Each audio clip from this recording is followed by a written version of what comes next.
At Jiangcheng's number 2 school, in 3rd year classroom 5, teacher Chen Fan is saying that the exams are already coming and that they have spent all these years studying only for this day. He then emphasizes that those who will take the liberal arts exams should make sure their luggage is ready by night, and that those who will take the martial arts exam should prepare their equipment and weapons. The teacher makes it clear that he will repeat this again and stresses that the martial arts exam has a high risk of elimination, and that if any of them awakened an ability below rank D, he recommends not taking it. This is the MC, Xu Jingming, a transmigrator, who soon questions whether the teacher is really talking about him, since he knows that the world he is in is called Blue Star, and its technology is at the same level as his past life. But here, terrifying fierce beasts exist, and there are also individuals with superpowers who fight against these beasts. He also knows that everyone can awaken their abilities at 16 years old, and the types of abilities are varied and strange, and that according to the Blue Star scale, they are individuals in 9 levels, from rank G to rank A, and most people awaken abilities from rank F to D. The MC knows that his electricity ability is weak, rank E. At this moment, someone comes slamming their hand on the MC's desk and wanting to know if he is not thinking of taking the martial arts exam, even after the teacher's warnings. Then, he makes it clear that if trash like a rank E like him goes, he will only bring shame to the school, and that he thinks he should obediently choose liberal arts and work as a low-level employee in his company, barely being able to buy food. However, a girl shouts asking Huang Tian to mind his own life. The blonde boy looks back and makes it clear to Lin Qingli that he will show who is the best in the exams. Thus, he leaves saying that the sissy Xu Jingming will only be eliminated in the exams. She calls the MC and asks him not to mind what Huang Tian said, since she knows that everyone has their own value, and so she wants to know if the MC changing his course to liberal arts and living in the city would not be bad. Xu Jingming, while observing the record of the inter-school exam, thinks that in the Great Xia Kingdom, where he lives, higher education is divided into 2 disciplines, liberal arts and martial arts, and that those with low-level abilities or those without confidence in combat can choose to study liberal arts and become ordinary people. However, he has in mind that those who choose martial arts must enter a designated place during the exam and fight to the death with fierce beasts. And only after passing the exam can the person enter a university of awakeners, and after many years of training at the university and with its mentors, the person can stop being someone without rank and become a powerful ranked awakener. Then, after reflecting on this, he takes a deep breath and thinks that the teacher and Lin Qingli are worried that something could happen if he chooses the martial arts exam. But he knows that in a world full of dangers like this, even if he could avoid the martial arts exam, which has a high elimination rate, he cannot escape from the beast that can invade at any moment. He then thinks that his parents of this era were eliminated because of a beast tide, so he does not want to go through something like that again and not have the power to resist. Thus, he concludes that he will still choose the martial arts exam. After deciding about his future, already in another place, the MC is training and continues doing this with his spear and his electricity power, but soon gets very tired and falls to the ground thinking that he cannot move anymore. He reflects that since he awakened his ability, he chose a spear as his weapon and has been practicing with it for 2.5 years, but thinks he is still at a beginner's level. However, he knows that the spear technique of the Raging Lightning, which costs 300,000, makes up for it in some way, since it makes him a little stronger than normal rank E awakeners. He also knows that martial arts students who awaken something below rank D have had their elimination rate increase every year, so he clenches his fist tightly and thinks that if he wants to enter an awakener university, he needs to fight with everything he has, until a screen begins to appear in front of him, and the screen shows that the system is being activated. The MC is very surprised by this and quickly stands up, and the system warns that it has been successfully activated and wants to know if the MC would like to claim the newbie gift. Jingming wonders if this is the stolen transmigrator system, so he immediately wants to know what is in the gift. The system informs him that the newbie gift contains a super rank S ability and 200 ability points. Jingming wonders if he really received a super rank S ability, since he knows that even in a great country like Xiahua, it takes 3 to 4 years for someone to awaken one, and that when such a person appears, they are fought over by the best universities and receive nearly endless resources until they become the highest level awakener.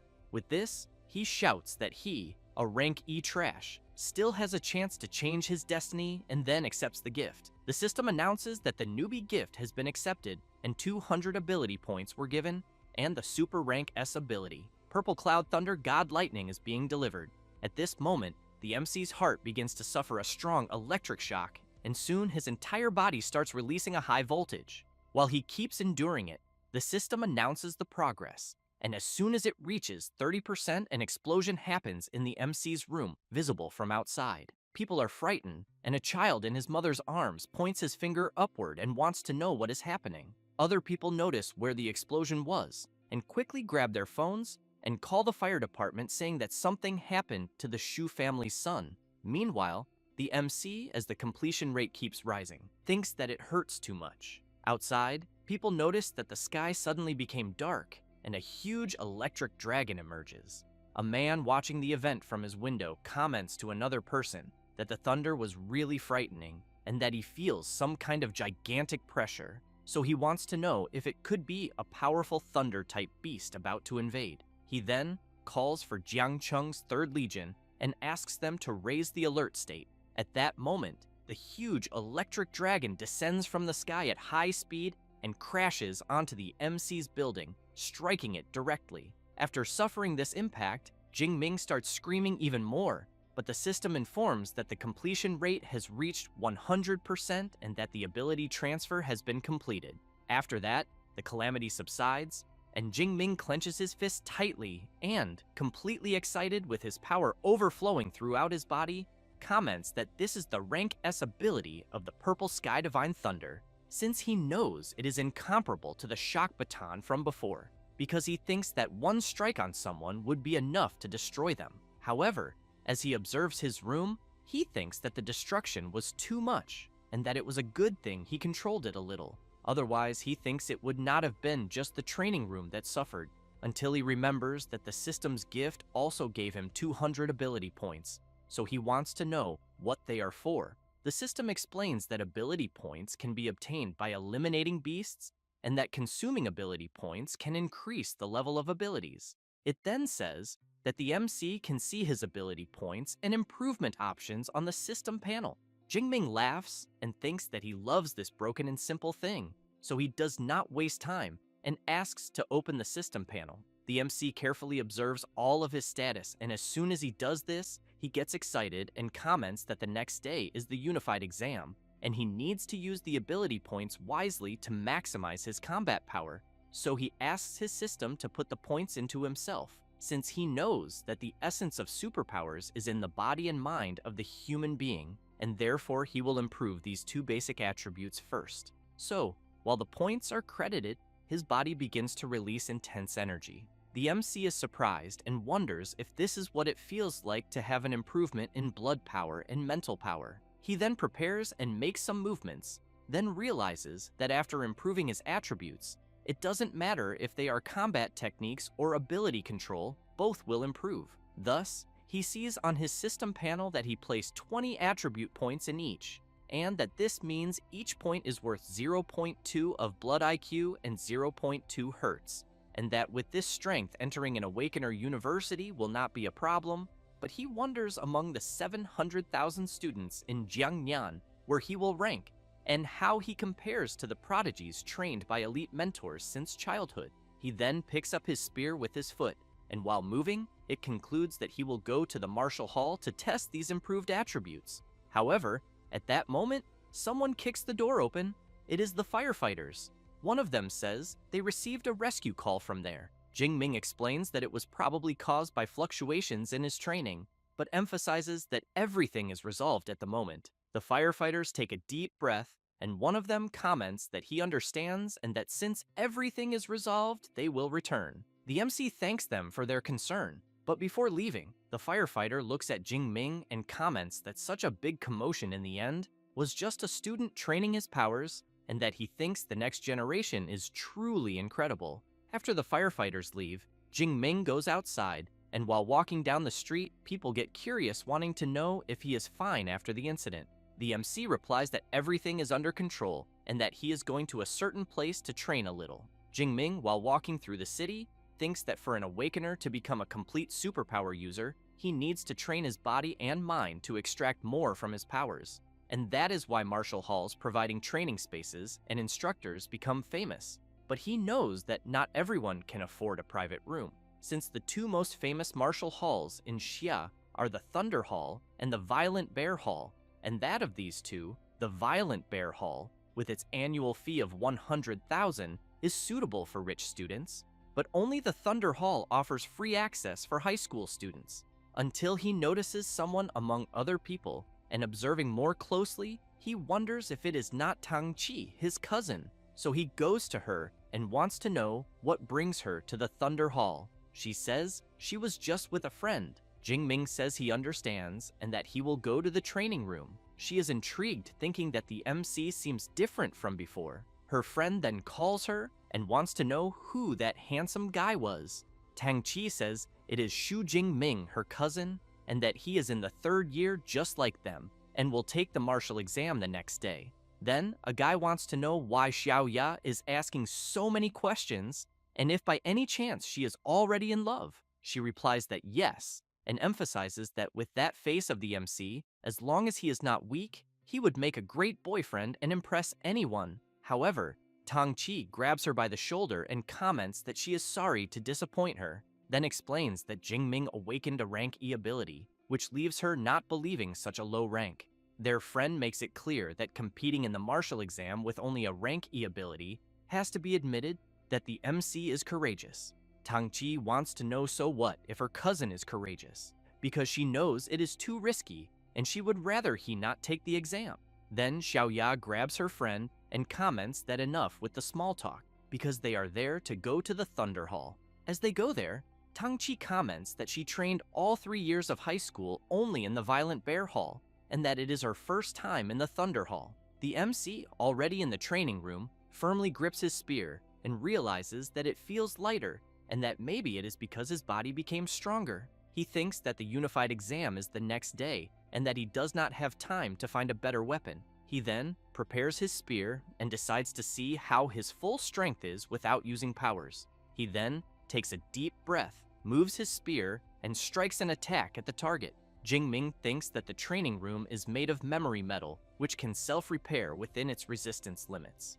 After seeing the result of his strike, he gets excited and comments that his physical strength is twice as much as before, and that most awakeners can only score 100 points on the machine he just used. He then decides to use the Purple Thunder, and as soon as he channels his power, he unleashes an electric blast at the machine. With that, he sees that his strike was 3021 PDA. He then gets excited thinking that this was expected from a rank S power, and that Class 1 Awakeners can only reach 1000 PDA. He knows that he does not have a class, and even so, his power is like that of a mid-level Class 1, but he also knows that this is not even his full strength, and while gathering more power, he thinks that physical strength, ability improvement, and combat techniques, all of that is his power. With that in mind, he prepares and unleashes a spear strike with his power imbued. The power at the tip of the spear begins to grow stronger, and Jingming uses the Raging Lightning technique. The impact is so strong that it makes the Thunder Hall start to tremble completely, and people get scared wondering if it is an earthquake. And on the same floor where the MC is, his cousin and her friends feel this tremor. One of them comments that he is feeling a powerful energy fluctuation and that he thinks it must definitely be a ranked awakener. Xiaoya wants to know if that floor is not only for students, and if by any chance all the monsters that reach that level are not training in the Violent Bear Hall. Her friend speculates that maybe one of those monsters came there to make a change, or that a new power user appeared.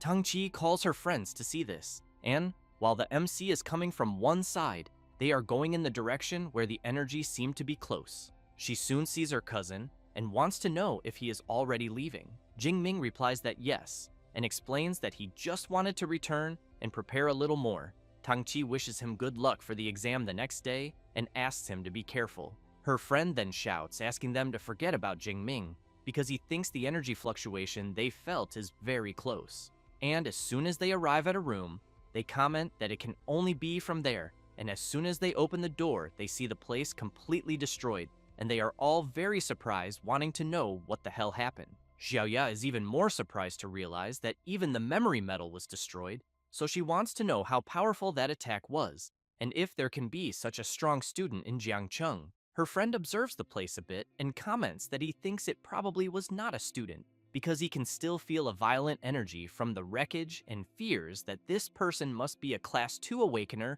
who accidentally went to the floor they are on and tested his strength in the training room. Another guy comments that he knew there was no way a student could have that much power.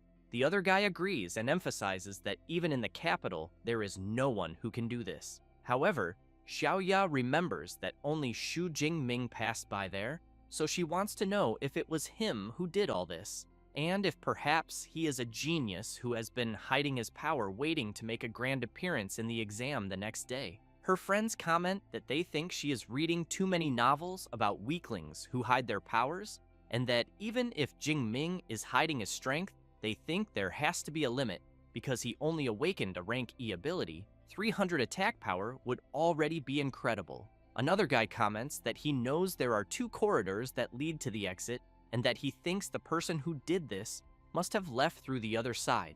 That is why they did not see him, but he wants to know what Tang Qi thinks. While observing the wreckage, she replies that maybe it could be, but thinks that the holes left seem to have been made by a spear. So she becomes apprehensive and questions whether her cousin is really overestimating himself. After that, and already on the day of the unified exam, several participants begin to gather. Jingming arrives at the location. Some people want to know if this will be the exam location because they think they saw a unicorn rhino, since they know they usually used common beasts like shadow cats or iron-haired boars. So they want to know why the exam difficulty is so high this time. Until a guy approaches asking, so what if it is a unicorn rhino?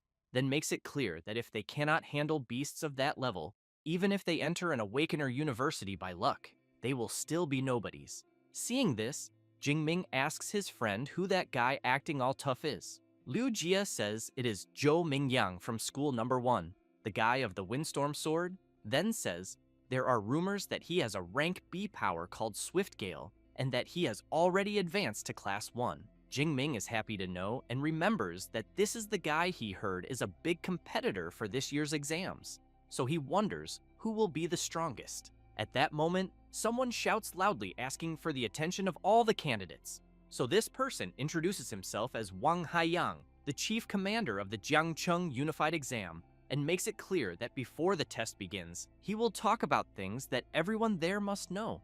That said, he explains that the exam will last from 9 in the morning until 9 at night, being 12 hours in total, and that the test site will be the ruined city behind them. He also emphasizes that just like in previous exams, the area is divided into outer, intermediate, inner, and central zones, and that killing monsters of different types and levels will give different points, and that the higher the level of the beast, the stronger it is, and the more points are gained. However, the commander becomes serious and makes it very clear to everyone that the central area is like the bonus question in a written exam, meant only for the best students. So he asks everyone to know their limits, and not to risk their lives just for points.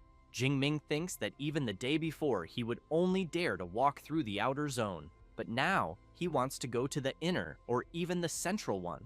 After that, everyone forms a line, and teacher Chen Fan informs that he will be distributing supplies for the exam. As soon as Jingming approaches, the teacher says there are 3 items in total, being the smartwatch that records the number and types of beasts eliminated and logs everything in real time, the tactical backpack containing 3 energy bars, 1 energy drink, and 1 medical kit, supplying the candidates for 12 hours, and the safety sphere, which when activated creates a high-voltage electric barrier that normal beasts cannot break. Chen Fan stresses to the MC that as soon as he uses the sphere, the exam will end, but that he should remember that his life matters more than anything. Jingming thanks the teacher and says he understood. At that moment, Xiaoya appears calling the MC. She wants to know if he wants to join them. The MC's best friend, who recently awakened a rank C ability, makes it clear to his friend that once they enter the exam, he will protect him. However, one of the guys in the group calls Xiaoya and says that it is good she is kind, but that this is the unified exam. The other guy, makes it clear to her that a team can have at most only 5 people, and that if they take the MC, he wants to know how they will get a high score. Liu Jie tells his group that they had agreed before, so he wants to know if they will really want to go back on it. Jingming listens to them arguing and quickly holds his friend back from going at the others, but makes it clear to everyone that he will go alone and that they can form their own team. Liu Jie and Xiaoya want to know if he is serious, then ask him to be careful. After the MC leaves, a guy from Xiaoya's group suggests going to call Huang Tian. Meanwhile, Jingming is thinking that even without them, he can still get a high score. Thus, the examiners announce the beginning of the 2037th Zhangcheng exam, and soon activate the cameras of the exam site and the drone live stream. All the candidates waste no time in advance, and some groups begin following their own routes. Meanwhile, the MC, while moving, thinks that he will go all out in this unified exam, then clicks on his watch, and it announces that the verification of candidate Xu Jingming from 3rd year, Class 5, and School Number 2 of Jiangcheng is complete. It then shows the exam ID and the live ranking of Field 179, in which first is Zhou Mingyang with 7 points, second is Li Lan with 5 points, and third is Zhao Hu with 4 points. After knowing this, Jingming thinks that this was already expected from the best student of School Number 1, since he is already eliminating the beasts, so he knows it is time to do his part as well. He then thinks that there is still a long way from the outer zone to the central one, and that he will go straight to the central, until while running, he notices something that catches his attention and sees a fallen body of one of the candidates, and soon he is frightened to realize that the guy's injuries are serious, and that apparently he did not even have time to use the sphere.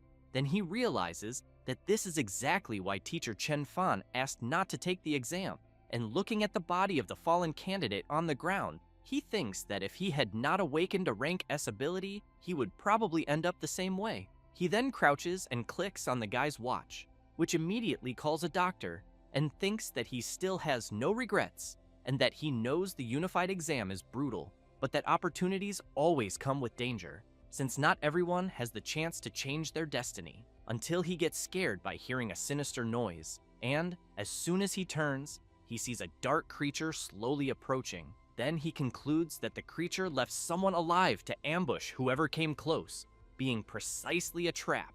The wolf begins to growl at the MC and soon leaps. Jinming dodges the creature's attack and observes that the wolf is agile, has sharp claws and fangs, and a bite with a pressure force of 1 ton. Knowing that the creature deserves the title of Rookie Eliminator, the wolf starts growling at the MC, and he keeps thinking that the reason fierce beasts are called fierce is because they possess a special wild aura that intimidates their prey. And it is said that most awakens who encounter a fierce beast for the first time will be completely subdued by its aura, and he knows they cannot even use 30% of their strength, and some will just stand still and be eliminated. He also has in mind that this is why rich families hire high-level awakens to take their children to wild areas and act as their bodyguards, all so they get used to fighting these beasts from an early age. However, while thinking, he knows he did not have that kind of luxury. This is his first time facing a fierce beast. The wolf leaps again, and about to be attacked by the creature's sharp claws, he grips his spear firmly and without hesitation impales the wolf with it. He then concludes that apparently the creature's intimidating aura has no effect on him. With that, the system warns that the MC eliminated a shadow cat and gained 3 more skill points. Jinming knows that fierce beasts are ranked from 1st to 9th class, totaling 9 levels, and that beasts below the 1st rank are called unranked fierce beasts, and are equivalent to newly awakened humans. However, the MC knows that eliminating a fierce beast grants skill points that can be used to make him stronger, but that unranked beasts give very few points. So, while following his route, he keeps thinking that since the aura of the beast does not affect him much, staying in the outer area is not very good, as he needs to reach the central area as quickly as possible. Thus, on the way there, he begins to face and defeat several unranked creatures, and always gains skill points upon defeating them, until he stops for a brief moment and thinks that he has gained many skill points, and that at the moment, what he lacks is combat experience, because using the purple sky divine thunder can instantly eliminate those unranked beasts he has faced before, but that will not make him stronger. Not to mention that the higher the skill level, the more exhausting it is, and he fears that if he uses the purple thunder with full power, he will not last even 1 hour, since with his former rank E skill, weak electricity, he could endure more than 3 hours. And while moving again, he thinks that the exam lasts 12 hours, and therefore he cannot waste his skill before entering the central area, and that he thinks for the rest of the exam, he will use the strategy he is using and his spear skills to eliminate fierce beasts and gain more combat experience. Until a huge unicorn rhinoceros appears on his path, and the creature hits a car and throws it away as if it were nothing. Then it charges with everything toward the MC, who in turn leaps upward, the charge of the powerful creature. Jingming, while in the air, prepares his spear and lands, driving it into the beast. As soon as he defeats it, he breathes in relief and thinks that he is eliminating the beast much faster than before, then questions if his spear skill has leveled up. With that, he opens his system panel and sees that, as expected, his spear skill advanced to intermediate level, and knows this proves that using only the spear in these real battles helps make him stronger. While clicking somewhere on his system screen, he thinks that with spear skills at this level, he can already feel he can do everything, and that if he raises the level even higher, he wants to know what will happen. Thus, after clicking to increase them, several movements begin to emerge in his mind. Then he thinks it is pretty amazing, as several advanced spear techniques are entering his mind. Next, he gets excited and concludes that he can hardly wait to find a first-class beast to test them. Meanwhile, Xiaoya's group is walking through the area, and she comments that she thinks she just saw Jingming. One of the group members says he thinks she is seeing things, and another emphasizes that it is impossible to be him, because he knows that with his strength being there is like asking to be eliminated. She is intrigued and questions if in the end she saw wrong, but she is sure that from behind it looked exactly like Jingming, until one of their group members shout, asking them to take a look at the unicorn rhinoceros that was defeated recently. As soon as they approach, Xiaoya comments that apparently the blood on the wound has not dried yet, which means the creature was eliminated a few minutes ago. One of the members explains that what eliminated the beast was the wound he is seeing on the head, and that, judging by the shape, it seems to have been pierced by something of medium range, and that if he had to guess the weapon, he thinks it would be a spear. Thus, Xiaoya is even more surprised and questions if it was really Jingming she saw at that moment. Her friends want to know if she really thinks the MC defeated the unicorn rhinoceros alone,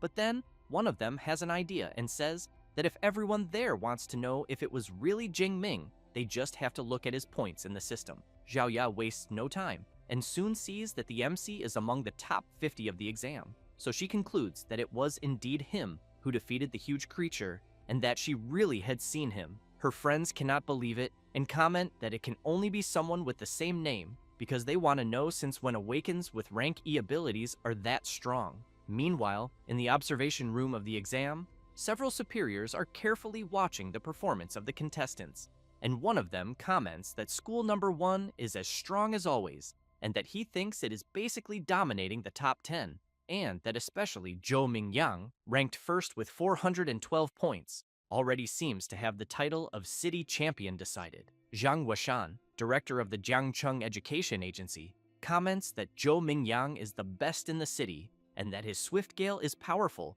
Even in the provincial martial exam, he would not lose to anyone, so he makes it clear that if everyone there asked, he would say that Zhou Mingyang can reach the top 100 of Jiangnan province. Then, he calls Director Liu of school number 1 and emphasizes that he has always been satisfied with the education of the school, and that the education of school number 3 is also not bad, because at least they managed to reach the top 10 this time. The director of school number 3 comments that it is all thanks to his help, and asks him to continue supporting them. However, Zhang Washan turns and emphasizes that school number 2 needs to improve since the best student of the school is only in rank 18. Zhao Yao, director of school number 2, thinks that only 8 students from his school managed to reach the top 50, so he hopes Li Ming, Yang Jian, Tang Ju, and Xu Jingming give their all in the exam. Then, he is intrigued by the name Xu Jingming and questions if he feels he has heard that name before, And if by chance there is someone like that in the Hall of the Ascendants, Professor Chen Fan cannot believe that the MC managed to reach the top 50, so he questions if he is not a rank E awakened and if by chance he was hiding his strength, but he knows that even if he had hidden it, he wants to know if a rank E ability suddenly turned into a rank S1. And while he observes Zhou Mingyang, he reflects that only the top 10 have cameras especially for them, and that it is not possible that there is anything of Xu Jingming at this moment, and therefore, he really wants to know how he managed such a high score. Back in the exam and in the central area, which has a very high danger level, someone is walking through the place. It is the MC who, while eating a cereal bar, thinks that upon reaching the central area, it is noticeable that the number of beasts has decreased, but he knows that ranked beasts possess intelligence and territorial knowledge, making them much more difficult to face than unranked beasts. However, he soon hears a noise and sees a huge tiger striking cars with a single swipe and throwing them far away. The creature, as soon as it notices the MC, lets out a huge roar. Jingming realizes it is a first-class beast, the blade-clawed tiger, and thinks he is lucky since he just entered the central area and already found a first-class beast. Then he gets excited and, while charging forward, thinks it is the perfect scenario because he will test his new abilities. The huge tiger does not stay still and charges forward as well. Jingming quickly stops, prepares his spear, and strikes at the creature's paw. The tiger feels the MC's attack on its paw, and he notices this, and questions if the strength of a first-class blade-clawed tiger is only that, as he thinks that only the Tiger King could give him some trouble. With that in mind, he charges at the creature, and, as soon as he dodges its lunge, drives his spear straight into the tiger, which lets out a loud roar from the wound. Jingming watches the creature while preparing again. Then, both stare at each other briefly, and the tiger leaps at the MC, who has to move quickly to dodge the creature's multiple attacks. And as he moves to the side, dodging the tiger's paw strike, he thinks this was already expected of a first-class fierce beast, whose vitality is very high since it keeps attacking until its last breath. Then, after creating a bit of distance, while channeling part of his power, he thinks he does not care how much the creature attacks, as he knows it is all in vain. Thus, he applies his multiple spear attack technique and brutally strikes the blade-clawed tiger, which cannot even defend itself. As soon as he defeats the creature, the system informs that he eliminated a blade-clawed tiger and gained 14 more skill points.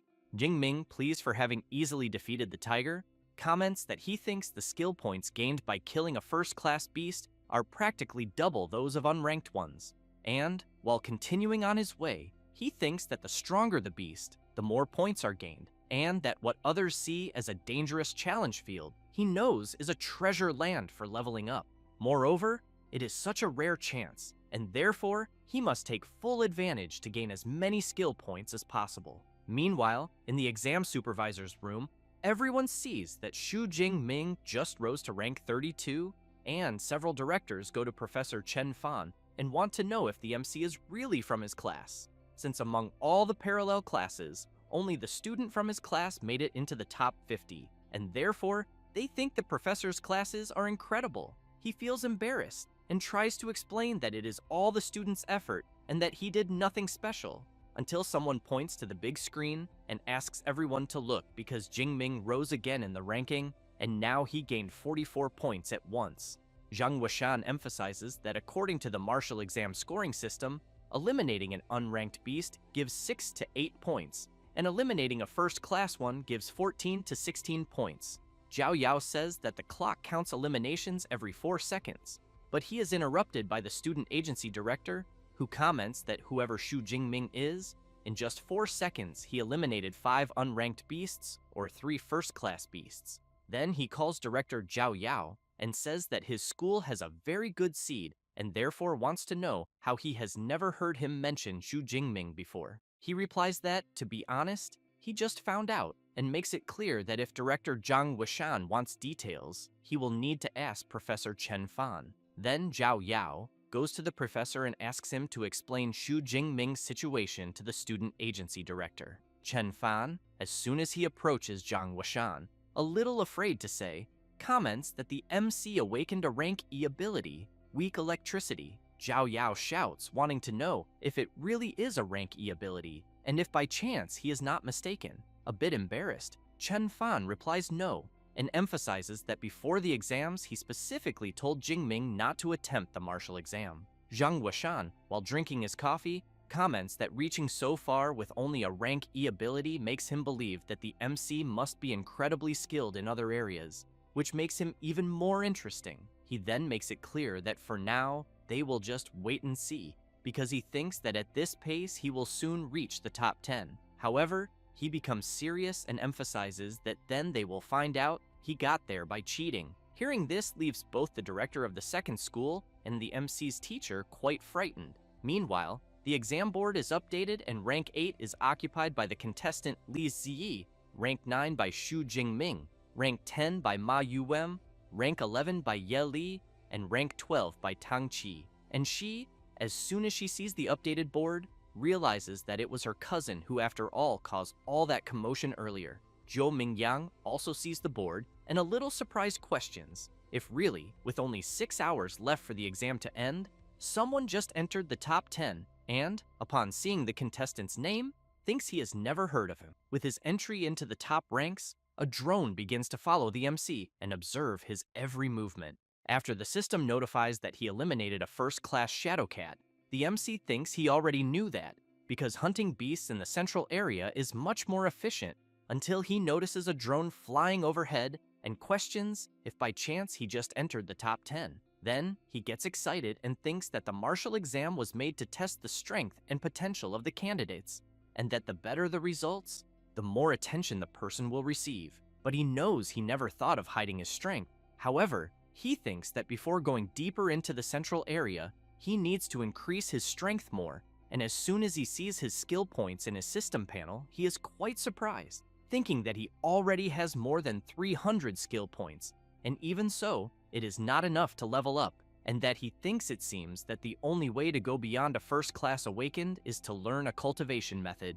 Thus, he decides he will continue improving his basic attributes, and as soon as he credits some points into the physical and spirit attribute, the MC feels an incredible sensation, and thinks it is time to go to the core area. It does not take long to get where he wanted, and he sees several blade-clawed tigers eating a unicorn rhinoceros. From afar, he notices there are 9 blade-clawed tigers, but knows that among them, there is one with an impressive aura and size, and with extremely large blades on its paws, and therefore thinks it must be the blade-clawed Tiger King.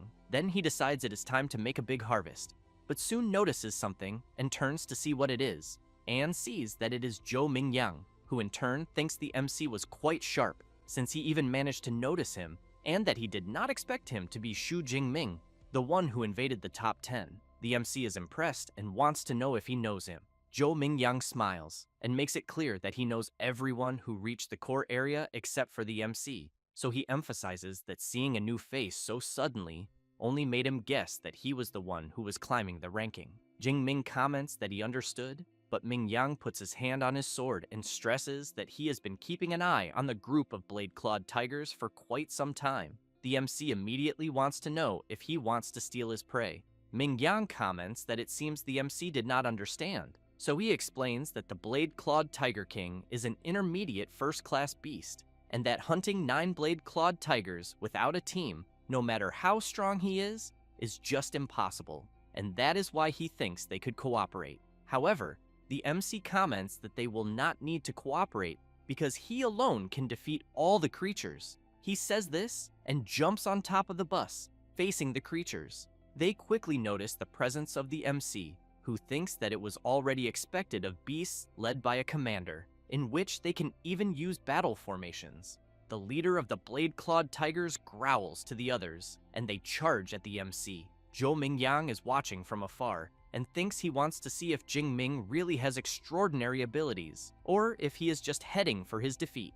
The MC starts spinning his spear and increases the speed of the spin, and as soon as the tigers leap at him, his spear begins to strike the creatures. Then he delivers a circular attack hitting several tigers at once. With that, the system notifies that he eliminated some first-class blade-clawed tigers and gained more skill points. The creatures are thrown away, and the leader goes to them. Jingming regrets realizing he is still weak because he could not eliminate them all, but soon notices that the tiger leader is coming at full speed in his direction and then lets out a powerful shrill roar that shatters several building windows. Zhou Mingyang tries to cover his ears because of the beast's loud roar. Jingming is prepared and wants to know if the tiger leader is trying to intimidate him, as he thinks maybe other people would be afraid, but that is not his case. Thus, he charges at the beast, which immediately tries to strike him, but the MC manages to block with his spear. Jingming jumps high while blocking, but the tiger quickly turns around. However,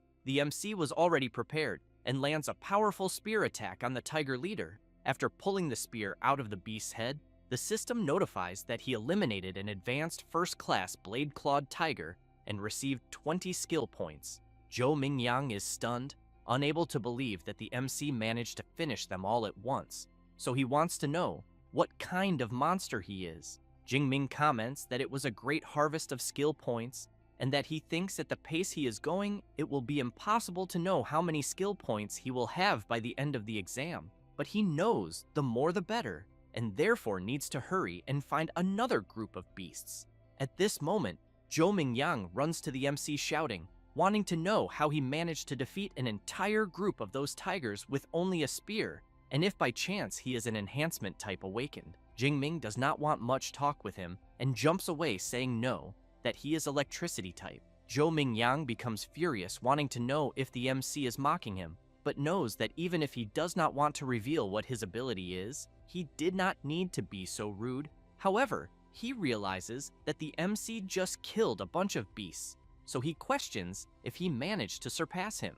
And as soon as he sees the updated exam ranking, he realizes that first place was taken by Jingming with 1,122 points, then shouts saying it is not possible that he was surpassed. Meanwhile, the superiors, after watching everything, are in disbelief. Zhang Wuxian claps and emphasizes that the MC's spear technique is overwhelming and that Jingming is only 12 years old and already possesses advanced spear skills, being a true genius. He then comments to director Zhao Yao that with Xu Jingming, Jiangcheng will certainly enter the top 100 of the province, so he suggests that after the exams, he will try to reward school number 2. The director is excited and thanks Zhang Wuxian for the kindness, but becomes so happy that he starts crying and thinks that the MC really is a gift from the heavens and that finally the day has come for school number 2 to shine. After that, 3 hours pass, and in the central zone, Zhou Mingyang is walking around wanting to know what is happening, since he is not seeing any more beasts in the central zone, until some people appear saying that he will need to ask whoever is in first place. He turns around startled, and when he sees who it is, he wants to know why they are walking together. They are Wu Hao, 3rd in the exam ranking, Tang Qi, 9th in the ranking, and Meng Di, 4th in the ranking, who becomes nervous and says that the MC eliminated all the beasts in the central zone and that they could not find any, so they had no choice but to join him. Zhou Mingyang is left open-mouthed and comments that he thinks this is impossible, since he knows there are many beasts in the central zone.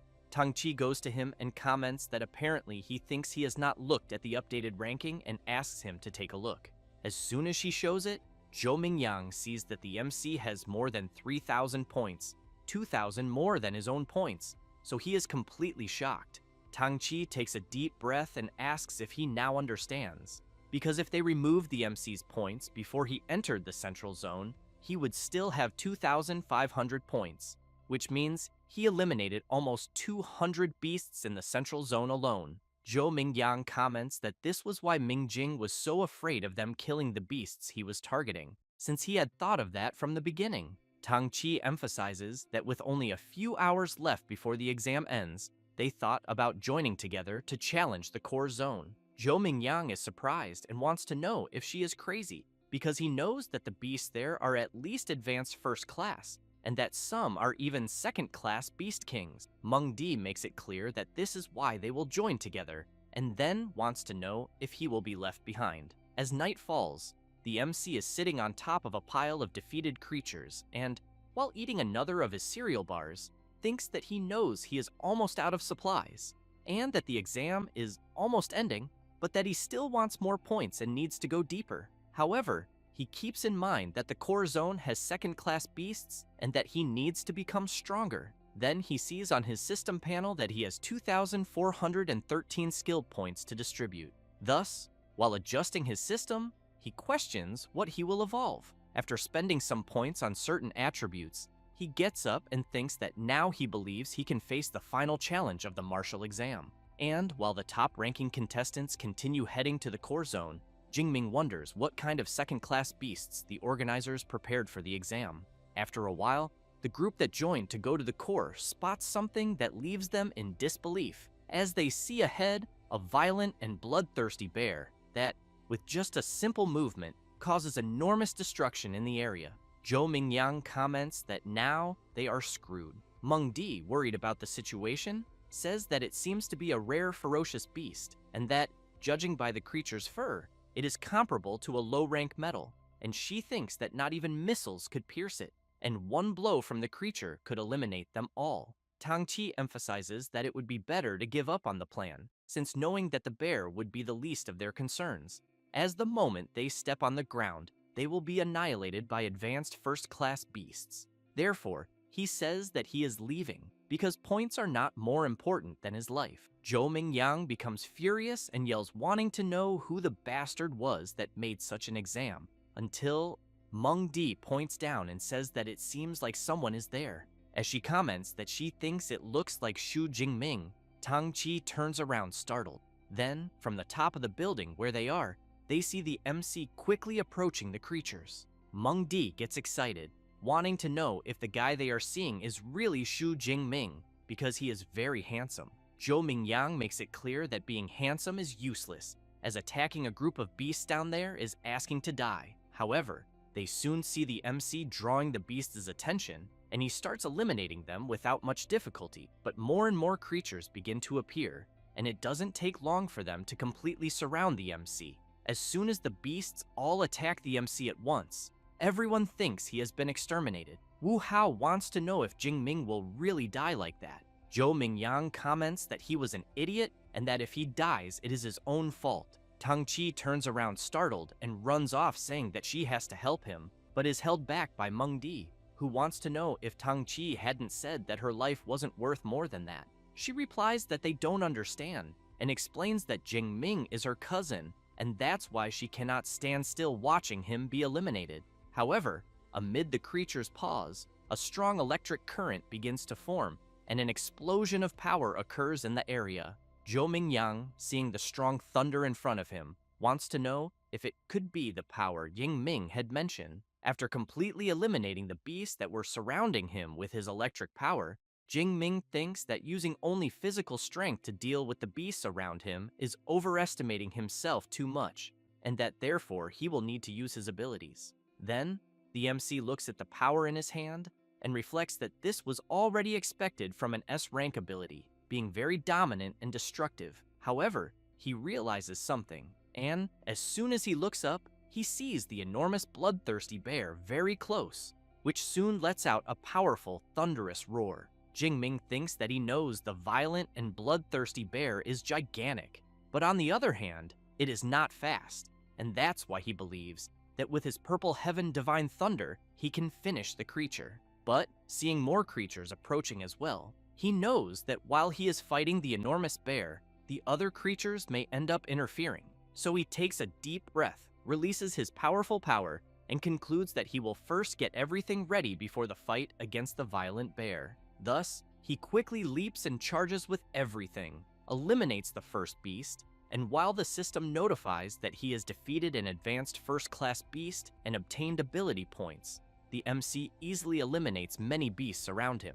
All excited, he questions if this is how an S-rank ability enhances the body, but he knows that unfortunately, having lightning running through his body is dangerous, so he cannot maintain it for too long. However, while eliminating more beasts, he knows that the time he has is more than enough to deal with them. But as soon as he finishes defeating a unicorn rhinoceros, he realizes that the violent bear is coming at him with everything, and the creature delivers a powerful attack with its enormous paw. But as soon as it lifts its paw from where it struck, it realizes that the MC managed to dodge at the last moment. the bear becomes furious and charges at the MC again, who in turn leaps over the bear and uses the creature's back to gain momentum and quickly continue eliminating the creatures that are in the way. The bear roars loudly in rage. Jingming looks at the creature and wonders if the bear got angry after seeing its minions being defeated one by one. He says this, and while advancing against the last creature in front of him, the MC makes it clear that he will only eliminate one more and then give his full attention to the enormous bear. However, the ferocious bear appears right behind the rhinoceros that the MC was about to defeat and strikes with its claws. Close to being hit, Jingming is surprised and thinks that the bear predicted where he was going. With that, the bear manages to clash its two paws together and, due to the powerful impact of its attack, everything around is thrown far away. But as soon as the bear opens its claws, it realizes it only eliminated the rhinoceros and the MC is high up. And while channeling his power, he gets excited and comments that now there are no more useless creatures to get in the way, and that he really wants to see if the fur of the bloodthirsty bear will be able to withstand the strength of his thunder. He says this and immediately attacks, and a huge electric explosion occurs. The group of competitors on top of the building feel the strong impact of the MC's attack, and even the supervisors are surprised to witness such power. Zhang Wuxian calls for director Zhao Yao and wants to know if he was really saying that what they just saw is an E-rank ability, because he thinks he must be joking. One of the directors emphasizes that just by releasing the power they saw, the MC can annihilate an entire group of advanced first-class beasts, and could even face a second-class boss on equal terms, meaning he thinks not even an A-rank ability could handle that so easily. Zhao Yao wonders if it could be a mutation. Zhang Wuxian laughs and emphasizes that regardless, after what they just saw, he thinks perhaps the entire country will be watching Xu Jingming. Back to the battle. After the dust settles, the bear's skin barely suffered a scratch, and the creature becomes even more furious and lets out a loud roar. Jingming is thrown back and questions whether he really only caused a small scratch, and as soon as he hits the ground, he thinks that this was already expected from a rare second-class beast, since it is fully covered in thick fur, so he knows no blade will penetrate, and most importantly, it does not conduct electricity. He also thinks that with the power he currently has, trying to jump 2 levels to defeat the violent bloodthirsty bear is asking too much. At this moment, the enormous bear begins to release a dark power, which leaves the MC quite frightened, wanting to know what is happening. The bear leaps into the air, and where it lands causes enormous devastation, and Jingming is thrown back. Then, he observes the damage the bear caused, and questions whether it has already activated the Fury ability, as it seems the bear really hates him. The enormous beast then stares at the MC and soon lets out another of its loud roars, then charges at him, trying to hit him several times. But Jingming keeps dodging all the attacks and runs to try to gain some distance. And while doing this, he thinks the bear is very impressive, as he knows that when a beast enters a fury state, its physical strength increases absurdly. At that moment, the bear tries to hit at the MC, but he manages to dodge and thinks that, in compensation, the little intelligence it had is gone, turning into just a killing machine driven by instinct. But he keeps in mind that it is better not to go for a direct confrontation, as it would be foolish to face it head-on, and that the ideal is to use agility to wear the bear down little by little.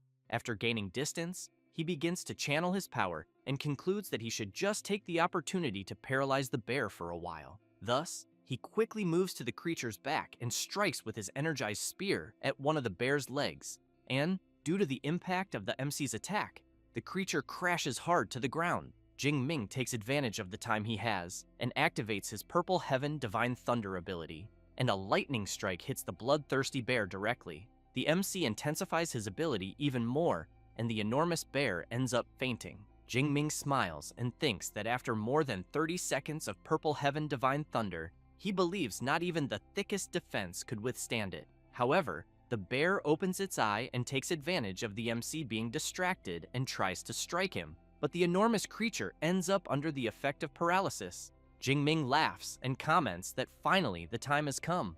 Then he prepares his spear and activates his Storm Lightning Rupture ability and hits the bear head-on, sending it flying far away. And as soon as it crashes into some cars, a huge explosion occurs. After the dust settles, it is possible to see a huge hole in the middle of the creature's chest. With that, the system notifies that the violent second-class bear was eliminated and the MC received 24 more ability points. While one of the drones positions itself right in front of Jingming, he thinks that it is finally over and that, to defeat this monster, he had even evolved the Storm Lightning Rupture technique from basic to advanced before the fight. However, visibly tired, he also knows that even though it lasted only about 2 minutes, it was the most exciting battle of his life. Then, he questions himself about how many points he will be able to get if he eliminates all the beasts in the central zone. After that, the supervisors see that the MC has more than 10,000 points in the exam and go crazy shouting that this is truly surreal.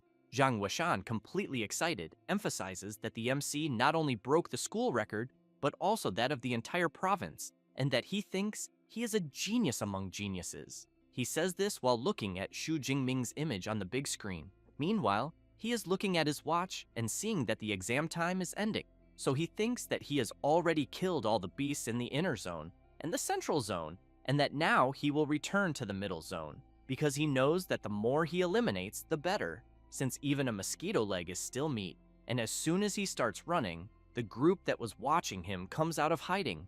Tang Qi, looking around, is impressed and wants to know if her cousin really defeated a second-class beast alone, since no one expected that. Zhou Mingyang wants to know why the MC is returning, because he knows that he is already comfortably in first place, and that he just had to finish the exam. Meng Di emphasizes that, judging by the direction he is going, it looks like he is heading to the middle zone, until she realizes something and, very impressed, wants to know if he could be crazy, because she thinks he is going back to sweep the entire field. This leaves everyone in the group in disbelief and frustrated, since there will be no beast left for them. However, Zhou Mingyang points out that, with the speed they saw from Xu Jingming, he thinks it is quite possible that he can do it, so he makes it clear that if they don't leave immediately, in the last hour, they might not get any more points, and therefore suggests that their alliance end there. As soon as he finishes saying this, everyone quickly heads to the central field to try to eliminate whatever remains.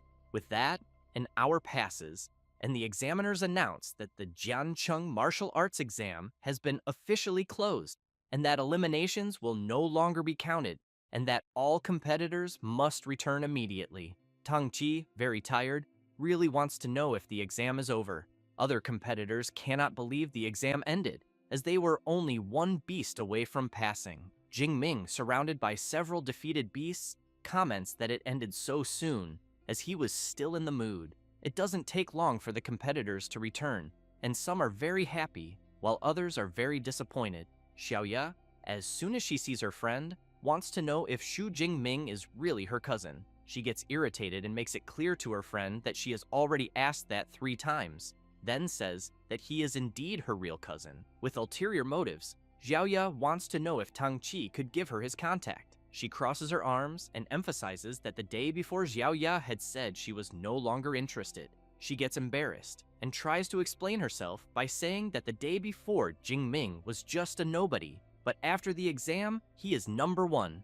At that moment, the other competitors see the MC and start running toward him. It doesn't take long for chaos to erupt, with everyone wanting to see him, and as soon as he appears, some people congratulate him, and others ask for some points. Jingming greets everyone. Wu Hao puts his hand on Zhou Mingyang's shoulder and comments that the only one who should be standing there was him, but he emphasizes that with the MC's monster, he is satisfied with his results. At that moment, Director Zhao Yao goes to Jingming, congratulates him, and introduces Director Zhang Weishan from the Education Department. Then he says that the MC will not need to take the bus back, as the director will personally give him a ride. Jingming looks back and thinks that it is fine, since he knows that if he takes the bus, they will bombard him with questions the entire way. So, while being taken back, Zhang Weishan wants to know if the MC has already decided which superpower university he will go to. He replies that, to be honest,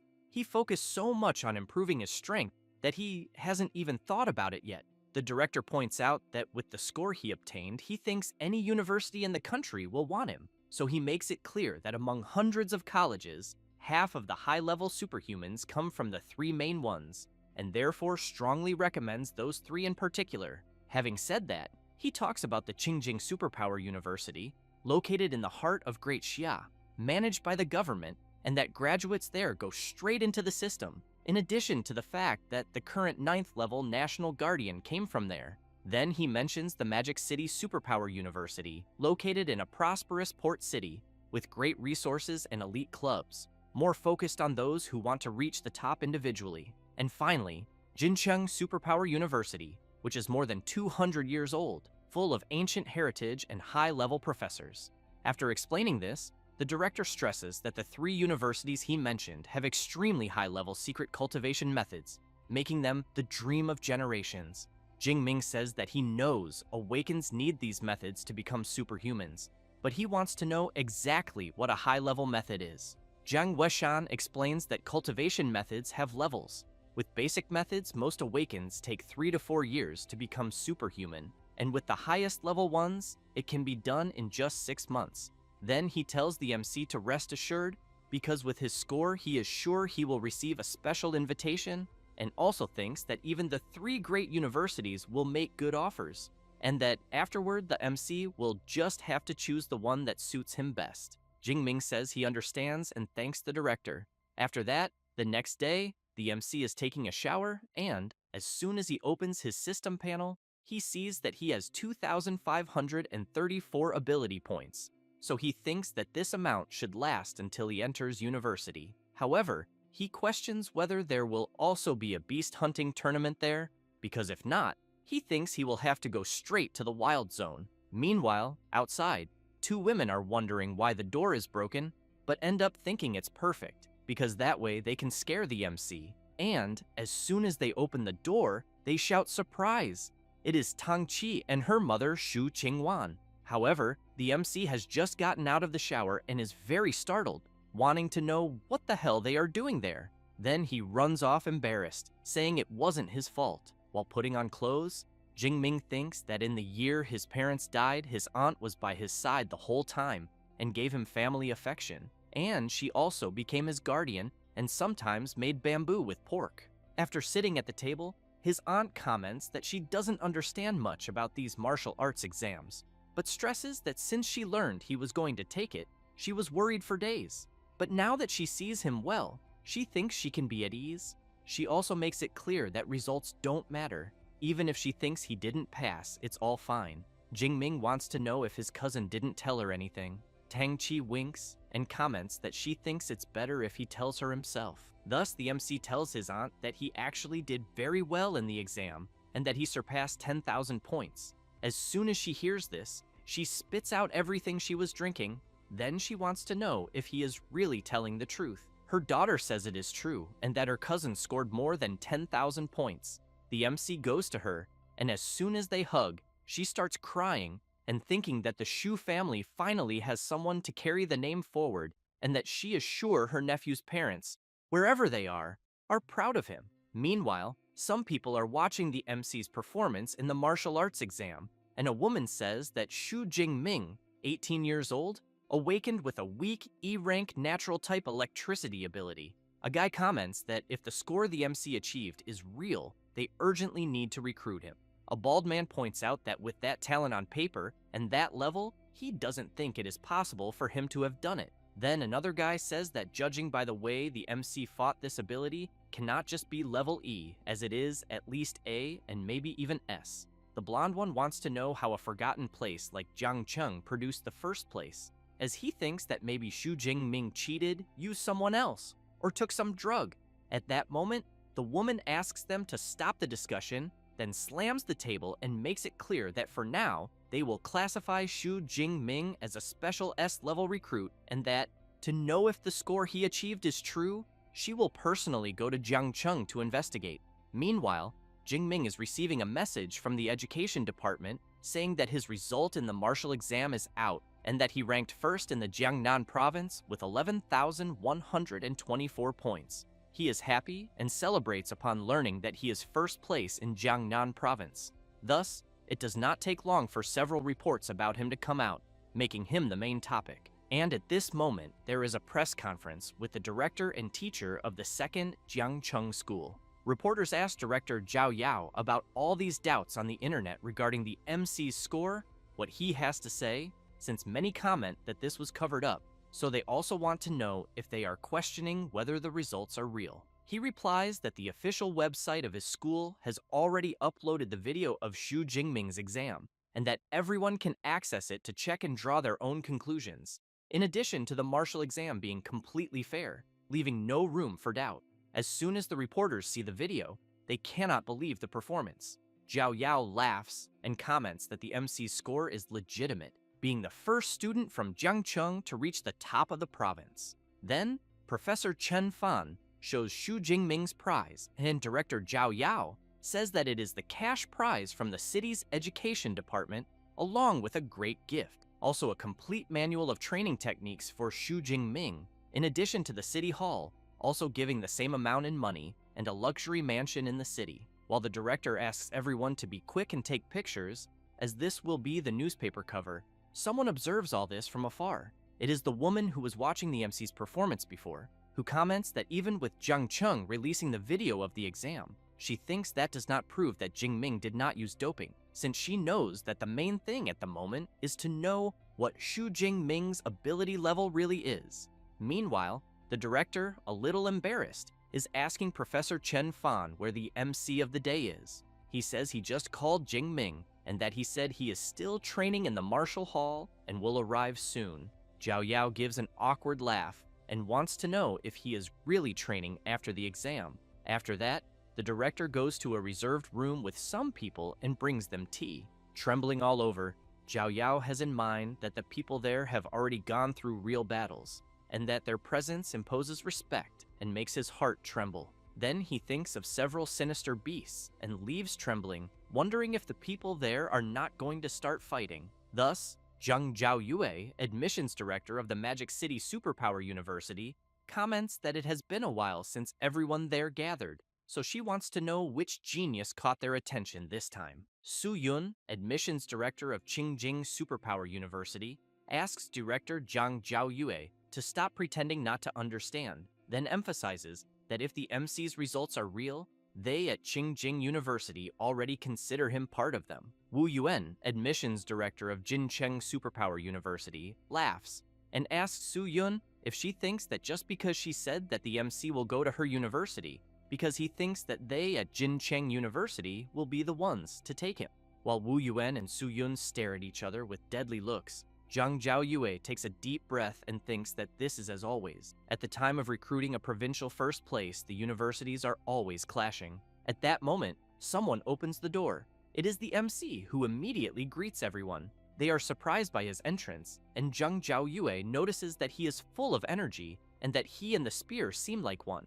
And it is also clear that he continued training hard after the exam, and that, even in front of 3 advanced ability users, the MC did not even tremble. Director Zhao Yao introduces the people there to the MC and emphasizes that they are all very important people. Zhang Zhaoyue stands up, calls the MC, and says that they all watched his exam video, then says that his combat ability is impressive, as well as his incredible techniques. However, she makes it clear that his ability does not seem to match the weak E-rank lightning he has, so she wants to know if he can tell everyone there what happened. Jingming thinks he had already imagined that they would ask about this, so he says that before the exam, while training at his house, he was struck by natural lightning, and that after that, he realized his ability became stronger. Both Wu Yuan and Su Yun comment at the same time that it seems like an ability mutation occurred. Then Zhang Zhaoyue calls the MC and comments that he probably does not yet know what his ability has become,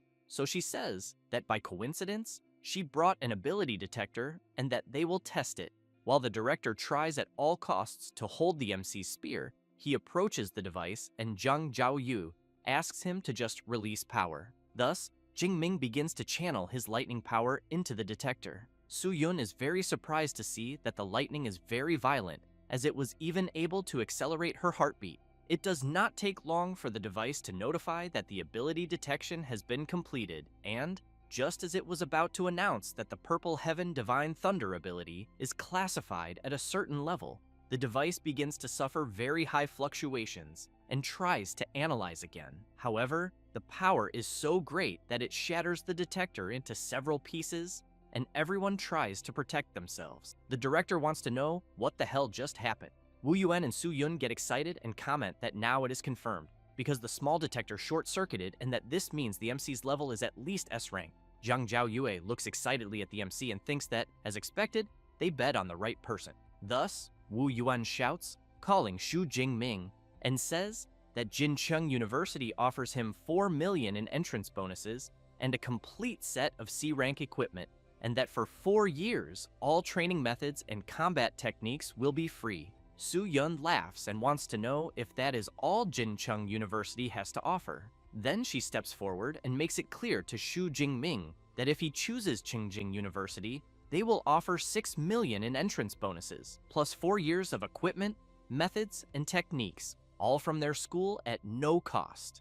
Jingming is completely shocked, thinking that all the proposals are very tempting. However, Zhang Zhaoyue says that Magic City University does not offer entrance bonuses or equipment, but in terms of training methods and combat techniques, they will offer everything the others offer. And in addition, every year the MC will receive an S-rank cultivation resource. Wu Yuan and Su Yun cannot believe that she is really offering S-rank resources. Jingming, on the other hand, wants to know what that would be. She goes to him and wants to know if he has ever heard of dragon-type beasts, because they are extremely powerful, and beasts with a dragon-like appearance are called dragon class. Then, she emphasizes that these beasts are already born at the 4th or 5th rank, far above the others, being much superior to any other beast. Zhang Zhaoyue continues saying that among the S-rank resources, there is the vital blood of an adult dragon class beast, rank 8, in which, after ingesting this blood, the MC's body will undergo a very brutal transformation, becoming as resistant as one of those beasts she mentioned, and that all S-rank resources are at this same level. Su Yun comments that she was even tempted, and that she thinks Magic City is really absurdly rich. Wu Yuan comments that those resources Zhang Zhaoyue mentioned are reserved for veteran students, and that she wants to give one right away to a freshman, and for that reason he cannot compete. Thus, Director Zhao Yao comments that it is time for a decision, so he asks the MC that among the 3 top universities, he should decide which one he wants to go to. Jingming smiles, and very excited, says that he wants to go to the Magic City Superpower University. Then he thinks that he knows Magic City University not only has the best conditions, but also their level of practical training is the highest, and that half of the champions of the inter-university tournaments came from there. After deciding, he goes to Su Yun and Wu Yuan and says that he sincerely thanks them for their interest. Zhang Zhaoyue takes an invitation from her magic ring, and as soon as she gives it to the MC, says that they are looking forward to his arrival, and that freshman classes start on the 1st of September, but emphasizes that since he was specially recruited, he can show up earlier, and they will arrange his accommodation. Jingming wants to know if he could access the training methods and combat techniques from the library beforehand. She replies that it will not be a problem, and informs him that the library can provide him with a study room of his own, without interruptions, and makes it clear that her contacts are on the card, and that when he arrives in Magic City, he just has to call her. Jingming looks at the invitation, and comments that he can hardly wait to start. After that, the next day, the MC goes straight to the train station, which soon announces that train G91 bound for Magic City will begin ticket inspection. Jingming says goodbye to his uncles and his cousin. Qingguan begins to cry and comments that her nephew really has grown up. Tang Daolin emphasizes that with this trip, little Ming is destined to reach the heavens. Then he looks at his daughter and wants to know if she will fill out the college application form soon, because since her cousin will study in Magic City, she should also try to choose a university there. Qingguan agrees with her husband and comments that this way, the two will be able to help each other in the future. Tang Qi gets a little embarrassed, but replies that she knows very well. After boarding the train, while reading a book, the MC thinks that it will take 6 hours to reach his destination, and that he will use this time to review some training methods, and that, among the exam rewards, the most important is the training method called Abyssal Sea Technique that he is reading, since he has in mind that, just like abilities, Training methods also have different levels, and there are 4 categories: basic, intermediate, advanced, and superior, and the higher the level, the faster the cultivation. Thus, he thinks that what he has there is an intermediate method, and that with his 180 spiritual power points, he managed to memorize everything in half a day. Then he reflects that, according to the manual, there is a special energy floating between heaven and earth, and that, following the steps of the method, he felt this energy already on the first day, and at the same time, his system panel showed an advancement symbol. But he does not intend to advance yet, because according to the book, when advancing to the next level from awakened to ability user, the better the method, the greater the gains after advancement. And as soon as he enters the university, he will have access to higher level methods, so he cannot waste this chance with an intermediate one. After arriving at his destination, he is very impressed to see that just the gate is more than 100 meters wide, and he can hardly imagine what it must be like inside. At that moment, Zhang Zhaoyue arrives by car, greets the MC, and welcomes him to enrollment, then asks him to get in the car because she will take him to register. While they go to the registration place, she wants to know if Magic City University is not impressive because it covers 26 square kilometers, with an average of 2,600 square meters per student, and that some visitors cannot even explore everything in a single day. Jing Ming comments that seeing it up close is even more incredible. After registering, she hands him his badge and campus card and informs him that he only needs to swipe the card to enter the dormitories. Jing Ming, very impressed, comments that he has seen several, even back when he did his doctorate in his past life, and that there are 4-person rooms, single rooms, and even 3-bedroom apartments for doctoral students. But in front of the dormitory he will stay in, he knows he has never seen villas being used as dormitories. Zhang Zhaoyue says that at Magic City University, everyone lives in a villa, and that the higher the score, the more luxurious it is. And as the provincial first place, he will stay in the most luxurious one, being more than 800 square meters. However, she asks him not to worry about loneliness, because the villas are shared by 2 students, with 2 floors, and that he and another colleague will share 1 floor each. Jingming thinks that a double dormitory is not so bad, as it is better than being alone, and that being an orphan before and after transmigrating, he always preferred the lively atmosphere of a 4-person room. As soon as they enter the dormitory, Zhang Zhaoyue says that all the MC's enrollment paperwork is complete, but emphasizes that she will explain a few things he needs to know there. Thus, she says that there are 2 main things: the credit system and the exclusive mentor system. Then she says she will start with the credit system, in which at Magic City, credit is everything: to eat, buy equipment, or rare treasures, and that the purchasing power of 1 credit equals 10,000 of Great Xia's currency. Then she emphasizes that there are several ways to earn credits, and that one of them is through fixed annual distribution based on his evaluation. For example, his entry classification is S, so this year he will receive 100 credits. Having said that, she claps her hands and asks Eva to appear. Quickly, a robot appears, calls the MC by name, and informs him that he currently has 100 credits. Zhang Zhaoyue says that the robot's name is Eva, and that it is the AI assistant installed in each dormitory, and that Eva's true body is the school's central AI. The ones in the dormitories are just sub-bodies. But she emphasizes that even as a sub-body, it has already reached the standard of rank 4 AI, being able to help a lot in daily life. Jingming is very impressed to know that a sub-body is rank 4, since he has in mind that AI technology on Blue Star is much more advanced than in his previous life. Zhang Zhaoyue says that she will now explain about the exclusive mentor system, where every student can choose a mentor they admire and become an apprentice, but obviously only if the mentor accepts. Jingming wants to know if even as a freshman he can have individual guidance. She replies that yes, and says that the university's mentors are all high-level ability users, and that almost all of them have unique and secret combat techniques and training methods, and that you can only learn them after becoming an apprentice. Then she makes it clear that in Magic City, there are 4 mentors with lightning abilities.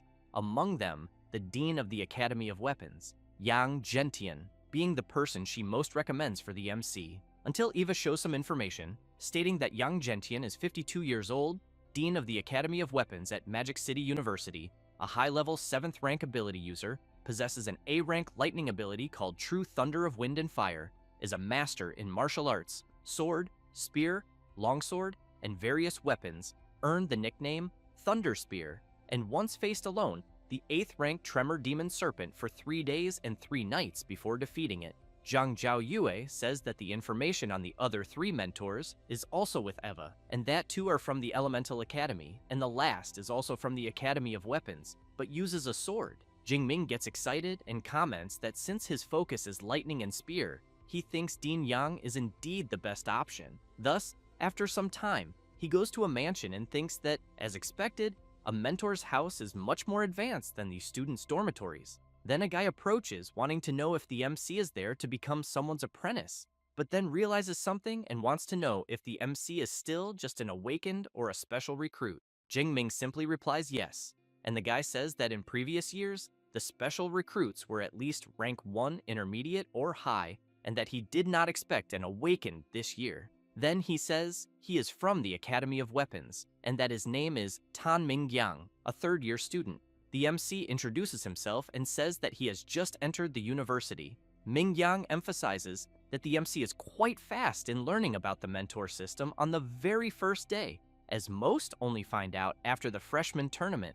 Jingming gets curious about this tournament he just heard of and asks Mingyang to be clearer. He says it is a tradition at Magic City University and usually takes place 3 or 4 days after official enrollment, and that all teachers watch, and the freshmen who stand out are contested by the academies and sometimes become direct disciples. However, he makes it clear that for special recruits like the MC, it is not possible to become an apprentice before that, but he thinks that becoming Dean Yang's apprentice right upon arrival is almost like winning the lottery, and that he will probably just be making the visit for nothing. Jingming thanks Mingyang for the explanation, calling him senior, but wants to know if he is also there to try to become Dean Yang's apprentice. He replies yes, and says that he has already tried several times this past semester, but has always been rejected, and that is why he is almost giving up.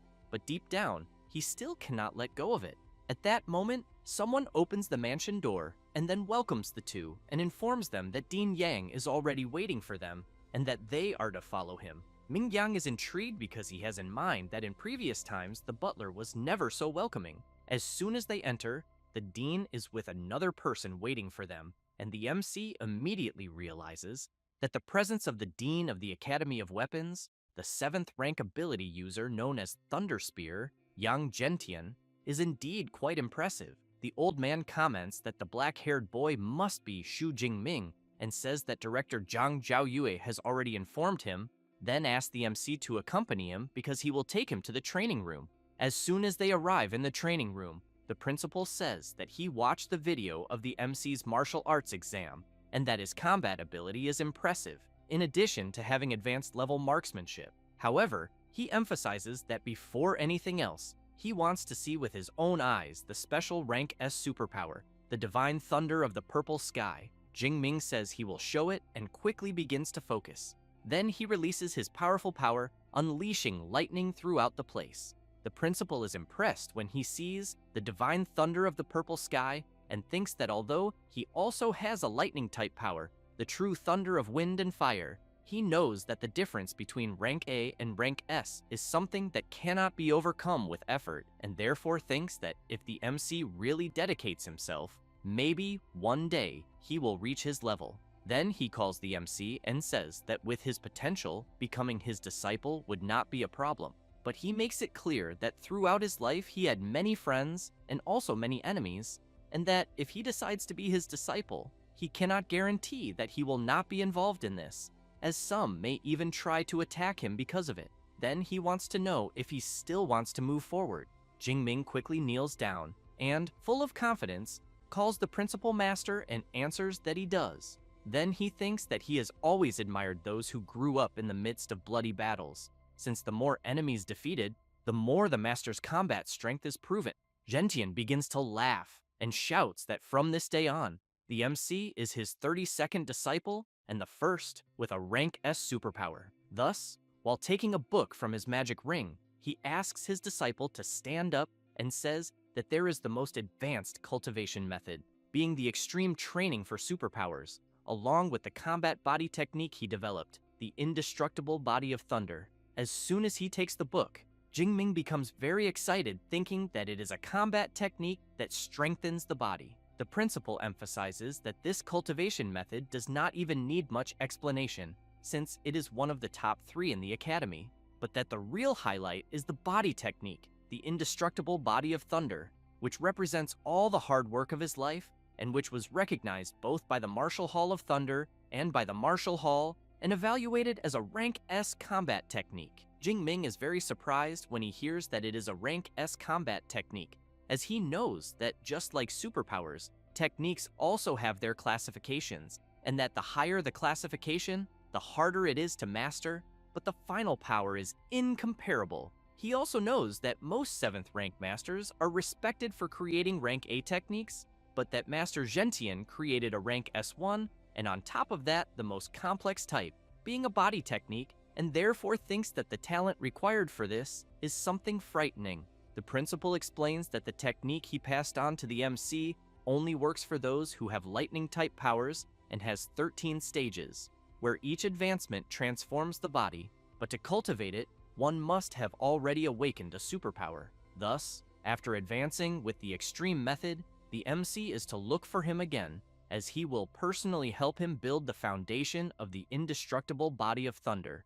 Jingming quickly thanks his master several times, and thinks that with a mentor guiding, everything is easier, since he knows that if it were on his own, he would get completely lost. The principal watches the MC leave and thinks that personally, he only reached the 10th stage of the indestructible body of thunder, and that the last 3 are still beyond his reach. So he knows that if he cannot reach the peak as a 9th rank martial saint in this life, the MC will be his greatest hope of proving the value of this technique. After all, according to his assumptions, by mastering it completely, he thinks that the body may achieve true indestructibility. After saying goodbye to the butler and going outside the mansion, Mingyang is sitting with his head down. Jingming quickly wants to know what happened. With his body and face completely beaten, Mingyang wants to know if the MC saw the guy who was with the principal, because that was Senior Lu, disciple of Principal Gentian, and that to qualify him as an apprentice, he would have to defeat him while he only used 1/10 of his strength, but he has already given up on that idea. Then he turns and wants to know if the MC was also rejected, because joining Principal Gentian's team is not easy. Jingming says that is not the case and that he passed, now being a disciple of Principal Gentian. Mingyang cannot believe he passed and thinks that he has never heard of anyone being accepted by a mentor of that level before the freshman tournament. Then he stands up and begins to question who the MC is and what he did to be accepted. As soon as Jingming returns to his dormitory, he goes straight to the training room on the 2nd floor and begins his training. While trying to keep focus, he thinks that indeed the cultivation method he is learning is on another level, because the energy he feels at the moment is much greater than with intermediate methods, and as soon as he masters it, he knows he does not want to go step by step, since he will use points and level up directly. Thus, he begins to spend his available points to level up. At the same time, his body begins to release a gust of wind around, and Jingming starts to feel discomfort, grabs his clothes tightly, and a tremendous power is released from his body. The MC breathes a sigh of relief and thinks that he managed to advance to the lower stage. Then he feels the power in his hand and decides to make a small test, releasing a bit of that power. Thus, he clenches his fist tightly and thinks that, as expected from a high-level method, his body and powers became at least 4 or 5 times stronger, and he even thinks that if that violent bear from the exam appeared again, he would not even need a weapon, because his thunder would finish it easily. Then he opens his system panel and thinks that now he understands why all superpower users seek stronger cultivation methods, since if he had used the Abyssal Sea technique, his vitality and spirit would have only increased by 30 or 40 points, but at the moment, he gained almost 100 points at once, being a huge difference. Jingming goes to the table where the book he received from the principal is and keeps thinking that to advance he only spent 300 points, and that it is better to save the rest, since he has to economize to learn new combat techniques. And before the manual, he knows that this indestructible body of thunder technique is even more important than the cultivation method itself. But being a rank S technique, the stronger it becomes, the more points it consumes. and that is why he thinks it will take some time to understand everything. Thus, the next day he goes to the principal's mansion, and as soon as he sees the MC, he is very surprised, wanting to know if it was really that fast. Then he laughs and says that he has been teaching at the Magic University for 20 years and has seen many geniuses, and that even the best took quite some time to complete the transformation. And the MC, from the moment he took the manual until now, has not even spent one day. Jingming laughs and says that maybe the only thing he does fast is advancing, because when cultivating his master's indestructible body of thunder, he got stuck right at the foundation forging part. Gentian wants to know if it is true, because he knows that forging the foundation means using the blood of a lightning-type beast as a guide and channeling one's own electric power to strengthen bones and muscles. And how strong the indestructible body of thunder can become depends greatly on the quality of the blood used at the beginning. However, he makes it clear that since he has already advanced, he will help him forge the foundation, then takes from his magic ring and says that high-level electric beasts are too rare, and he had kept the blood essence of a 7th rank storm bear that he personally defeated.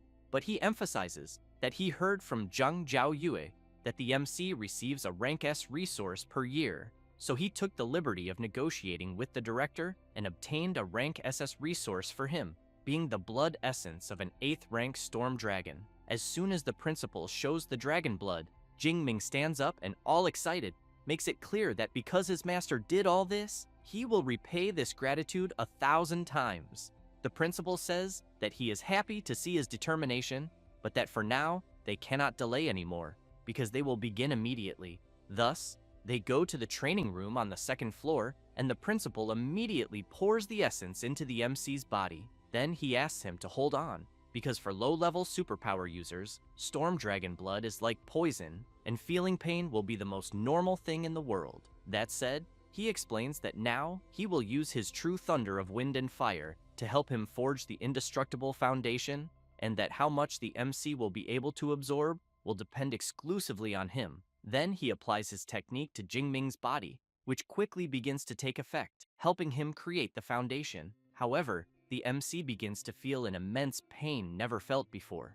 Meanwhile, a few moments earlier, Senior Lu calls his uncle and wants to know if that day is already the 5th day, because this new disciple is more resilient than they expected. Then he says that he has to admit that in his case he only lasted 2 days and still used the blood essence of an inferior 7th rank wild beast, but that the MC's performance truly matches the blood essence of this 8th rank draconic beast. Next, he emphasizes that moreover, combined with a rank S lightning superpower, he is starting to get curious to see this so-called indestructible body of thunder, until they hear a loud scream coming from the 2nd floor training room and quickly go there wanting to know if the MC managed to forge the foundation.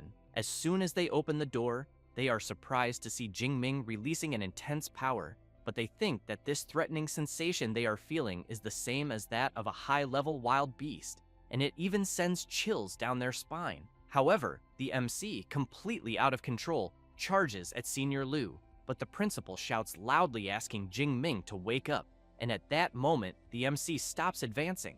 Completely sweaty and confused, he wants to know what just happened to him and why he had such a strong urge to destroy everything around him. Gentian comments that it was probably the influence of the storm dragon blood essence, since such a creature is known for being extremely dangerous, and that, as the MC's compatibility and absorption were too high, this ended up generating that side effect. However, the principal asks him not to worry and explains that as long as he does not have intense emotional fluctuations, there will be no problem, and that, with time and the increase of his strength, these effects will fade away. Jingming looks at his hands and says that it is a relief to know that, but that he does not want to be controlled by emotions and end up doing something he will regret later, until the principal shouts asking him to be excited because the construction was perfect and the absorption rate reached 98%, and that of the more than 20 disciples he trained with the indestructible body,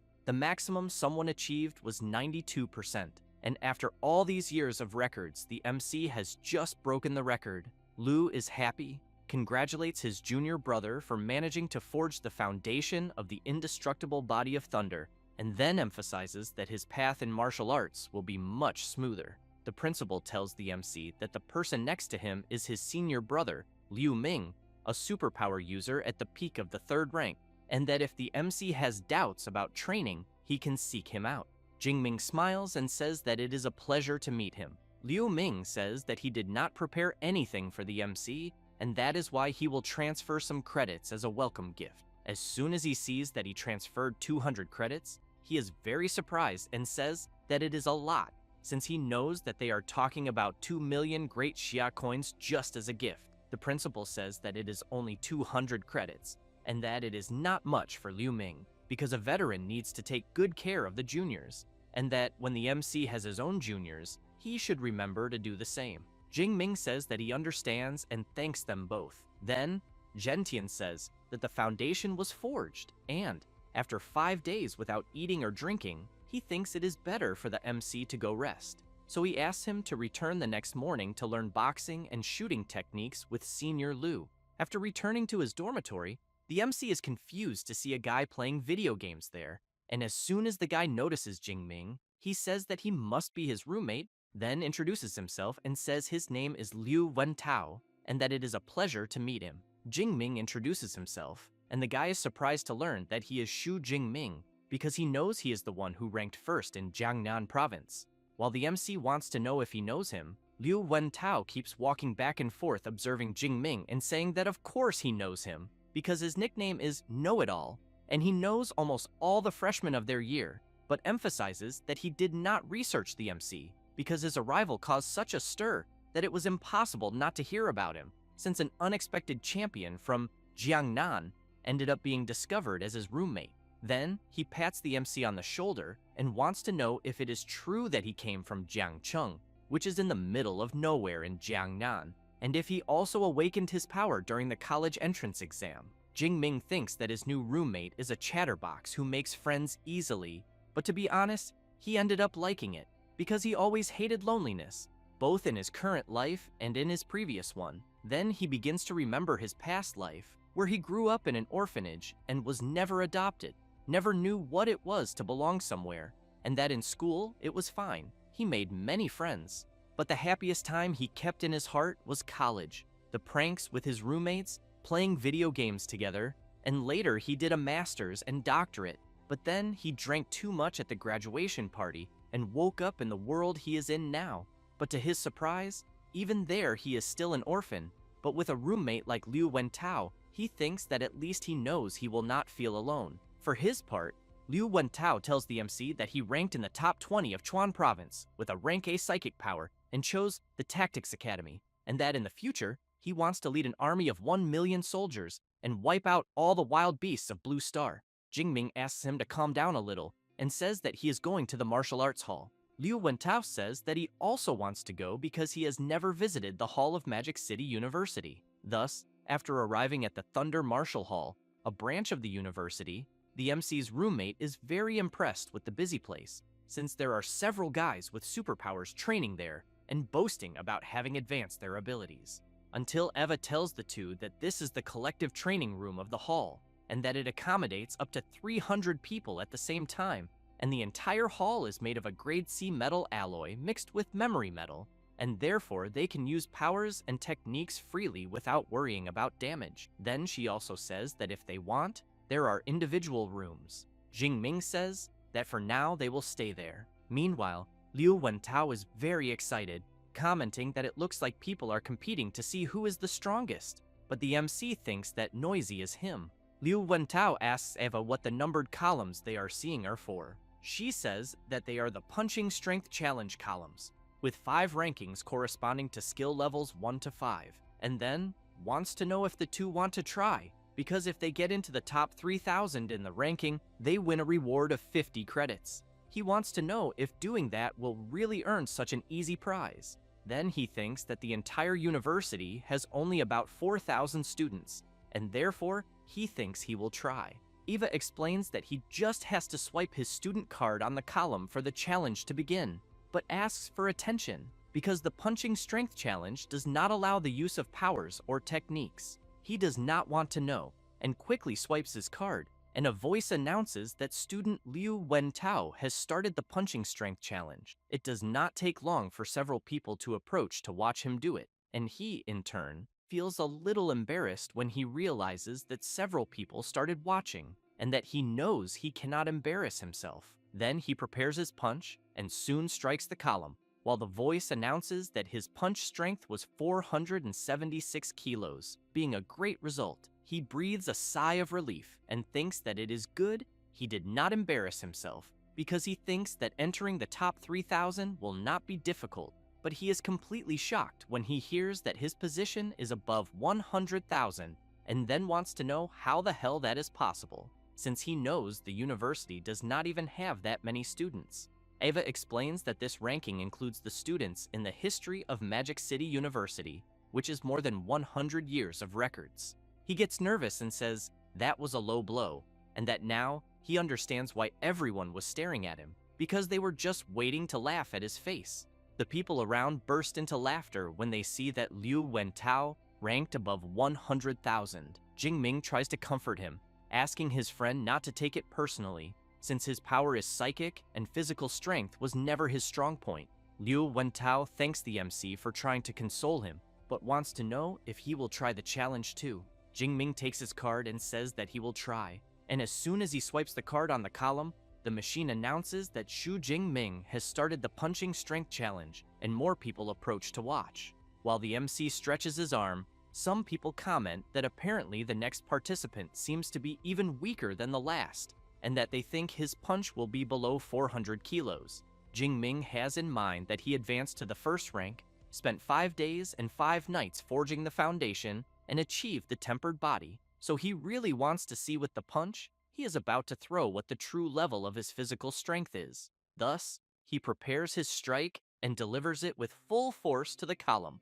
The people watching are quite surprised since it was announced that the MC's punch reached an incredible 4,589 kilograms, achieving the highest recorded strength, breaking the record, and taking first place. People start to question whether they are really seeing and hearing correctly. A girl comments that she heard the top 1,000 on the list are people who can lead an era, so she wants to know how far the MC can go. Her friend emphasizes that this record for the first pillar had lasted for over 10 years, and that's why she needs to record this moment. Liu Wentao gets excited and shouts that the MC just became his idol, and that from that moment on, he will follow him everywhere. Jingming feels embarrassed and asks him not to exaggerate, but thinks the result was even better than expected since the Thunder Tyrant Dragon and he really match, as the boost was immediate. Ava goes to the MC, congratulates him, and points out that he broke the record and 400 points were credited to his student account. Jingming is pleased and asks if breaking the record again would earn him more points. Ava makes it clear that within the same level, it only counts the first time, but he can challenge the other pillars and receive other rewards. Therefore, the MC looks at the remaining pillars and thinks that the other 4 are for students from ranks 2 to 5, so he decides to wait and break those later. At that moment, the MC is surrounded by several girls asking if it's his first time there and offering to help him use the equipment. However, he gets embarrassed and leaves, calling Liu Wentao and saying he needs to train in a private room. Meanwhile, Liu Ming is on his phone, calls the principal, and says that junior brother Xu is very popular on the campus forum because he broke the record with over 4,500 kilograms, and that he thinks the boy's physical strength is absurd. Gentian comments that he should be resting, so he wants to know why he went to the gym to break a record. Liu Ming takes a deep breath and thinks that when he was at the advanced stage of rank 1 and had the first level of the indestructible thunder body, his punch barely exceeded 3,500 kilograms. But the MC easily surpassed him. Meanwhile, somewhere else, a guy is looking at his phone, gets furious, and releases a bit of his power, breaking things on the table when he realizes Xu Jingming also went to the Magic City. Furious, he thinks that because of the MC, he lost first place in Jiangnan province and became a laughingstock in Ning'an, but he knows that this time he will regain all the honor that belongs to him. Meanwhile, in the private training room, the MC is thinking that with the indestructible thunder body, he can endure 5 days without eating or sleeping. Then he tries to cut himself with a small knife, but it easily breaks upon contact with his body. He thinks that the physical training he underwent made his skin as resistant as a lower-rank metallic alloy. He also knows that for an ordinary person, it would be like armor against blades, and that, apparently, this rank S body combat technique truly lives up to its name. At that moment, Liu Wentao calls the MC and says that the news of him breaking the record is blowing up on the forum, and that a lot of people want to challenge him. Jing Ming gets excited and comments that apparently the university's martial spirit is really strong. Liu Wentao starts to get nervous and asks the MC to leave things to him because he will deal with those arrogant people. Jing Ming tells him to forget it, because it's not worth the effort, and emphasizes that he needs to go to the combat technique library and that he should return to the dormitory. After arriving at the combat technique library, as soon as he tries to enter, a barrier stops him. Then he is impressed and thinks he heard that the library is protected by a vice director with spatial ability, and apparently, it seems true, because with that level of security, he believes not even a rank 9 martial saint could steal anything from there. Then, he swipes his student card, and as soon as he enters, some girls appear, welcome him, and ask if he will need anything. Jing Ming wants to know if they know him. One of them explains that students with S access can consult all the techniques in the library and that they received the notice as soon as his card was scanned. Then she thinks that rank S means unlimited potential, someone who has everything to become at least a grandmaster, and therefore she believes she must get along very well with him. Jing Ming says he understands and says he wants to see combat techniques with electrical affinity, so he wants to know which floor they are on. She says that rank B techniques and below are on the 2nd and 3rd floors, and the more advanced ones are on the 4th floor, and that he can enter by swiping his card. Thus, she shows the direction to the MC, who soon thanks her. After arriving where he wants, Eva says that after he chooses the combat technique online, they will bring him the original manual, and that original manuals of rank B or above are valuable, so she asks the MC to handle them with great care. Jing Ming asks to show all electrical techniques from rank B and above.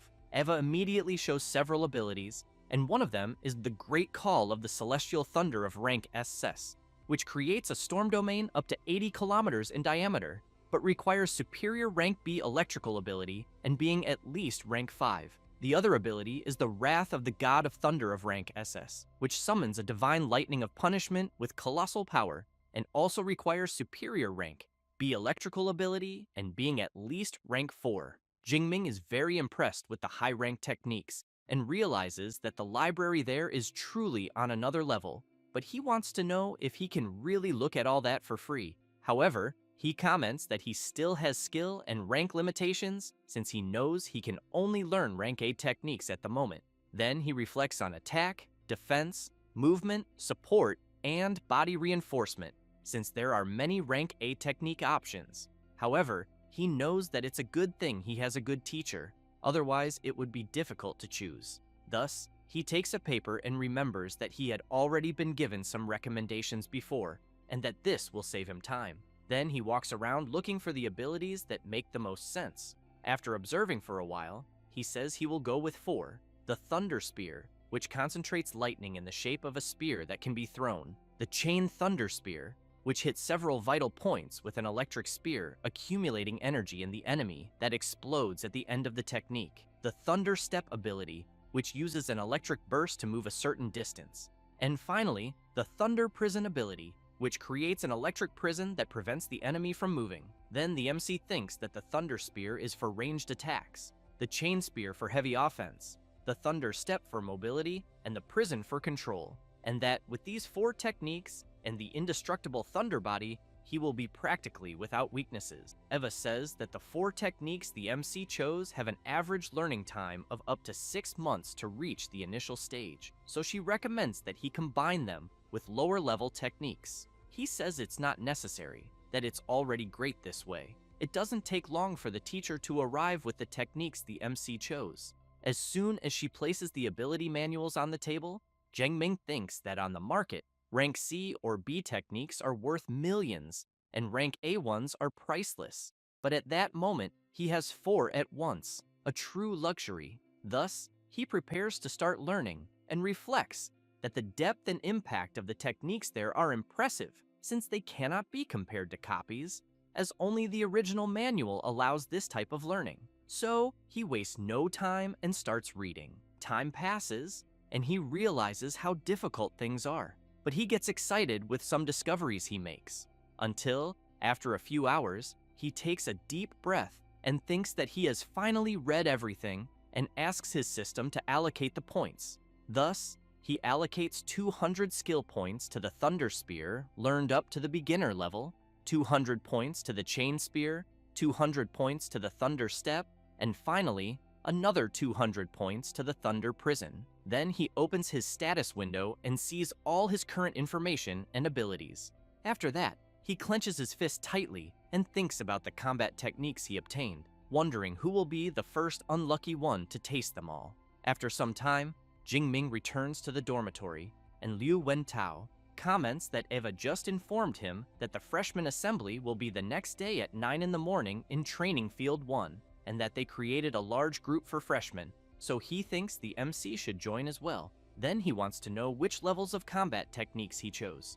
Jingming says they were just 4 rank A combat techniques. His roommate is shocked thinking about the 4 rank A abilities, since he knows it would normally take until the 2nd or 3rd year to master them all, and that this is typical of the MC, always straying from the common path. Liu Wentao comments that if the MC can access rank A techniques, he wants to know if that means he also has rank A authorization. Jingming replies that he doesn't and says that his is rank S, which leaves Liu Wentao even more astonished, wanting to know if the university they are in has anything above rank A and why he has rank S authorization, then asks if he is the student everyone was talking about online. Jingming comments that apparently the know-it-all just learned something new. Liu Wentao thinks that's amazing and admits he even imagined his friend's authorization matching his classification, but never thought rank S truly existed, since the top students from other provinces are only rank A. Then he smiles and thinks that luckily he bet on his friend from the start, since he can now say he's an old-time fan.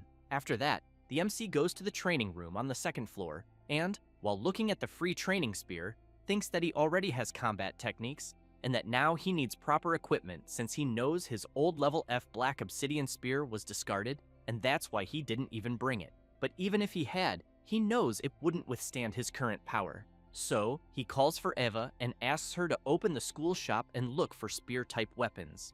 While she shows several varieties, the MC thinks there are spears of ranks F, E, and D with various options, and that it seems possible to adjust their length and weight.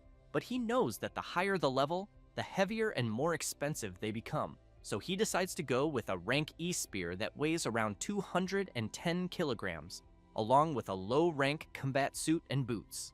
As soon as he completes the purchase, Eva says that he bought a long spear, a combat suit, and low-rank combat boots, with a total cost of 237 credits, leaving 383 credits remaining, and that the MC's purchases will be delivered the next morning.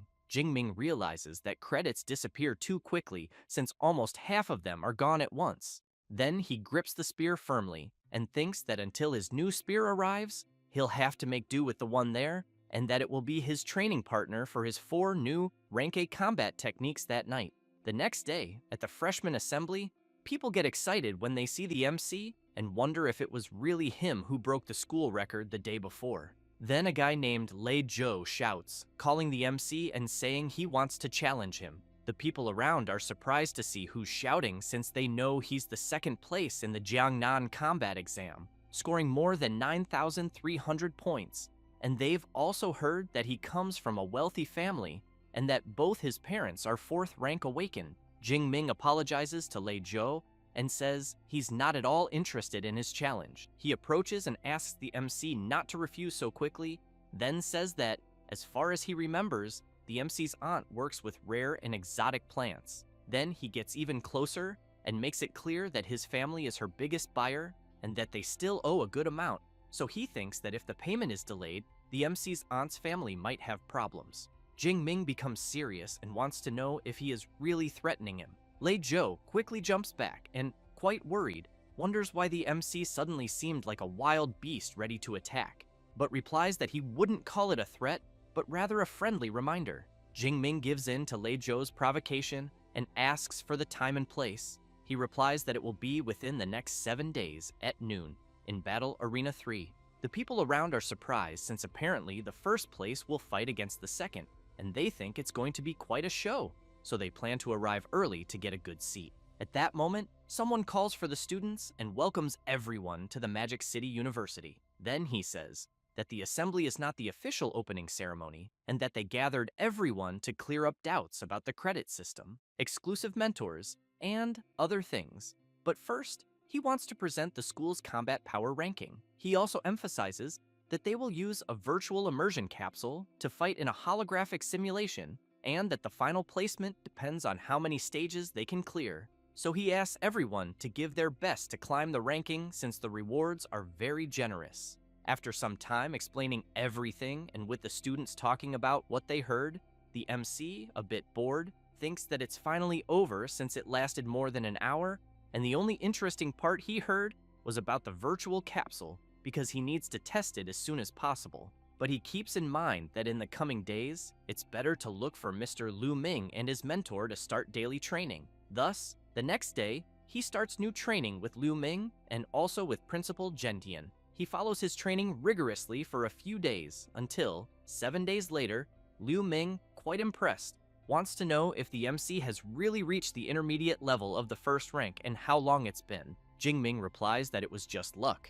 But he knows he waited a few days on purpose since it only took 386 skill points to advance from the initial to the intermediate level, and he thinks that if he hadn't waited, he probably would have scared his mentor. Liu Ming wants to know if the MC has a duel with another freshman at noon. Jingming replies that yes, and he's ready. Liu Ming smiles awkwardly and says he will hold 3 minutes of silence for his opponent and that he's going with the MC because he wants to see with his own eyes how strong his junior brother really is when he fights seriously. After a while, as the time approaches, Lei Zhou is already in Arena 3 waiting for the MC. Some people nearby, and a blue-haired guy, Tioe comment that the big freshman tournament is in a month, and that the fight they are about to see is a good preview to measure the strength of the province's best. The chubby one says he checked and saw that Xu Jingming only got first place because his exam location was easier, so he bets that Lei Zhou will win. At that moment, the MC appears wearing his new purchased outfit alongside his senior brother. Liu Ming observes the MC's new look and wonders how many senior and freshman girls he'll charm once he becomes famous. Lei Zhou notices that Xu Jingming's rank has increased, but thinks it's fine since he also made his own preparations. Then he calls Jingming and says that just fighting to see who wins is kind of boring, so he wants to know if he's up for a bet. It can be all the credits they both have. The MC agrees and says he currently has 370 credits. Lei Zhou comments that the MC has quite a bit, then makes it clear that he will pay the difference in Great Xia currency, and that, to ensure no one goes back on their word later, they'll transfer everything to Professor Zhou's account. Thus, he points to the arena referee, Zhou Yun, who has a healing-type superpower, is rank 6, and is at the intermediate level. After transferring his credits, Jingming thinks that fights between awakens are dangerous, and that apparently the school wants to avoid deaths on campus. People go wild upon learning that the duel is worth 3,700,000. It doesn't take long for the referee to announce that she received the credits and transfers, then asks both fighters to get ready. She emphasizes that when one side gives up or loses consciousness, the other cannot continue attacking, and anyone who violates the rules will be severely punished. Both acknowledge and prepare. Lei Zhou releases his power and shouts to Jingming that he will reclaim all the glory he took away. The students are astonished to see his power and comment that this was expected from a rank A fire elemental ability. Lei Zhou wastes no time, leaps forward, and uses his flaming slash technique.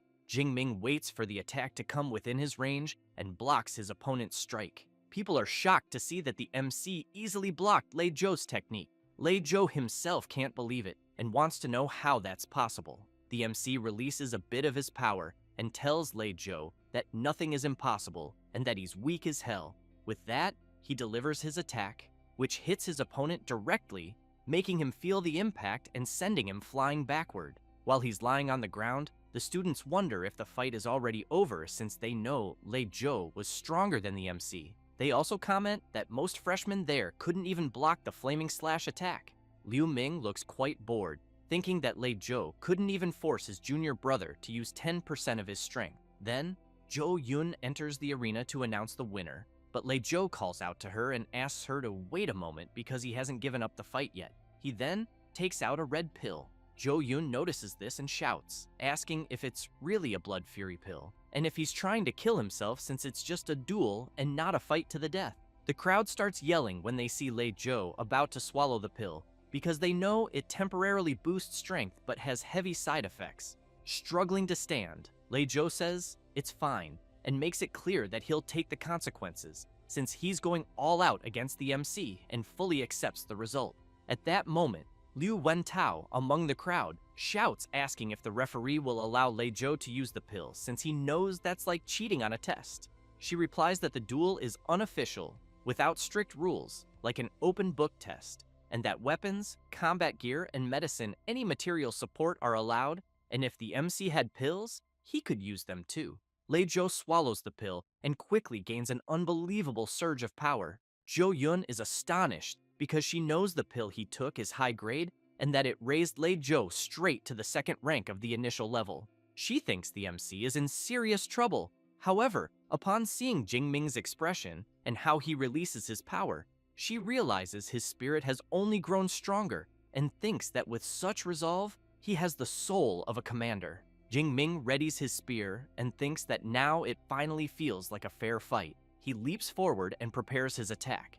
As soon as the MC strikes, Lei Zhou tries to block with his sword but is thrown backward by Jingming's strength. He doesn't like it one bit and thinks that even with second-rank power, he still can't match Jingming's strength, wondering what kind of monster he is.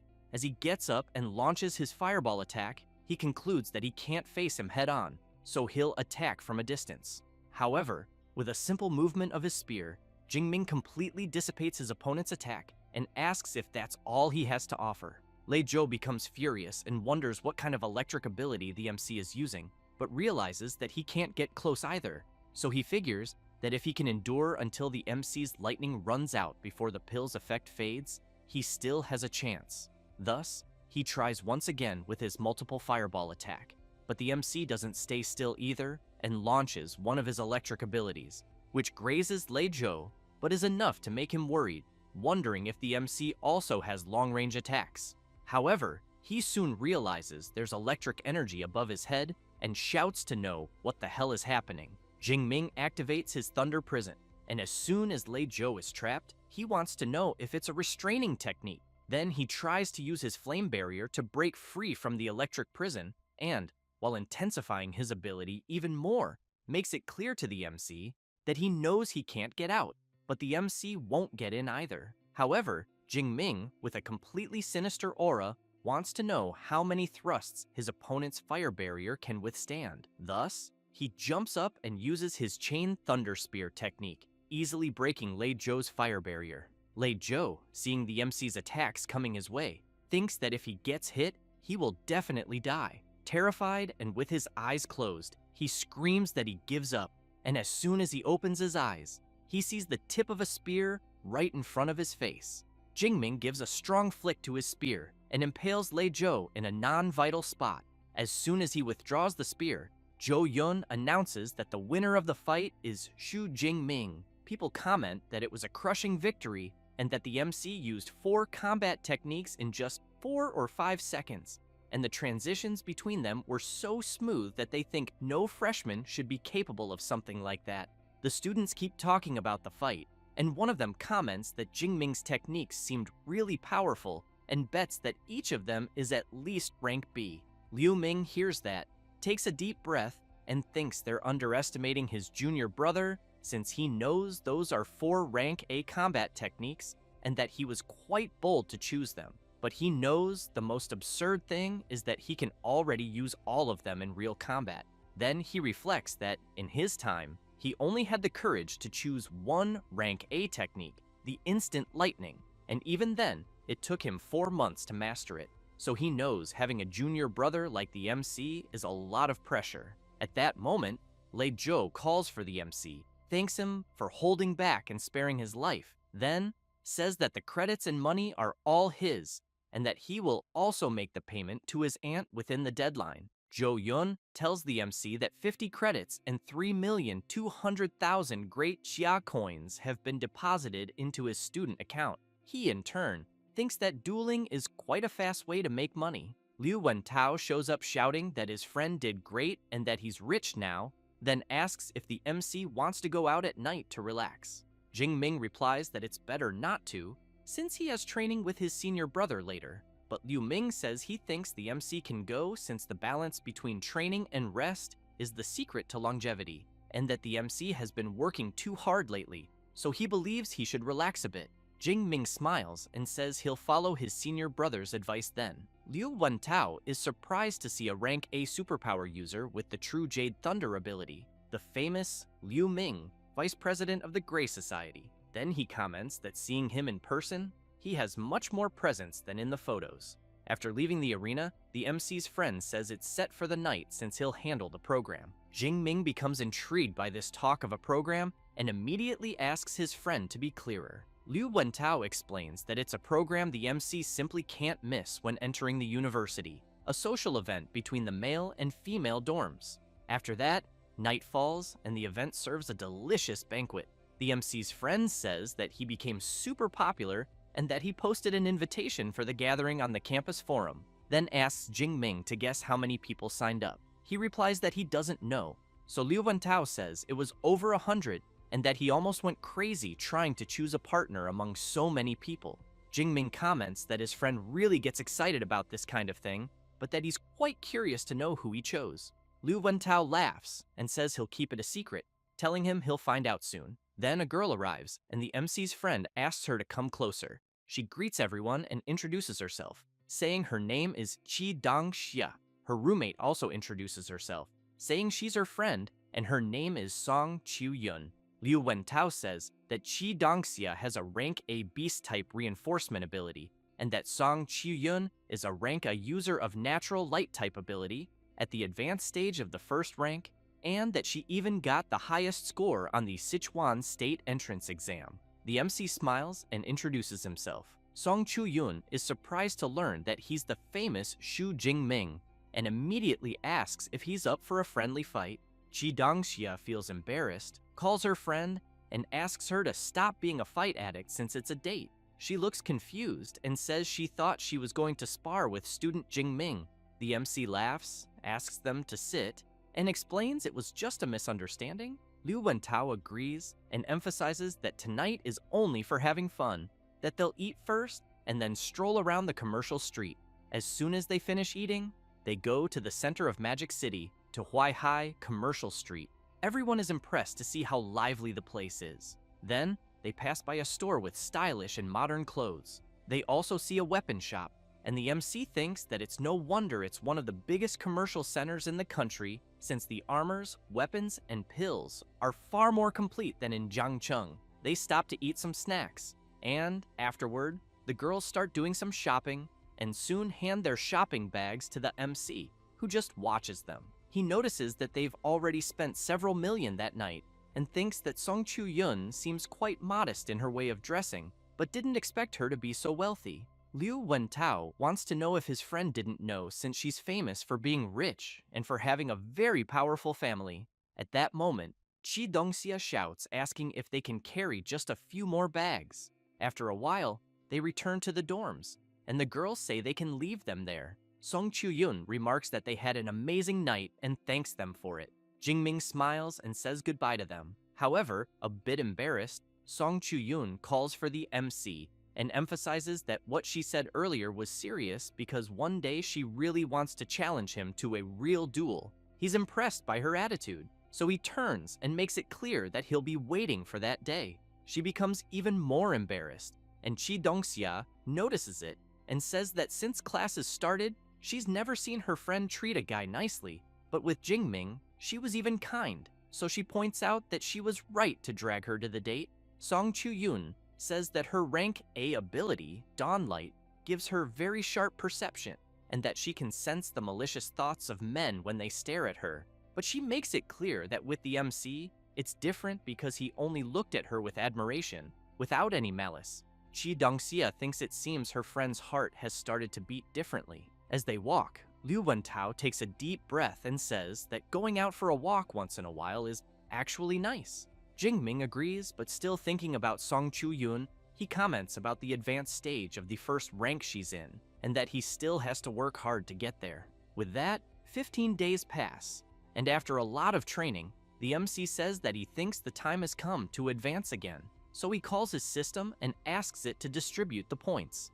As his power overflows through his body, the system notifies that 456 skill points were spent, and that the MC advanced from the intermediate to the advanced stage of the first rank. Then the system notifies that he spent another 354 skill points, and that now his indestructible thunder body is at level 2. Jingming takes a deep breath and thinks that, as always, leveling up improved his overall strength, and that the second level of body strengthening still focuses on bones and muscles. But he keeps in mind that according to the book in front of him, if he manages to reach the third level, he will unlock a special state called the Extreme Thunder State, gaining an absurd increase in strength and speed for a short period of time. Then he opens his status window and thinks that he's quite excited about the Extreme Thunder State, but knows it's a shame that his skill points are almost gone. So he considers that it might be time to ask the professor for permission and go to the Wild Zone to hunt some beasts and gather more points.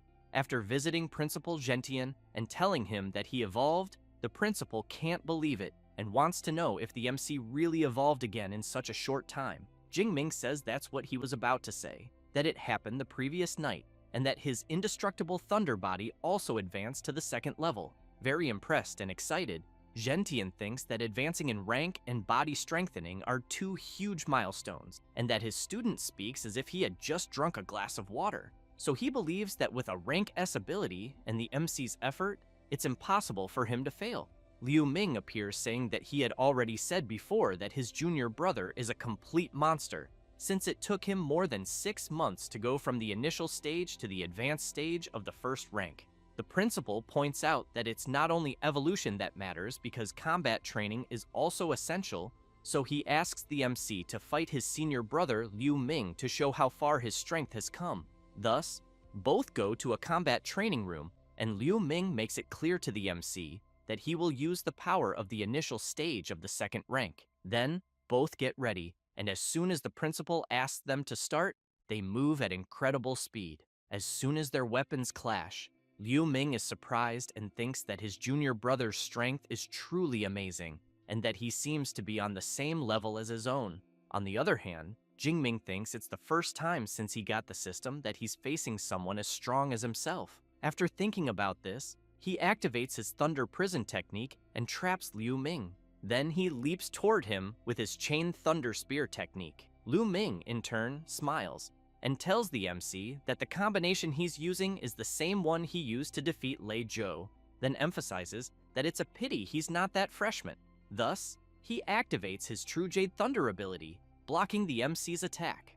After fighting for 20 minutes, Jingming is exhausted, commenting to his senior brother that his Divine Thunder ran out, and that, because of that, he admits defeat. Liu Ming makes it clear that he didn't lose due to lack of technique, but because of the energy of his ability. The principal comments that the fight wasn't bad at all, and that the MC's performance exceeded all his expectations since he thought Liu Ming would win easily, but it was so close that he had to rely on physical endurance to win.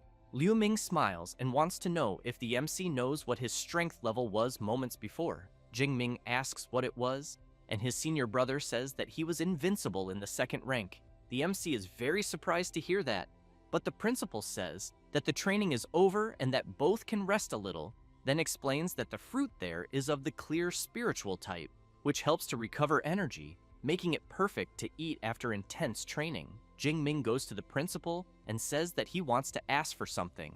Thus, he explains that he is thinking of leaving the university for a while and going to the Wild Zone. Gentian wants to know how long the MC intends to stay away. He replies that a little over a month, but makes it clear that he will return before the freshman tournament. The principal is intrigued, as he knows that the Wild Zone is not like the admission test area, because there is no army there to protect anyone, and beasts roam freely and appear randomly.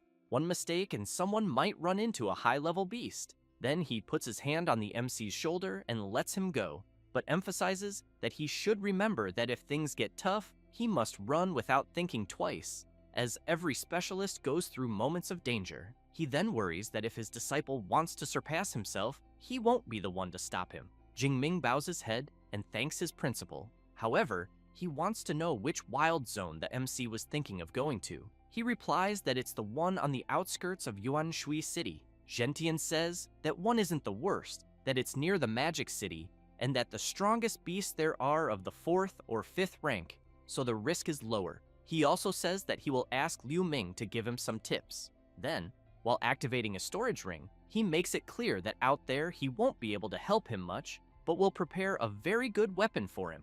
Thus, after taking something from his magical warehouse, he hands it to the MC. After that, Jingming returns to his dormitory and immediately asks Eva to open the university's mission system. While observing some missions, he thinks that, according to what his senior brother said, it's best to accept some field missions before leaving the university to collect some credits. After checking the missions, he knows they involve collecting beast materials, rare herbs, hunting fugitives, and military campaigns. He concludes that the missions that give the most credits always involve combat, and that it's basically throwing students into the fire. He also concludes that now he understands better why they say that the best students of the Magic City University are not on campus but outside, and therefore he thinks he will take 1 rank A mission and 3 rank B1s. Thus, after accepting the missions and preparing for them, he says that he can't keep delaying. As soon as he arrives at the supply base in Yuanshui City, he sees that the place is quite busy, but on the other hand, he feels quite excited, and as soon as he enters a place, a woman approaches him, welcomes him, and asks how she can help. Jingming says that he wants to register as an adventurer, but thinks that to enter the Wild Zone, he first needs to register as a nationally recognized adventurer. As soon as she takes the MC's card, she is very surprised to see that he is a student from Magic City University, as it's quite rare to see a first-rank person going to the Wild Zone. Then she says it will take a little while to prepare his ID, so she suggests that he can go rest a bit.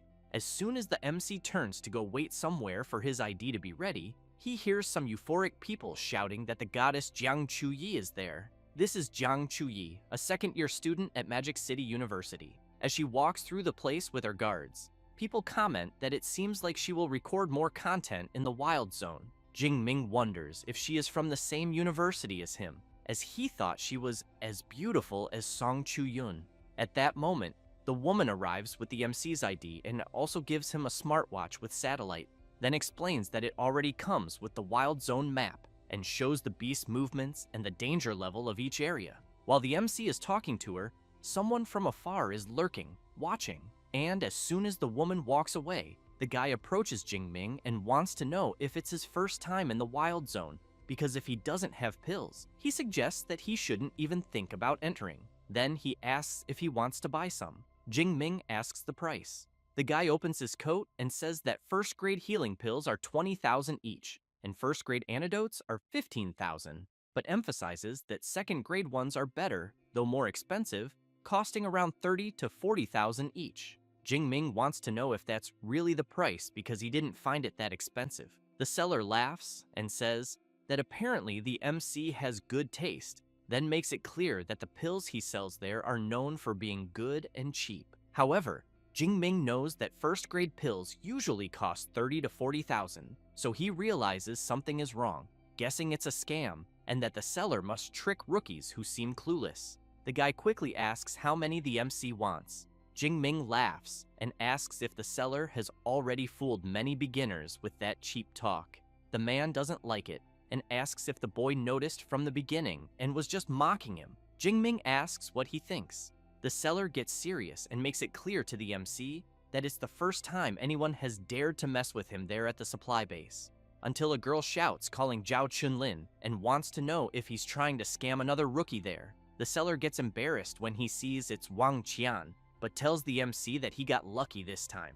Then he warns that it's better if he doesn't leave the base for the next few days. People around notice the commotion, and a girl comments that things got bad for the MC because he messed with Zhao Chunlin. Another person says they heard that he's already in the intermediate stage of the second rank, and that the MC seems to still be in the advanced stage of the first rank, having no chance. Wang Qian tells Jingming that Zhao Chunlin doesn't forget easily, so she suggests he stay in the base for a while. Jingming thanks her for the warning, but wants to know if no one does anything about someone who deceives others like that. She says that Zhao Chunlin has ties with the black market, so she thinks no one is crazy enough to go against him. Then she emphasizes that if the MC wants to buy something, he should do so in official stores, and remember not to leave the base for a while. Jingming thinks she was kind to warn him, but keeps in mind that first he will buy everything he needs for the month he'll spend outside, such as healing pills, antidotes, fury pills, and many other things. Thus, he wastes no time and goes after everything he needs. And as soon as he finishes preparing his things, he leaves the base and immediately runs into Zhao Chunlin, who makes it clear to the MC that he had warned him not to leave the base, and that even so, he had the audacity to show up outside. Jingming smiles and asks what he wants. While cracking his knuckles, Zhao Chunlin replies that the MC embarrassed him, and that because of that, he's going to break his legs and leave him in a wheelchair for the rest of his life. At that moment, Wang Qian appears shouting, saying that she had warned the MC not to leave the base.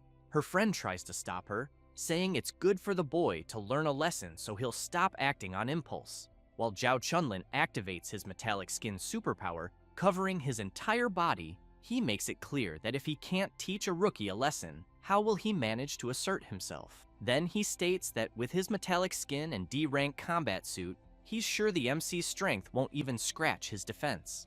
Jingming begins to unleash his power and tells Zhao Chunlin to shut the fuck up. The seller can't believe the boy's courage, but the MC, not wanting to waste time, uses his Thunder Step ability and delivers a powerful strike, and unable to react, the enemy is brutally hit and thrown far away, crashing into a wall. People can't believe what they see, and Jingming just turns around and walks away. Everyone watches the MC in shock, wanting to know who he is and how Zhao Chunlin was defeated with a single blow. Wang Qian, very impressed, wants to know how he did that, because she couldn't see it either. Her friend says it was a spinning kick and that Zhao Chunlin's hip was completely destroyed, thinking that even if he survives, he'll end up in a wheelchair. Then, she points out that it's no wonder the MC is from the Magic City Superpower University, being someone strong and merciless. Wang Qian wants to know how her friend knows all that. The blonde says it's because of the outfit the MC is wearing, since she's only seen that type on students from there, and thinks it must be exclusive to their equipment department.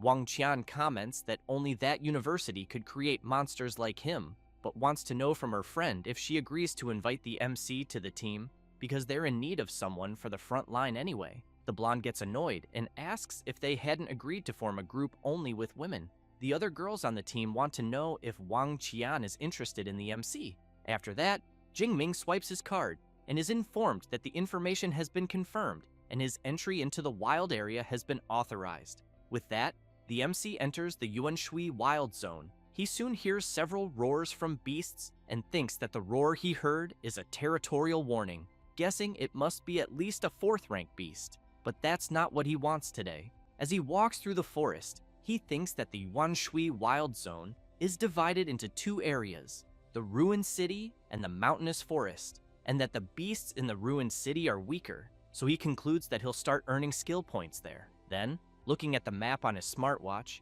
he observes that Ping'an County seems like a good choice, since it has more 2nd rank beasts and rarely 1st rank ones, almost none above that, and he notices that the area is quite large and should have around 500 or 600 beasts. Thus, he rushes full speed toward Ping'an. As soon as he arrives, a wild beast appears. It's a shadow cat. Jingming grabs his weapon and thinks that apparently, skill points are coming to him for free.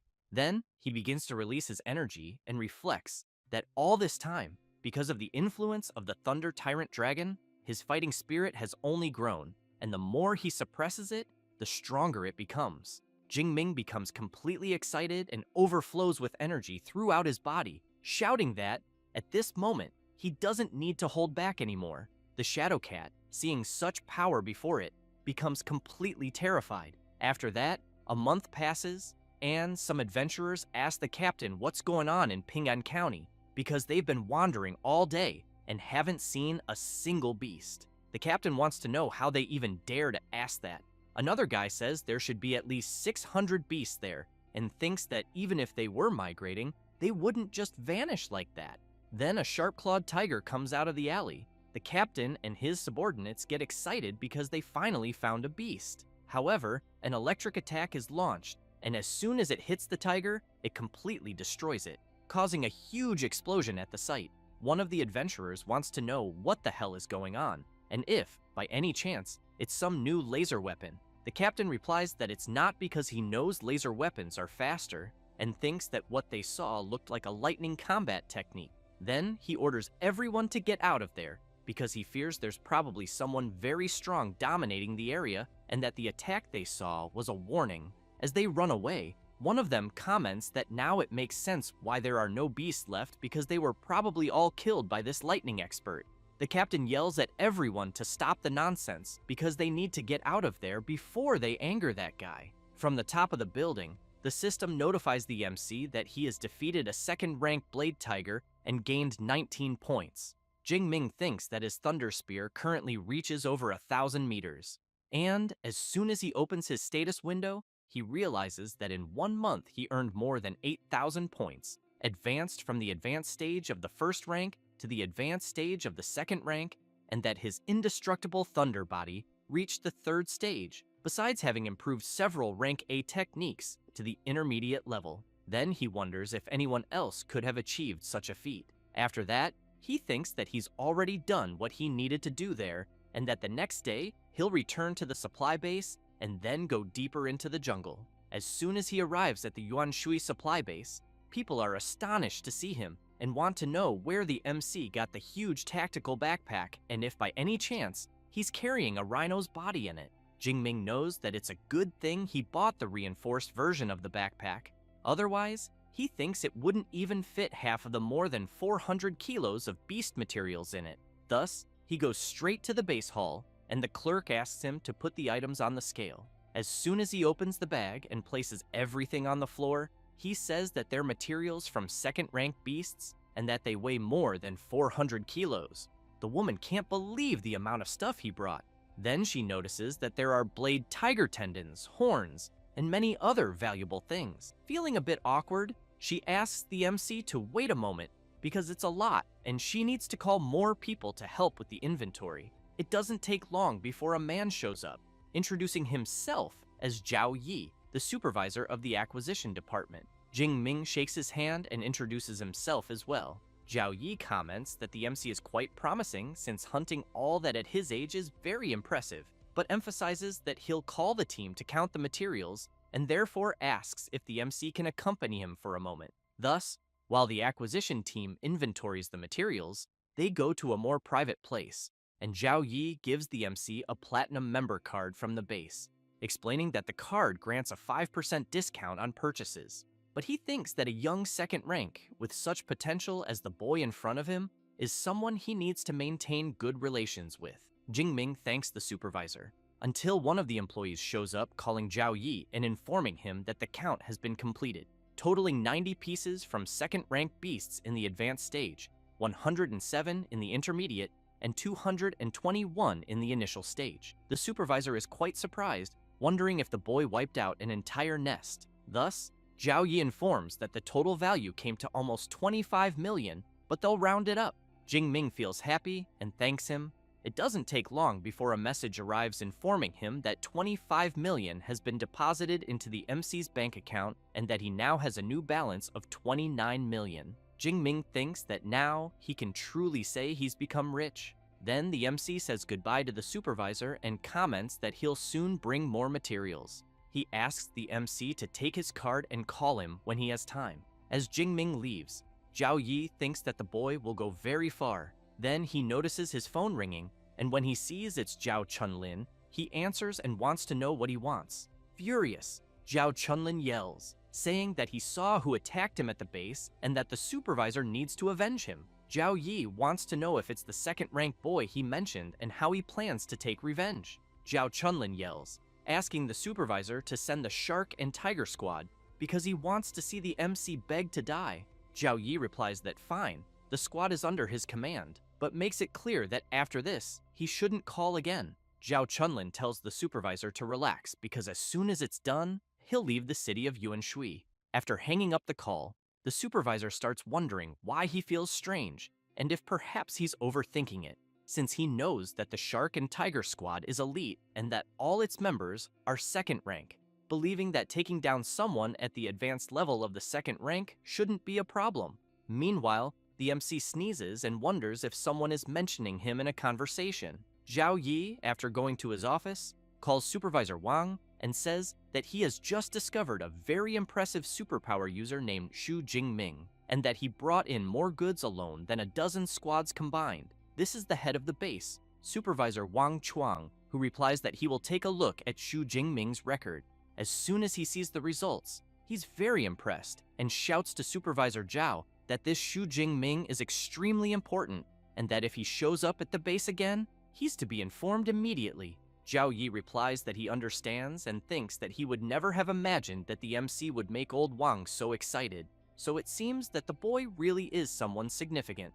Wang Chuang, seeing Xu Jingming's record, comments that he never imagined another disciple of Principal Yang Gentian would appear at his base, and that apparently the MC's talent is even more astonishing than Liu Ming's, being a true monster. Meanwhile, Jingming is walking and thinking that the dimensional rings for sale there cost more than 10 million and only hold the equivalent of a suitcase, which is absurd. But he knows that considering how practical they are, he's almost buying one, though he keeps wondering how much one that could hold a spear would cost. At that moment, his phone starts ringing, and when he answers, he sees it's Liu Wentao asking when he'll return to campus. Jingming says he might come back in about 2 weeks, but wants to know if something happened. However, while talking on the phone, a group led by Zhao Chunlin is lurking, watching the MC from a distance.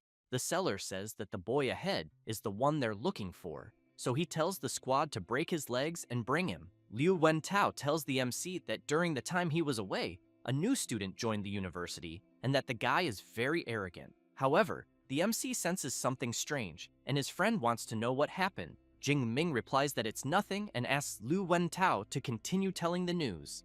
Meanwhile, the squad leader tells everyone to get ready because the target just entered the alley. Then he asks Heji to analyze the MC's power level. One of the squad members calls his captain and comments that he thinks sometimes he's too cautious since the MC is only at the advanced stage of the first rank, so he wants to know what kind of trouble he could cause. However, Heji is shocked when she analyzes the MC's power level and says that she thinks it can't be real. The captain immediately wants to know what happened. She replies that she'll show everyone so they can see it with their own eyes, since her ability works in a way that the stronger the superpower, the more intense the light the person emits. And as the MC walks toward them, everyone is stunned to see the size and intensity of the power surrounding the boy and comments that someone at his level could easily wipe them all out.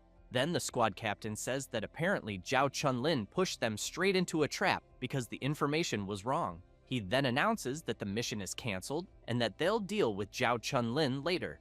As Jingming gets closer, everyone in the squad retreats, and the MC wants to know what happened and why they suddenly ran away. He then makes it clear that he's the only one at the base who has issues with Zhao Chunlin, and knows that he definitely tried to take revenge in secret and that some people never change, and that the next time he sees that guy, he'll have to be tougher. As soon as the squad returns and finds Zhao Chunlin, the captain punches him square in the face, knocking him hard to the ground, and he, in turn, wants to know why the hell he's being beaten. The captain wants to know if he still has the nerve to ask because the information he provided was completely wrong, and they almost died because of him, since the target isn't at the advanced stage of the first rank, but at the advanced stage of the second rank. Zhao Chunlin is confused and wants to know how that's possible, since it's only been a month since the boy appeared.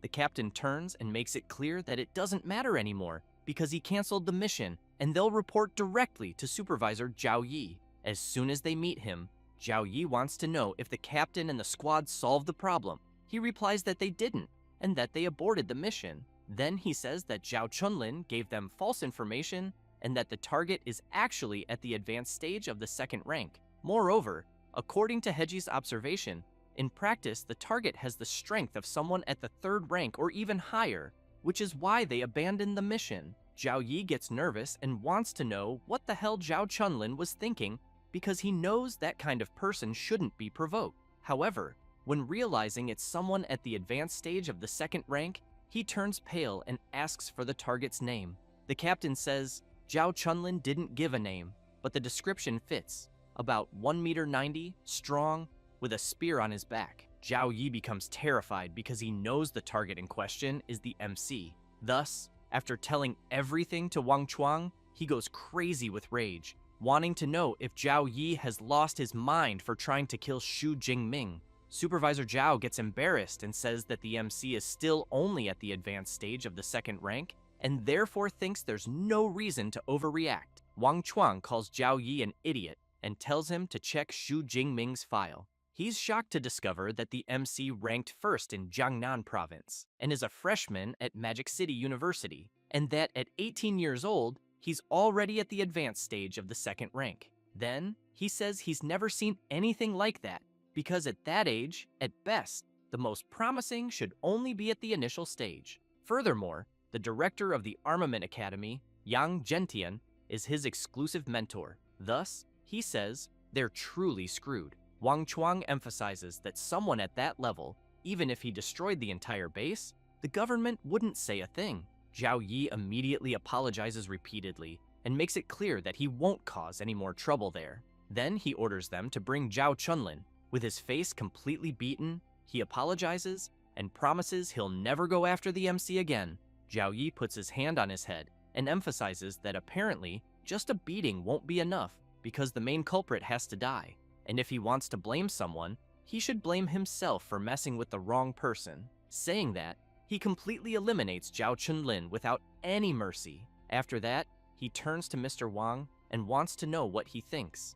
The chief asks if Supervisor Zhao thinks what he did isn't too little. Then he turns and stresses that he might pretend not to have seen the crap Zhao has done at the base before, but this time, he went too far. Saying that, he makes it clear that everyone involved in this must be punished, both him and the Shark Squad, because they can't leave room for gossip or make it seem like they disrespected the MC. Sometime later, at the entrance of the supply base, Chief Wang and several other supervisors are gathered there. Some people comment that the man in front must be the base chief and that, except for Supervisor Zhao from the acquisition department, everyone else is present. So apparently, for everyone to be gathered there, someone important must be arriving.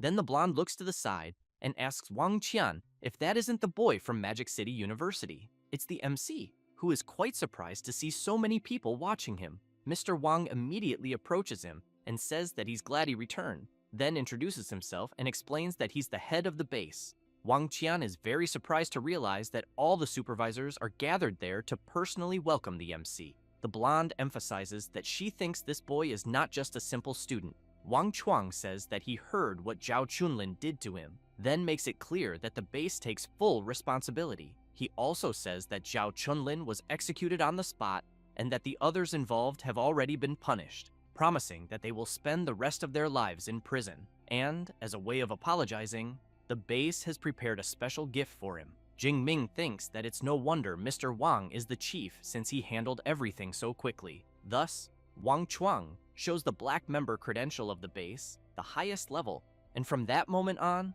lodging there is free for the MC, in addition to all his purchases having a 20% discount. Then, he emphasizes that he will also grant a dimensional ring with a volume of 1 cubic meter. Jingming is very surprised and thinks that it's exactly what he needed. As soon as Jingming takes the ring, the girl thinks that Mr. Wang Chuang was very generous. Meanwhile, the MC reflects that a dimensional ring of 1 cubic meter costs at least 50 million of the Great Xia currency, so he comments that since the manager was so attentive, he will gladly accept it. Wang Chuang comments that this was to be expected from a student of Professor Gentian, but emphasizes that the MC's senior, Liu Ming, also trained there at the Yuan Shui supply base, so he wants to know if Jingming knew that. The MC answers that he did not know, and then they talk a bit more. After that, Jingming returns to his room and thinks that the luxury room unlocked with a black member card is on another level, as it is much more comfortable than his dorm at the university, and that after an entire month of training, he will finally be able to truly rest. Next, he remembers Mr. Chuang saying that if he has any problem again, he just needs to call him, since he has some influence there in Yuan Shui. He then thinks that this must be the power of connections, as he knows that a common second-rank genius would never receive the kind of treatment he is receiving. Therefore, he closes his eyes and thinks that the dimensional ring needs to be bound with spiritual power before it can be used, and he knows that his spiritual power is at 972 hertz, far above the average of awakened individuals in the advanced stage of the second rank, which ranges between 600 and 700.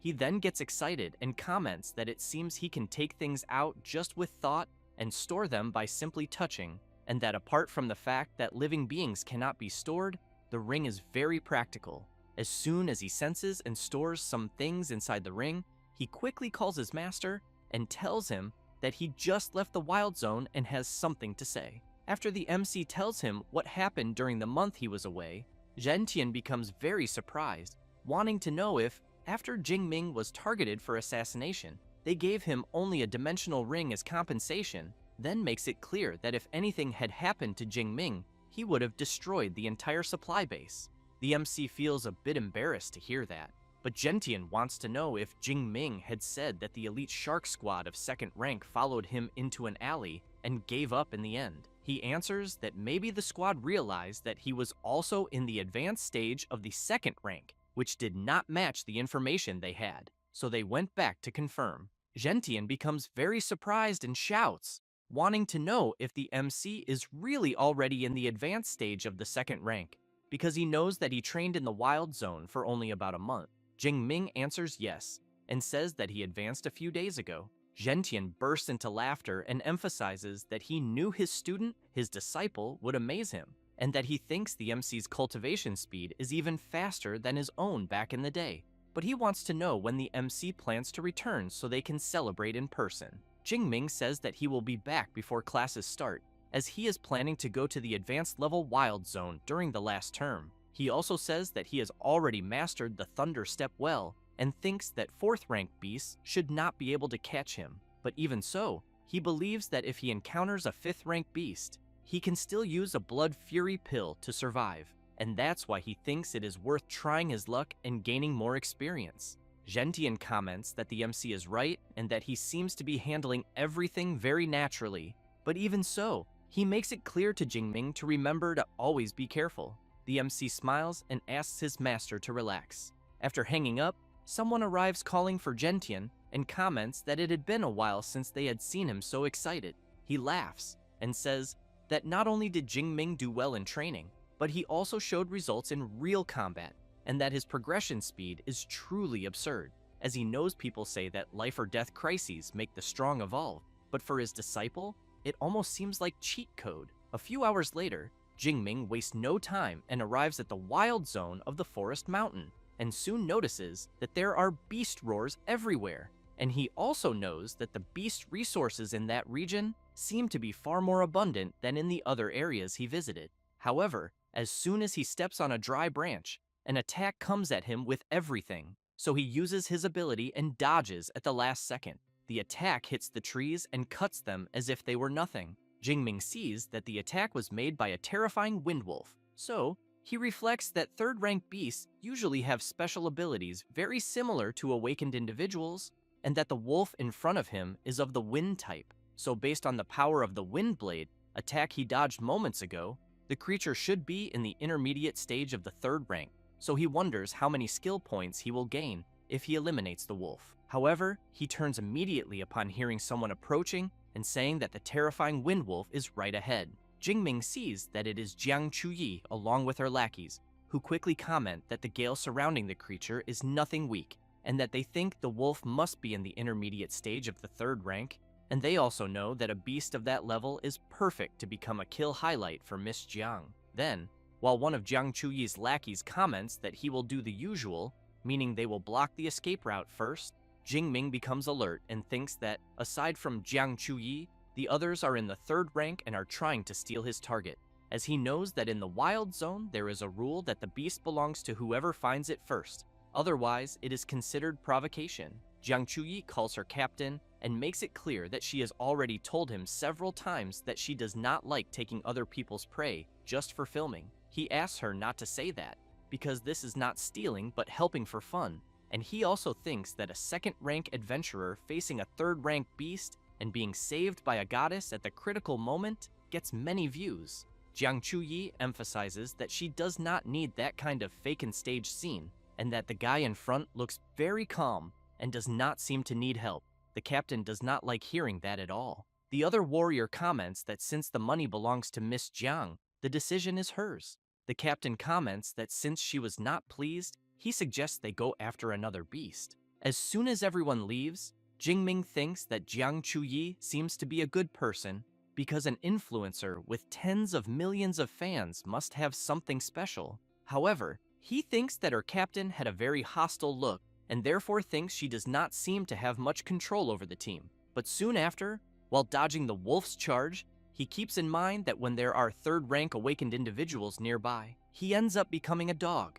But he wants to know when they will leave. The wolf charges at him. He also wants to know if the wolf is underestimating him, thinking it will defeat him easily. Therefore, without any mercy, he uses his technique of the lightning rupture of the gale directly on the wolf. With that, the system warns that the kill of a beast in the intermediate stage of the third rank has been made, and the MC has gained 34 skill points. Jingming becomes excited upon learning that he can gain many points from third-rank beasts. He also thinks that there are 10 days left, and that he needs to farm until he drops. 7 days later, in the middle of the forest in the mountains, and with several creatures around, the MC throws his lightning spear at the beasts gathered there, and a huge explosion happens among them.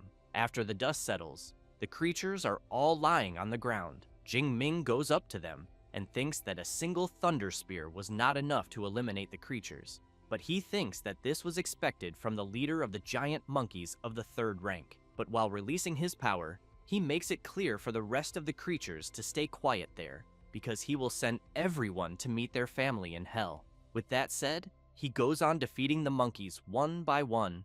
As soon as he finishes, Jingming sees in his system that he has already surpassed 3,000 skill points, and therefore thinks he should be able to return and learn an S-rank combat technique, until he sees his watch beeping, and, upon tapping it and seeing the map of the location, he realizes it is a distress signal. Meanwhile, Jiang Chuyi is running at full speed, jumping from tree to tree as an enormous creature is coming toward her. Very frightened, she reflects that her team scattered because of a fourth-rank beast, and that she has now run straight into an earth-burrowing dragon in the initial stage of the third rank. As she keeps fleeing, Jiang Chuyi has in mind that every beast with dragon in its name is always extremely cruel and difficult to deal with, and she knows she is still only in the intermediate stage of the second rank, and that even with a blood fury pill, she will not be able to win. She then looks back and concludes that all she can do is hope some awakened team sees her signal and comes to save her. However, when she looks forward, she becomes very scared, because she is in open ground with no tree to hide behind, so she fears the beast will catch her. She then looks back and, seeing the creature quickly approaching, thinks she will have no escape, until a lightning bolt strikes between her and the beast. It is the MC with his power overflowing throughout his body. Jiang Chuyi shouts for him to run, because it is an earth-burrowing dragon of the third rank in the initial stage. Jingming drives his spear into the ground with all his strength, and Jiang Chuyi becomes confused, wanting to know why he is not listening to her, as she thinks that if she dies, it is fine. But she absolutely cannot let an innocent person get involved in this. Therefore, she runs and steps in front of the MC and shouts for him to leave. The earth-burrowing dragon lets out a loud roar that creates a gust of wind that surprises Miss Chuyi. However, the MC forms his thunder spear and throws it with full power toward the dragon. Jiang Chuyi becomes very surprised by the tremendous power she is seeing right in front of her eyes. The MC's attack travels rapidly toward the creature's head, and as soon as it hits directly, the earth-burrowing dragon is brutally defeated. Jiang Chuyi, seeing the creature in front of her be easily defeated, falls to her knees on the ground, thinking about how an earth-burrowing dragon was eliminated with a single blow. She then looks at the MC, thinking about his overwhelming strength, but wonders if the MC was not only in the advanced stage of the second rank. The system notifies that the earth-burrowing dragon has been defeated, and the MC gained 36 skill points. He, in turn, smiles and thinks as expected of a beast with dragon in its name, since it yielded more points than a common beast. Therefore, he wants to know if Jiang Chuyi is okay. She takes a deep breath and replies that her legs are just a little shaky, but she is very grateful that he saved her. Jingming extends his hand to help her and says it was nothing, as he believes anyone would have done the same. As soon as she takes his hand and stands up, she emphasizes that not everyone would, then introduces herself and says she owes her life to him, and that if he ever needs anything, he just has to ask. The MC also introduces himself and says she does not need to exaggerate, but that if she can give him a signed photo, he will be very happy, as he knows his friend Liu Wentao is a huge fan of hers and keeps dreaming of an autograph. Jiang Chuyi says she does not have any photos with her at the moment, but wants to know if she can give him one when they return to the base. Jingming responds that it is fine. Next, Jiang Chuyi points to the MC's weapon and wants to know if it is the Shadow Cloud Swift Spear and if he is also from Magic City University. Jingming answers that it was a gift from his professor, but wants to know if she recognizes the spear. Jiang Chuyi replies yes, and says the spear is famous for being too heavy for first and second rank superpower users, and that third rank users only use equipment of rank C and above. She then says she is from the Ice Department of the Elemental Academy and is in the second year of Class 3. She says this and calls the MC a senior.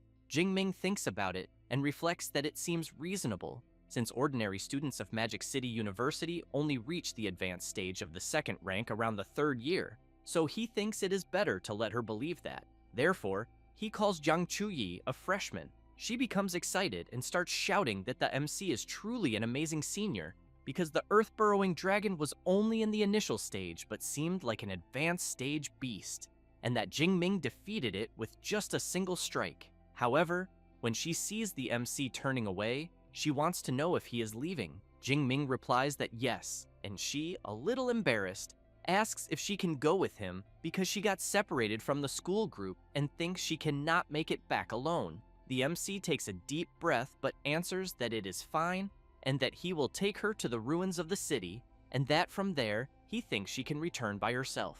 Jiang Chuyi becomes excited and thanks him greatly. Therefore, she calls the MC and asks if he is up to taking a look at the earth-burrowing dragon's cave, because she thinks there might be something valuable inside since she believes the creature would not have attacked her for nothing. Jingming replies that it is a good idea, and as they walk through the forest, Jiang Chuyi wants to know which academy the MC is from. He answers that he is from the Weapons Academy. She also wants to know if his director, Yang Zhentian, has the nickname King of Hell, because she heard he is truly tough. Jingming says that he is his master. She becomes completely embarrassed and immediately apologizes for saying something foolish. The MC, however, wonders if she is not known as the Ice Goddess in her live streams, always so cold and distant. But in reality, she is a complete gossip.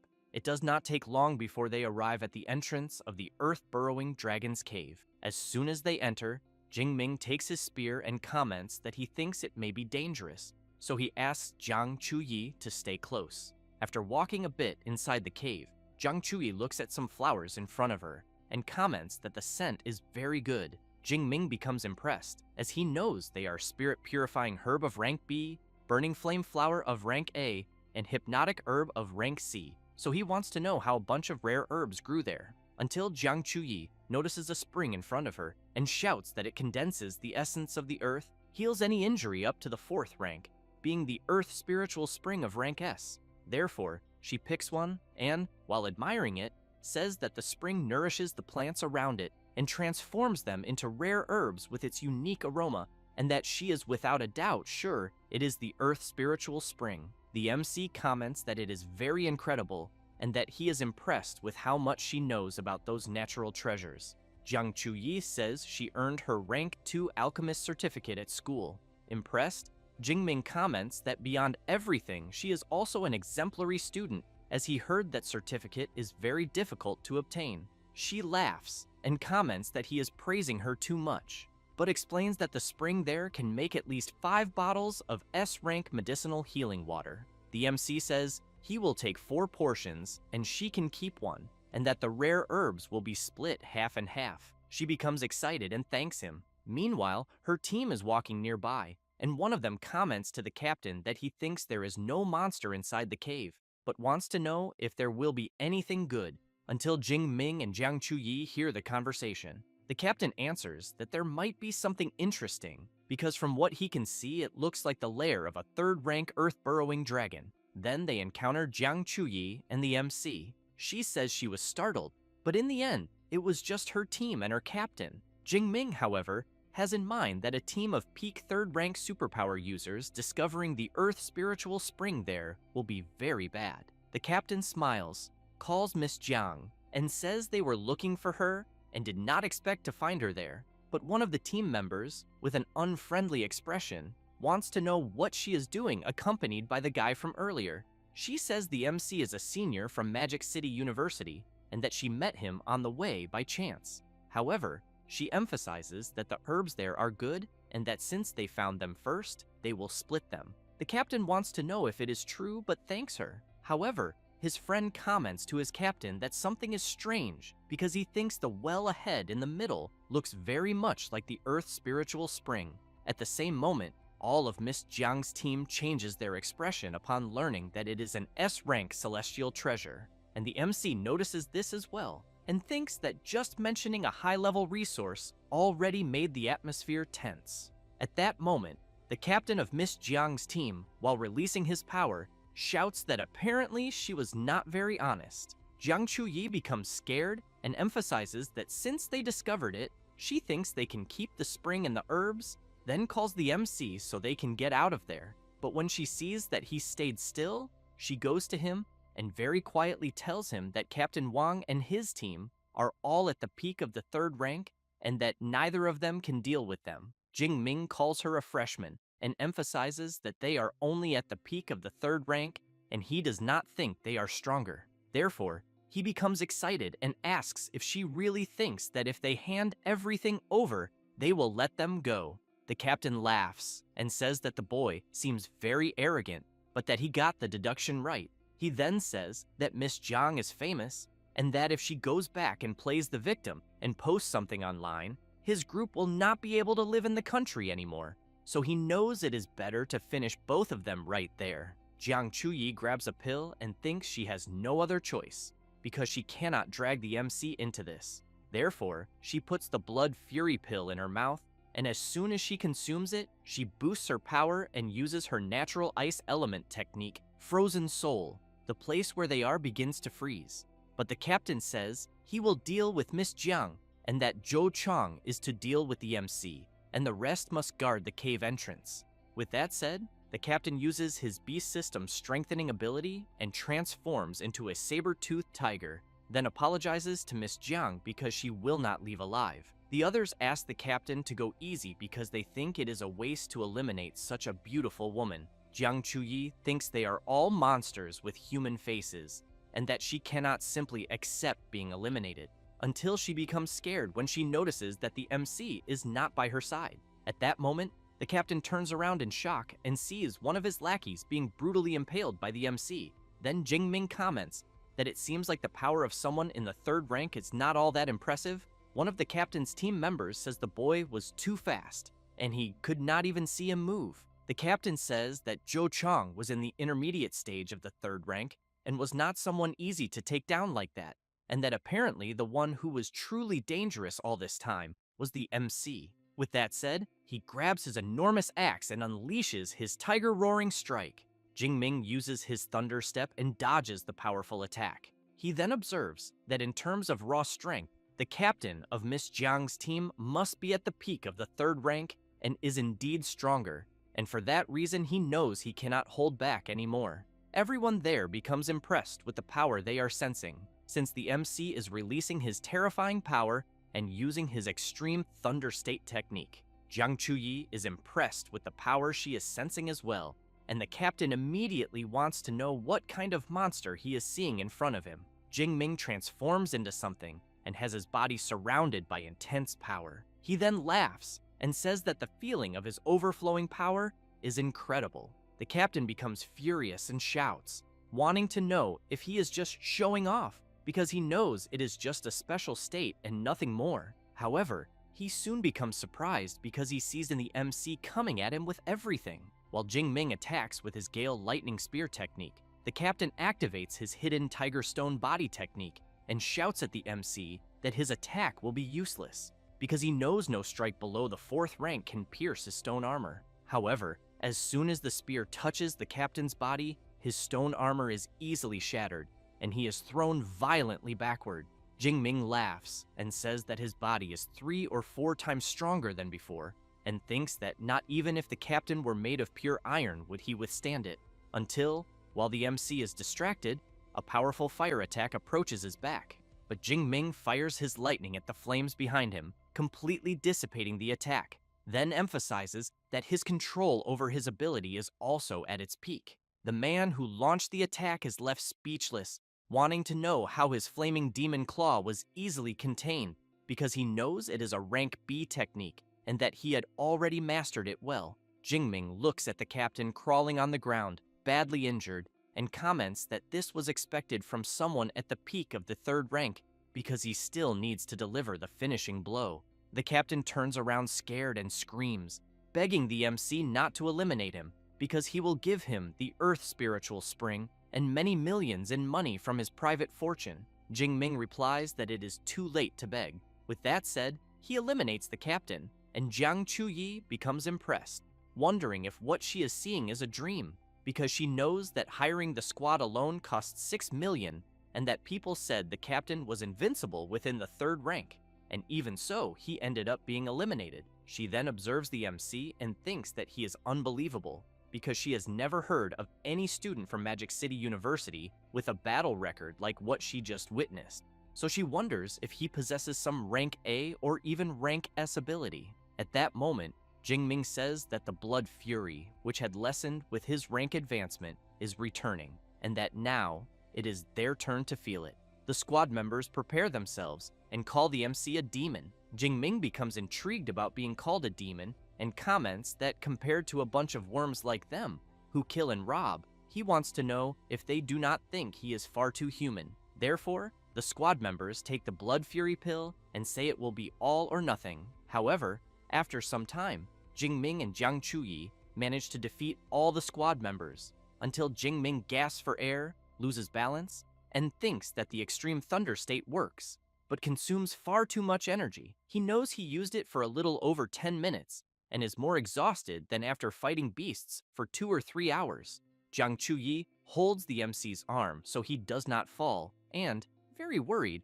wants to know if he is okay. Jingming replies that yes, but he is just a little tired, then suggests it is best to quickly take the Earth Spiritual Spring and the rare flowers and herbs and get out to rest. Jiang Chuyi comments that fortunately the blood did not contaminate the spring. Therefore, they begin collecting some bottles of the spring water. Jingming says that he has half a bottle more than he expected, and that this bottle and a half will be hers, because he knows she worked hard in the fight. Jiang Chuyi smiles and thanks him, but as she tries to stand up, due to her physical exhaustion, she feels discomfort in her leg and loses her balance, thinking that the side effects of the blood fury pill are kicking in. Then she ends up falling right into the MC's lap, who immediately freezes in place. Very embarrassed, Jiang Chuyi thinks her body is too weak and that she cannot stand, and that she cannot even get clothes from her spatial ring. She then wonders if the MC will think badly of her seeing her like that. However, Jingming picks her up in his arms and comments that the side effects of the blood fury pill are very strong, and that for that reason, he will take her to rest somewhere nearby. Even more embarrassed, Jiang Chuyi wonders why her heart is beating so fast, and if it might be because it is the first time she has been this close to a man. Jingming carries her to a certain spot, sets her down, and asks her to stay there and rest a little, as he will look for the rest of the rare flowers and herbs. He then hands her a shirt, and as soon as he leaves, Jiang Chuyi starts thinking that Jingming is indeed a very considerate person in the end. Therefore, the MC goes to the fallen bodies of the squad members and takes their rings. He then thinks about money, rare flowers, beast materials, and rank C techniques, and concludes that the elite 3rd rank squad had nothing of real value.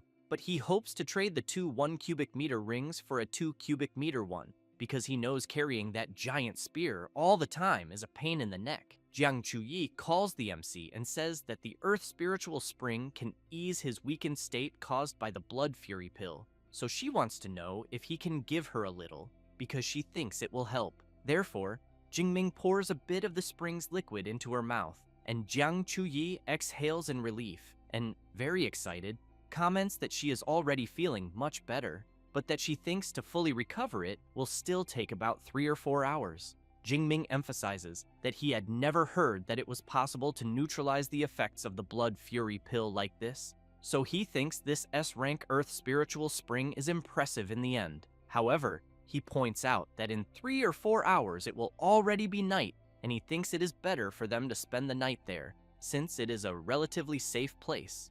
Jiang Chuyi becomes surprised and embarrassed, thinking that it will be just the two of them alone, a girl and a boy, spending the night in a dark cave. Jingming wants to know what she thinks.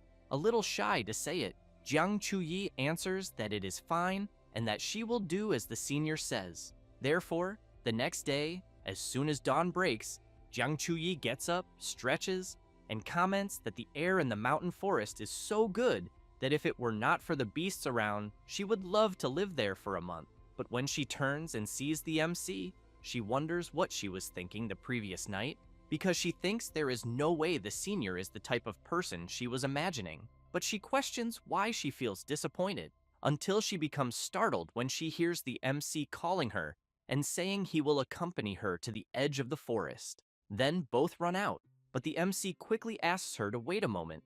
A 5th rank flaming tiger appears right in front of them, but only passes by. Jingming wants to know if the tiger noticed them there. Jiang Chuyi wants to know why the creature seems to be running from something, until she becomes frightened when she hears a strange noise and turns to look.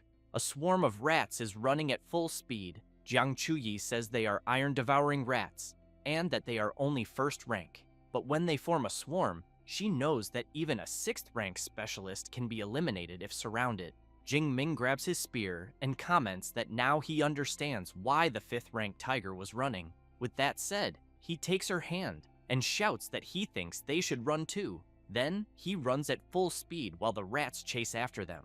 Jiang Chuyi explains that iron-devouring rats have absurd stamina and can run for 5 or 6 hours straight, so she wants to know if they will be able to escape. Jingming replies that they will only be safe when they reach the supply base, but that it is at least 90 kilometers from where they are, so he suggests that they need to find a way to go faster. Then the MC says that the spear is too heavy and he will have to drop it.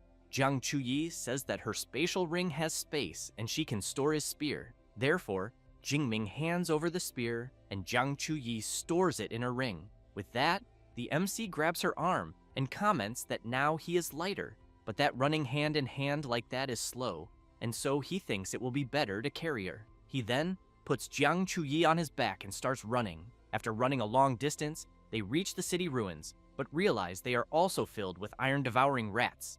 Jingming comments that there will be no other choice, so he activates his extreme thunder state again, and then he asks Jiang Chuyi to hold on tight because he will accelerate. Then he charges through the rats with everything he has, and, due to his power, eliminates several creatures at the same time as he runs.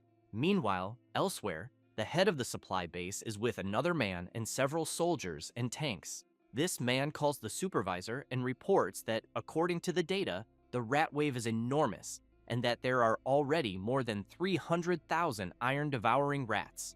Wang Chuang comments that this will cause a huge ecological imbalance in the Yuan Shui wild zone, and he fears that from the looks of it, they will need to enter a critical period for the next few months. While observing the map of the area, the supervisor's assistant comments that he feels sorry for the superpower users who went deeper into the forest, because he thinks most of them must have already been devoured. Wang Chuang becomes worried and thinks that he hopes the MC did not go too far, because if he did, he fears that only his master, Yang Zhentian, could personally intervene to save him. Otherwise, he thinks there will be no salvation, until one of the guards, upon seeing a sphere of thunder, shouts that something terrifying is approaching. The base chief shouts for the guards not to panic, and to immediately assess the threat level of the creature approaching, and that the first unit is authorized to open fire and intercept on his signal. As the thunder sphere approaches the base, the guards begin to open fire, until someone jumps out from inside the sphere. It is the MC along with Miss Jiang, who screams in terror. Jingming passes through the soldiers and tanks and crashes heavily in the middle of them. Immediately, the soldiers become confused upon realizing it is a person, because they thought it was a thunder elemental beast, until one of them notices that the MC is carrying a very familiar woman. Jingming returns to normal and says that they arrived at the supply base, so he thinks they will be safe. A little embarrassed, Jiang Chuyi agrees with him and emphasizes that it was quite a journey, and she managed to survive thanks to him. Wang Chuang runs over shouting, wanting to know if the person there is Xu Jingming and how he survived the rat wave. The MC says he ran for more than 45 minutes from the mountain to there, and that because of that, he is very tired and needs a room to rest. The base chief is impressed as he thinks about the distance Jingming mentioned, because he knows that is more than 90 kilometers, and that not even a 4th rank user could run all that, yet Xu Jingming managed it. He then says he will arrange a room immediately and someone to assist him, but Jiang Chuyi says it is not necessary because she will take care of him. As the two leave, the soldiers become very surprised to learn that the girl with Jingming is the goddess Jiang Chuyi, so they wonder what kind of relationship they have. After that, Jingming wakes up, and Jiang Chuyi says he finally woke up, then tells him he slept 2 full days and 2 nights, and that she almost gave him water from the Earth's spiritual spring. Jingming gets up and asks if he really slept that long, but quickly changes the subject and asks about the current situation in the wild zone. Jiang Chuyi says the rat wave still has not retreated, and that because of that, the forest remains blocked, but she emphasizes that even when the wave retreats, she thinks it will take some time before beasts appear there again. Jingming says there are only a few days left until classes begin, and that he thinks it is time to return. Jiang Chuyi says she was also thinking about returning, until she remembers something and gives him a very sensual and autographed picture of herself, as the MC had requested. Jingming becomes completely embarrassed and says he wanted the autographed photo to give to a friend, but wants to know if the picture she gave is not a bit inappropriate, and if by chance she has a more normal one. Jiang Chuyi becomes embarrassed and thinks she will die of shame because she thought Jingming was interested in her. But right after she gives him another photo and asks him to return the one she gave earlier, the MC says he wanted to keep the one she gave, but wants to know if she is okay with that. Jiang Chuyi smiles and says he can keep the photo. Then Jingming grabs his phone and, trying to change the subject, says he has many messages piled up from the 2 days he was asleep and that he needs to take care of some things, and that he also still needs to book the train tickets to return to the university. Jiang Chuyi says he will not need the train because she arrived there driving, and that when it is time to return, he can go with her if he wants.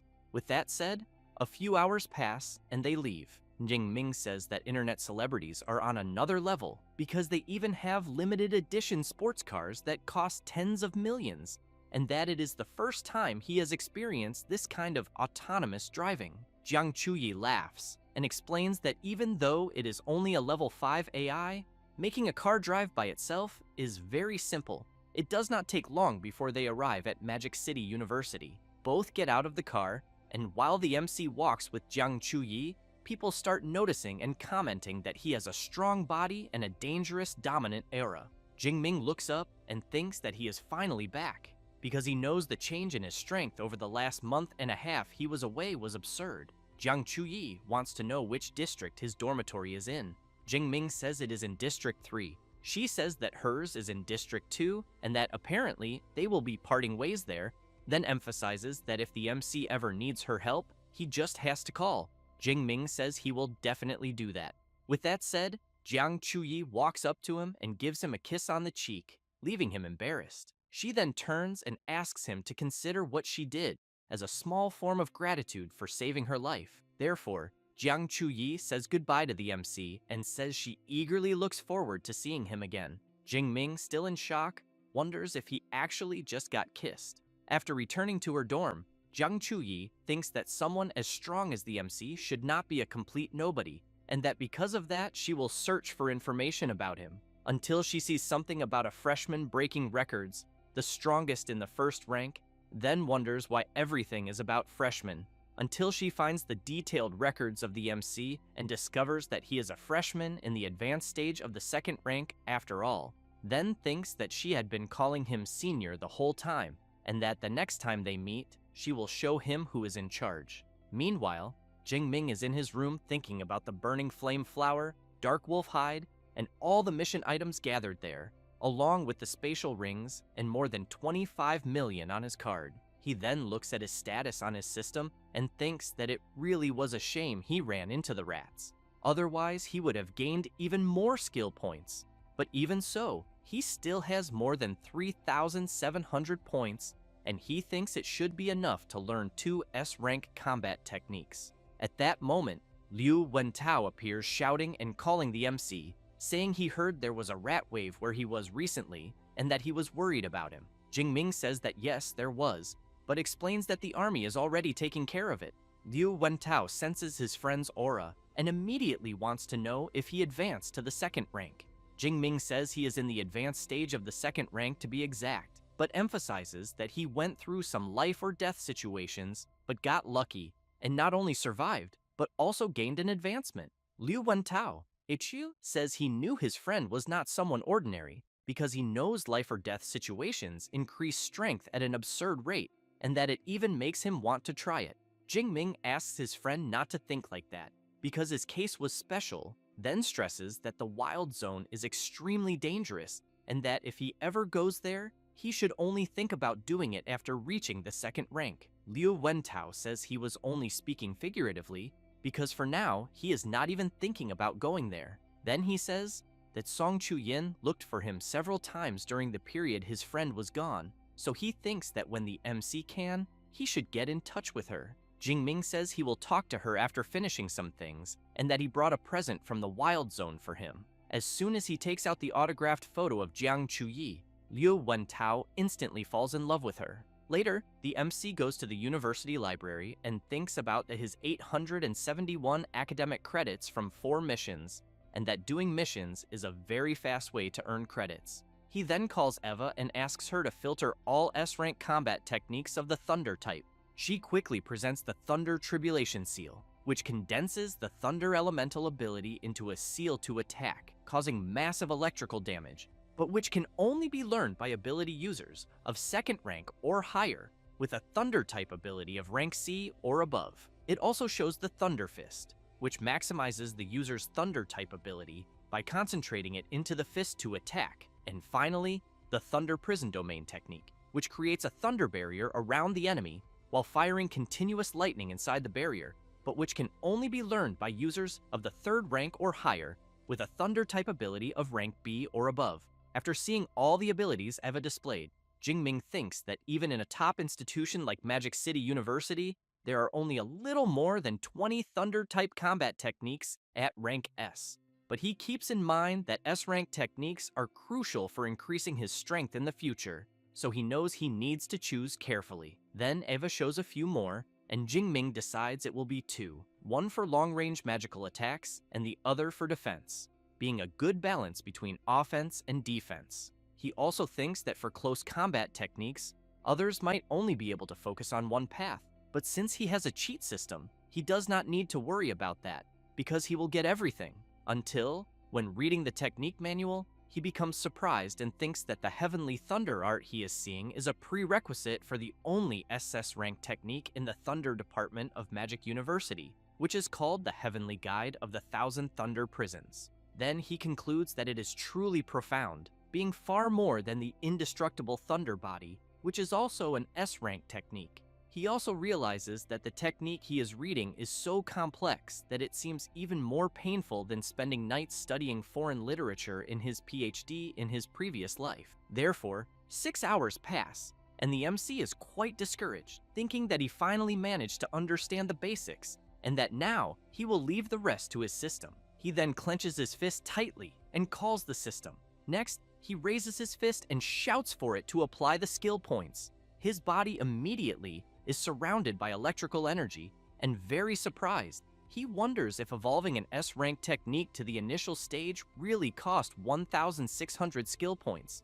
Points he nearly died collecting in the wild zone. Until Eva approaches Jingming and informs him that it is already almost 1 in the morning, so she suggests he return to the dormitory and manage his time better, and that he should please avoid using abilities inside the library. Jingming thinks it is already so late, and that learning the Underworld Thunder armor will take even longer, so he thinks it is better to come back another day. Meanwhile, elsewhere, some people are training their running, and one of these people is Song Chu-yun, who thinks that she trained late every night for the last month and is even surprised by her own progress. So she thinks that when Jingming returns, she will challenge him and show who is the true #1 among the freshmen, until she looks up after seeing a bird flying and realizes it is a black feathered falcon. Song Chu-yun knows it is a wild beast that relies on speed and camouflage feathers to hunt in the city. Judging by its speed, she thinks it must be 3rd rank. However, she becomes puzzled when hearing thunder sounds despite there being no clouds in the sky. And then she sees a powerful ball of electrical energy hit the falcon directly, which is instantly destroyed. Song Chu-yun becomes impressed, wondering if it was a high-level superpower user taking action, and that, by the looks of it, whoever did it is right there on campus, so she wonders if it could be some senior or a professor. However, she has no idea that this was done by a freshman who, to be precise, is Xu Jingming and far away from the campus. Next, the system notifies that the MC defeated a 3rd-rank black-feathered falcon and gained another 34 skill points.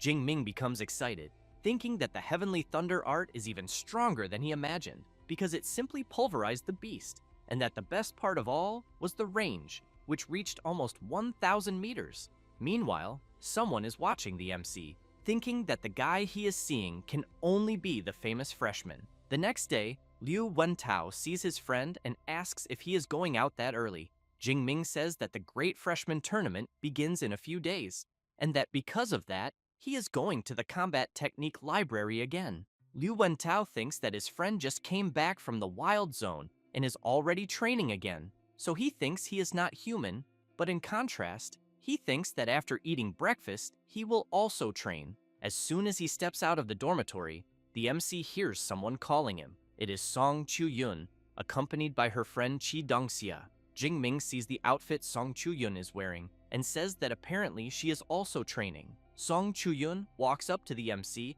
and wants to know if he remembers that he promised to fight her before. Jingming wants to know if she is sure she wants to have this fight. She answers yes, and emphasizes that she was the top scorer of the Chuan province, and that he should not underestimate her. He smiles and says he understands, and that they will arrange a time to fight later. But Song Chu-yun grabs his arm and says they can do it right now, because they can go straight to the training room on the 2nd floor of his dormitory. While being pulled along, Jingming thinks that she is very direct and decisive, typical of someone from the Chuan province, but wonders if fighting him is really that exciting for her. Meanwhile, Song Chu-yun is excited, thinking that she can't wait to see the MC's face when he finds out she has advanced to the 2nd rank. As soon as they arrive at the training room, both prepare, and Song Chu-yun emphasizes that she hopes the MC does not lose badly. Jingming says he thinks she will not win without using a weapon. She says she does have a weapon. Then she summons it from her spatial ring, spins it in the air, and slams it down on the ground. Jingming becomes impressed upon seeing that she has a halberd, because he knows it is very unusual for a girl to use such a weapon. Song Chu-yun positions herself and asks to begin quickly, because she will completely defeat him. Chi Dongxia becomes excited and thinks that Song Chu-yun will definitely win. Jingming, while releasing his power, notices that his opponent advanced to the initial stage of the 2nd rank, and that now it makes sense why she is so confident. But he keeps in mind that he also has not been idle all this time. Chi Dongxia becomes impressed upon seeing that the MC is in the advanced stage of the 2nd rank, and immediately wants to know how that is possible. Liu Wentao laughs and says he had already said that Song Chu-yun would have no chance against his friend. Meanwhile, Song Chu-yun becomes worried upon discovering her opponent's advancement, because she wanted to impress him with her level. But in the end, she was the one who ended up surpassed, because she knows they are each the best from their respective provinces, so she wonders how he advanced so quickly. Jingming wants to know if Song Chu-yun still wants to continue. She replies yes, but asks him to go a little easy. The MC thinks that this was to be expected from the best of Chuan Province because she knows when to retreat and when to advance. So he asks her to relax and go all out because he will not attack first. Song Chu-yun activates her ability and says she hopes the MC will not regret his decision. Jingming becomes surprised when he sees her A-rank light superpower, Morning Sunlight, because he knows that like thunder, it is a natural type ability. Song Chu-yun does not stay still, jumps up, and uses her technique, Burning Light. Jingming sees that it is a technique that enhances the power of the weapon and that it is the first time he has witnessed something like that. Song Chu-yun also uses her other ability, Heavy Slash of the Light Flame, but the MC manages to block her attack. While blocking, Jingming gives a slight smile and strikes his spear against her halberd. This forces her to retreat. Jingming comments that using a light ability to create flames is quite impressive, but makes it clear that it still lacks power. Liu Wentao becomes impressed, thinking that he does not know how many people Song Chu-yun defeated in the Chuan province with the technique she just showed, but that his friend blocked it very easily. Song Chu-yun grips her weapon tightly and says she will try again. She then uses her Radiant Gale Slash. While blocking all her attacks, Jingming says that the halberd is too slow and the strike is also weak, and that she needs more practice. Song Chu-yun becomes very tired and nervous at the same time. Then she shouts that it is enough because she is exhausted and that the Radiant Gale Slash is an A-rank technique that, combined with Morning Sunlight, can attack hundreds of times in a few seconds.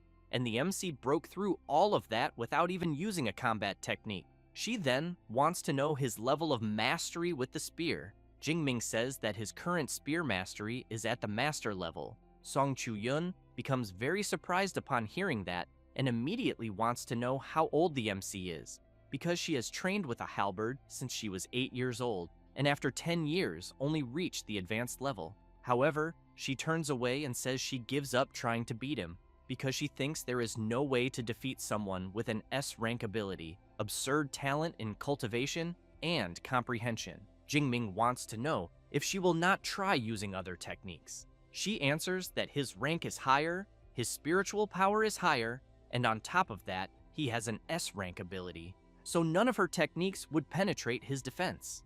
Next, she thanks him for fighting and asks if he will accept lunch as payment for having won the match. Jingming replies that that is fine. Song Chu-yun smiles and says she will meet the MC at noon. Her friend walks away, saying it is a shame because it seems student Jingming really is the strongest.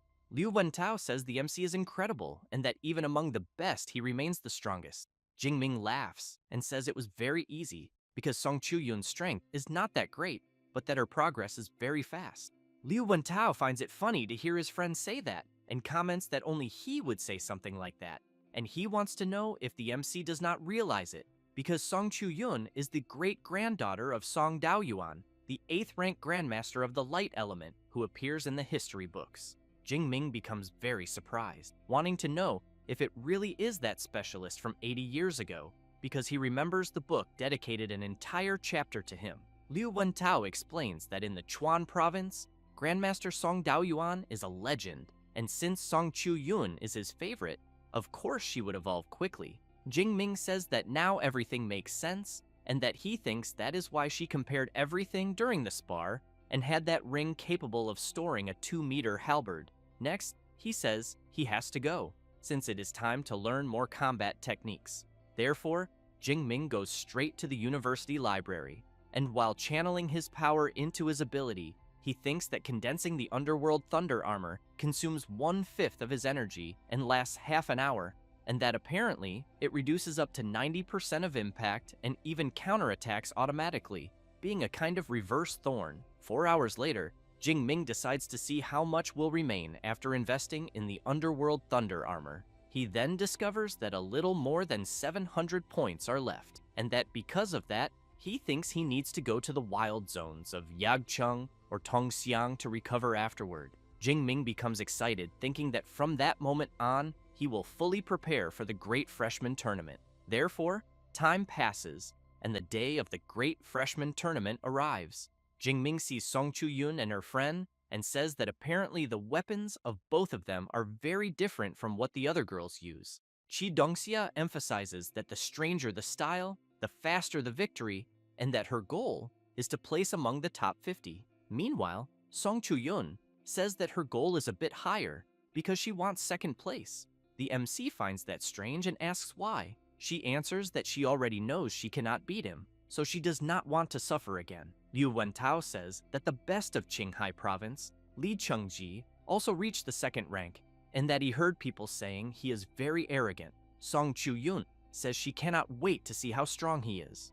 Chi Dongxia points her finger and asks everyone to look because she thinks they have arrived at the competition venue. Inside field number 3 of the Great Freshman Tournament, a friend of Jiang Chuyi comments that she did not expect to see her interested in the tournament and because she thought she did not enjoy watching these types of fights. Jiang Chuyi answers that it is because there is someone special she wants to observe. Her friend becomes curious and asks whether it is a man or a woman. Jiang Chuyi replies that it is a man and that she just saw him. As soon as Jingming enters the stadium with his friend and the girls, he becomes impressed and says that the arena is very large. Liu Wentao says he heard from his professor that the tournament will have a battle royale with 100 participants, and that because of that, he thinks it makes sense for the arena to be so big.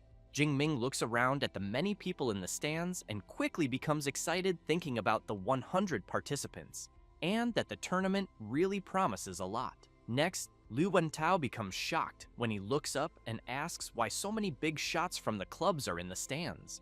Because even the presidents of the 2 biggest clubs in the school, the Ash Club and the Meteorite Club, are there in person. Jingming becomes confused and asks if Magic City University has that kind of thing. Liu Wentao replies that of course it does, but emphasizes that the clubs at Magic City University are very different from electronics or chess clubs at humanities colleges, because the MC can think of them as combat teams formed by superpower users. He also explains that they usually organize expeditions to wild areas to hunt fierce beasts, and also distribute training resources regularly every month, and that after graduation, a person can even be transferred to their main guild and become an official member. Liu Wentao makes it clear that Mr. Liu Ming is the vice president of the Ash Club, so he thinks it is a great day for the MC to shine, but he wants to know why he cannot see him. Jingming thinks about that and reflects that since he returned to school, neither Liu Ming nor his master has shown any sign of life, but he heard that they went to the southwest, and he does not know if they are okay. Meanwhile, a guy is calling his president and saying he heard that the situation in the southwest is tense,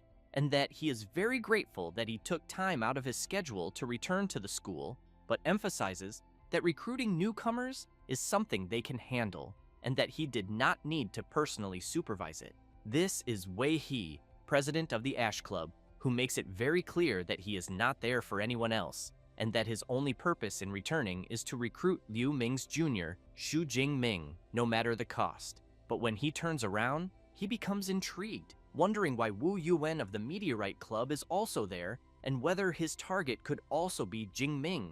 This is Wu Yuan, president of the Meteorite Club, who upon seeing Wei He looking at him, makes a hand gesture. Next, a magic appears in front of everyone, and Liu Wentao says that apparently the directors are arriving and that the tournament is about to begin. A sort of room appears above the magic, and people begin wondering if it could be a spatial ability. Then, someone begins to step out, and a woman appears.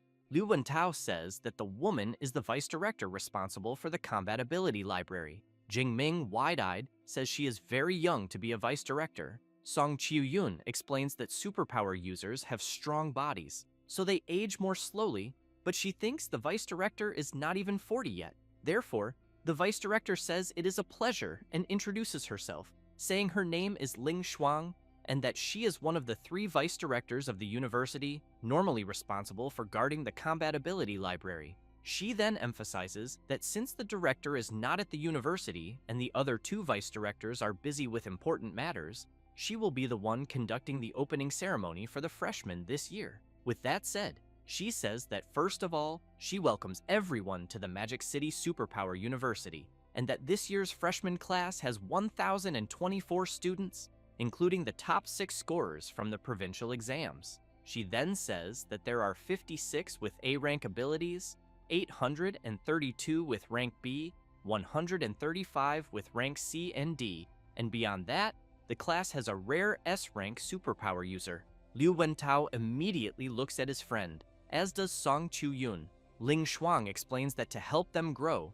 the university distributes resources each academic year based on their level, and that there are 5 levels in total, from D up to S. Then the Great Freshman Competition will determine their training during the first year. The vice director explains the ranking system, credit system, combat power ranking, mission system, and that competition at Magic City University is extremely intense, until someone in the audience comments that they think it would be better to cancel these systems because it would be fairer. Ling Shuang hears this and shouts, demanding to know when she ever said Magic City University was fair. She then becomes serious and, releasing her overwhelming pressure, makes it clear that the university's goal is to train elite specialists and that the birth of a specialist requires fierce competition and that everyone needs to fight for it.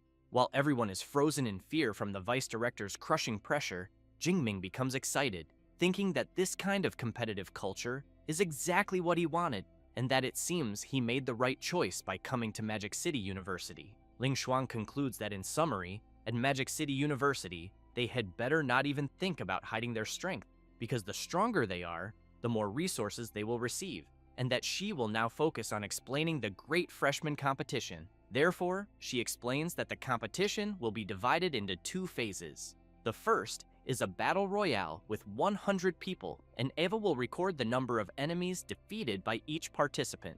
The top 5 of each round will advance to the second phase, and there will be 10 rounds in total. Eva shows the rewards, where first place will receive a spatial ring with a capacity of 10 cubic meters, a set of A-rank training resources, and 1,000 academic credits. Second place will receive an A-rank combat armor, a set of B-rank resources, and 900 credits. And third place, a B-rank armor, a set of B-rank resources, and 800 credits. Liu Wentao becomes impressed and asks how much a 10 cubic meter spatial ring would be worth. Qi Dongxia answers that it probably cannot even be bought with money. Then, while Eva shows the privileges of the ranked students, Ling Shuang says that the competition will determine each person's level and that the S-rank privileges will be evaluated separately by the university itself. With that said, she says she has said all she needed to say and informs Director Sun that the rest is up to her, who quickly steps forward and announces that she officially declares the Great Freshman Competition open. She emphasizes that students with exceptional performance can be accepted as personal disciples of professors, so she suggests everyone do their best. This is the director of the Elemental Academy, Sun Qing-shui. The participants begin talking among themselves about doing their best and hoping some professor will notice them. As the participants head to the arena, the organizers announce that the first phase has 10 rounds and that they will draw the students for the first round,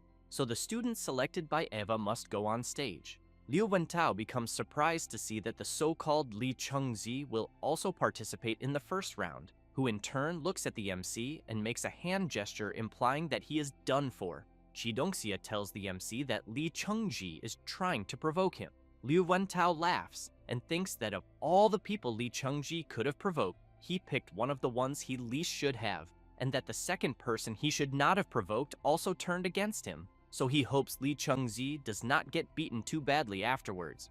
After all the selected participants climb onto the arena, Sun Qing-shui says that they do not need to worry about being killed, because if there is any risk to their lives, Eva will automatically generate a protective shield, then asks everyone to begin. The participants waste no time, and a frantic battle begins. Some people in the stands become surprised, and one of them wants to know who the guy with the saber is. The chubby one says he thinks it is Li Chengji, the first place of Qinghai province. He, in turn, continues at high speed defeating the participants and calling them weaklings, until Eva announces that the first round has ended and that first place belongs to Li Chengji, who defeated 36 people. While stepping down from the arena, he calls out to the MC and says that since he is an S-rank superpower user, he wants to know if his results in the first phase will surpass his own. Liu Wentao says that Li Chengji is a lost cause and that he has seen people wanting to die, but never someone trying so hard to do it.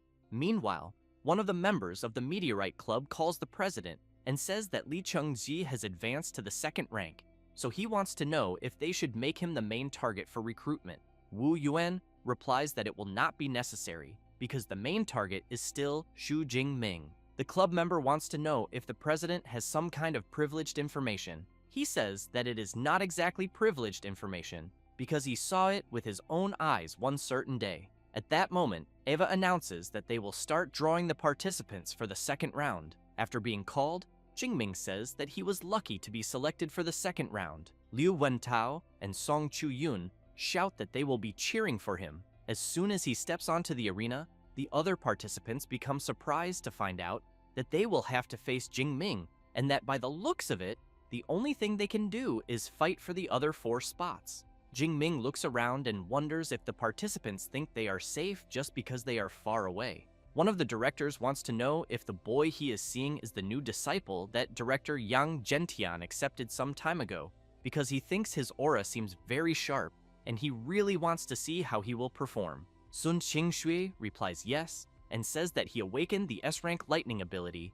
the Purple Heaven Divine Thunder. The other director becomes extremely surprised, chokes on his drink, and wants to know what is happening, because Jingming is already in the second rank, even though he was only an awakened when he entered.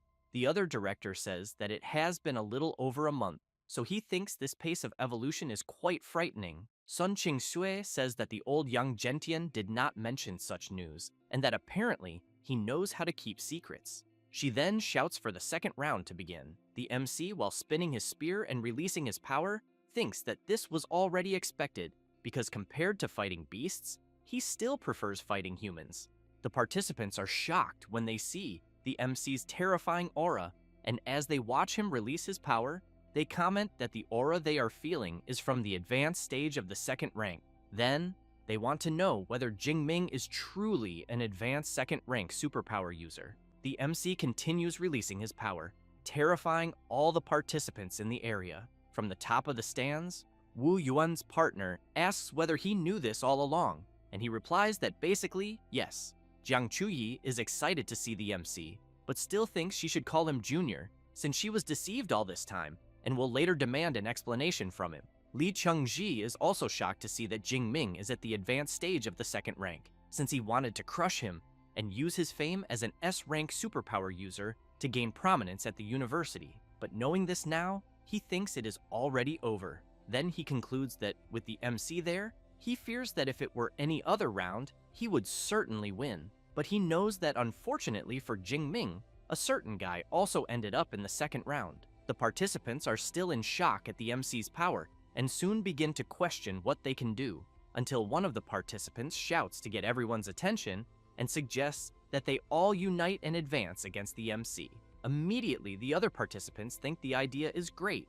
The MC notices something strange in the voice he just heard, as it almost seems to have a hypnotic tone, so he wonders whether the guy is a psychic-type superpower user. At that moment, the guy who suggested everyone join together introduces himself, saying that his name is Shi Liao, an A-rank psychic superpower user, then says that if everyone listens to him, everyone will win, since the chance to defeat an S-rank user does not appear every day. Thus, through his psychic power, the participants become euphoric, willing to go all out against the MC, and soon want to know what they need to do. One of the directors comments that this Shi Liao does have presence, since he managed to unite the freshmen in an instant. The other director comments that at the moment, the MC will have problems, since he thinks the MC might end up being defeated by surprise.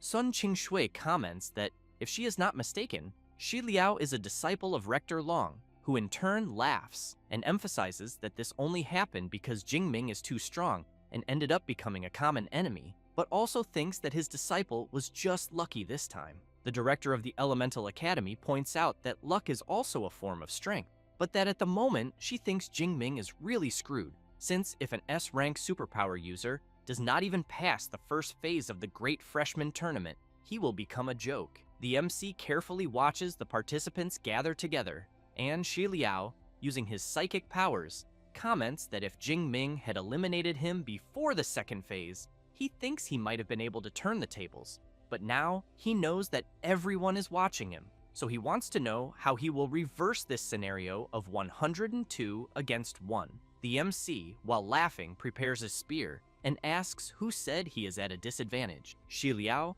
worried about his opponent's movement, shouts, warning the awakened close combat fighters to attack from the front. The long range awakened to fire immediately, and the support awakened to use buffs. Thus, many rush toward the MC, shouting that the chance to defeat an S rank has arrived. Shi Liao shouts from afar, telling Jingming to forget about attacking him and deal with the others around him first. The MC comments that there are a lot of people, but that this still makes no difference at all. That said, he hurls his powerful spear in Shi Liao's direction. The MC's ability completely obliterates the stone barrier, and a huge explosion occurs at the location, throwing everyone who was nearby far away. However, the MC's ability continues to intensify more and more. The participants who were hit by the explosion are frightened, thinking that the power will explode again. Jingming's electrical ability begins to grow stronger, and another explosion, even stronger than the previous one, occurs.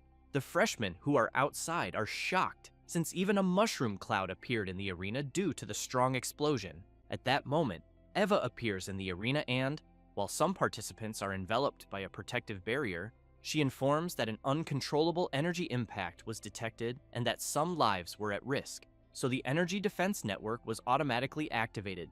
But she regrets to inform that the participants protected by the defense network were eliminated by the MC. Shi Liao, slightly injured, thinks that if he had not provoked the MC, he certainly would have advanced, since he ended up not defeating anyone and will no longer have a chance in the second phase of the tournament. However, he tells everyone not to worry about him, since the rest should continue attacking. And because of his hypnotic power, the participants soon get back up and charge at the MC again, who simply waits for the right moment to counterattack, then channels his power to the maximum. Meanwhile, Shi Liao is cheering, thinking that trading 1-for-1 to defeat Jingming is already worth it, until he is completely surprised by the power he is feeling, since Jingming is sending all the participants who were attacking him flying into the air with his ability all at once. Then, the MC takes a deep breath, since it is being far too easy. Shi Liao, impressed, wants to know whether the MC is not using any combat techniques and whether he perhaps only used pure ability manipulation to block all the elemental attacks. Thus, he collapses to the ground and thinks that he gathered so many people, but in the end, they are still just mere ants. The participants outside begin commenting among themselves that what they are seeing is absurd. One of them comments that he also learned the Thunder Spear, but his does not even compare to Jingming's. Jiang Chuyi stands up and very pleased shouts, saying that she knew Jingming would handle it. Song Chuyun and Liu Wentao celebrate, and she comments that the participants were naive to think they would defeat the MC. At that moment, one of the directors comments that Jingming's proficiency with the Thunder Spear is at least at the advanced level, and that his Thunder network has no openings at all. Long Ke comments that the MC even generated a sonic boom when throwing the Thunder Spear, and that the speed exceeded Mach 2. Sun Qing comments that it is a shame old Yang is not there to see this. Otherwise, he would ask Jingming about his secrets. Meanwhile, the remaining participants in the arena want to know what they will do to break the MC's defense. Jingming laughs and emphasizes that if they are afraid to attack him, he will resolve it himself. Thus, he leaps at high speed and with a simple movement manages to defeat several opponents without much difficulty, which leaves the rest quite frightened, shouting for them to maintain formation. That said, the participants close ranks as a group. Jingming comments that now it has become interesting and, while charging in and defeating them one by one, begins pointing out several of their mistakes. In the blink of an eye, he manages to crush his opponents. Then, he drives his spear with full force into the ground and says that they are all fucking weaklings. The freshmen, while lying on the ground, think that they were defeated easily and that the MC still calls them weak. At that moment, Eva goes to the MC and announces that the second round of the first phase has come to an end, and that the one who qualified is Xu Jingming with 102 eliminations. Eva also announces that the other 4 who qualified are, but she is interrupted. Sun Qing comments that, excluding Jingming, who has already qualified, all the others will participate in the 11th round, and that there will be a repechage to select the rest. A woman in the audience comments that it is the first time she has seen a freshman competition where only one person qualifies in a round. The guy next to her, very excited, agrees and thinks that to reach Jingming, the clubs will end up killing each other later. The chubby director wants to know whether the freshman competition has already been going on for more than 40 years. The other director replies that yes, and informs that the previous record was also held by an S rank, but with only 87 eliminations, then thinks that the MC's new record will probably last quite a while. Long Kei points out that, if he is not mistaken, Jingming took only 7 minutes to accomplish what he did, then comments that he does not know how Mr. Yang Gentian trained the MC, but that his spear technique has truly reached the master level. Sun Qingxue is surprised to hear about the level the MC has reached with the spear, then thinks that he really has absurd talent on the path of weapons, since she was considering trying to recruit him for the Elemental Academy, but now it no longer makes sense. Sun Qingxue has in mind that with Jingming there, they will not need to worry about the inter-school study excursion of the 3 academies this semester. Meanwhile, Qi Dongxia and Song Qiuyun are congratulating the MC. Liu Wentao, very excited, comments that his friend did not see Li Chengji's expression, then says that when the MC eliminated Xi Liao, Li Chengji's face turned purple like a pig's liver. Thus, the MC looks at Li Chengji and concludes that in the end, he is nothing more than a paper tiger who only knows how to bully the weak. However, he keeps in mind that Li Chengji's arrogant manner moments earlier irritated him, since he could not swallow that, but he knows he can let it go, since he will challenge him in the second phase. After thinking about this, Jingming comments that he is rooting for his friends in the next round, and while he bumps fists with Song Qiuyun, she thinks that later she will show Jingming that even if she cannot defeat him, she is still the strongest freshman after him. After some time, the 3rd round ends, and the 4th qualifier in this round is Liu Wentao, with 9 eliminations. In the 6th round, in 3rd place was Qi Dongxia, with 12 eliminations. The 8th round was about to begin, and, very excited, Song Qiuyun was thinking that her turn had finally arrived. The freshmen in the stands become enamored with her and shout that she is the first place from Chuan province, and that they also know she uses a halberd as her weapon.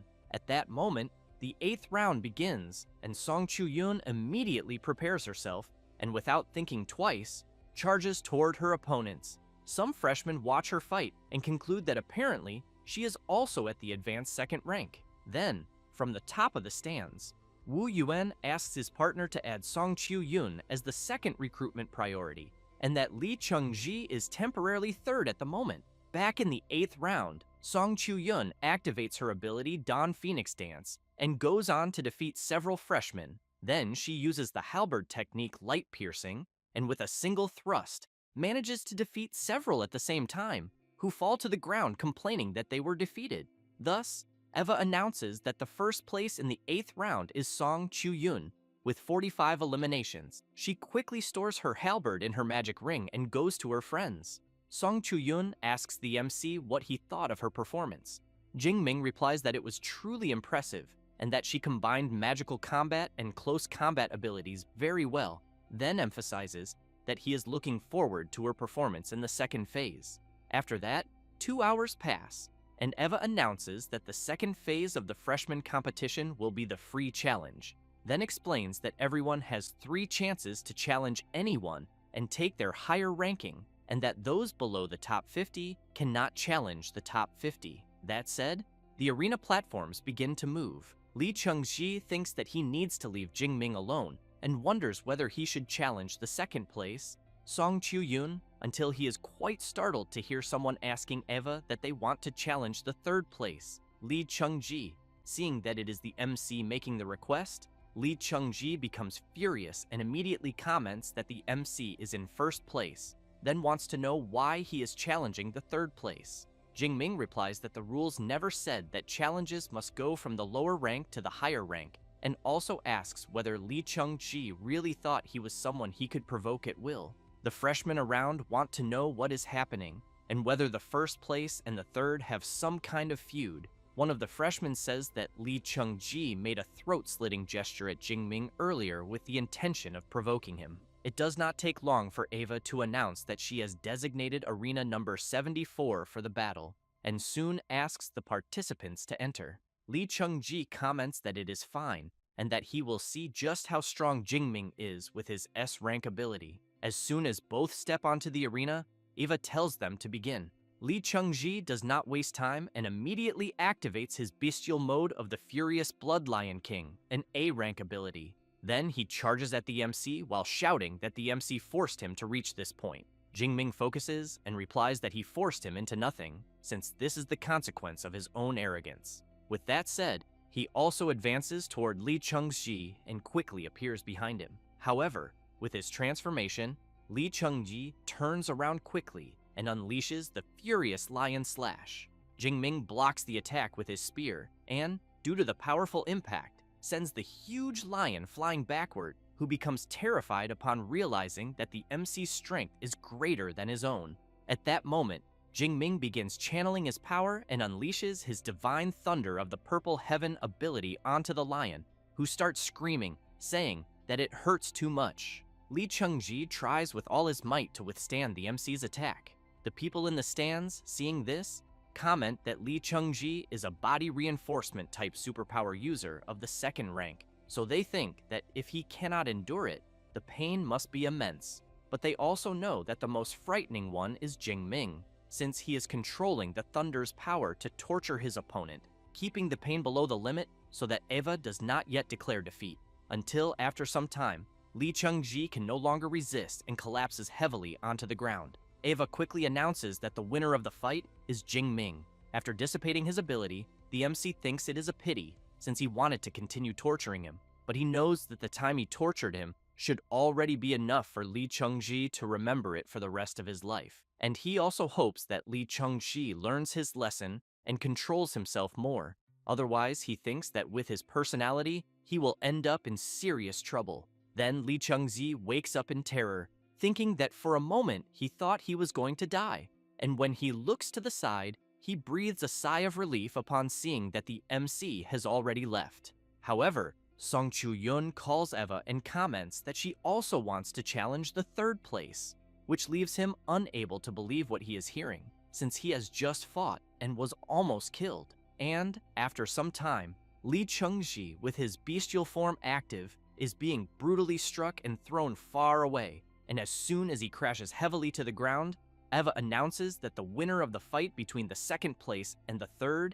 is Song Chu-yun. Lee Chung-ji is quickly placed on a stretcher, and, while being taken to the medical wing, Song Chu-yun runs to her friends and asks the MC if he saw how she finished off Lee Chung-ji. He replies that he did, and congratulates her on the great fight. She bumps fists with him and laughs a lot. The freshmen, seeing this, begin to get nervous, wanting to know what is going on between them, because they can see that there is something in the air between the two, until one of them tells everyone to shut up and keep their voices down, because he does not want to end up like Lee Chung-ji, getting beaten up by a couple fighting as a duo. After that, 4 hours pass, and Sun Ching-shui announces that time is up and that the great freshman competition is officially over, and that she will now announce the final results.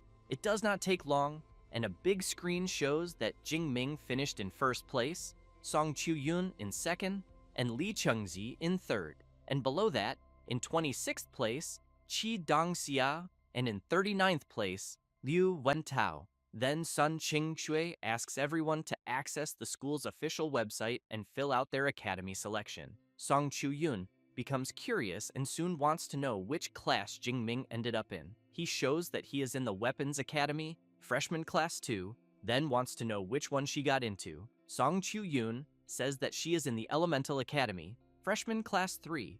Chi Dong-xia sees the MC and her friend, and laughing, comments that they are getting very close, and that she is already even calling the MC just Jingming. Liu Wentao emphasizes that Song Chu-yun calls his friend that today, but in the future, he thinks she will already be calling him love. At that moment, Sun Ching-shui informs that the academy distribution has ended and that the opening ceremony and the great freshman competition are officially concluded. In addition, the students who performed well in the competition will later receive recruitment messages from exclusive mentors, and for that reason, everyone should stay very attentive. One of the directors laughs, and emphasizes that this batch of freshmen is much tougher than the previous one. Long Ke agrees and points out that especially Jingming, since he thinks that in 1 or 2 more years, he will dominate the entire school. After leaving the stadium, the MC asks whether his friends are hungry and if they want to eat. Song Chu-yun thinks this idea is very good, but makes it clear that the king of the freshmen is the one who should pay the bill. After all, he is about to get rich with the 10 cubic meter spatial ring. Jingming replies that it is fine and that everyone can order whatever they want. Liu Wentao gets excited and shouts, saying that his friend is the best. At that moment, Wu Yuan approaches the MC and asks him to wait a moment. Jingming immediately wants to know who he is. Wu Yuan introduces himself and says that he is the president of the Meteor Club and that he would like to invite the MC to join his society. Then he emphasizes that since the MC is currently the only S-rank student, the Meteor Club will show its sincerity. With that said, he explains that Jingming only needs to join them to take the position of vice president, receive 100 credits per semester, and obtain a B-class resource. The people around are indignant when they hear that the MC is receiving an offer to become vice president, since they know that the Meteor Club is one of the largest in the school and that having just this vice presidency on one's resume would certainly allow a person to enter an elite guild after graduation. However, Wu Yuan hears someone asking whether the Meteor Club is not being a bit stingy by offering only the vice presidency. It is Wei Hei who immediately invites Jingming to join the Ashes Club and comments that he can directly be the reserve president, since when he graduates, the MC will be the president and will not miss out on any of the other benefits. The people around go crazy over the offers Jingming is receiving. Wei Hei keeps in mind that the Meteor Club is subordinate to the Meteor Guild, and that, according to the guild's rules, their president must be chosen by the guild itself. Jingming thinks about the offers he received and comments that he needs time to think, and that he will give them an answer in a few days. However, he keeps in mind that in his past life he joined the student council during college and even served as president, but the result was that council matters took up an enormous amount of his time, and because of that, he thinks it is better to be cautious this time. Wu Yuan asks the MC to accept the card, since it contains his personal number and that he just needs to call him directly once he decides. Wei He does the same. Then Wu Yuan points out that if the MC's friends want to join Meteor, they will be very welcome as well. Wei He comments that the same goes for them. After the two leave, Song Chu-yun comments that it is not easy to get out of there, especially since several other presidents of other clubs are coming up to the MC wanting to recruit him. After some time, Jingming comments that they finally managed to get out until he sees someone coming in his direction. It is Jiang Chuyi who calls the MC Junior and comments that it has been some time since she last saw him. Jingming gives an awkward laugh and greets her, calling her Senior. Song Chu-yun becomes curious and immediately wants to know who she is. The MC says that she is Senior's sister, Jiang Chuyi, and that he met her in the wilderness of the water source region some time ago. She says that she is from the Elemental Academy, 2nd year class 3. Liu Wentao immediately falls in love, calling her a goddess, and thinks that as expected of the MC, that cold beauty really does know how to smile. Song Chu-yun introduces herself and says that she is Jingming's classmate. Jiang Chuyi is surprised to see that Song Chu-yun is a beautiful woman, since her face is charming and her body is full of curves, giving an inexplicable urge to snuggle up to her. However, she realizes what she is thinking and reflects that it is a terrible thought, since she knows that Song Chu-yun's charm can captivate both men and women. Then, Song Chu-yun comments that they are going out to eat and asks whether Jiang Chuyi wants to go as well. After everyone arrives at the restaurant, they make a toast to the end of the Great Freshman competition. Jiang Chuyi, a little embarrassed, links her arm with the MC's arm and wishes him good health. Song Chu-yun does the same and calls the MC to continue drinking with her. Liu Wentao, seeing this, quietly comments to Qi Dongxia that the two girls seem to be interested in his friend, so he thinks they need to evacuate the battlefield of love immediately. With that said, he calls the MC and says that he will leave Song Chu-yun and Jiang Chuyi with him, since he is going with Qi Dongxia to take care of some things. Jingming takes a deep breath and wonders why his friend is running away so quickly, in addition to knowing that alcohol would only bring trouble. Jiang Chuyi comments that she is not able to walk properly and asks whether the MC can help her. Song Chu-yun comments that she also cannot walk and will need help. Jingming asks whether they are really sure about that. Immediately, they answer yes. Thus, Jingming begins accompanying them, and some guys around notice that one of the girls with the MC is the goddess Jiang Chuyi, but that the other girl is also very beautiful. After leaving the girls, the MC takes a deep breath upon arriving at his dormitory, but as soon as he enters, he sees a girl and immediately wants to know who she is. The girl gets up from the sofa, greets the MC, and says that she is his class advisor. Then she introduces herself, saying that her name is Su Yu and that she brought his reward for the great freshman competition. Next, she explains that the safe can be opened with the MC's fingerprint and that she will send him the group number soon, but that he should remember to join the class group, since from that moment on, no matter what happens at the school, he should contact her directly to help him resolve it. Jingming comments that he understood everything. Su Yu says that she has already explained everything and that she will therefore leave since she has other students to notify. Liu Wentao quickly runs up to the MC, wanting to know whether there was any fight between Song Chu-yun and senior sister Jiang. Jingming asks why there would be any fight between them. Liu Wentao looks disappointed, wanting to know whether there really was no fight and whether everything is really that harmonious, but soon changes the subject and comments that this was already expected of Jingming, since apparently he thinks that Jingming handled both of them. The MC ignores his friend and, excited and curious to know what is inside the safe, wastes no more time and opens it immediately. After taking the spatial ring he won in the freshman competition from the vault, Jingming quickly decides to test it, storing his spear inside it. As soon as he does so, he laughs and comments that 10 cubic meters is really huge and that he finally no longer needs to walk around every day with a weapon on his back. Liu Wentao, seeing that his friend has 3 spatial rings, comments that he has to admit that the MC looks like a highly sought-after bachelor. He then thinks that his reward for finishing in the top 50 was only 400 academic credits and that it cannot even be compared to his friends, so he even feels a little envious.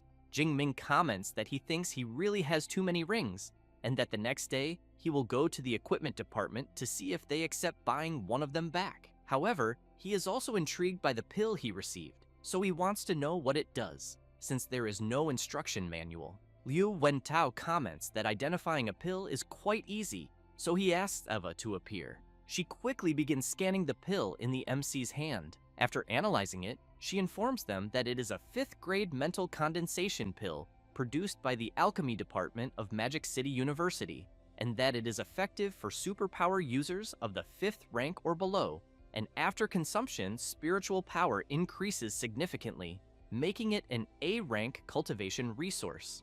Jingming is surprised and asks his friend whether Eva really can analyze pills. Liu Wentao replies that she can, and not only pills, since Eva can also identify beast materials as well as rare flowers and herbs. The MC stands up and comments that artificial intelligence is really convenient, but that it is a pity he cannot take Eva with him out into the world. Liu Wentao says that he thinks similar products probably exist on the market. After some time, Jingming goes to the training room on the 2nd floor and thinks that he wants to see how much spiritual power he currently has, since he keeps in mind that physique and spirit are the 2 fundamental attributes, because the higher they are, the longer a skill lasts and the stronger it becomes.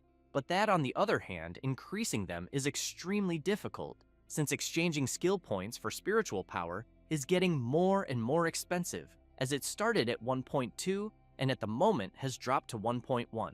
Thus, while swallowing the pill, he hopes it brings some kind of surprise. After consuming it, its effect soon begins to emerge. Jingming opens his status window and realizes that his spirit increased by 50 and surpassed 1,000, and he also saved 500 skill points, so he thinks the pill's effect is really excellent. Then he takes his spear from the spatial ring and concludes that, since he is full of energy, he will train for 2 hours before sleeping. The very next day, somewhere in the city, Jingming is thinking that after selling the rings, his assets easily surpassed 100 million, and he has already reached a small goal. So he realizes that superpower users really make a lot of money. After taking a ticket from the machine, Jingming hears Eva calling number 14 and asking the person to go to alchemist number 3, so he thinks that he is still at number 43, and therefore believes he will have to wait at least an hour until it is his turn. Thus, he starts walking around the place,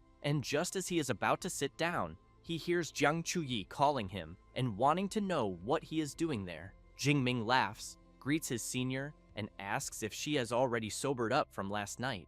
A bit embarrassed, Jiang Chuyi replies that she sobered up a long time ago. However, she wants to know if Jingming is there to sell the rare flowers and herbs they found in the cave last time. The MC replies that not exactly, and emphasizes that if he finds an alchemist to refine them, he thinks that would be better than selling them directly. At that moment, Jiang Chuyi laughs and asks whether the MC is really looking for an alchemist, and whether, by any chance, he does not feel that there is an excellent and beautiful alchemist right next to him. Jingming is surprised and asks if she is not just an amateur alchemist. She does not really like being called that, and explains that she has a second-grade alchemist certificate, and that refining a few second-grade pills is a piece of cake. Next, the MC is surprised to hear Jiang Chuyi saying that she no longer intends to go into the wilderness to record content because she will work as a full-time alchemist. After that, the two sit down, and Jiang Chuyi says that after the last crisis, she realized that the wildlife might not be what she is looking for, but that she will still make videos, though for now, they will be about her daily life refining medicines. Jingming comments that he thinks that if she changes the style of the videos, she will probably lose a bunch of followers. Jiang Chuyi replies that she knows this, and says that she is an orphan, as her parents died in a beast wave when she was still a teenager, and after awakening an A-rank ice ability, she worked very hard to enter the university, but her financial condition was terrible. But when the videos blew up, her income increased with sponsorships from combat gear and weapons. Yet deep down, she always preferred researching and refining pills. Next, Jiang Chuyi emphasizes that if the MC had not saved her last time, she thinks she would have died, so she cannot count on that luck all the time, and therefore decided to change her focus. Jingming wishes her good luck and comments that he will be rooting for her transition. However, he wants to know if a superpower user of ice can really become an alchemist. Jiang Chuyi laughs and comments that apparently it is clear that the MC does not understand much about alchemy. Thus, she explains that there are enchanted cauldrons and pill furnaces that convert energy abilities into flames, and that, for example, the MC's lightning element also works for refining medicines. Jingming, after learning this, comments that he will leave the rare flowers and herbs with her. Jiang Chuyi wants to know if he is really going to let her help him. Then she emphasizes that since he trusts her so much, she will not stand on ceremony, as she will deliver the finished pills in at most 1 week. At that moment, Jingming is surprised by the message he has just received, and after some time, at the place where Rector Yang Gentian resides, a guy is commenting that before returning, he saw many news posts about the junior brother on the university's official forum. The woman also comments that she saw it, and soon wants to know if the MC is really that incredible. Liu Ming replies that the two of them will find out soon, since he will certainly surprise them. The woman wants to know if this is really serious, as she thinks she will have to check it carefully later, but she keeps thinking that the junior brother must be strong, although she still thinks the senior brother is exaggerating a bit. Until Yang Gentian notices that the MC has finally arrived. He greets the rector and says that as soon as he saw his message, he came right away. However, he is quite surprised to see Liu Ming all bandaged and in a wheelchair, so he wants to know what happened to him. Yang Gentian says that it was the 8th rank Grandmaster, Wang Lin, since to lure monsters, he used the Ashes Guild as bait, and in the end, the guild suffered huge losses, and Liu Ming was seriously injured, and that he also fought with Grandmaster Wang Lin, but even though he did not win in the end, Wang Lin did not come out unscathed either. Next, he says that this was precisely why he was unable to attend the Grand Freshman competition. Jingming becomes nervous upon learning the story, since he knows that an 8th rank Grandmaster is capable of moving mountains and filling seas, and that he never imagined there was someone so despicable at that level. The MC starts thinking about an 8th rank Grandmaster, since he has in mind that he is still only at the 2nd rank, and that if he considered avenging his senior brother, he thinks he would become cannon fodder immediately, and he also knows that in this world, if a person does not become strong, they will only be manipulated by the powerful however they want. Until Yang Zhentian goes up to the MC and asks him not to think too much about what he heard. Then he introduces Shu Wei and Tong Yue, who soon greet the MC. Shu Wei says that what he has in hand is a 4th grade origin energy pill and that it greatly increases the efficiency of absorbing origin energy, being a B rank cultivation resource. Tong Yue comments that she will transfer 200 academic credits to the MC. Jing Ming bows and thanks his senior brothers. Then Liu Ming says that the MC's senior sister seems to doubt what he said, so he asks Jing Ming to tell Tong Yue that he really mastered 4 A-rank Thunder Element combat skills. The MC says that his senior brother Liu Ming is indeed right. The MC's 2 senior brothers are surprised, and Shu Wei wants to know if it is really true and how the MC managed to do it. Tong Yue, on the other hand, wants to know how Jing Ming advanced to the upper stage of the 2nd rank while learning combat skills, saying this while thinking that A-rank combat skills are absurdly difficult since she barely managed to advance to the upper stage of the 2nd rank because she was trying to master 2. And knowing that the MC is at the same rank as her and still masters more A-rank combat skills makes her question where the justice in that is. Jing Ming says that he did not have any special experience since he was simply born with good comprehension, but thinks that he definitely cannot tell them about his system. Yang Zhentian comments that he has always been very satisfied with the MC's comprehension and effort, so he says that later they will hold a dinner to celebrate, since they need to celebrate Jing Ming for placing 1st in the grand competition, and also that Director Sun has not stopped praising him. The MC remarks that it was quite easy since they were far too weak, but he wants to know if Yang Zhentian could help him test a combat skill. Shu Wei asks which skill, and since Liu Ming is having difficulty moving, he is there because he thinks there is no need to trouble the professor. But Jing Ming says that it is the S-rank combat skill, the Netherworld Thunder Armor. This leaves everyone instantly surprised upon hearing about an S-rank skill. Shu Wei feels disheartened and comments that it is better to forget it then, since at the lower stage of the 3rd rank, he thinks he cannot break the defense of the Netherworld Thunder Armor. Thus, they go to the training field. Shu Wei asks whether his brothers really think that the MC learned an S-rank combat skill. Liu Ming comments that from what he knows of Jing Ming, he thinks he would not say that lightly. At that moment, the MC begins to channel his power and activates the Netherworld Thunder Armor skill. Then, very confidently, he asks his master to come at him with everything he has. Yang Zhentian, while preparing his power, makes it clear to the MC that he will start by using the intensity of a superpower user at the peak stage of the 3rd rank. Having said that, he unleashes his power at the MC, and a powerful explosion occurs. After the dust settles, Jing Ming is unharmed. Thus, he asks the professor to increase the power a bit more. Yang Zhentian becomes excited and shouts that he will increase it, and that the MC should let him know if he cannot endure it. While being struck by the professor's power, the MC keeps asking him to increase the attack power more and more, and as soon as Yang Zhentian applies 10 times more power to his attack, the MC's Netherworld Thunder Armor cannot withstand it and shatters into several pieces. Yang Zhentian goes to Jing Ming and comments that it was not bad at all, since the attack intensity of a superpower user at the lower stage of the 4th rank is about 10 times greater than that of someone at the peak stage of the 3rd rank. So he emphasizes that to break the MC's defense, he thinks it would require at least an A-rank superpower user at the 4th rank. Shu Wei, deeply impressed, wants to know whether an S-rank combat skill combined with another S-rank combat skill can really reach such a terrifying level.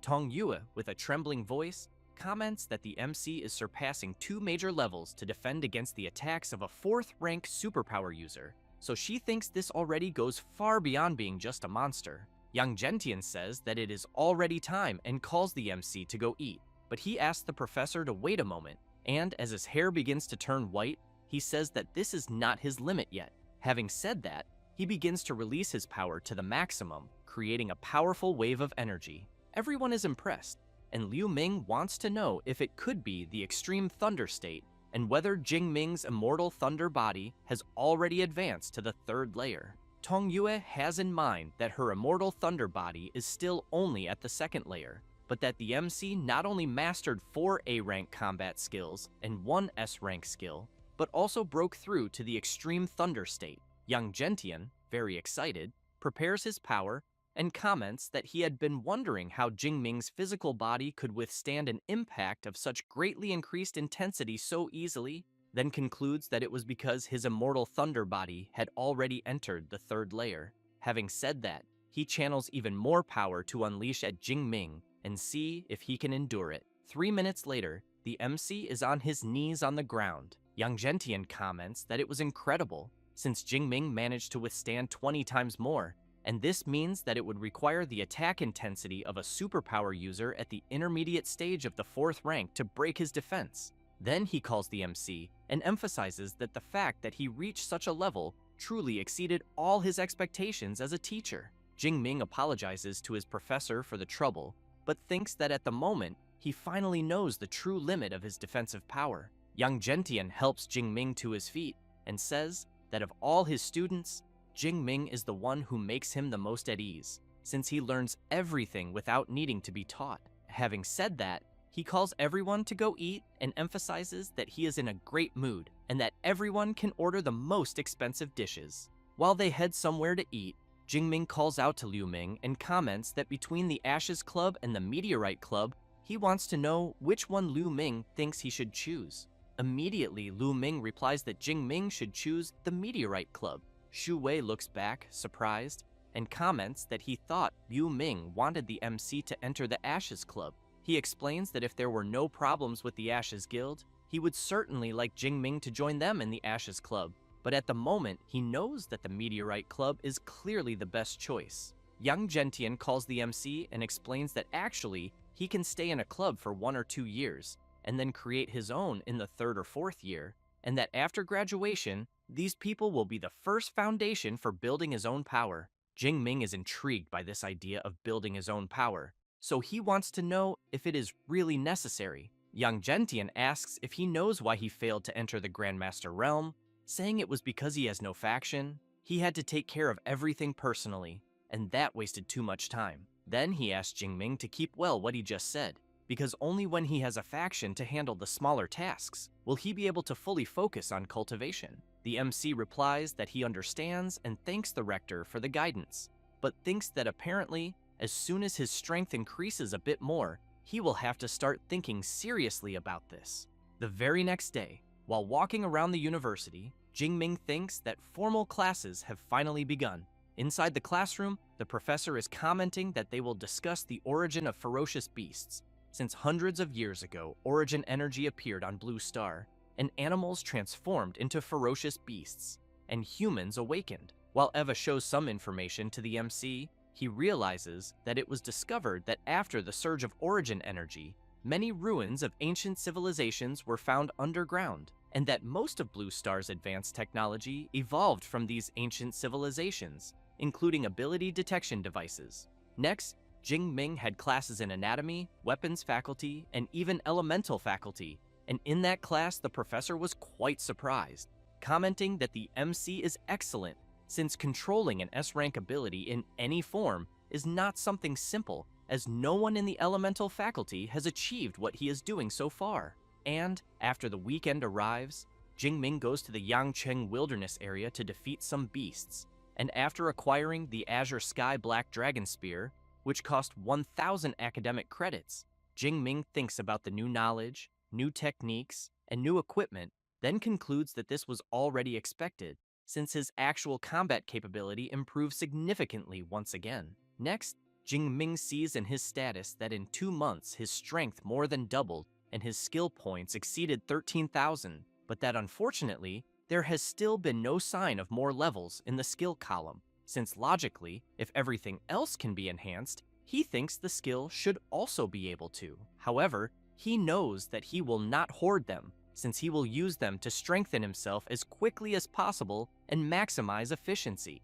And as soon as he does this, he believes that one day his Purple Heaven Divine Thunder will become an SS rank skill. And on the very next day at the university, Song Chu-yun discovers that the MC learned skill control only a few days ago, but that he is already stronger than her after a whole month of training, so she thinks that comparing like this is really frustrating. Jingming comments that he just had a sudden epiphany, but thinks that he has the system, and obviously that cannot be compared. Song Chu-yun says that next week the joint study excursion of the freshmen from the universities will begin, so she wants to know if Jingming will participate. He replies that he heard the destination is a wilderness area, so he will clearly participate, since he has in mind that it is a great opportunity to collect skill points, and he also very much wants to see what kind of geniuses were recruited by the other two top universities.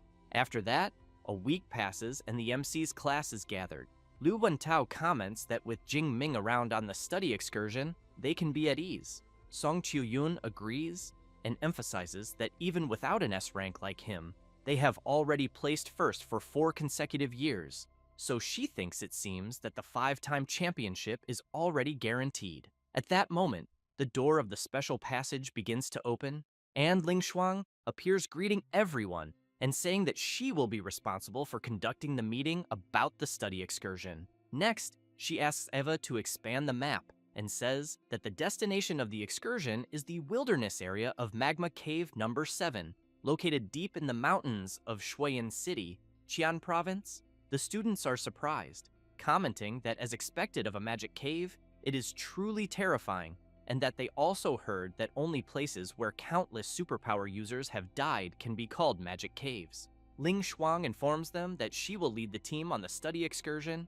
and each faculty will also designate their mentors, and that the upper management will allocate a batch of resources to the 3 schools based on the final ranking of all participants, determined by the number and rank of ferocious beasts defeated, but that only the top 50 positions count, with first place receiving 34%, second receiving 23%, third 19%, and the remaining 47 sharing the remaining 24%.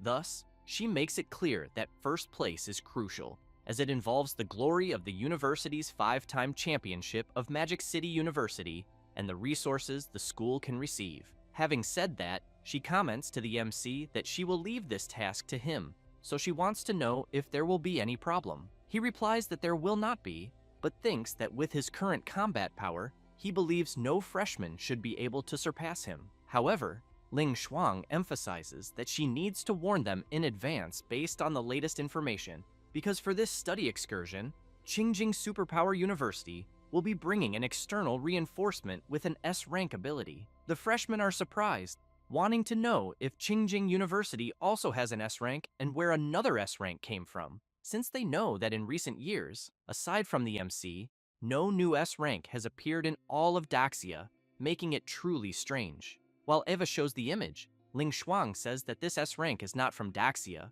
but rather an exchange student that Qingjing Superpower University brought from Shadu, and that his name is Kiran Rao, and he possesses an S-rank enhancement type ability, and is at the lower stage of the 3rd rank. Jing Ming is intrigued to learn that this Kiran Rao is at the 3rd rank. The other freshmen are even more surprised and soon want to know whether a freshman can really reach such a level. Ling Shuang emphasizes that the data she has was all collected by Eva and that, therefore, she believes there is no mistake, but that unlike them, Kiran Rao is already 20 years old. Upon learning Kiran Rao's age, the freshmen feel more relieved, since it now makes sense, as it is 2 more years of cultivation time than them, and one of the freshmen comments that in India people enter university at 20 years old. Song Chiu-yun then looks at Jing Ming and thinks about Kiran Rao, who is at the 3rd rank and is an S rank, so she knows that as things stand now she has no chance against him. But even so, she thinks that Jing Ming does not seem worried at all. The MC keeps watching Kiran Rao's hologram and thinks that he does not care at all if Kiran Rao is also S rank, since he is used to facing enemies of higher rank. Then he reflects that with 3 S-rank combat skills, 4 A-rank ones, and spear mastery at the master level, he sees no reason to be afraid. And besides, this competition is based on the quantity and rank of ferocious beasts defeated, so he knows that in this regard, he will not lose to any freshman, not even to an S-rank at the 3rd rank. Ling Shuang observes the MC being completely unconcerned, and thinks that this is very good, since he truly deserves the title of the most outstanding S-rank student the school has had in recent years, because even under so much pressure, he remains confident. She also knows that approving the special grant of SS rank Tyrannosaurus Essence Blood for him was worth it. Thus, she reflects that Qingjing Superpower University is bringing external help, precisely because first place has priority in resource distribution,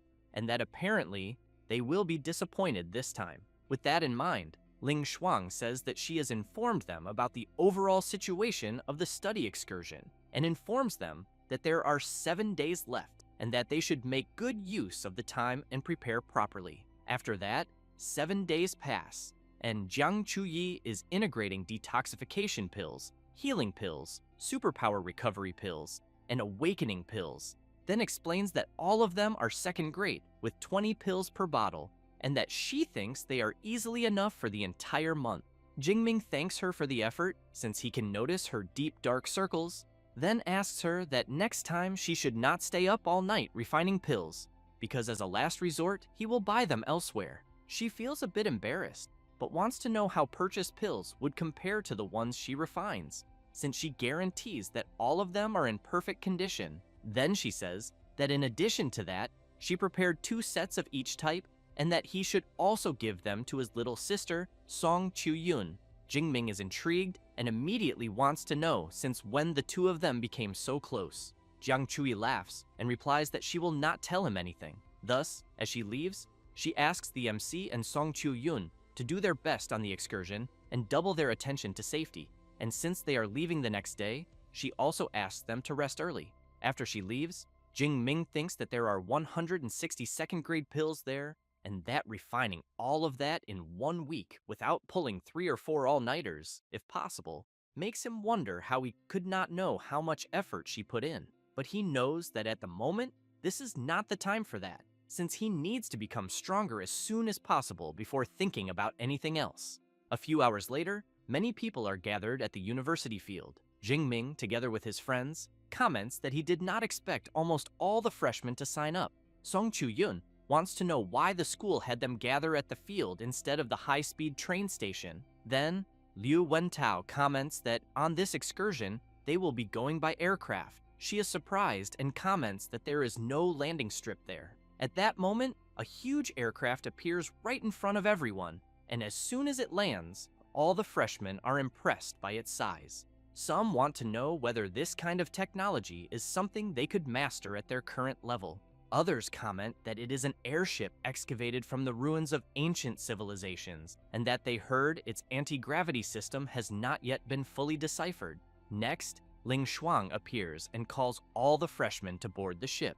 Thus, they quickly begin to enter, and after everyone is inside, Ling Shuang activates the 2 polarities spatial realm, causing the aircraft to take off. Inside, the MC's class is surprised to see that the ground they are standing on has become transparent, and Qi Dongxia wants to know why. Liu Wentao comments that director Ling Shuang truly deserves the title of 8th rank Grandmaster, since the 2 polarities spatial realm they are seeing allows the airship to exist isolated from external space, so they do not need to worry about flying ferocious beasts during the flight. Jingming thinks that he should have imagined this, since only high-rank individuals have abilities that completely defy comprehension, and that when his immortal thunder body reaches the 6th layer, he will be able to temporarily acquire an ability from the fused, ferocious beast essence blood, so he wonders whether he will obtain an ability that allows him to fly. Ling Shuang asks Eva to depart immediately, and she replies that she understands and informs that the soldier-class airship is cleared for takeoff. After some time, already in Qian province at the Shuayan supply base, a man informs the freshmen that each university has received 2 dormitory buildings and that Magic City University was assigned buildings 1 and 2, and that after picking up their room cards, they can move in. He also says that there is a cafeteria in the complex and a large training field next to the dormitories. After picking up the cards, Qi Dongxia says that she got room 402 on the 4th floor. Liu Wentao says that he got room 203 on the 2nd floor. Jingming comments that he got room 504 on the 5th floor. Song Chu-yun laughs and says that she got the room next to the MC. Jingming comments that since he has a large spatial ring, he will not even need to go to the room to drop off his luggage, so he says that he will go straight to the training field. Song Chu-yun says that she already expected that from him, but that she will go along as well. As soon as they arrive at the large training field, Song Chu-yun points ahead and asks if the guy they are seeing is not the S rank from Qingyun's Ning University.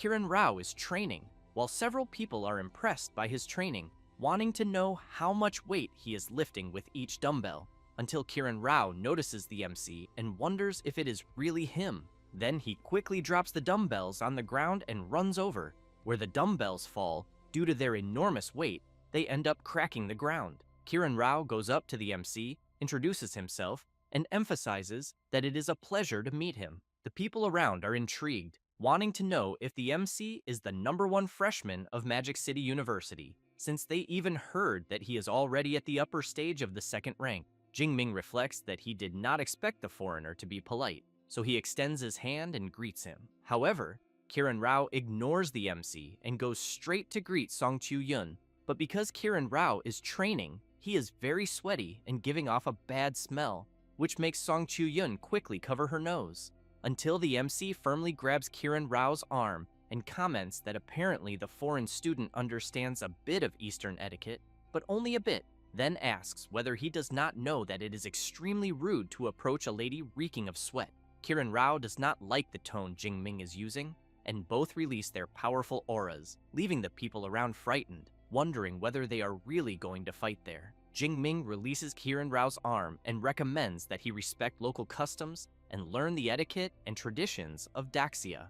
After Jingming and Song Chu-yun leave, Kiran Rao keeps thinking about the absurd strength that the Magic City S rank has, since he did not even move a centimeter, and wonders where a lightning element user gets so much physical strength. However, he knows that the girl from the Song family of Chuan province is truly extraordinary, so he wants to know what her relationship with Jingming is. But he knows that even if there is something between them, he will win her over, and thus will never again worry about cultivation resources. She, for her part, thanks the MC for helping her, since she could no longer stand the smell of that place, but wants to know if they will look for another place to train a bit. He replies that yes, because he really feels like training. 1 hour after training, the MC and Song Chu-yun eat something, and she comments that food tastes much better after intense training. At that moment, a man comments to other people on the street that the beasts are destroying the world and that the final collapse is approaching, and that only the supreme celestial god can save humanity. Jingming thinks that he has heard this speech before, because ever since ferocious beasts appeared, religious fanatics have been preaching this end-of-the-world talk, and that the Magic Cave region gathers many superpower users and all kinds of people, so he knows it is not strange for religions to thrive there. The man then begins to get nervous, wanting to know why people always refuse to believe what he says. Thus, he takes a knife from his clothes and comments that now he understands, since he thinks it must be because the price people have paid has not yet been high enough. Next, he starts shouting that only by feeling pain will they be able to understand the greatness of the celestial god. Then, he lunges at a woman and a child. Jingming notices this and with his incredible speed, manages to completely take down the religious lunatic. The child's mother, while holding her daughter, looks to the side and sees that the MC defeated the guy. Then she turns around, thanks him for intervening and helping, and he replies that it was nothing. Jingming comments to Song Chu-yun that those religious fanatics are out of control, since he would never imagine they would dare to hurt someone in broad daylight. She remarks that it is quite strange, because normally they only preach their doctrine without resorting to violence. The MC becomes intrigued by this and wonders whether it was just a coincidence or if perhaps the lunatic had some accomplice, but he does not notice a strange man watching him from afar, who soon after turns around, puts on his hood, and leaves. Later, elsewhere, this mysterious person informs the Archbishop that he has already investigated, then says that the one who eliminated the member of their cult was Xu Jingming from Magic City University. The Archbishop asks whether this Xu Jingming is that S-rank elite at the upper stage of the second rank of Magic City University. The follower replies that yes, and says that during the entrance exam of the martial arts faculty, he was still just an awakened and not even half a year has passed, and Jingming has already reached the upper stage of the second rank. The Archbishop becomes serious upon learning this, and emphasizes that if they let such a monster grow, he fears that he will truly become a big problem. That said, he asks the follower to withdraw for now,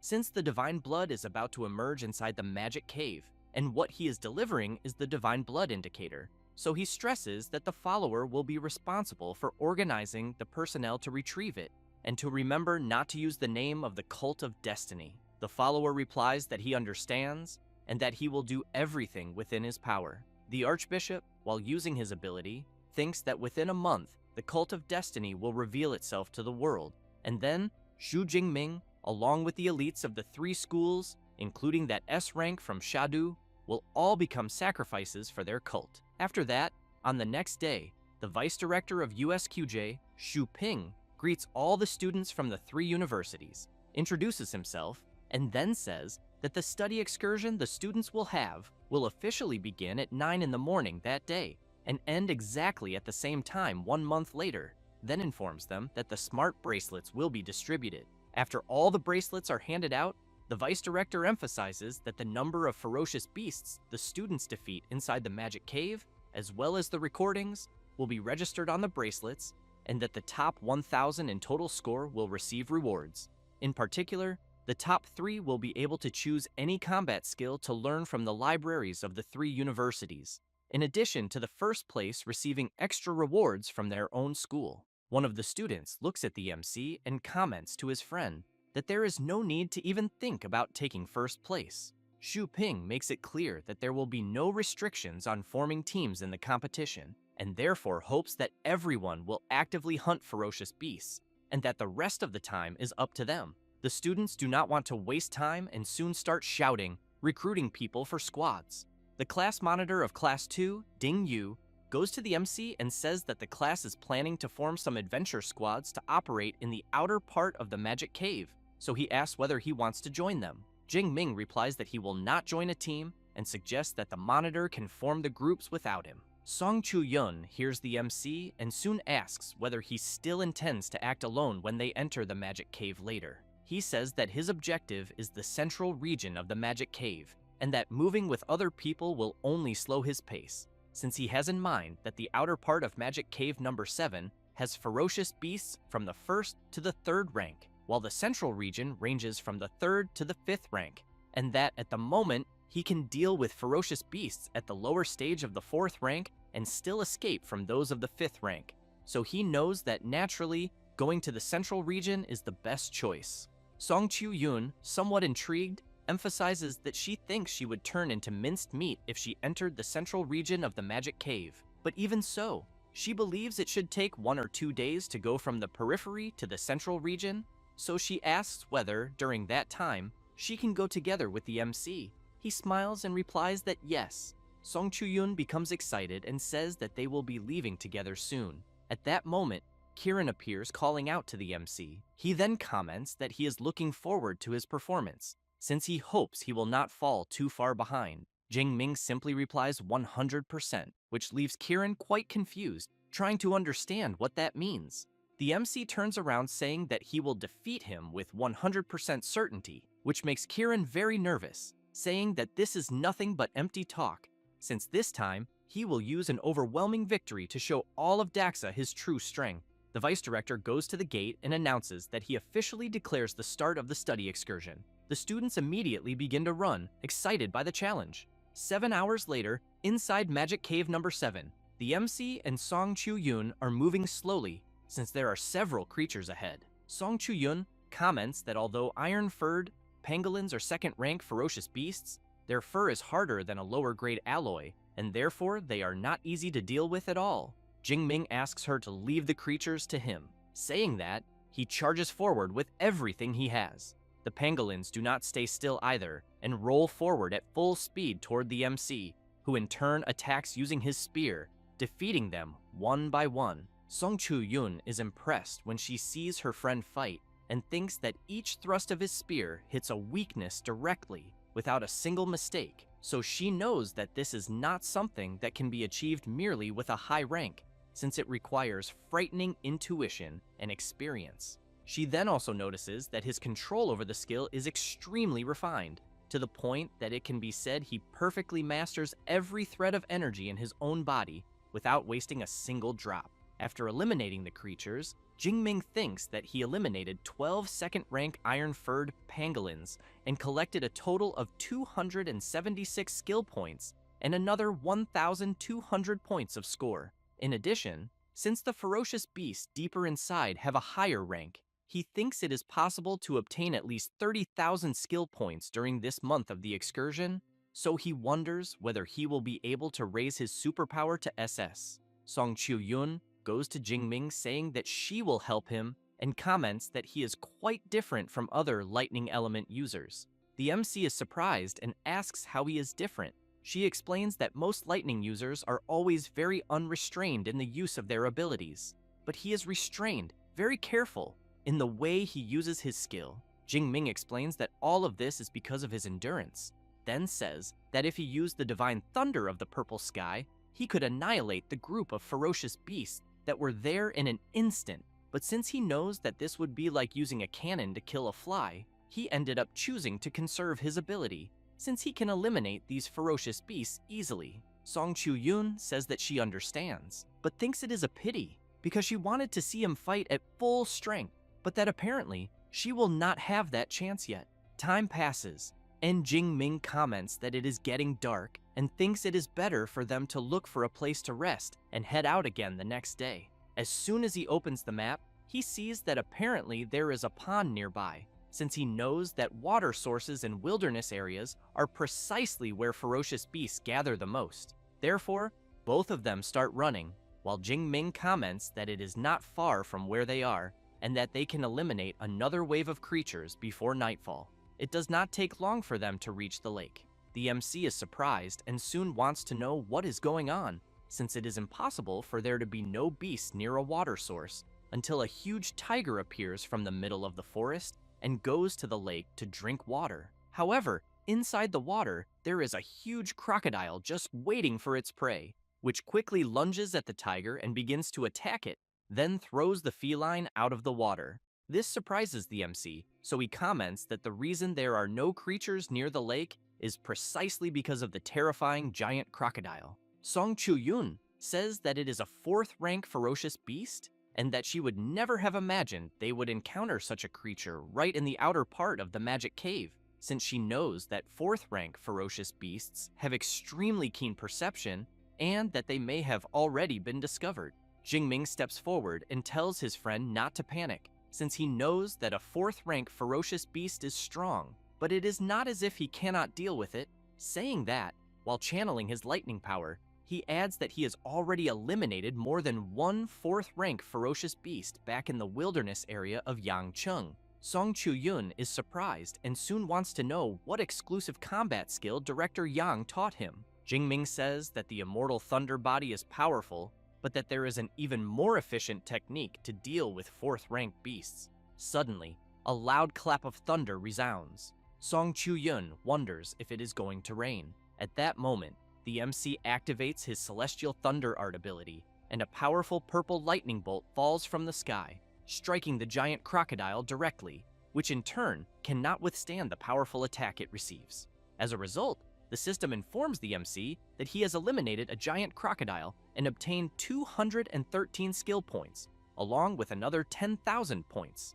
Jingming is pleased, thinking that this was not bad at all, since the skill point yield of a 4th rank beast is more than 5 times that of a 3rd rank one, and also that it seems the deep blue system was made to force him to constantly break his own limits. The MC calls his friend and tells her that he eliminated the giant crocodile and that they can take a look now. Song Chu-yun, very surprised, thinks that it is not as if she has never seen geniuses before, but a monster like Jingming is a first, because surpassing 2 major ranks and instantly eliminating a lower stage 4th rank beast while only being at the upper stage of the 2nd rank is truly terrifying. Both of them approach the enormous creature, and the MC says that the giant crocodile's hide is worth at least 20 or 30 million, but unfortunately, it was completely destroyed by his attack. Song Chu-yun points out that it is not just the hide, since a 4th rank beast is a treasure from head to toe. She then says that her spatial ring is large enough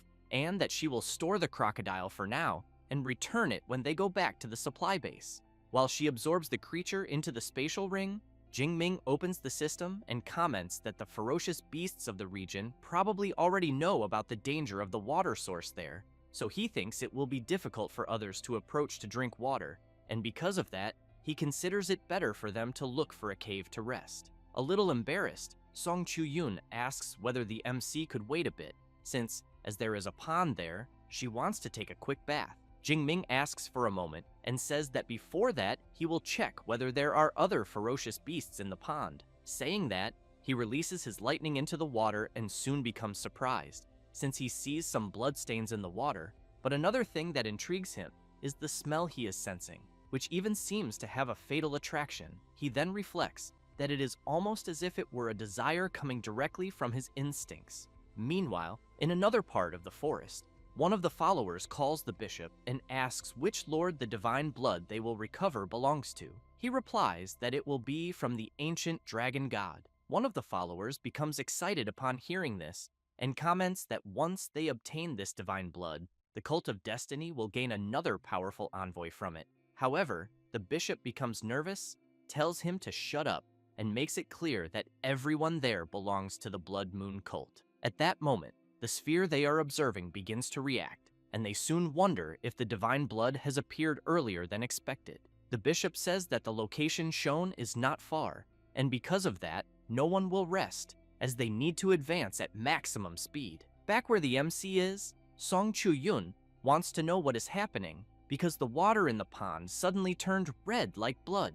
Jingming asks his friend whether she also feels the bloody water trying to attract her. She replies that no, and that in fact, she is not feeling anything, but that according to the feedback obtained from her morning sunlight, the bloody water there carries an extremely rich, ferocious beast aura, very similar to that of the MC. Jingming is intrigued by her comment that it is similar to his aura, and thinks that he absorbed an SS rank resource, the 8th rank Thunder Tyrannosaurus blood essence. So he wonders whether this might also be the blood essence of a dragon-type ferocious beast, and whether that is why he is reacting. However, he decides to check it out and enters the water, saying that he will test it, asking his friend that if she notices anything wrong, she should pull him out immediately. It does not take long for him to feel something throughout his body, and he thinks that the sensation he is feeling is like that of a thirsty traveler after 10 days and 10 nights in the desert, finally finding pure water.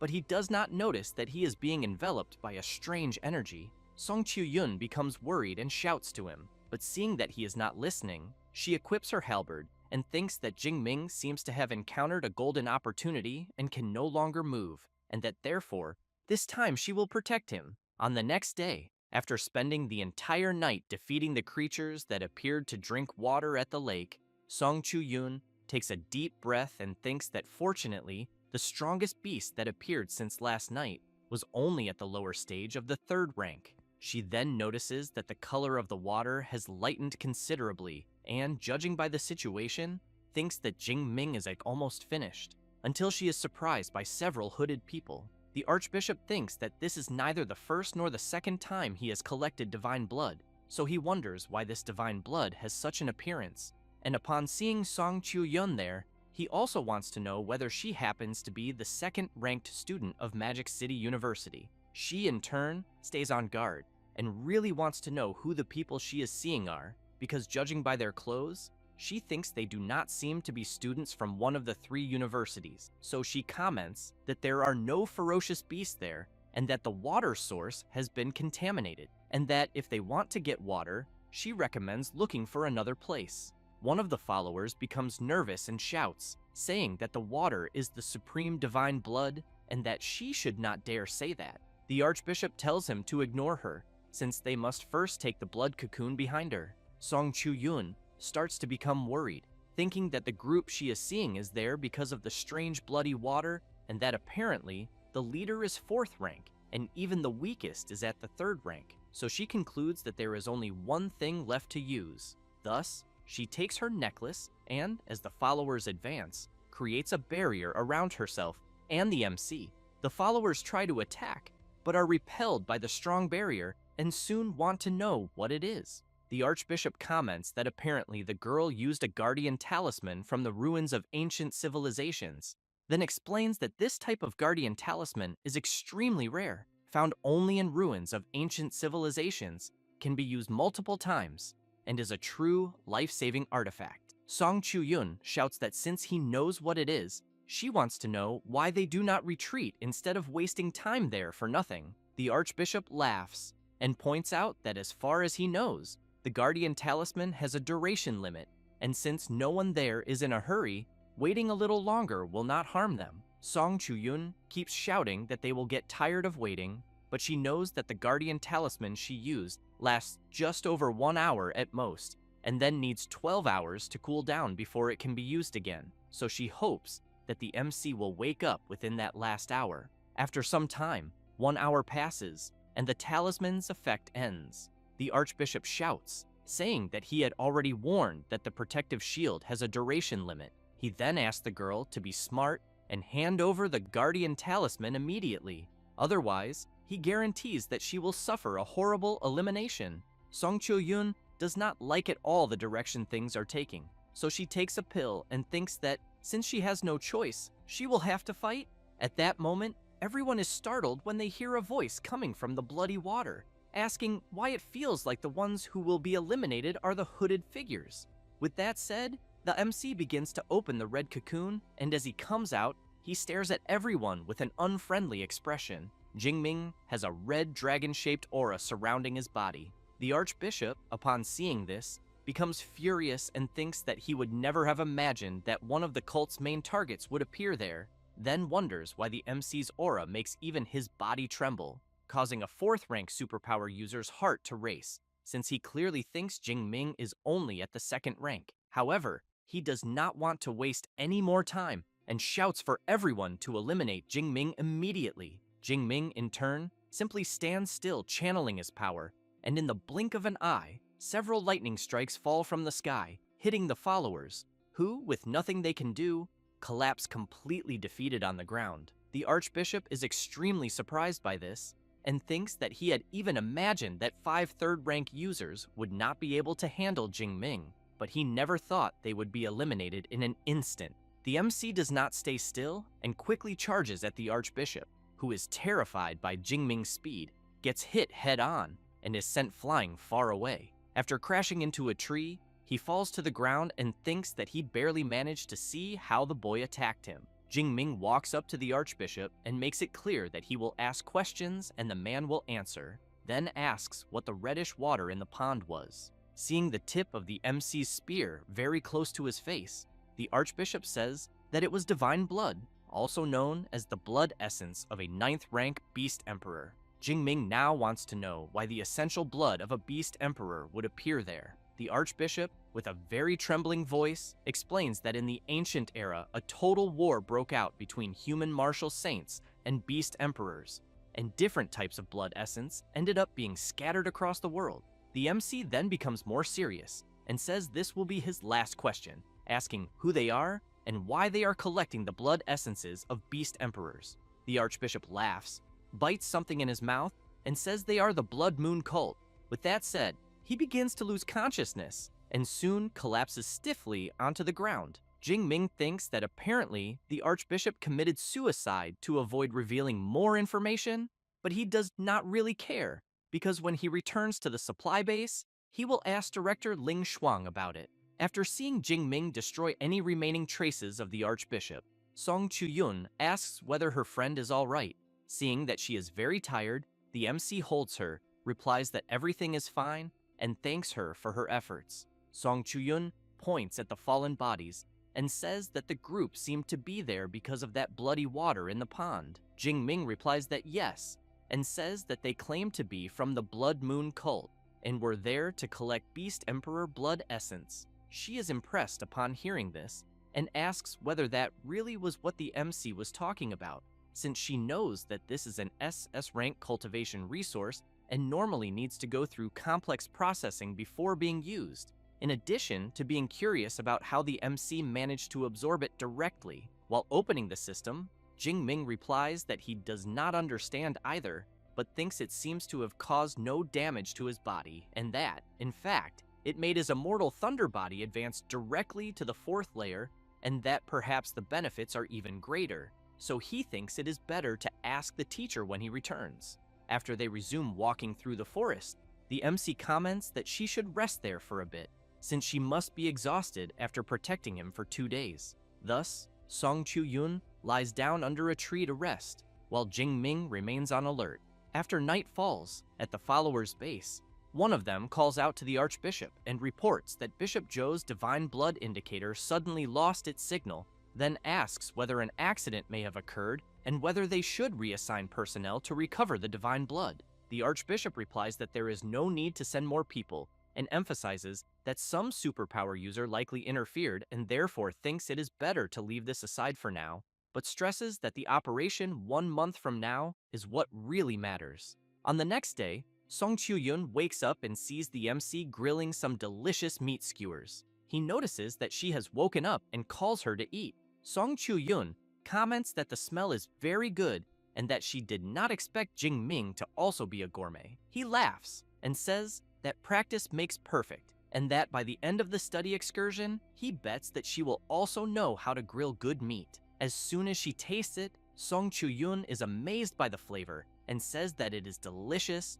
and even thinks that he should open a barbecue restaurant. Jing Ming laughs upon hearing that the eldest daughter of the Song family is willing to invest in him, then suggests that instead of opening a single barbecue restaurant, they could open several franchises all over Blue Star. Half an hour later, Song Chu-yun comments that she is very full, but before they continue, she wants to know if Jing Ming can wait for her to take a bath. He replies that yes, but warns her not to take too long, because after she finishes, he will also wash a bit. She runs to the water, makes a motion splashing the water upward, and as the water falls over her body, she begins to wash herself. Jing Ming watches her washing, and soon Song Chu-yun comments that she is done and that he can go now.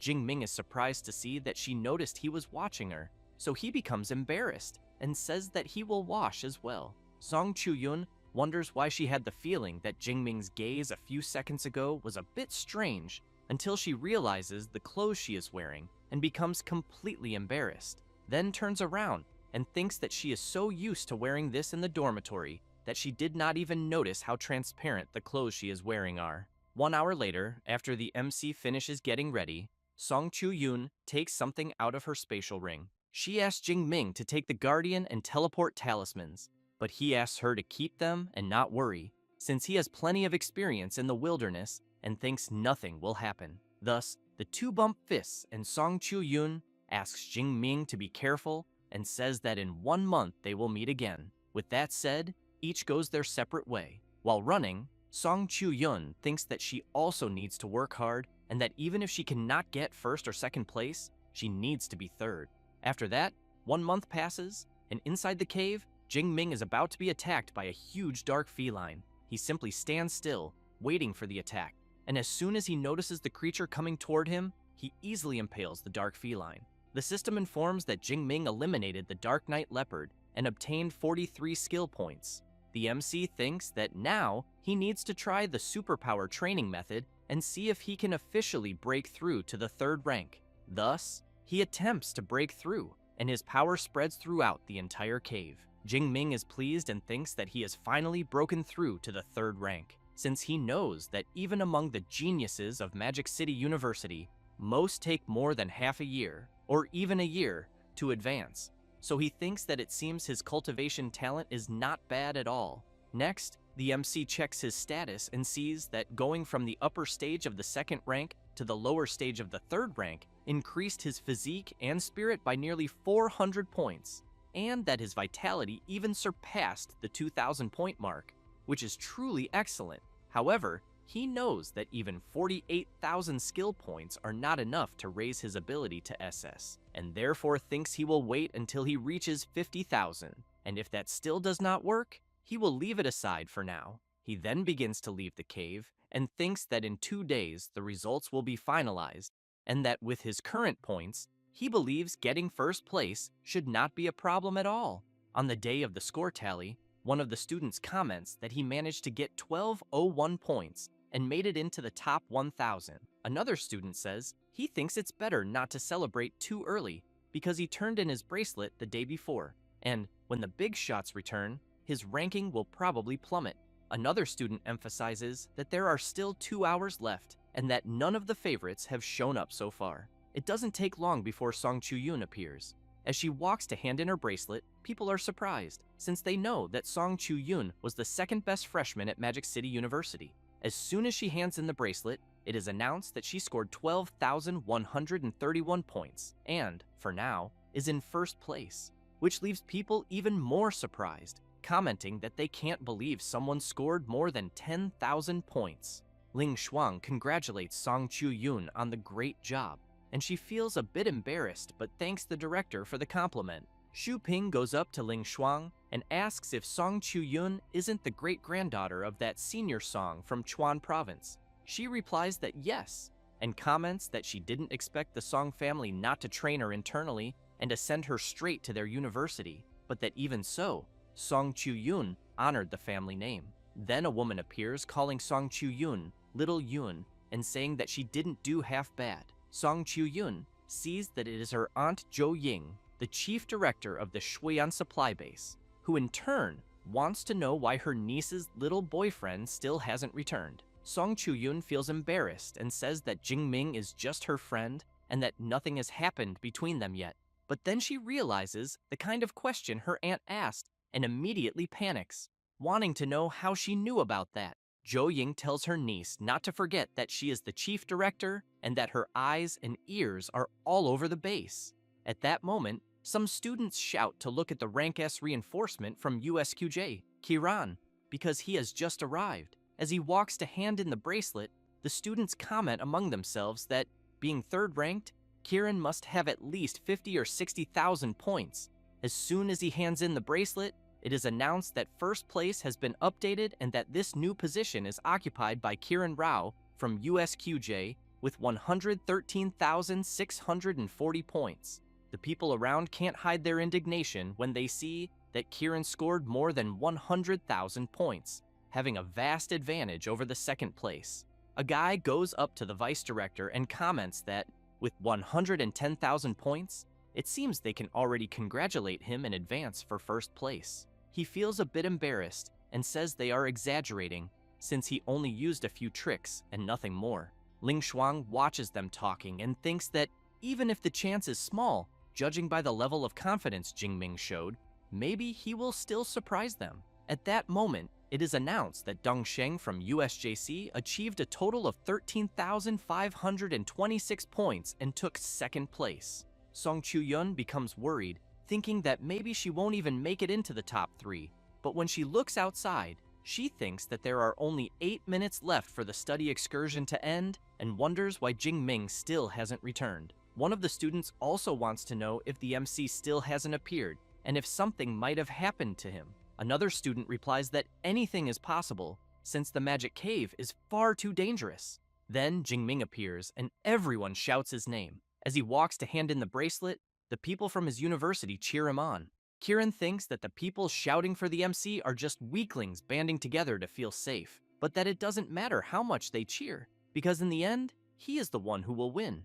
Jingming looks at the scoreboard and sees that Kiran scored 110,000 points and thinks that it's no wonder so many people are rooting for him to lose, because they think he will lose. Ling Shuang goes up to the MC and comments that everyone was waiting for him, but then notices that he is already in third rank and thinks that he improved very quickly. As soon as he hands in the bracelet, the students around start wondering how many points Jingming will score, since they think that, at most, he will get between 50 and 60,000 points.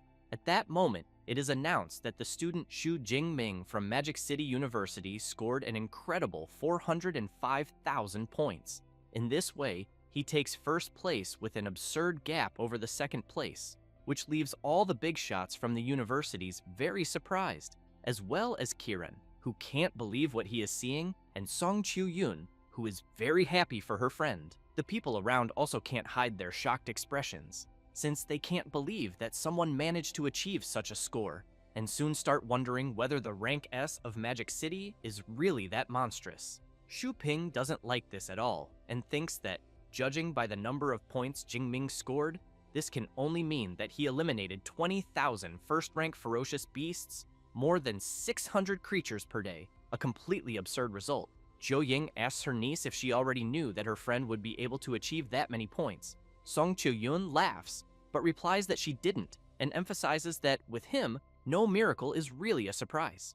Kiran, on the other hand, is furious, thinking that Jingming's score is 3 times higher than his, and soon wonders if this is really possible, because if this is true, then he thinks the cultivation resources promised by USQJ are already gone. With that, he shouts, calling the MC and saying that the score he achieved is impossible, then calls director Xu Ping and requests an immediate investigation into the bracelet of the student Xu Jingming, because he firmly suspects that he is cheating. The students immediately become intrigued by Kiran's suspicion and start asking if this is really possible. Xu Ping turns and asks director Ling Shuang what she thinks. She replies that checking the records is no problem at all, but then becomes serious and says that if they check everything and it is proven that the student Xu Jingming did not cheat, she wants to know how the vice director intends to deal with this. One of the supervisors agrees and emphasizes that the intelligent bracelets and counting machines were rigorously audited by the 3 major universities, so he wants to know whether Vice Director Xu Ping is questioning the system itself. He looks at Ling Shuang and thinks that she is more than 10 years younger and yet is incredibly difficult to deal with. With this in mind, he announces to everyone that the student Xu Jingming cannot suffer an unjust accusation without reason, and that, if it is confirmed that there were no irregularities, USQJ is willing to compensate him with a rank S cultivation resource. With that, Ling Shuang looks at the MC and says that, in that case, they will check the records of the intelligent bracelet. Jingming smiles and thinks that doing nothing wrong and still gaining a rank S cultivation resource for free is something that doesn't happen every day. Xu Ping, upon noticing the expression the MC is making, wonders if he was mistaken. While several people begin the verification of the bracelet and the records, Kiran thinks that he wants to see exactly how Jingming managed to get those 400,000 points, because he is also rank S, and, even being 3rd ranked, he thinks this shouldn't be that absurd. At that moment, some scenes of the MC defeating certain creatures begin to play on the big screen. The students are impressed by the level of the MC's spear skills, since they think they would never be able to reach such a level with a spear. Ling Shuang asks the MC if his spear skill has already reached the master level. He replies that it was stronger than anything else. She thinks that the master level is not something that can be achieved just by luck, and suspects that the MC is definitely hiding some very interesting secrets. Suddenly, the students are surprised by yet another thing, as they see Jingming defeating a 4th-ranked giant crocodile with just a single attack. So they soon want to know whether the lightning they saw was really fired by him, because the combat level is terrifyingly frightening. Kiran is also surprised, wondering if what he just saw is a rank S magical combat skill, since, as the MC uses a long spear, he really wants to know how he managed to master a magical skill. Ling Shuang has in mind that this skill is the Celestial Thunder Art from the Elemental Faculty, and that, in the entire Elemental Faculty, only a handful of students have mastered a rank S skill, so she wonders how a freshman from the Weapons Faculty learned such a skill. She then asks Xu Ping if he still needs to see anything else. Completely embarrassed, he asks to conclude the assessment, since he thinks it is no longer necessary to continue after seeing what he saw. Having said that, he comments that Jingming is just a freshman and has already mastered a rank S combat skill, so he emphasizes that he is exceptional and that the rank S cultivation resource will be delivered to him very soon. Jingming thanks the vice director for the praise and emphasizes that he will be looking forward to the cultivation resources. Xu Ping takes a deep breath and thinks that he never imagined that, after so many preparations, USQJ would still lose to USCM, because if he had known how monstrous the student Xu Jingming was, he thinks he would have done everything to recruit him to USQJ. The vice director goes to the students gathered there and declares the study excursion competition concluded, saying that the top 3 placements will be as follows. In 3rd place, USJC with 27.5% of the resource quota. In 2nd place, USQJ with 31.5%, and in 1st place, USCM, which will receive 41% of the resource quota and priority in allocation.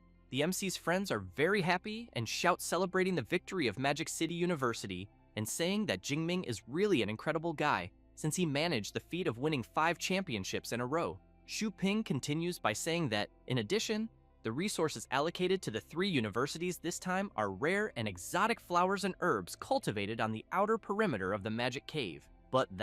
However, the next day, all freshmen, under the leadership of their respective mentors, will enter the plantation to carry out the harvest. And after the harvest, each university will organize, on its own, a half-month period of instruction. At that moment, Kieran calls out to the vice director and, very furious, says that he is not satisfied. So he wants to know whether the vice director would authorize a direct fight against Jingming, and emphasizes that if he ends up losing, they will provide the resources.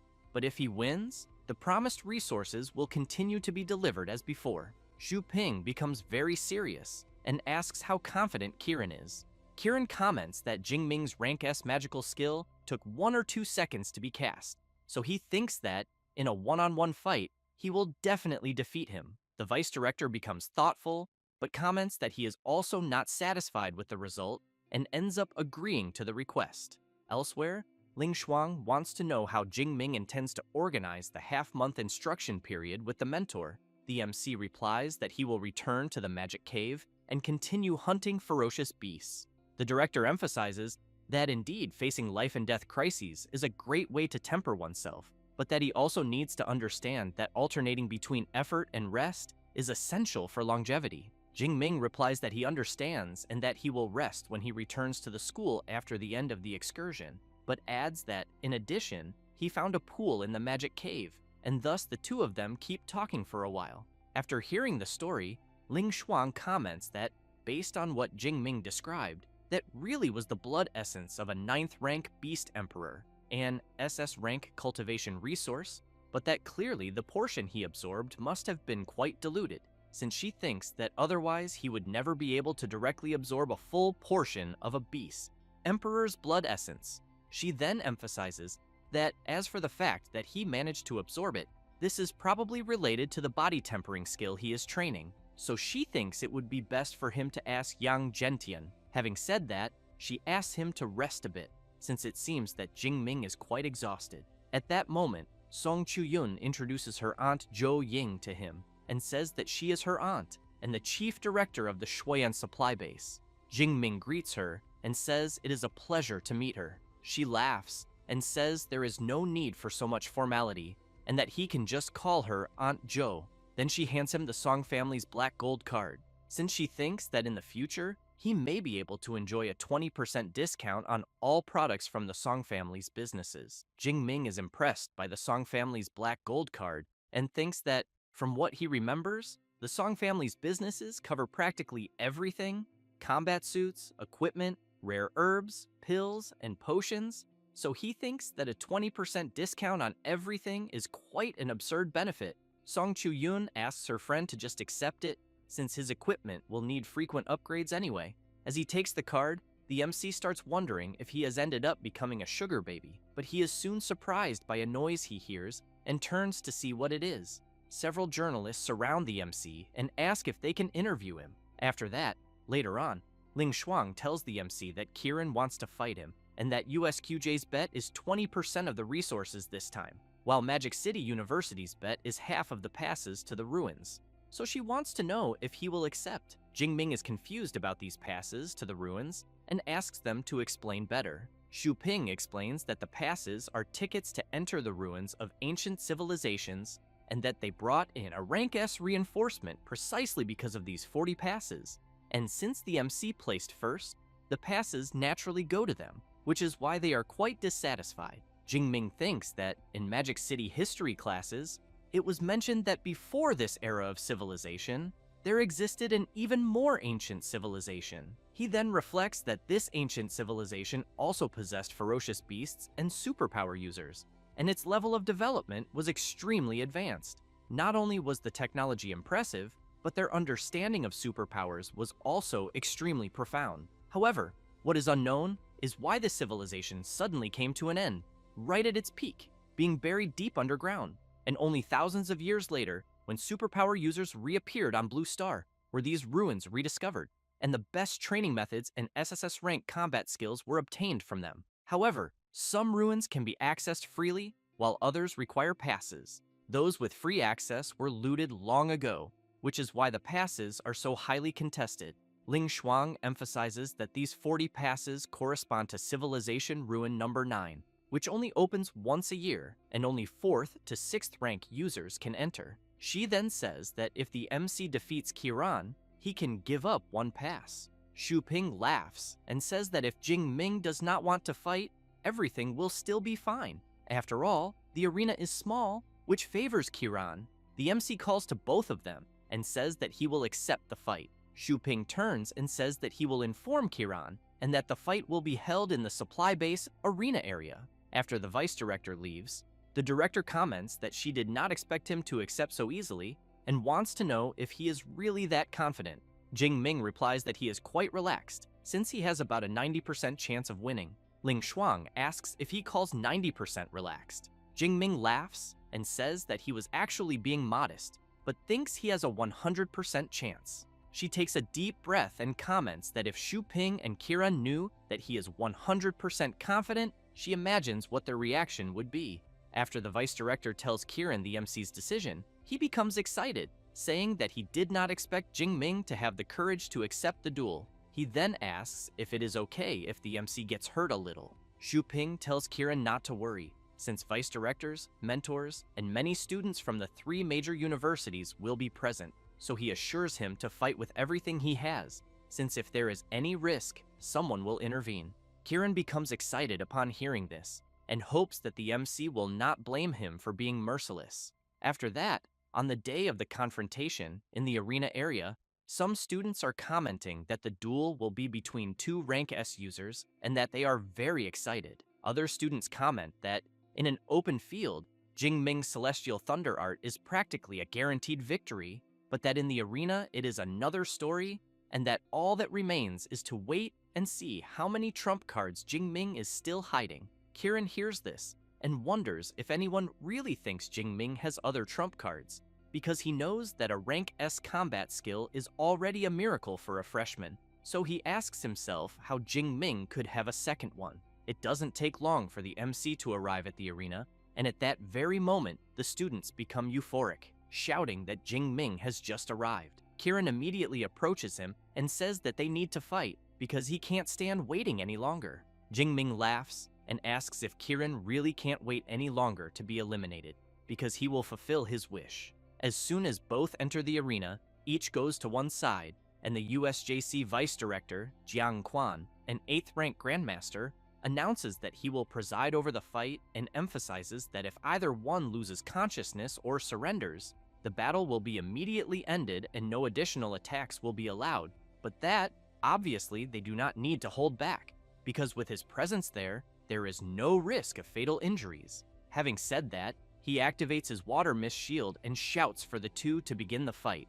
Kiran wastes no time and immediately activates his Brahma Beast Sovereign ability. Jing Ming, upon seeing his opponent's transformation, wonders if this is a rank S enhancement type superpower. Kiran calls out to Jing Ming and says that he will give him time to prepare that rank S magical ability because he will make him admit defeat from the bottom of his heart. The students around the arena, upon seeing Kiran's rank S enhancement type superpower, comment that they think Jing Ming will have serious trouble since the arena is only 30 meters wide, which is a huge limitation for long-range lightning abilities. The MC, on the other hand, thinks that, upon reflecting more carefully, since entering the 3rd rank, he has never fully released his superpower, so he thinks the moment will be perfect to test it.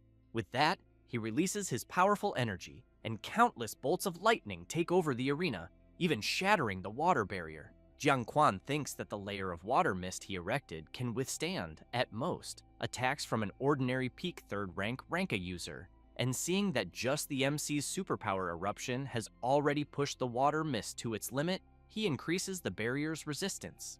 The students are very surprised when they see the MC's Divine Thunder of the Purple Heavens superpower, and comment that it gives the feeling that he could eliminate anyone in an instant. Kiran, on the other hand, keeps in mind that ordinary lightning does not harm him, but that Jing Ming's thunder can travel through his entire body, and therefore, he thinks he needs to end the fight very quickly. Thus, he charges at Jing Ming with all his might. Jing Ming, in turn, also charges toward Kiran, who becomes excited upon seeing that instead of fleeing, the MC is going to counterattack, and therefore intends to show him the incomparable power of an enhancement-type superpower user. He then grabs his blade, but soon becomes quite frightened when he sees that Jingming is already very close. He then tries to block Jingming's spear thrust with his sword, but ends up being thrown backward and immediately wonders how this is possible, because Jingming's strength truly matches his own after transforming. The MC comments that Kieran seems surprised, then says that there is no law stating that a lightning element user must be weaker than an enhancement type user. Kieran channels power into his forehead and says that, indeed, such a law does not exist, but that he originally wanted to play a little more with the MC. However, from the looks of it, it seems that is no longer possible. Having said that, he emphasizes that Jingming should feel honored that he is using his full strength to defeat him. Kieran activates his Beast Sovereign Descent ability and becomes even stronger. The people around the arena comment that the power they are feeling is extremely terrifying, and that, from the looks of it, it must be an exclusive Rank S ability. Xu Ping watches Kieran and thinks that the fight will end in an instant. Ling Shuang reflects that she remembers that the director of the weapons faculty, Yang Zhentian, also has a similar Rank S combat skill, and that perhaps Jingming certainly knows it. The power around Kieran easily repels the MC's lightning, and then he calls out to Jingming and says that in his current state, he wants to know whether he still dares to measure strengths again. The MC begins to enter his other combat mode and replies that, obviously, yes. Having said that, he transforms, and an even stronger power emerges, leaving even Kieran surprised. One of the students in the audience wants to know what is happening, because he only looked at his phone for a second, and, when he looked back at the arena, there were already 2 boss monsters. His friend replies that they are not bosses, but Jingming and Kieran entering the second phase. Kieran, somewhat startled upon seeing the MC's transformation, comments that it must be a Rank S combat skill. Jingming replies that it is, but emphasizes that unfortunately, there is no prize. Having said that, he activates the Thunder Prison. Kieran becomes alarmed, thinking that it is a restraint-type combat skill, since Jingming is preparing to use that Rank S Celestial Thunder skill. With that in mind, he knows he needs to go all out and equips the Vitality Armor. He then tries to withstand the lightning attacks and, after managing to block them, realizes that he finally broke through. However, he notices something and immediately turns, narrowly dodging the MC's spear attack at the last instant. The spear strikes one of the arena walls and a massive explosion occurs. Kieran thinks that the lightning spear is truly terrifying, because if he had been hit by it, he believes he would have been seriously injured. At that moment, Jingming appears out of nowhere very close to Kieran, using the Lightning Gale Breakthrough skill. Kieran tries to block with his blade, but due to the MC's strength, he is violently thrown backward. Jingming takes advantage of the opening and activates the Continuous Thunder Spear skill.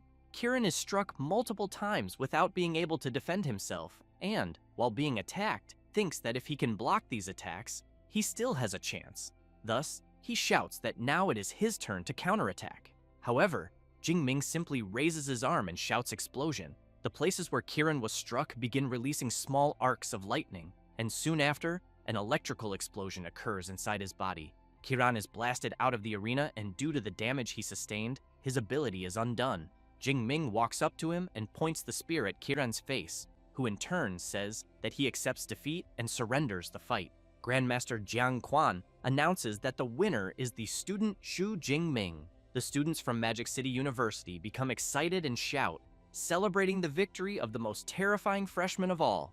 Ling Shuang reflects that the Thunder Prison was used for control. Then the Thunder Spear forced Kieran to expend his movement ability, followed by the Lightning Flash to advance, combined with the Lightning Gale Breakthrough to expose the opponent's weakness, and finishing with Continuous Thunder Spears. So she knows that everything connected perfectly, being clean, direct, and efficient. She then asks whether the vice director would like to say anything else. Xu Ping replies that they are accepting the defeat graciously, and that 20% resource quota belongs to them, and that the Rank S resource promised to Jingming will be delivered the next afternoon. As he leaves, irritated, he thinks that they did not get the 20 passes to the ruins, and also lost 20% of the resource quota, so he knows that in trying to come out ahead, he ended up getting burned in the end. Ling Shuang congratulates the MC on the excellent fight and hands over the pass to Civilization Ruin number 9, and also says that the university will reward him with an additional 10,000 academic credits. Jingming is surprised by the amount of credits he will receive, but still thanks the director for her generosity, and as soon as he takes the pass to the ruins, he becomes excited, since he knows that the pass is something everyone is constantly competing to obtain. Ling Shuang once again asks the MC to go rest, but says that the Rank S resource promised by Qingjing Superpower University, as well as the permission to choose a combat skill from the libraries of the 3 universities, can all be claimed the next day after harvesting the rare flowers and herbs in the magical cave. Jingming reflects that this study excursion not only guaranteed a pass to the ruins, academic credits, and a Rank S resource, but also yielded a huge amount of rare flowers and herbs, along with a pile of ferocious beast materials. So he concludes that all of this was truly great.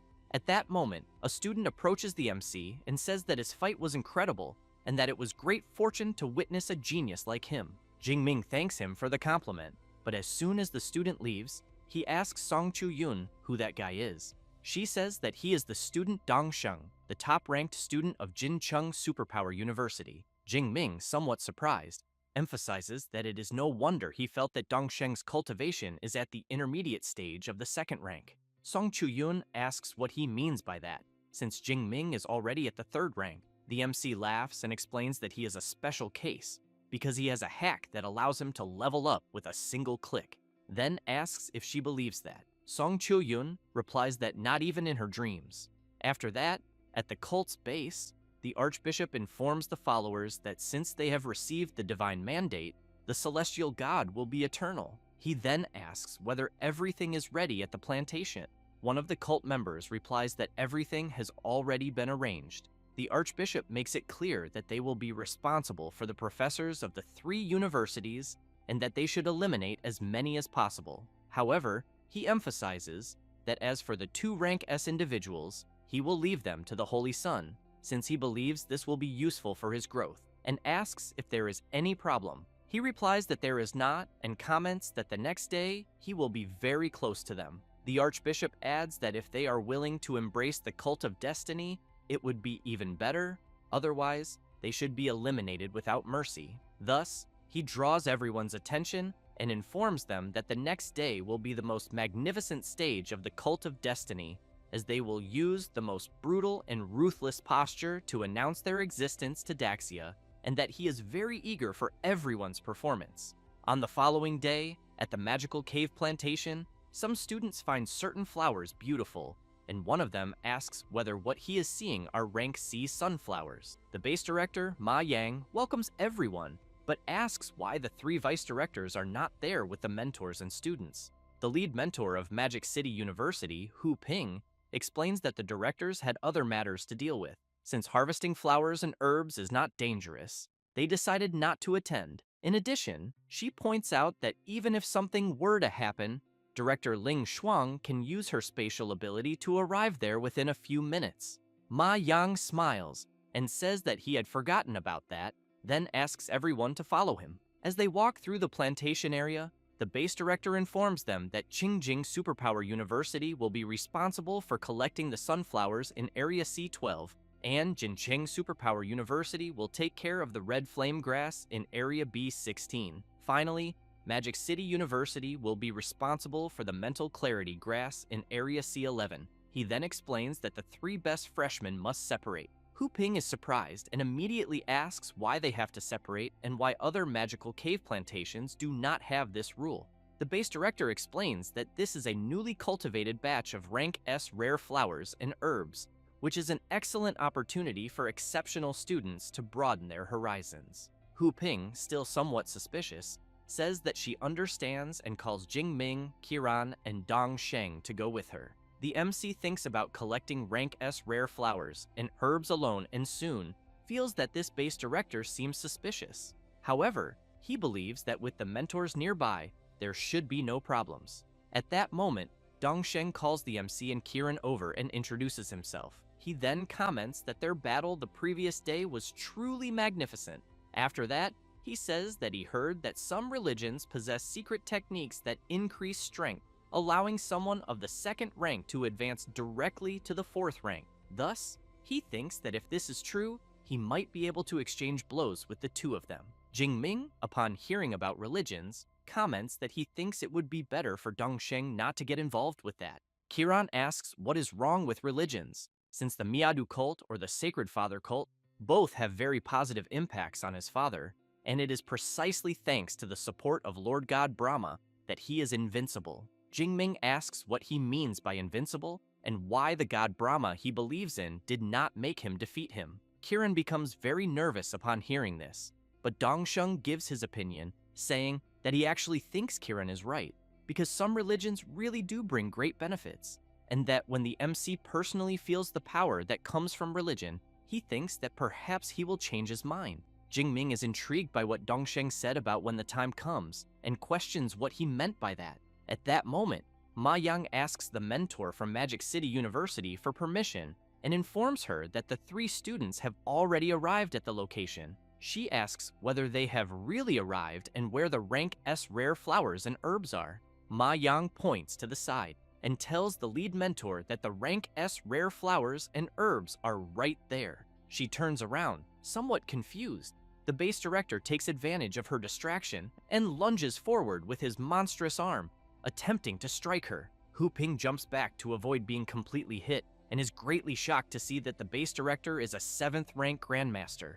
Next, she activates her rank A superpower, the Lacquer Shadow Spirit Cat, and immediately asks who the base director really is and whether he knows the consequences of doing what he is doing. He laughs and says that, as expected of someone at the peak of the 6th rank from Magic City, she is indeed different from ordinary users of that level. Having said that, he emphasizes that since she is going to be eliminated, it would not hurt to tell her. So he reveals that he is part of the Cult of Destiny and, regarding the consequences, makes it clear that the more serious they are, the more they will like it. While the other students remain on alert, Hu Ping asks whether Ma Yang and his cult are trying to destroy the future generation of Daxia, as she hopes they will not regret what they are doing. Next, the mentor shatters a crystal. Ma Yang conjures his magic sphere and asks whether the mentor is really trying to summon their spatial grandmaster, saying that he is sorry, but it is already too late. Having said that, he activates the spatial blockade. Meanwhile, Ling Shuang wonders whether someone really dared to attack the joint team of the 3 schools, as she thinks they are seeking their own annihilation, so she asks the vice director and the grandmaster to immediately head to the plantation. Ling Shuang wastes no time and quickly uses her spatial ability. Seeing this, the students comment that they are feeling the powerful auras of the 3 and wonder whether something has happened. Zhou Ying orders squads 9 and 10 of the base to immediately advance to the magical cave plantation and protect Miss Song Chu Yun, but thinks that her little niece carries a guardian talisman and that 8th rank grandmasters from the 3 schools are already on their way to protect them, so he believes there should be no problems. Meanwhile, where the MC is, Hu Ping asks whether what she is feeling is a fluctuation of spatial type superpower. Ma Yang replies that it is exactly as she says, and emphasizes that their spatial grandmaster is useless and that everyone will be eliminated there first. Hu Ping, realizing that she is about to be attacked, becomes terrified, thinking that she will not be able to dodge the attack, and ends up being eliminated by a powerful strike from Ma Yang. Jingming thinks that a 7th rank grandmaster, even using all his trump cards, was unable to do anything, so he believes that he has no chance at all. Ma Yang asks whether anyone can really shake the Beast Emperor space, since, it seems, spatial grandmasters are frightening after all. He then flies away and tells the Holy Sun that he leaves the place there under his responsibility. At that moment, Dongsheng, along with some cult members, comments that the time has finally come for the Cult of Destiny to take the stage. He then calls Jingming and Kiran and asks them to come at him, as he wants to show his true form. Having said that, as he begins his transformation, his power starts to surpass the upper stage of the 2nd rank, the peak stage of the 2nd rank, the lower stage of the 3rd rank, and the intermediate stage of the 3rd rank, until it reaches the peak stage of the 4th rank. Kiran is shocked and wants to know what kind of combat ability this is, and whether Dong Sheng's strength really increased by 2 major ranks. Jingming only thinks that what he is feeling is certainly the aura of divine blood. He then reflects that Dongsheng carries the aura of several types of divine blood, and that each of them is equivalent to an SSS rank resource. So now it makes sense that he jumped directly to the peak of the 4th rank. Dongsheng emphasizes that going directly from the intermediate stage of the 2nd rank to the peak of the 4th rank is the true power of the Cult of Destiny, and thus says that the MC and Kirin have 2 choices, the first being to join the Cult of Destiny and hunt the other students, or be crushed to the end. Meanwhile, some students shout that the 2 rank S students are in danger and that they need to help them immediately. However, some cult members appear and comment that no one will be saved, telling them to worry about themselves instead, as they are also targets. Song Cho-yun equips her halberd and quickly prepares for combat, while hoping that nothing happens to her friend. Outside the magical cave plantation, the directors are still being blocked. Xu Ping asks Ling Shuang why they do not teleport directly. She replies that she has already tried and informs him that somehow the space inside cannot be breached.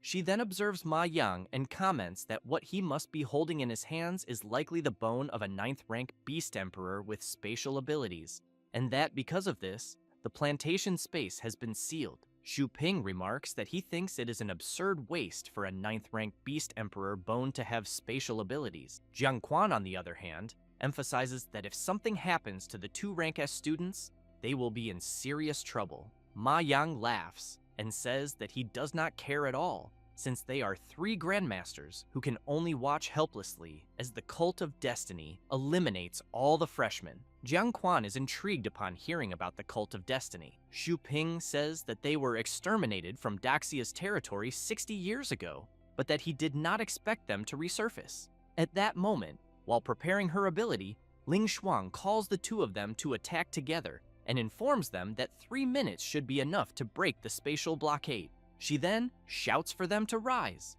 Cracks begin to appear around the magical cave plantation, and soon the ground beneath the area starts to lift upward, and it does not take long for Miss Ling Shuang to leave the entire area exposed to open air. However, she informs them that the underground space is also sealed and cannot be breached, but that the weakest point of the seal is toward the southeast. Thus, both Xu Ping and Jiang Quan begin to transform, and after completing their transformation, they charge toward the southeast side with the intention of breaking the spatial blockade. The students and the members of the Cult of Destiny are frightened by the tremor and the noise, as they are witnessing the monstrous power of the vice directors trying to enter to save them. Meanwhile, Jingming is thinking that he still has 49,000 skill points on the system panel, so he considers that if he spends everything to level up, he should be able to reach the 4th rank and turn the tables. Dongsheng calls out to the 3 geniuses of the universities and asks if they are seeing this,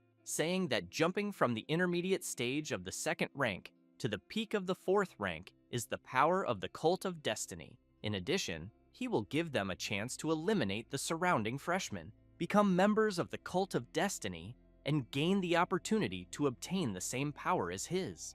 As a result, some freshmen begin to consider the possibility of doing what was asked, but Ling Shuang shouts a warning that any freshman who dares to attack another will be expelled and eliminated immediately. This excites the freshmen who were considering such a possibility, saying that they will never be traitors and that they would rather be hunted to the end. Dongsheng becomes irritated by this turn of events and calls everyone idiots, as he never imagined that they would lack even a shred of courage. But as he turns around, he emphasizes that he will give the last 3 seconds for the 2 rank S students to decide whether they will join or be eliminated. Kirin drops his sword and falls to his knees on the ground, begging not to be eliminated, saying that he will join the Cult of Destiny. Dongsheng comments that he made a sensible choice, but wants to know what Jingming will do. He, in turn, begins to release his power and does not answer anything. Dongsheng comments that then the MC has chosen to be eliminated and orders Kirin to eliminate Jingming to prove his loyalty. Kiran, with a trembling voice, comments that he cannot deal with Jingming alone. At that moment, some cult members transform and call Kirin to attack together. The MC notices that one of them is at the lower stage of the 3rd rank and 4 are at the lower stage of the 4th rank, so he thinks that it seems he does not even need to use his skill points yet. One of the cult members gets reckless and charges at the MC, asking whether just because he is rank S, he thinks he is amazing. Without making any movement, Jingming blocks the attack with his lightning and then counterattacks with a thrust of his spear. The cult member falls to the ground, wondering how this was possible, since he is a 4th rank superpower user. Jingming makes it clear that he was a fool to dare attack him alone. Dongsheng says that he will also help with the attack. Jingming thinks that he really feels threatened because Dongsheng is truly strong, so it seems that he will have to use his skill points after all. But it is a pity because he wanted to test whether 50,000 skill points would improve his superpower. However, upon seeing the notification from his system informing him that by eliminating a Divine Blood envoy at the lower stage of the 4th rank, he obtained another 1,000 skill points, thus reaching 50,000 points, Jingming wastes no time and immediately upgrades his superpower.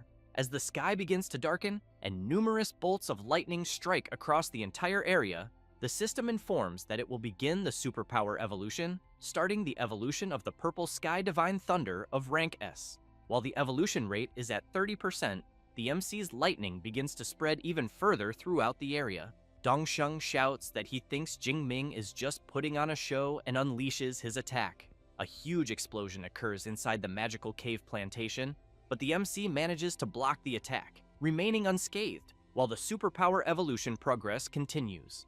Next, the system informs that the rate has reached 100% and that the superpower evolution has been successfully completed, and now the Purple Sky Divine Thunder of rank S has evolved into the All Heavens Divine Thunder of rank SS. Jingming simply opens his eyes, releasing his new power, and countless bolts of lightning begin to destroy the entire area. Dongsheng is struck head-on by one of these bolts.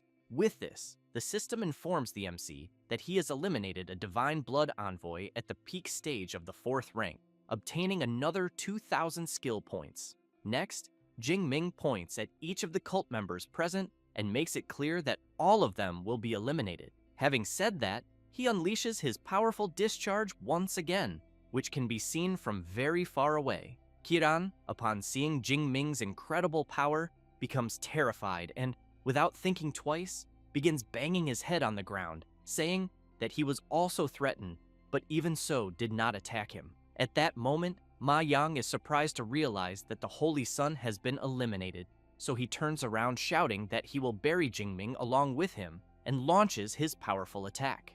On the verge of being struck by Ma Yang's blow, Jingming realizes that he cannot move his body even an inch and wonders if this is the difference in level between him and a 7th rank Grandmaster. Next, observing the attack more closely, he also wonders whether the superpower he is seeing is of the spatial type. At that moment, Ling Shuang manages to pass through the blockade. Ma Yang becomes nervous and immediately wants to know how she managed to break in, since he was clearly maintaining the spatial blockade. While unleashing her spatial slash, Ling Shuang asks how Ma Yang dares to be distracted while relying on an external object for his spatial ability. The Vice Director's attack is so powerful that it deals significant damage to Ma Yang's arm, causing him to drop the Beast Emperor Essence Bone Sphere. Ling Shuang continues with her magic, but this time restrains the Base Director's movements. While he is being held in place, she picks up the Bone Sphere. Thus, she asks whether the MC is alright. He replies that he is, and thanks her for helping him at the last moment. At that moment, the Vice Directors enter and ask what should be done with the remaining members of the Cult of Destiny. She replies that those who dared to lay hands on the geniuses of her Daxia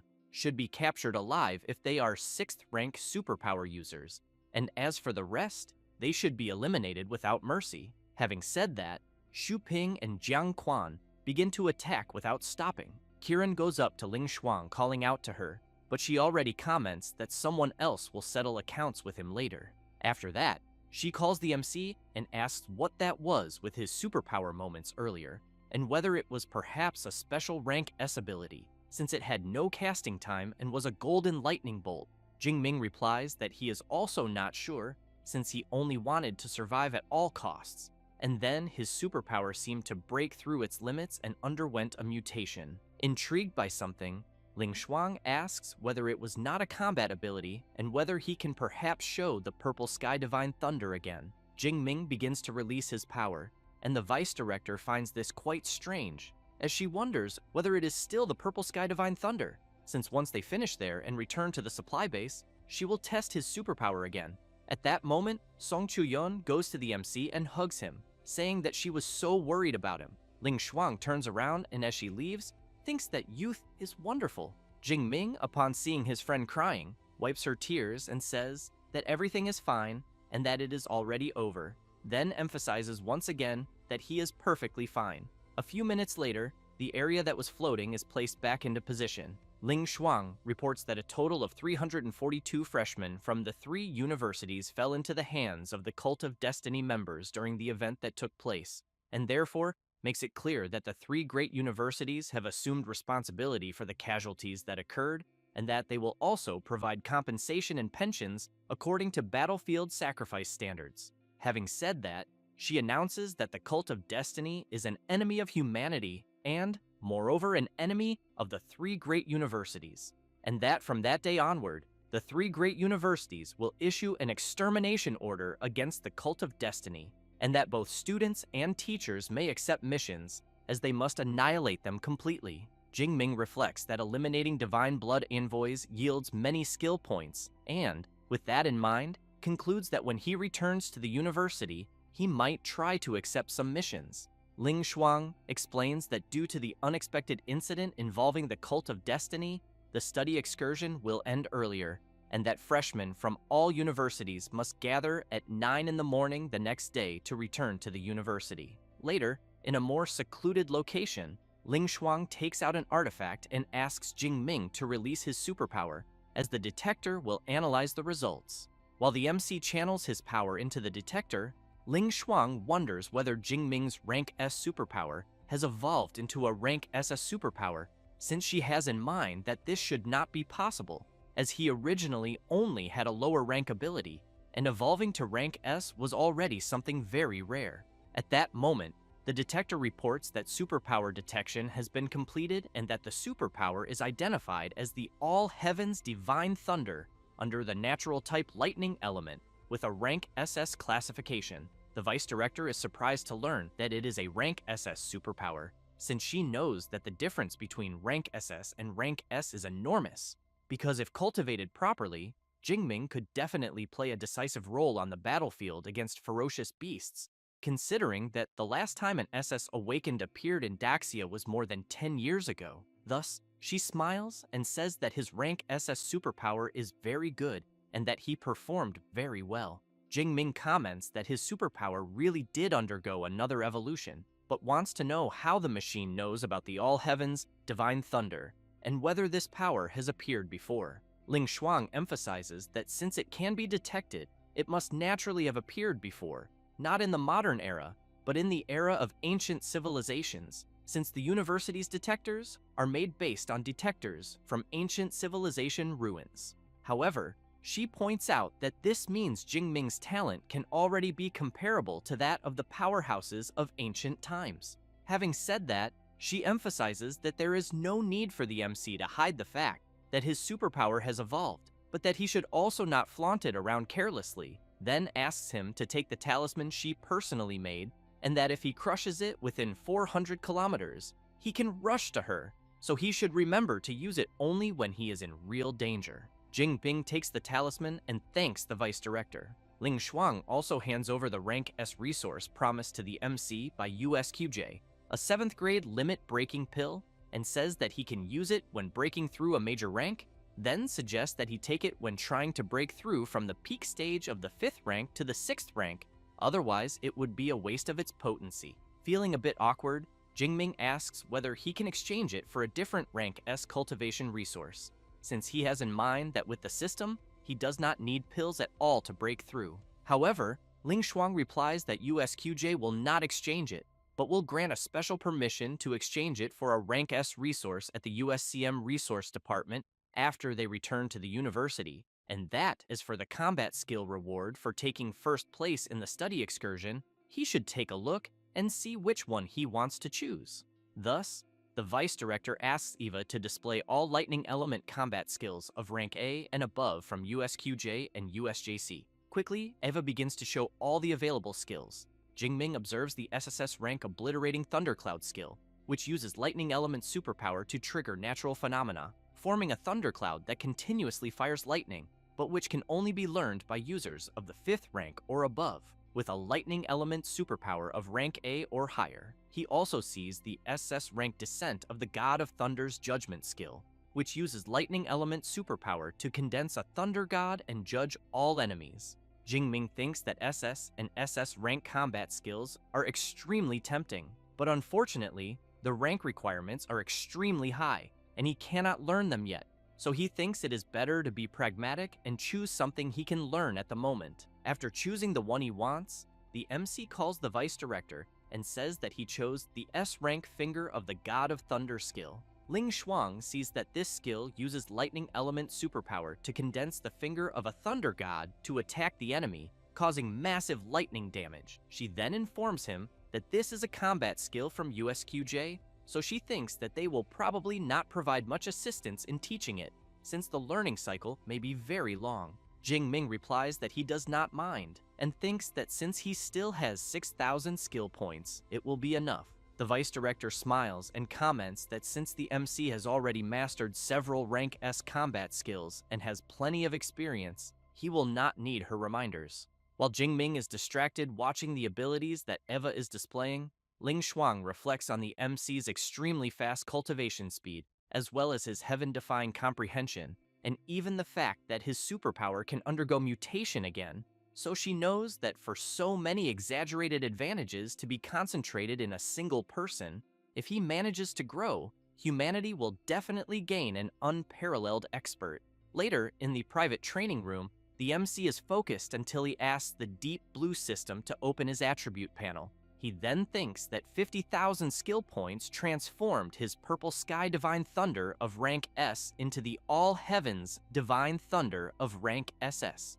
And that compared to the Purple Sky Divine Thunder, the All Heavens Divine Thunder is even more difficult to control, since he needs to focus on training his control over his superpower, and while trying to control his new power, he hopes that one day he can obtain an SS rank Lightning Element superpower. Later, at 18 o'clock, some people on the street are surprised to see an aircraft in the sky and soon wonder whether it is an anti-gravity aircraft from an ancient civilization ruin. The aircraft begins to descend near the city, and as soon as it lands, a man steps out and, dressed in a very different manner, thinks of the MC and comments that he has finally arrived. The people around are intrigued by the old man's strange presence and comment that perhaps they should inform the base personnel. The old man thinks that the fewer people who know he is there, the better, so he snaps his fingers, and the people who were around begin to act normally, almost as if they had never seen him there. Meanwhile, at the base's temporary detention center, while 2 guards stand outside protecting the perimeter, Ma Yang, completely chained up, keeps shouting, begging to be released, and saying that the celestial god will punish anyone who dared to interfere with his plans. The head of intelligence of the security department comments to Ling Shuang that these fanatics from the Cult of Destiny are quite stubborn, and that, in the end, they have not managed to extract anything useful so far. She replies that she understands and emphasizes that they have put in a lot of effort and thinks they can rest a bit now. Ma Yang laughs and calls everyone useless, making it clear that if he were them, he would not waste time trying to extract information.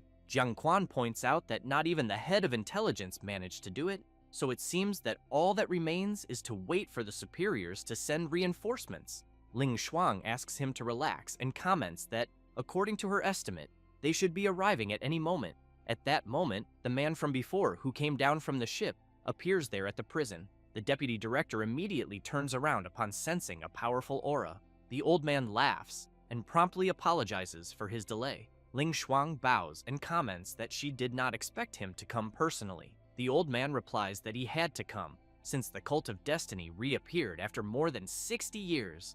As the old man approaches Ma Yang, Ling Shuang thinks that Liu Yushan is a mental-type superpower user of rank A, one of the few 9th rank martial saints of Daxia, and a holder of great political power. But she wonders whether something like this truly required his presence. Liu Yushan activates his mental power and asks Ma Yang to answer with complete sincerity, wanting to know whether he is the supreme leader of the Cult of Destiny. After being caught by the ability, He answers that he is not and says that he is only an archbishop. Then the old man asks what the objective of their operations was and whether they had infiltrated agents into the universities and how many. Ma Yang replies that initially it was to eliminate the freshmen of the 3 universities and then announce to the world the existence of the cult of destiny, and that regarding infiltrators, only at USJC. 10 minutes later, Liu Yushan explains that the Archbishop's memories were tampered with by a superpower user, and, because of that, he believes the man cannot reveal anything important, such as the hideouts or who the supreme leader of the cult is, but from what they managed to extract, the cult of destiny is plotting something much bigger, so he believes the superiors will act very soon. Having said that, he makes it clear that for now, that is all regarding the cult of destiny, but that there is another matter concerning the evolution of the superpower of the student Xu Jingming, so he wants to know where he is, because he wishes to meet him personally. Ling Shuang thinks that, in the end, the old man had another reason for being there. Later, in the deputy director's office, the MC arrives asking whether she had sent for him. Ling Shuang asks Jingming to sit down first, and then says she will introduce Liu Yushan, advisor to the National Parliament of Daxia, as the MC turns around in great surprise, wondering whether there really is someone else in the room. Since he did not sense any presence, the old man greets Jingming and emphasizes that it is a pleasure to meet him, while Jingming, very surprised, thinks that something is very wrong there and is soon caught by an overwhelming pressure coming from the old man. However, at that very moment, he tries to use his power to dissipate the control, and as soon as he manages to do so, he becomes very tired, almost as if he had just gone through an intense fight. He then reflects that, until now, he had only seen 9th rank martial saints on the internet and never imagined that, in person, just a single look from the old man would be so overwhelming. Liu Yushan comments that the MC did not do badly at all, since nowadays, very few 3rd rank users can withstand his gaze. So he believes the MC's strength is truly admirable. Jingming bows and makes it clear that, in truth, he knows it was the old man who held back. The advisor laughs and says that every year, 3 or 4 rank S superpower users emerge on Blue Star, but that there have been fewer than 50 rank SS users in the past 200 years, and therefore, those who do not die young end up becoming the absolute pinnacle of power among humans, and he hopes the MC will be one of them. Having said that, he emphasizes that to help him on this path, they will provide support, then explains that what he just did was a mental seal capable of creating a layer of mental protection on him. Next, he places it on the MC's forehead, but as soon as he does so, he ends up feeling a bit dizzy and emphasizes that it is a rank SS mental combat ability he developed and is applying. In the future, even if a 9th rank mental type tries to break the seal, they will have to sweat a lot to do so. While Jingming helps the advisor sit down, Ling Shuang makes it clear that Liu Yushan is doing all of this for free for the MC and therefore thinks he should thank him properly. Immediately, Jingming thanks the advisor. He asks the MC not to thank him, as this was a collective decision of the parliament, and that when he becomes stronger, he only needs to help Daxia defeat more enemies. The deputy director explains to the MC that a thick layer of mental protection was applied around his sea of consciousness, and that advisor Lu's mental seal is the dream of many 8th rank grandmasters. And yet, Jingming received it for free. He laughs and comments that it is because he is the most outstanding student of Magic City University. Ling Shuang laughs and says that apparently humility is not his strong suit, but changing the subject, she says that the National University League will begin in March and that she will be counting on him. Jingming is quite surprised to hear this and immediately asks if she is sure, since he is only a freshman. The deputy director makes it clear that it is out of the question for him to refuse, as she is already reserving a spot for him, but that there are still a few months left, and therefore, she thinks he should train hard until that day. The MC comments that he cannot wait to cross paths with the geniuses of the other universities. After that, 3 days later, at the Magic City University, the ship that took the group to the competition returned. As soon as it lands, Jiang Chuyi promptly greets the MC and Song Chuyun. Then she goes up to the two of them and says she is very happy to see that both are well. Song Chuyun makes it clear that it was thanks to her pills. because she thinks that if it were not for them, they would have been screwed in the magic cave. Jiang Chuyi laughs and says that of course it was, since she was the one who refined them, but changes the subject and says that she has already reserved a table at Qingyaju for them to go eat. Jingming asks whether it will be on her tab.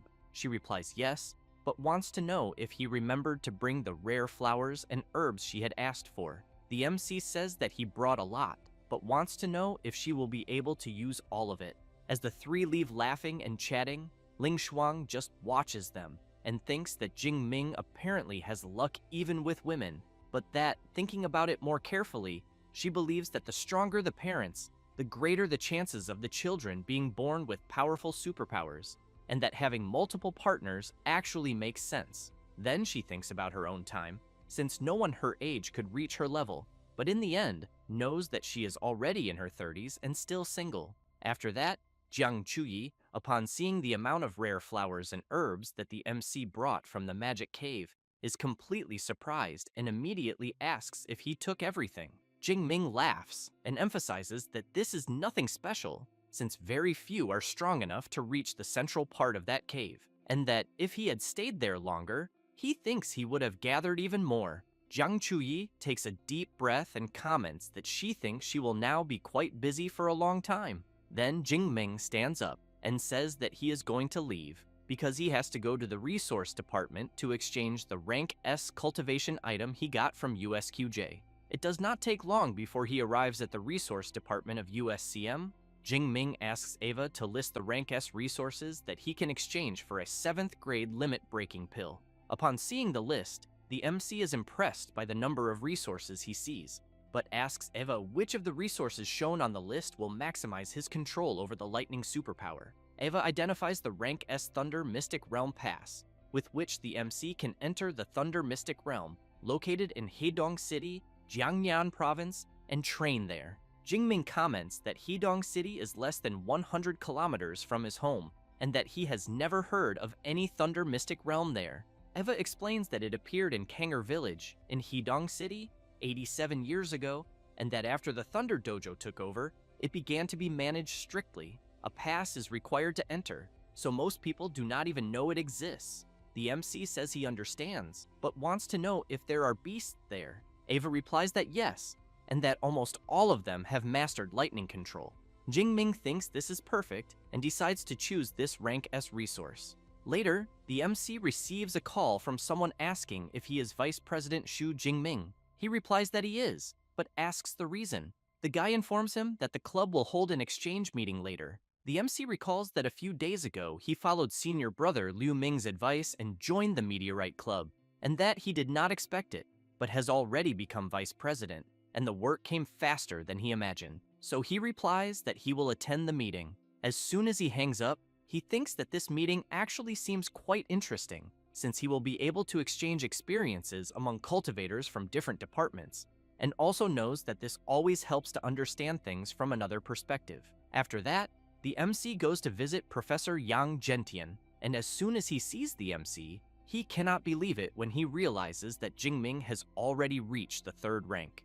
Jingming laughs and replies that yes, he broke through during the study excursion. Yang Gentian asks why the MC talks as if breaking through the 3rd rank bottleneck were as simple as drinking coffee, since they have not even completed 1 semester yet, and worries that if this continues, by the time he graduates, he will already be a 7th rank Grandmaster. Jingming invites the professor to go to the training room as he wants to show him up close the changes that the divine blood brought to his body. Upon arriving at the training room, the MC releases his powerful power. Professor Yang Gentian is quite surprised and soon asks whether the Purple Heaven Divine Thunder was not blue-violet and why the color changed, also noting that it is not just the color, since even the origin aura of the superpower is different. Jingming asks whether Deputy Director Ling Shuang did not tell the old man because his superpower evolved and is now the All Heavens Divine Thunder of rank SS. Yang Gentian is even more impressed upon learning that the superpower evolved from rank S to SS,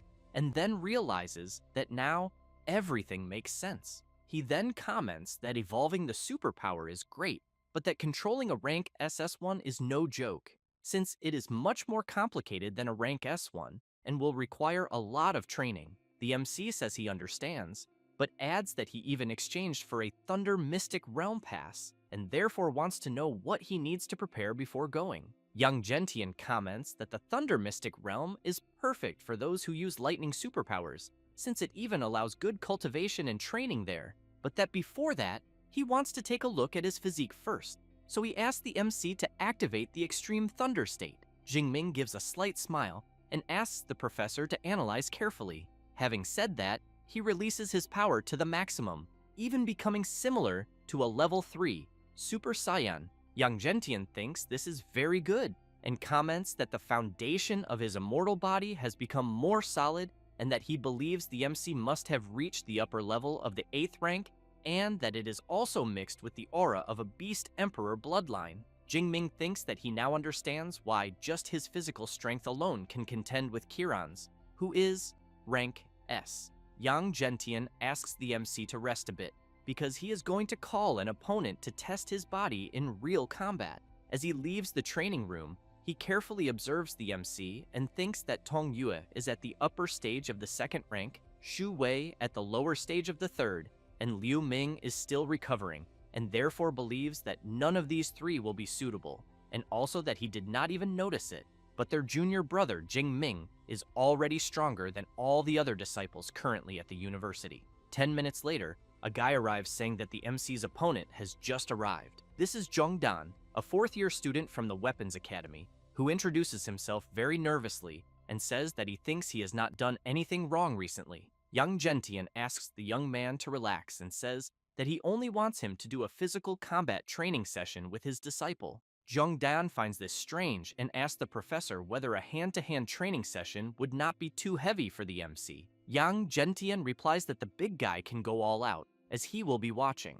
Thus, Zhong Dan agrees and says that since the professor authorized it, he will not hold back. Young Gentian asks Old Fu who he thinks will win. He replies that overall Jingming is stronger, but that speaking only of physique, he thinks Zhong Dan has the advantage. Young Gentian emphasizes that it is not always like that, because even though Zhong Dan is a rank A enhancement type at the peak of the 3rd rank, 2 levels above the MC, the opportunities Jingming obtained go far beyond what one can imagine. At this moment, Zhong Dan activates his enhancement superpower and transforms into a gray wolf with green eyes. But he keeps watching the MC and thinking that he is rank S and also has the support of the director and the deputy director, who is a spatial type grandmaster, and therefore thinks it is better to proceed carefully, since if he ends up injuring him, he will be in trouble. And as soon as he charges forward, he ends up being surprised by Jingming's counter-strike, and while being thrown backward, he wonders what the hell just happened, since he used his rank A enhancement type superpower, and even while holding back, it should have been an easy beating. Jingming asks whether his opponent used all his power. Zhong Dan replies that he did not, and that he underestimated him too much. Thus, he begins to channel his power, and the MC really enjoys seeing this. Zhong Dan throws a powerful punch, as does the MC, and both continue delivering several consecutive blows to each other. Meanwhile, Professor Yang Gentian is observing that Jingming's blood circulation speed is 1.3 times greater than Zhong Dan's, so he believes it must be the influence of that Beast Emperor blood, since in brute strength, the 2 are evenly matched. Then he asks the MC to activate the Extreme Thunder state. Zhong Dan comments that he is already being pressured while Jingming is in normal mode, and fears that if he activates that, he will be in a bad situation. The MC begins to transform, and the big guy becomes a bit afraid, and soon asks Jingming to take it easy. He finishes his transformation, and asks Zhong Dan to just relax. Several minutes later, the big guy is lying on the ground completely exhausted. Jingming goes over to him and says that the professor had an idea and went to refine a technique, so they will end it there as well. Thanks the senior for the effort and hands over a potion to recover HP. Zhong Dan thanks him for the potion and emphasizes that if anyone still dares to say that the MC's fame is exaggerated, he will be the first to defend him on the forum until he gets tired. Next, the MC asks Old Fu when Professor Yang Gentian will return. He replies that it is hard to say, as he thinks it could be in a few hours or only a few days from now. Then the MC hears his phone ringing and, upon answering, realizes it is the deputy director. She says that the people from Qingjing University have already arrived and that they delivered the original copy of the rank S Thunder God Finger skill, and therefore he should stop by the combat skills library to pick it up. Jingming asks whether it needs to be now. Ling Shuang asks whether he has another commitment, because if so, to leave it, and that she will come get him. Having said that, she uses her spatial power and in an instant arrives where the MC is. She grabs his shoulder and pulls him into her ability. When they return, there is a man waiting for them, and she soon introduces to Professor Chen the rank S student of her university, Xu Jingming, and to the MC informs that the person there is Professor Chen Lin from Qingjing University. Jingming says that it is a pleasure to meet the professor, and he replies that the pleasure is his. Next, Ling Shuang says that Professor Chen Lin is a grandmaster at the lower stage of the 7th rank, that he has mastered the Thunder God Finger, and that he will stay there for half a fortnight. So she thinks the MC should take advantage of this to learn everything he can from the professor during this time. Jingming thinks that USQJ was quite generous, because in addition to sending the secret manual, they also sent an instructor, but that it is a pity that he can only use points to learn directly. So he comments that he hopes not to bother the professor during this period. He replies that not at all, since he is an old friend of Professor Yang Gentian and is also there to visit him. So if the MC has any questions, he should look for him directly and consider him as if he were Old Man Yang. After that, the afternoon arrives. The MC goes to his meeting and soon apologizes for being late, saying that he had a lot of things to deal with, but upon looking around more carefully, he realizes that the big club is on another level after all.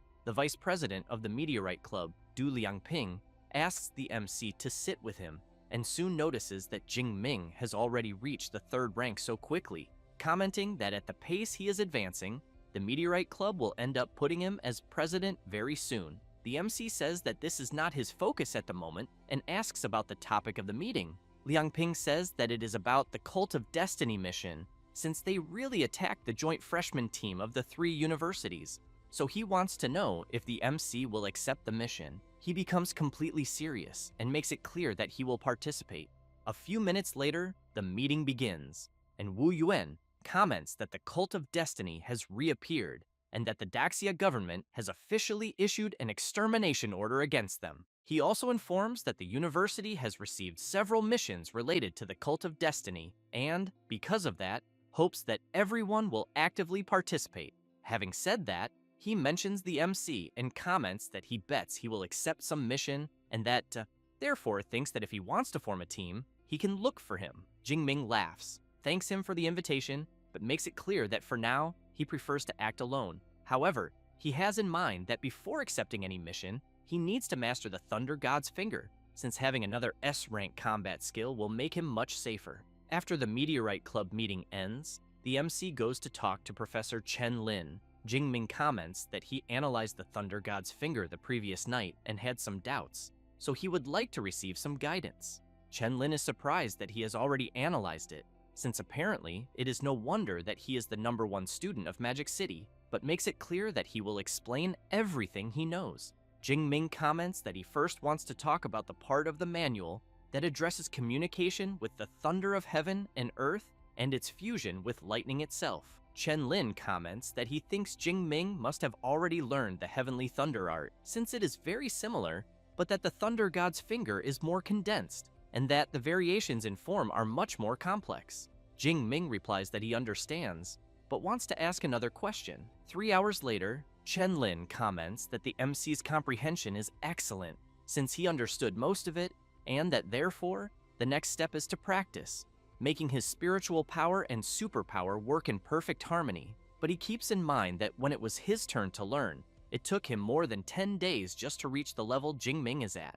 Jingming, in turn, thanks the professor for the explanations. Thus, he focuses his mind and asks the system to add points to the Thunder God's Finger. Then the professor asks him to try to manifest the Thunder God's Finger, as he will observe him and see where the problem lies. Jingming is intrigued by this, since he knows there cannot be a problem because he has already learned it. So, he wants to know if the professor would mind if he practiced alone first, since he does not want to take too much of his time. Chen Lin replies that there will be no problem at all, since he thinks it will not take that long. Having said that, the MC stands up and begins to concentrate and soon activates his ability. Chen Lin, upon seeing this, thinks it was not bad at all, since the initial form is perfect, without any problem, and he knows that many talented students take 2 months just to stabilize the first form. And while the MC advances to the next step, the professor becomes even more surprised, since he keeps in mind that the second step is to communicate with the thunder of heaven and earth.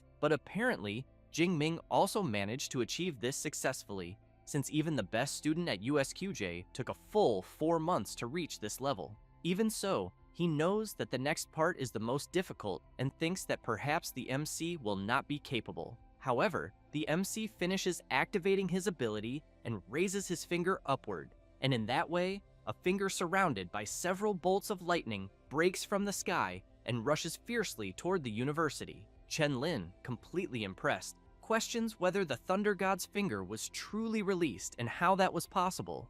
Then Jingming stumbles a little and shouts to the professor that he cannot pull the Thunder God's finger back. The ability continues advancing toward the academy, but the professor quickly activates his technique and aims in the direction of the MC's ability, and both abilities collide, creating a huge explosion. After that, Chen Lin comments to the MC that because of that energy fluctuation, he truly released a complete Thunder God's finger, and that, therefore, he thinks that from now on, Jingming will only need to improve his control, since if that strike had landed, the entire area there would have been devastated. The MC points out that it was a good thing the professor was there, and since he has already learned the skill, asks whether he should return the manual to him. And while the MC comments that he is going to leave to practice his skill, Chen Lin notices something strange in the manual, then takes a deep breath and thinks that this new disciple of Old Yang really is a monster, and that it is no wonder everyone lost in the grand freshman competition.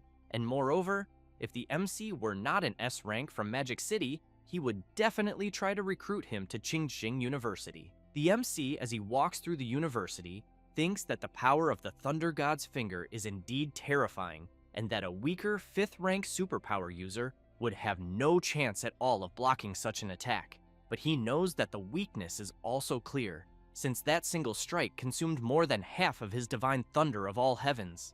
Next, he asks Eva to open the shop, as he wants to buy some pills to recover his superpower, until Song Chu-yun appears calling out to him.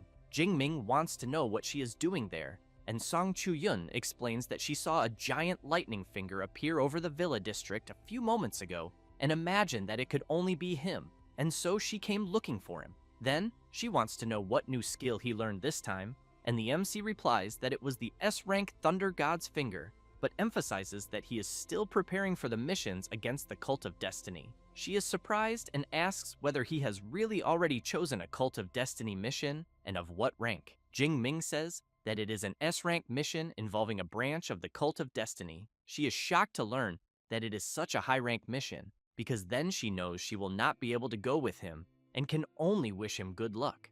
The MC asks whether she will not accept any mission. Song Chu-yun feels a bit awkward, but replies that she will. However, she has not yet found suitable teammates. Jingming suggests that she try looking for senior sister Jiang, as he thinks she is very capable. Song Chu-yun thinks that is a good idea and says she will look for her immediately and that he should also accompany her. The MC agrees and emphasizes that, as it happens, he has some matters about pills to discuss with her. Meanwhile, at the Muxi Cafe in Jining City, a woman asks her captain whether the person from Magic City has not arrived yet. He asks her to be patient and emphasizes that they agreed on 8:30 and that it is not time yet. A man with glasses points out that it is the fault of Jining City's security department for being understaffed, but wants to know what kind of person will be coming. The captain says that his name is Jingming. He is 19 years old and is a first-year freshman. The woman is quite surprised to learn that the person doing the mission is a freshman, and therefore asks whether Magic City has gone crazy. The captain becomes serious and asks her to let him finish explaining, then explains that Jingming possesses an S-rank superpower and is at the initial stage of the 3rd rank, and moreover his real combat strength reaches the peak of the 3rd rank.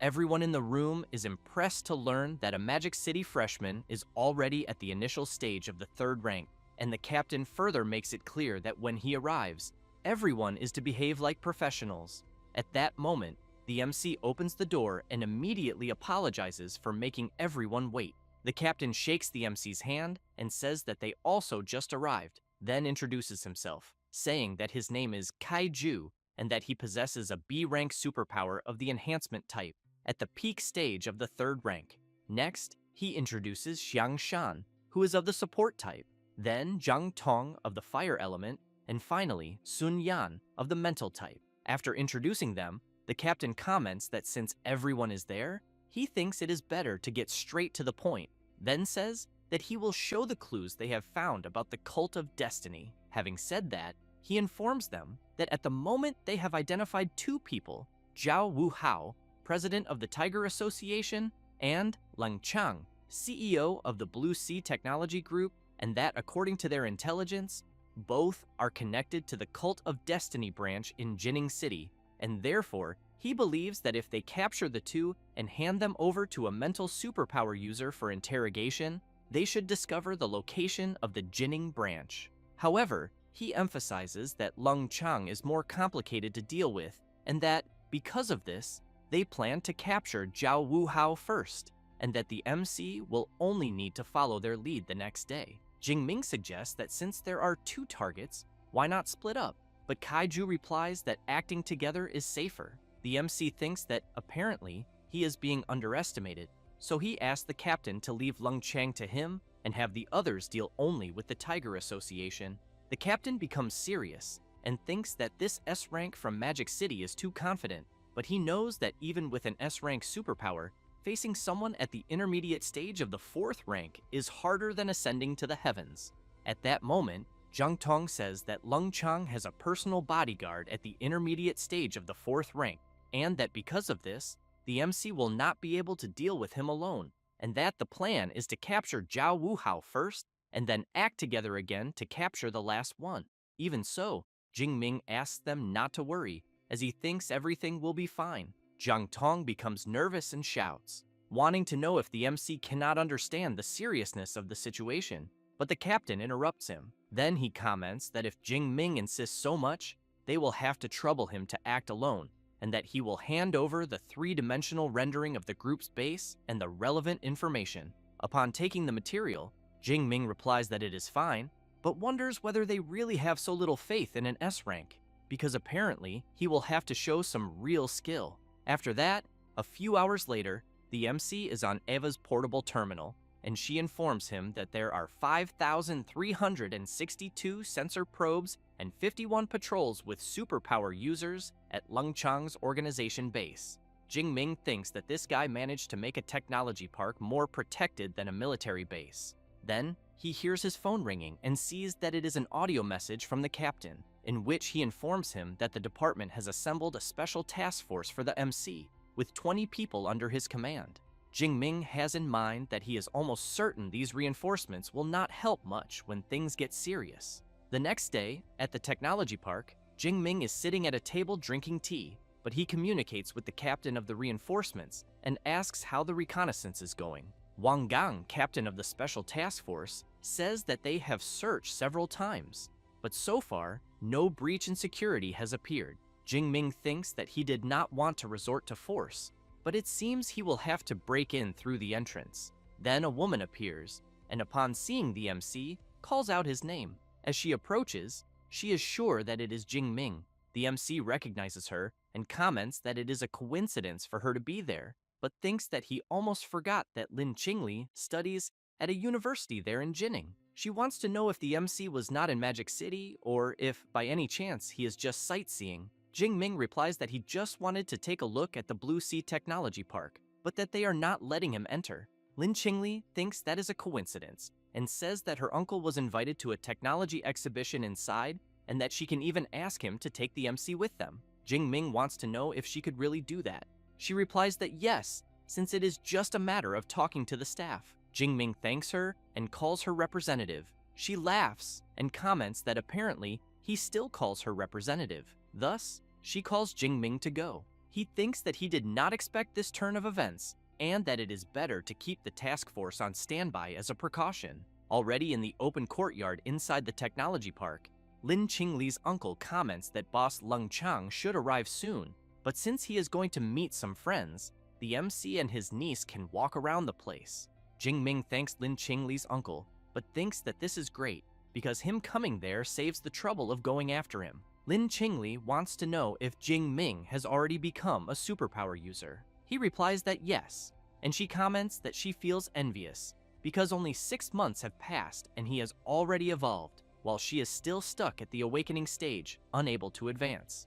At that moment, the MC's phone starts ringing, and he comments that he needs to answer it. It is Captain Kaiju wanting to know if he managed to locate Leng Chang, because the members of the Tiger Association fled, and because of that, Leng Chang is their only lead at the moment, and the MC cannot let him escape. While the MC is surprised by something, the captain wants to know if he is listening and why he went silent. Then Jing Ming replies that everything is fine, and that he has already found Leng Chang. Having said that, he ends the call. Zhang Tong wants to know if Jing Ming gave any news.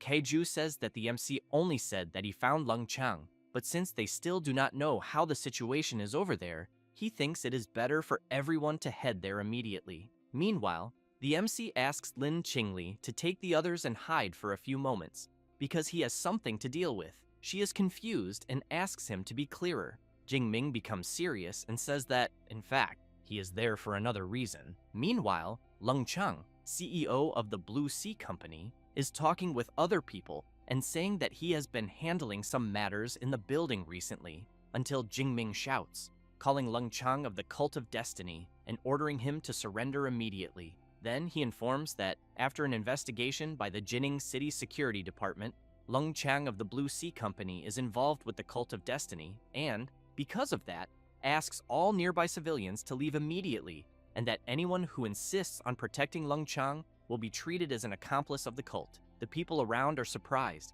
wanting to know if the CEO is really involved with the cult, since, if the security department is already there, they think it cannot be a lie. Wu Hong apologizes to the MC, but informs him that he is only Mr. Leng's bodyguard and knows nothing about any cult. However, he wants to know if the security department is so understaffed that it sent a kid at the initial stage of the 3rd rank. Meanwhile, from afar, Lin Qingli is surprised to realize that Jingming is already at the 3rd rank and reflects that elite universities are truly insane after all, because in less than 1 semester, they turned and awakened into a monster. Jingming comments to Wu Hang that it seems he is also involved with the cult, then asks Eva to start recording the mission. The bodyguard, while releasing his power, wants to know what gave a kid like the MC the courage to speak that way. Then he charges forward with full force and uses his bloody tiger slash ability, but Jingming easily manages to dodge it. People in the distance comment that the situation has now gotten out of control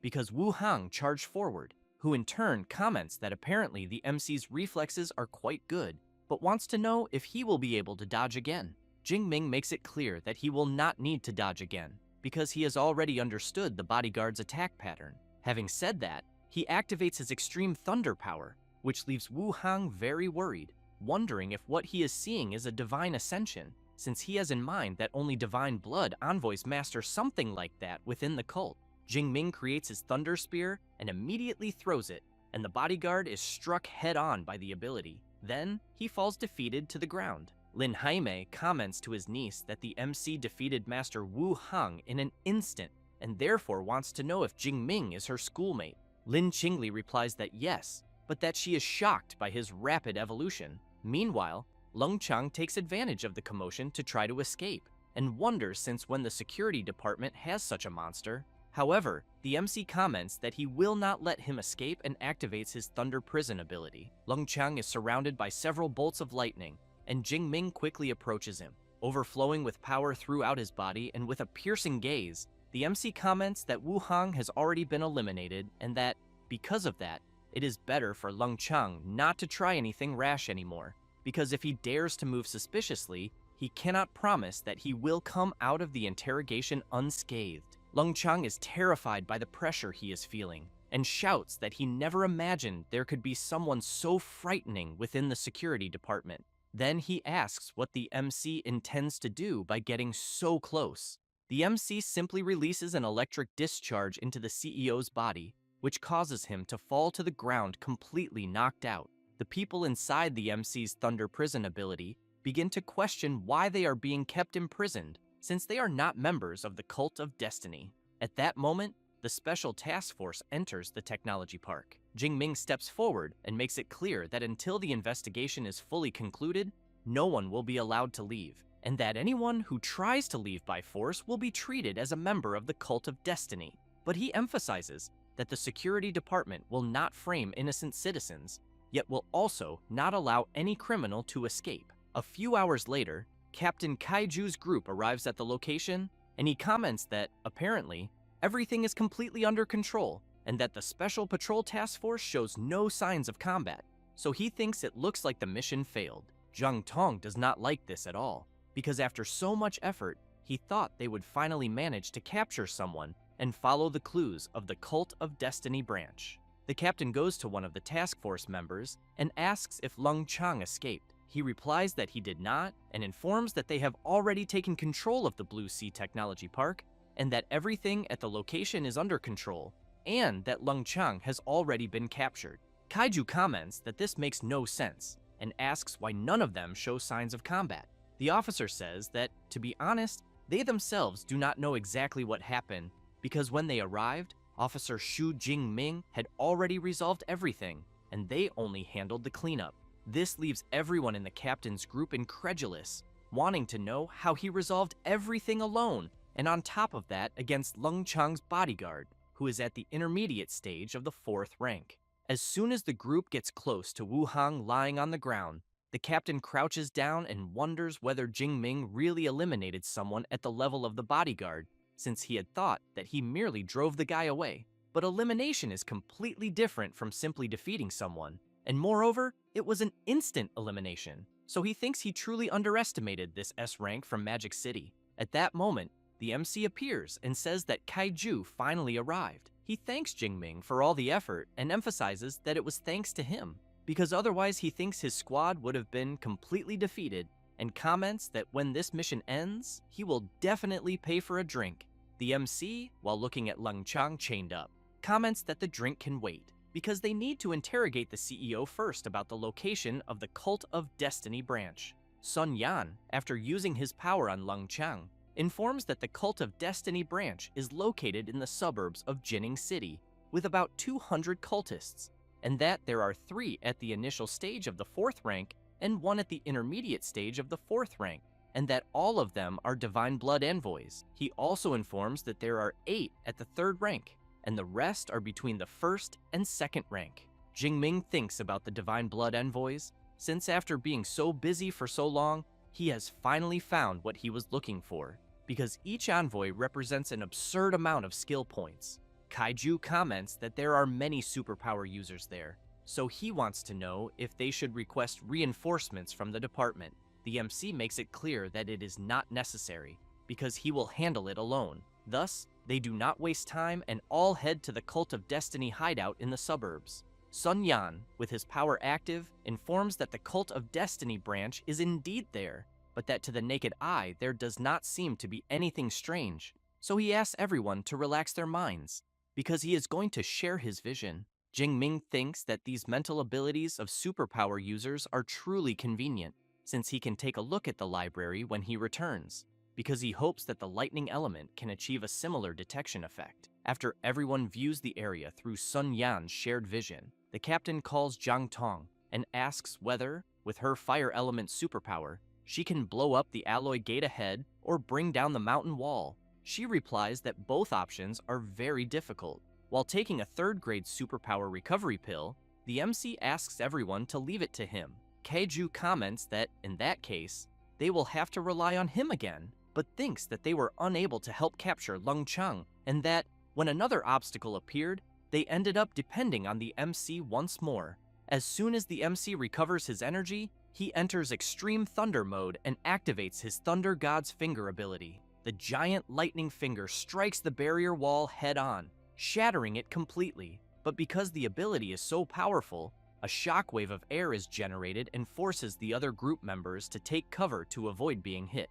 Zhang Tong, upon seeing the explosion, asks whether this is really real, and Captain Kaiju wonders whether someone at the 3rd rank should have this level of destructive power. After returning to normal, Jingming takes a deep breath and thinks that this was quite satisfying, because the first time he used the Thunder God's finger, Professor Chen Lin had to neutralize the strike, and there was no chance to feel the impact. So he concludes that this regret has finally been compensated. Then he informs Captain Kaiju that since the alloy gate has been breached, he will enter first. Having said that, he asks Eva to activate combat follow mode. As soon as she activates it, both rush into the hideout. Kaiju and his group activate their powers, and the captain orders 10 people to guard the outside to prevent any cultist from escaping, while the rest should follow him. Meanwhile, inside, one of the cult leaders tells everyone not to panic and to grab their weapons to face the enemy because the celestial god is eternal. One of the members, who seems to be Professor Chen Lin, shouts for everyone to listen to Priest Wang, saying they need to stay calm since these dogs from the security department are, at most, at the 3rd rank, while they have the noble 4th rank Divine Blood envoys, and therefore they will eliminate them as they appear, 1 by 1, 2 by 2. Having said that, all the members begin shouting that everything will be done for the mandate of heaven of the eternal celestial god, until, as they continue shouting, an enormous lightning spear strikes one of the members head-on and knocks him out instantly. Jingming appears right in front of them, apologizes for interrupting the mobilization before the battle, but asks whether any of them know where the Divine Blood envoys are. The members shout that one of the security department's dogs has appeared, and that apparently he is still at the initial stage of the 3rd rank. So they ask where such arrogance comes from, but they soon refuse to talk and charge forward. Jingming simply throws one of his lightning bolts and easily knocks out another cult member, which leaves his partner terribly frightened, causing him to drop to his knees and shout that he surrenders and begs to be spared. The MC becomes serious and asks where their Divine Blood envoys are. The cult member says that they are at the blood pool in the deepest part of the mountain, but as soon as he finishes speaking, he is struck head-on by the MC's power. The remaining members ask why Jingming eliminated the man even after he surrendered. The MC, while releasing even more of his power, laughs and asks when he ever said that he would spare someone just because they surrendered. The cult members become afraid and beg for mercy, saying they were only bewitched by the cult of destiny and ended up getting involved in this. Jingming asks Eva to scan the identity information of the members, but while she is scanning, he makes it clear that they will see just how innocent they really are. It does not take long for her to finish the scan, and she reports that Zhou Ping is a wanted fugitive responsible for killing a mother and daughter in the city of Manhwa. Liu Yang is also a wanted fugitive, responsible for selling large quantities of highly addictive exotic fruits in the province of Jie. With that, the MC begins to release his power and comments that this then is what they call innocence. Saying that, he eliminates everyone in the blink of an eye. At that moment, Captain Kaiju and Zhang Tong arrive where the MC is and see the eliminated bodies of the cult members. The captain, surprised, wonders if what he is seeing was really the work of an S-rank superpower. Zhang Tong thinks that even if she used her flames to instantly reduce someone to ashes, she would have to be at the 5th rank to make that happen. Jingming tells Kaiju that the bishop and the Divine Blood envoys are in a place called the Blood Pool, and asks if he knows what it is used for. Kaiju says he heard Lung Chang mention that it seems to be a place used to produce Divine Blood envoys. After that, they arrive at a room where there are several people being kept under observation, almost as if they had been used as experiments. Jingming does not like at all seeing that the Cult of Destiny is conducting research on humans and animals. Kaiju looks back and, seeing someone, calls out to the MC and comments that it seems they are about to find the blood pool, because Zhao Wu Hao from the Tiger Society has just appeared. Zhao Wu Hao tells the captain that he did not plan to settle accounts with them at that moment, but since they came there on their own, they will all be eliminated. Jingming comments that the strongest among them is only at the peak of the 3rd rank, so he wants to know if the Divine Blood envoys are not there. Zhao Wu Hao shouts, calling the MC arrogant, and emphasizes that the Lord envoys do not need to move to deal with someone like a public security brat.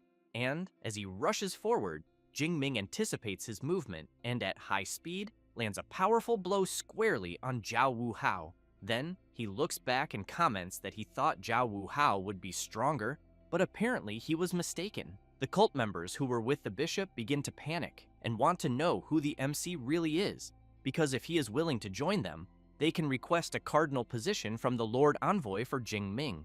Jingming, in turn, thanks them, but makes it clear that he has no interest in the Cult of Destiny, and that, moreover, their intelligence system is quite slow, since they did not find out that their holy son was eliminated by his own hand. Saying that, he charges at the first member, while the others run away screaming to retreat, because the person there is the S rank of Magic City. However, they cannot escape the range of the MC's power and are easily eliminated. Kaiju tries to stop the MC, telling him to leave at least a few conscious for interrogation, but thinks that if he did not know he was a student of USCM, he would swear he is a fight-addicted maniac. Jingming agrees with the captain, but calls everyone to enter the blood pool. As he crouches near Zhao Wuhao's body, the MC takes a card from his clothes. Then he swipes the card on the interaction device and is soon authorized. As they pass through the door, Zhang Tong comments that she is smelling a very strong scent of blood. The captain, on the other hand, is intrigued,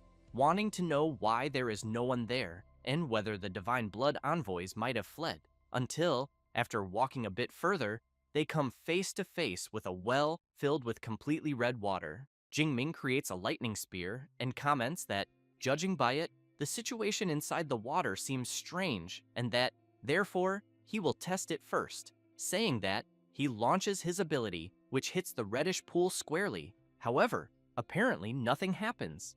Jingming soon prepares another spear, but this time he keeps attacking non-stop. Kaiju thinks that indeed, the MC is really careful, until, out of nowhere, one of the blood envoys bursts out angrily from inside the water and shouts for the MC to stop. Then, more blood envoys appear. Jingming comments that, apparently, they were indeed hiding inside the water, and notices that 3 of them are at the initial stage of the 4th rank and 1 at the intermediate stage of the 4th rank. So he tells Captain K that they really are the blood envoys and asks him and Zhang Tong to stay back, because he will handle the matter on his own. One of the envoys calls the MC a despicable human and asks how he dares to mock them. Jingming equips his spear and comments that, judging by the way the envoy speaks, he wonders if they no longer even consider themselves human. One of them says that they are the divine envoys chosen by the great celestial god, and that they cannot be compared to an inferior human like the MC. Not wanting much talk, Jingming charges forward, saying he wants to see what is so special about them. One of the envoys blocks the MC's spear thrust and then asks if the S rank of Magic City has forgotten that there are 4 of them. At that moment, the others leap toward the MC, taking advantage of his distraction, but Jingming activates his Thunder Armor ability and blocks all the attacks. After that, he releases his powerful lightning throughout the area, striking and throwing the envoys away. The MC comments that the attacks were very weak and did not even serve as a massage. Saying that, while spinning his spear, he activates his Gale Lightning Rupture ability and in a matter of seconds, eliminates each Divine Envoy one by one, while the system informs that for eliminating a Divine Blood Envoy, he gained 1,500 skill points for each one eliminated. As he stores the spear in the spatial ring, Jingming reflects that eliminating them yielded 4,500 skill points, and that he also knows there are still 2 cubic meters of space left, so he thinks about the pills, flowers, rare herbs, and money he obtained during this trip. At that moment, Captain Kaiju and Zhang Tong approach the MC and comment that he was incredible, and soon ask whether everyone at the university in Magic City is as impressive as he is. Jingming replies that almost everyone is, but that he is just a little special. Kaiju comments that the MC even tries to be humble, but knows that anyone who believes that is a fool, then emphasizes that since the mission to annihilate the Cult of Destiny branch was a complete success, there will be a celebratory banquet later and thinks the MC should attend. Jingming laughs and says that he will indeed go to the banquet. The next day, at the university bank, some students are commenting that the D-rank mission was far too difficult as they were almost eliminated there, until one of the students laughs. and emphasizes that this is because his friends are too weak, since he completed his D-rank mission and earned 74 academic credits. Then they see the MC arriving, and while he goes to withdraw the rewards, the people around wonder whether Jingming completed a C-rank mission, but as soon as the MC swipes his card for identification, he is congratulated for completing the first S-rank mission of the Cult of Destiny, and for rising to first place on the glory ranking, which leaves everyone around quite surprised to learn that it was such a high-rank mission. Then, Eva displays the glory ranking, and the MC is in first place with his S-rank mission achievement, having a total completion time of 67 hours and 23 minutes. And second and third places are Li Kang and Zhang Yue for completing A-rank missions. The people, upon seeing the table, are astonished because the glory ranking was released only 2 days ago and there is already someone who completed an S-rank mission, until a guy approaches the MC and comments that he did not imagine anyone would complete an S-rank mission so quickly, and that, apparently, Jingming truly lives up to the reputation that precedes him. Saying that, he emphasizes that he has always liked making friends with the strong, so he introduces himself and says that his name is Yao Fang and that it is a pleasure to meet the MC. The surrounding students are intrigued to see the iceberg Yao Fang talking with a freshman because he is one of the 5 strongest in the university. Jingming knows that Yao Fang is a veteran of the Elements Department at the initial stage of the 4th rank, whose superpower is A-rank ice, and that he earned the nickname Iceberg after freezing the entire peak of a mountain during a mission. Thus, he takes Yao Fang's hand, calls him senior, and comments that he has already heard a lot about him. Yao Fang emphasizes that he actually made a bet with other veterans to see who would complete an S-rank mission first, but that in the end, everyone lost to Jingming.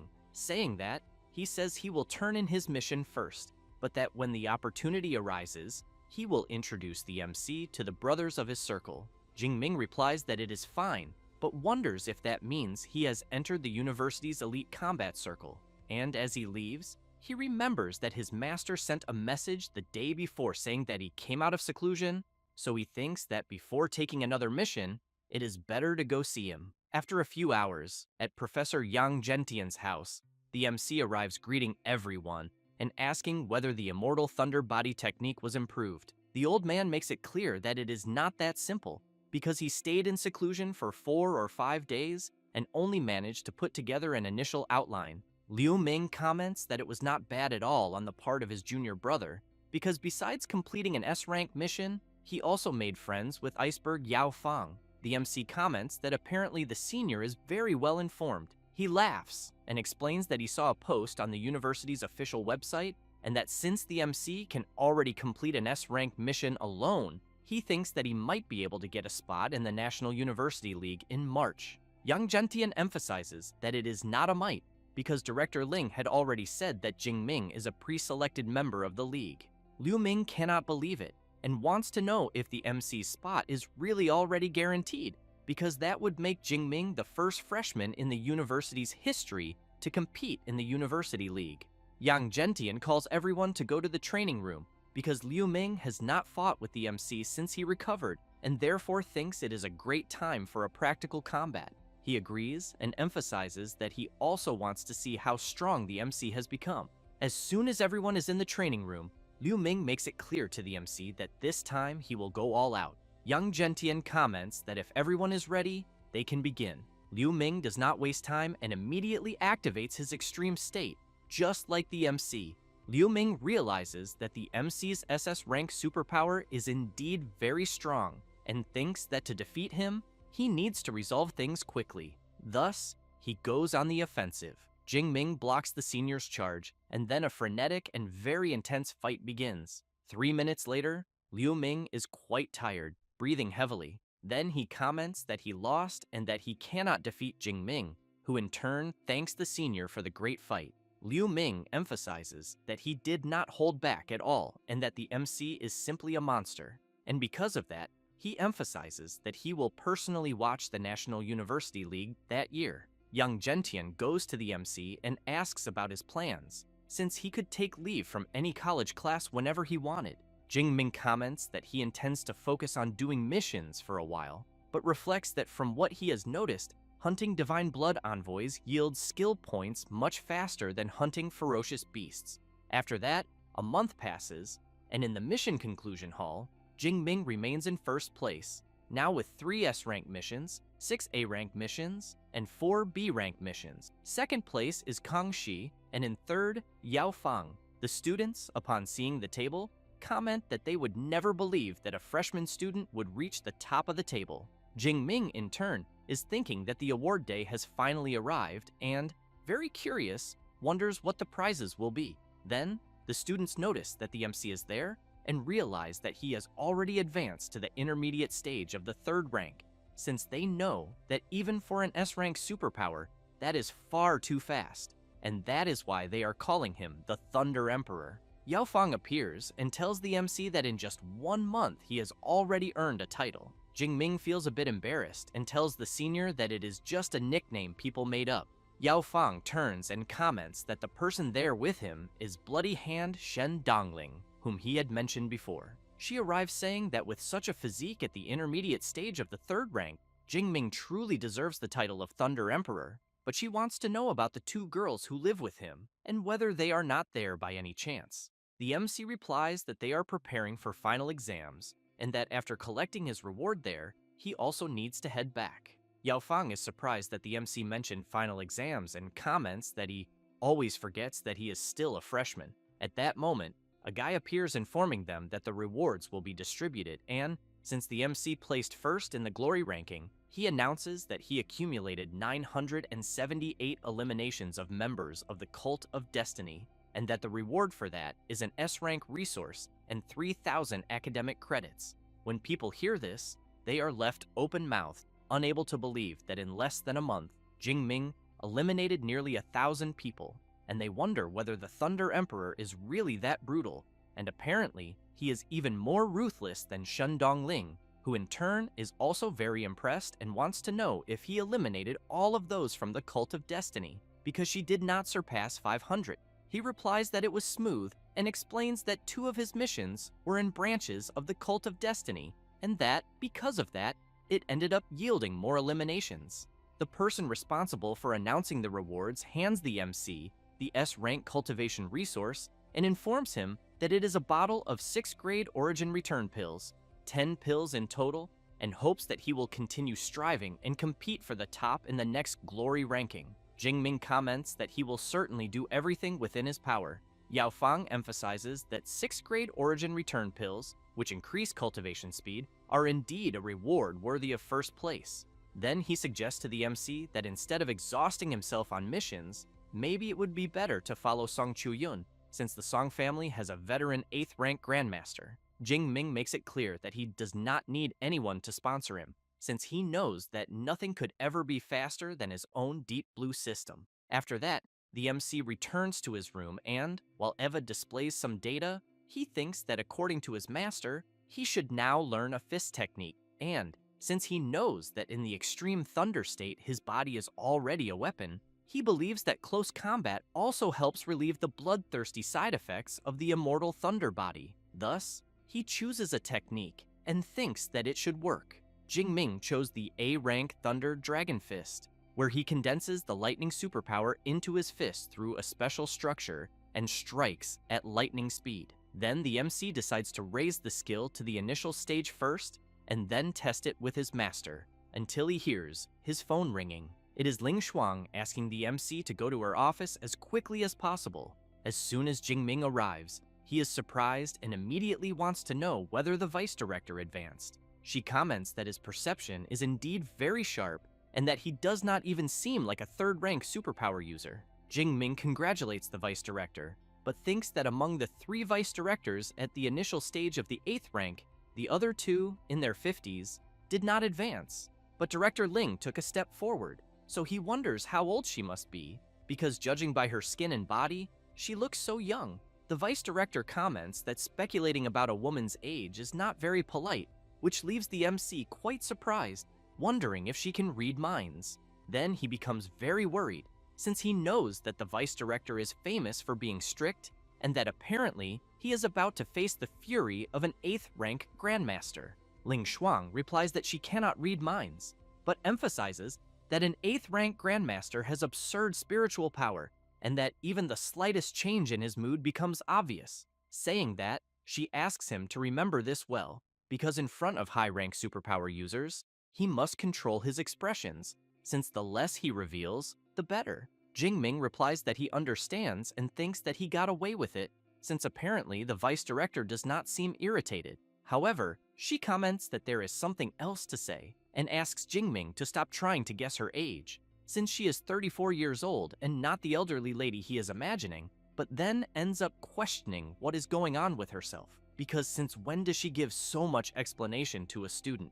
Jingming, very impressed, wants to know if she really is only 34 years old, because that is far too young, since the average age of an 8th rank Grandmaster in Daxia is 46 years old, and Professor Yang is already past 50 and is still only at the peak of the 7th rank, and for that reason, he admires her from the bottom of his heart. Ling Shuang asks him to stop the flattery, because they need to talk about something that really matters. So she wants to know what the MC plans to do, since winter vacation begins in 2 days. Jingming replies that he will return to Jiangnan and train in the Thunder Mystic Realm for a month. The vice director asks Eva what the straight line distance is from Magic City University to the Thunder Mystic Realm in Jiangnan. Eva replies that it is exactly 563 kilometers.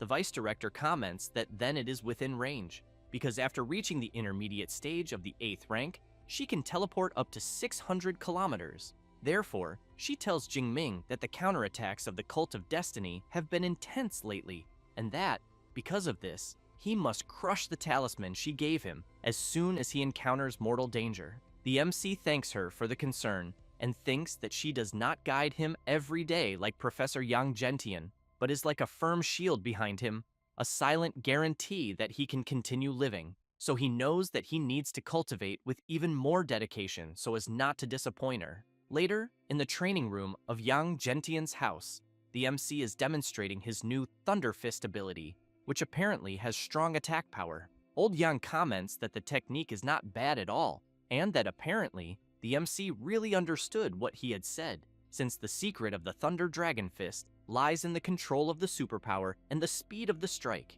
and that the more condensed the superpower, the faster the punch and the greater the damage. Then he asked the MC to take a 6th grade Guardian Talisman, since it can withstand attacks below the level of a 7th rank Grandmaster for 3 minutes. Jingming thanks the professor for the gift and thinks about the talisman, since these protective items from ancient ruins, like the one he just received, are almost impossible to obtain, even with money. Yang Gentian comments that since the MC is going to the Thunder Mystic Realm, he will pass along the contact of the MC's senior brother, Jiang Luo, because as he graduated the previous year, he was transferred there as a supervisor and believes this will greatly facilitate the MC's life. Jingming thinks this is perfect and thanks his master, who then emphasizes that the Thunder Mystic Realm is more than 500 kilometers away from Magic City, and that, because of that, Vice Director Ling Shuang will not be able to teleport that far, and therefore the MC must double his caution. Jingming wants to know if the master did not hear, then explains that the Vice Director advanced to the intermediate stage of the 8th rank and can now reach 600 kilometers with teleportation. He is quite surprised to learn this, and comments that her advancement speed is indeed very frightening. Then he laughs, and comments that apparently the disciple became quite close to the Vice Director, since he learned of such news before him. But if she is protecting him, he can rest assured. 2 days later, in the Jinghu Residential District, in the city of Jiangcheng, the MC greets his uncle, aunt, and sister. They are very happy to see that he has returned and comment that the food is almost ready, but Jingming asks them to leave the food for later because he needs them to sit down first since he brought some gifts. As soon as everyone sits, Jingming gives each of them a spatial ring and then explains that the rings have 1 cubic meter of space and that it will be much more practical for them to carry things. Tanxi, impressed, comments that the ring is bigger than her mentor's, but the MC's uncle asks her to put the ring away immediately because it is far too valuable and they cannot simply accept it. She wants to know if it is really that expensive. He replies that each of the rings costs at least 50 million and that this is equivalent to decades of their family's savings. Then asks if she thinks that is not expensive. Tanchi agrees and says that they cannot accept it but Jingming asks them not to make a fuss and shows what he uses, a 10 cubic meter one, and adds that he is already at the intermediate stage of the 3rd rank and small rings are no longer useful. She is very impressed to learn that he is already so strong and comments that the mentors at her school barely reached the 4th rank. The MC's aunt comments that he ended up becoming someone very important after all. Tang Daolin comments that in that case, Jingming should give one to Tang Qi, as it will already help a lot in her life in the wilderness, and that he and the MC's aunt can go without. Saying that, he comments that he will finish cooking. After going to his room, Jingming decides to test the 6th grade origin return pill and, upon consuming it, concentrates on raising his cultivation as much as possible. Half an hour later, Jingming thinks that it is as expected of an S-rank resource, since the effect is absurd and that his physique and spirit increased by more than 10 points, because he knows that in ordinary cultivation, he can gain at most half a point. However, he laments that because of the side effects, he can only take 1 pill per day, and that, in the end, his Deep Blue system is still the most insane, because as long as he has skill points, he could even break through to the 9th rank. The next day, in the Thunder Mystic Realm, in the city of Donghae, Jiang Luo, the MC's senior brother, takes him to the location and says that beyond the walls ahead lies the Thunder Mystic Realm. Jingming asks if the sky inside should not be covered with storm clouds, with lightning constantly falling. Jiang Luo comments that once the MC enters, he will understand. And as they approach the entrance, a robot approaches the two and, after scanning each of their faces, announces that the identity of the supervisor of the Thunder Dojo organization has been confirmed, and that the S-rank pass of Magic City University, whose bearer is Xu Jingming, has also been confirmed, and that the remaining duration of the pass is 30 days. Thus, Jiang Luo drives the car into the Thunder Mystic Realm, and, as they travel through the place, the MC's senior brother asks if he is still impatient. Jingming replies that from the outside, he would never imagine something like this, since it is exactly as he described before, with many dark clouds and lightning across the sky, but comments that somehow it seems a bit different from what he imagined, because he thought it would be something wild and primitive, not an entire city, so he wants to know how they hid such a gigantic phenomenon with just a wall.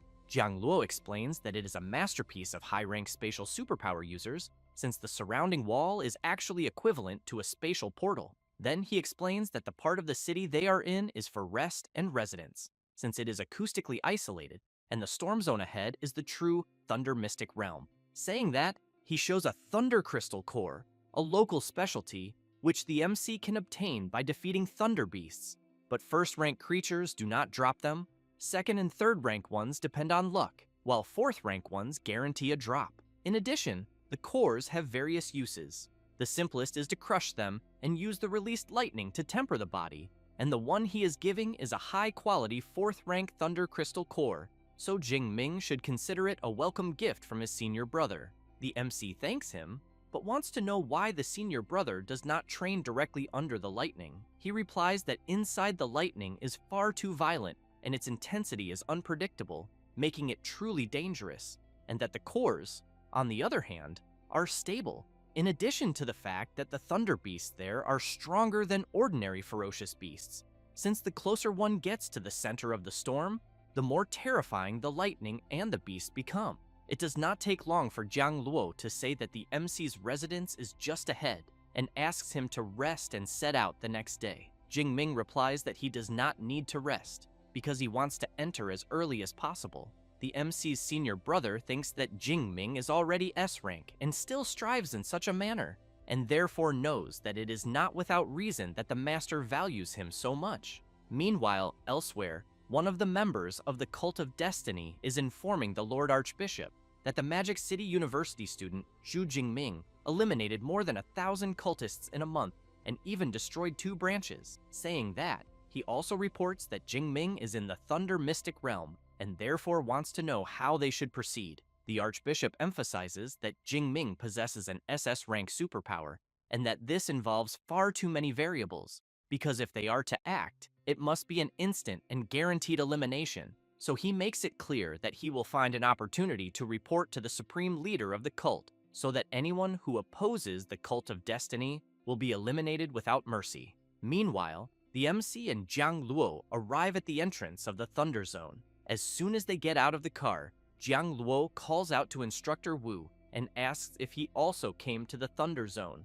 He replies that he had no choice and explains that he is responsible for supervising the evaluation of the newcomers, but wants to know who the guy with Jiang Luo is since he does not recognize him. The MC's senior brother says that the guy beside him is Xu Jingming and that he is his junior from Magic City University, and that he will take advantage of the winter vacation to train there for a while. Jiang Luo tells the MC that the instructor is called Wu Chuang and that he is from his Thunder Dojo. Jingming greets him and says it is a pleasure to meet him. The instructor comments that, in that case, the MC must be the genius from Magic University, since it is no wonder his aura is so sharp. The people around hear the conversation and start commenting about the aura they feel from the MC, thinking that he must be at least in the intermediate stage of the third rank. Jingming says that Jiang Luo should go train soon. Instructor Wu asks a few more people to enter as well, and reminds them that the evaluation lasts 6 days, and if they cannot eliminate at least one peak third-rank Thunder Beast, they should not even show up in front of him again. Jiang Luo is intrigued when he hears this, and asks if Instructor Wu really expects each of them to eliminate at least one peak third-rank Thunder Beast, and whether that is not asking too much. Wu Chuang says that they are all from the elite training camp, and that, for them, this is nothing.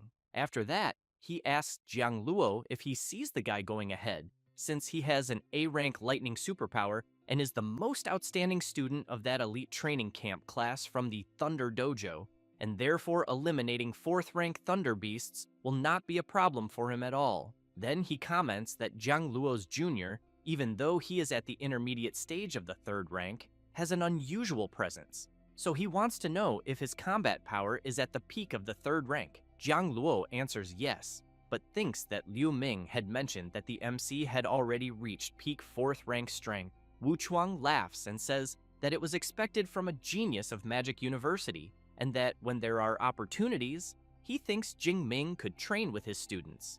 A few minutes later, the MC finally enters the Thunder Mystic Realm and thinks that, as expected, the place lives up to its name, since the sky there never stops roaring. But he keeps in mind that he will first eliminate some fierce beasts, then look for an area with more electrical activity to calmly observe natural lightning. At that moment, a guy from Lei Yaoyang's group appears, calling the MC and asking him to wait a bit. Jingming turns around and asks if something happened. The guy replies that they have always been curious about the strength of top university geniuses, so he proposes a competition to see who hunts more Thunder Beasts in the coming days, making it clear that it is just a friendly contest with no ill intent. Jingming apologizes and explains that he is not very interested in that. The guy is surprised by the MC's direct response, but Lei Yaoyang says that if Jingming does not want to, he asks his friend not to force him. The guy wonders if all people from top universities are like the MC, and if they do not even have the courage to accept a challenge. After that, Jingming runs through the forest until he is suddenly confronted by a huge creature that tears out one of the trees with its horn. Jingming realizes that it is a black-armored thunderbull and reflects that, judging by its size, the creature must be in the advanced stage of the 1st rank, and also remembers that Jiang Luo had said that the beasts there are stronger than those in normal wild areas, so he wants to see with his own eyes if that is true. At that moment, the Thunderbolt charges its attack and immediately fires, hitting the MC directly. After receiving the attack, Jingming brushes off his clothes and thinks that the power of thunder is truly impressive, since he believes that just the lightning that hit him would already wipe out most 1st-rank fierce beasts in normal areas. Then, he decides to test the creature's physical resistance and charges at it, delivering a tremendous punch right in the middle of the Thunderbull's head. The creature is easily eliminated, and the system informs that Jingming gained 15 skill points for defeating a black-armored Thunderbull. The MC concludes that the creature's defense is much higher than that of a common fierce beast at the advanced stage of the 1st rank, but obviously knows that, since the creature is struck by lightning all day, it would be quite strange if its body were not resistant. However, he knows that thinking about it, it has been almost a month since he last fought fierce beasts, and because of that, he thinks it is better to start eliminating creatures right away, since he needs to advance to the advanced stage of the 3rd rank as soon as possible. 4 hours later, the MC eliminates a swift Thunder Iron Wolf and gains another 25 skill points. He reflects that the density of fierce beasts in the Thunder Zone is somewhat low, since he only managed to eliminate 9 creatures in 4 hours, whereas in other wild areas, it would be at least 40. And while observing some areas on the system map, he eats a cereal bar and wonders whether he should focus only on increasing his superpower proficiency. Then he observes on the map the outer perimeter, middle region, core, and inner core,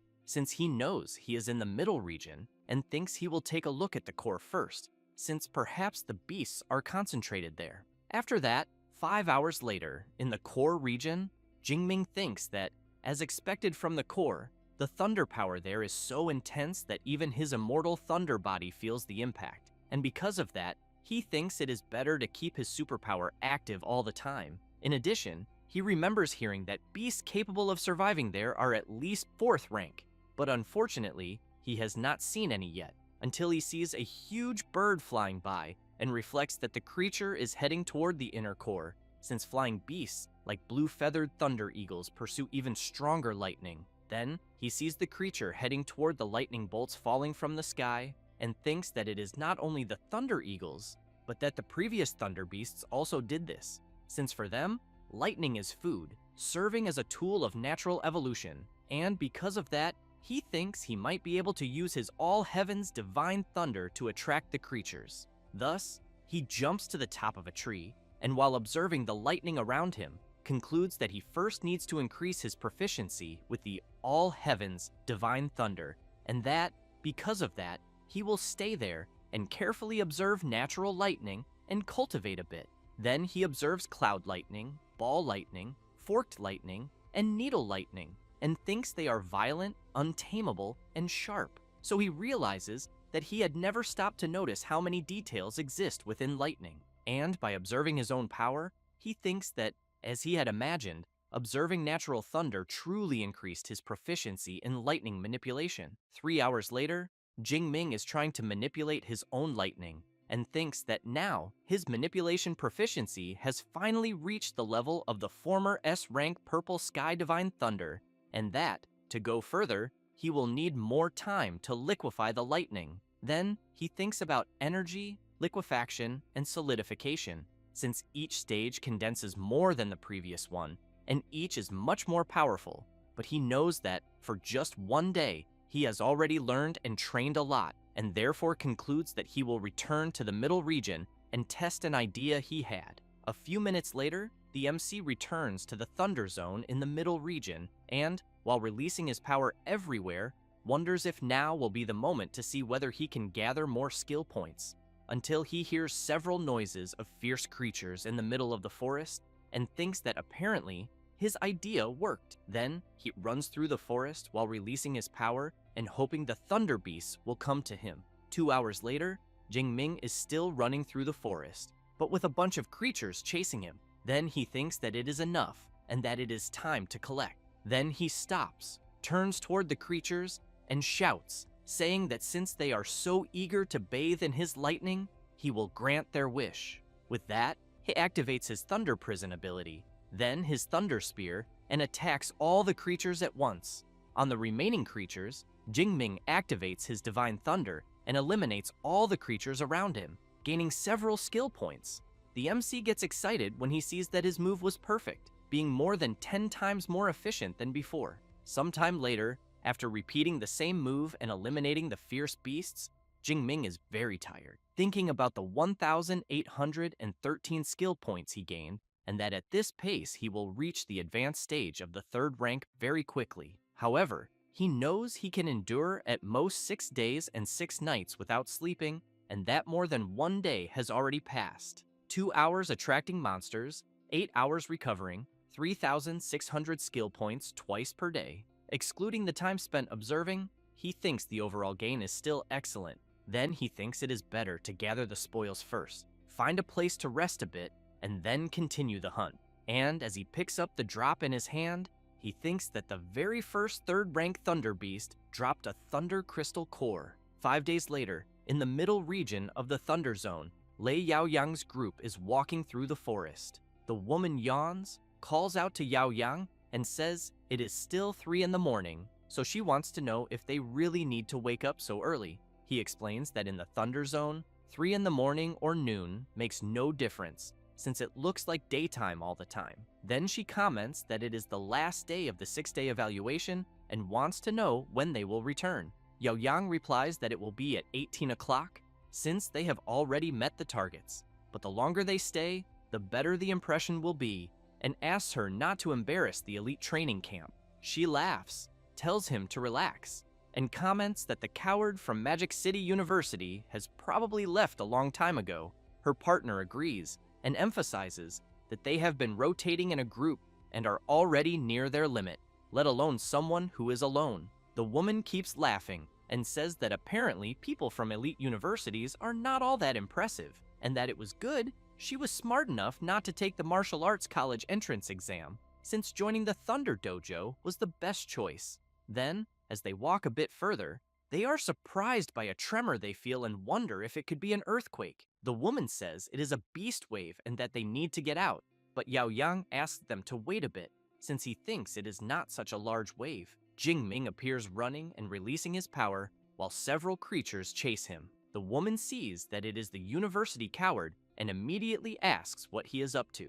Yaoyang says that it seems he accidentally provoked a group of beasts and that it would be better to help him. But the woman asks Yaoyang to wait and wonders if the MC is leading the beast wave toward them to save himself. However, Jingming avoids Yaoyang's group and keeps running in another direction. The woman laughs and says the MC will be eliminated for being so selfish. Yaoyang comments that they are greater in number, so he wonders why the Thunder Beasts are not attacking them, and also thinks that the MC must be using golden lightning to attract all the beasts. But he is puzzled, thinking that the MC is only at the intermediate stage of the 3rd rank, so he questions why he would draw so many Thunder Beasts, since there are several peak 3rd rank ones chasing him. Then his partner calls him and informs him that the MC has stopped running. Yaoyang knows that it would be difficult even for him to deal with the group without using his trump cards, and because of that, he really wants to know what the MC intends to do.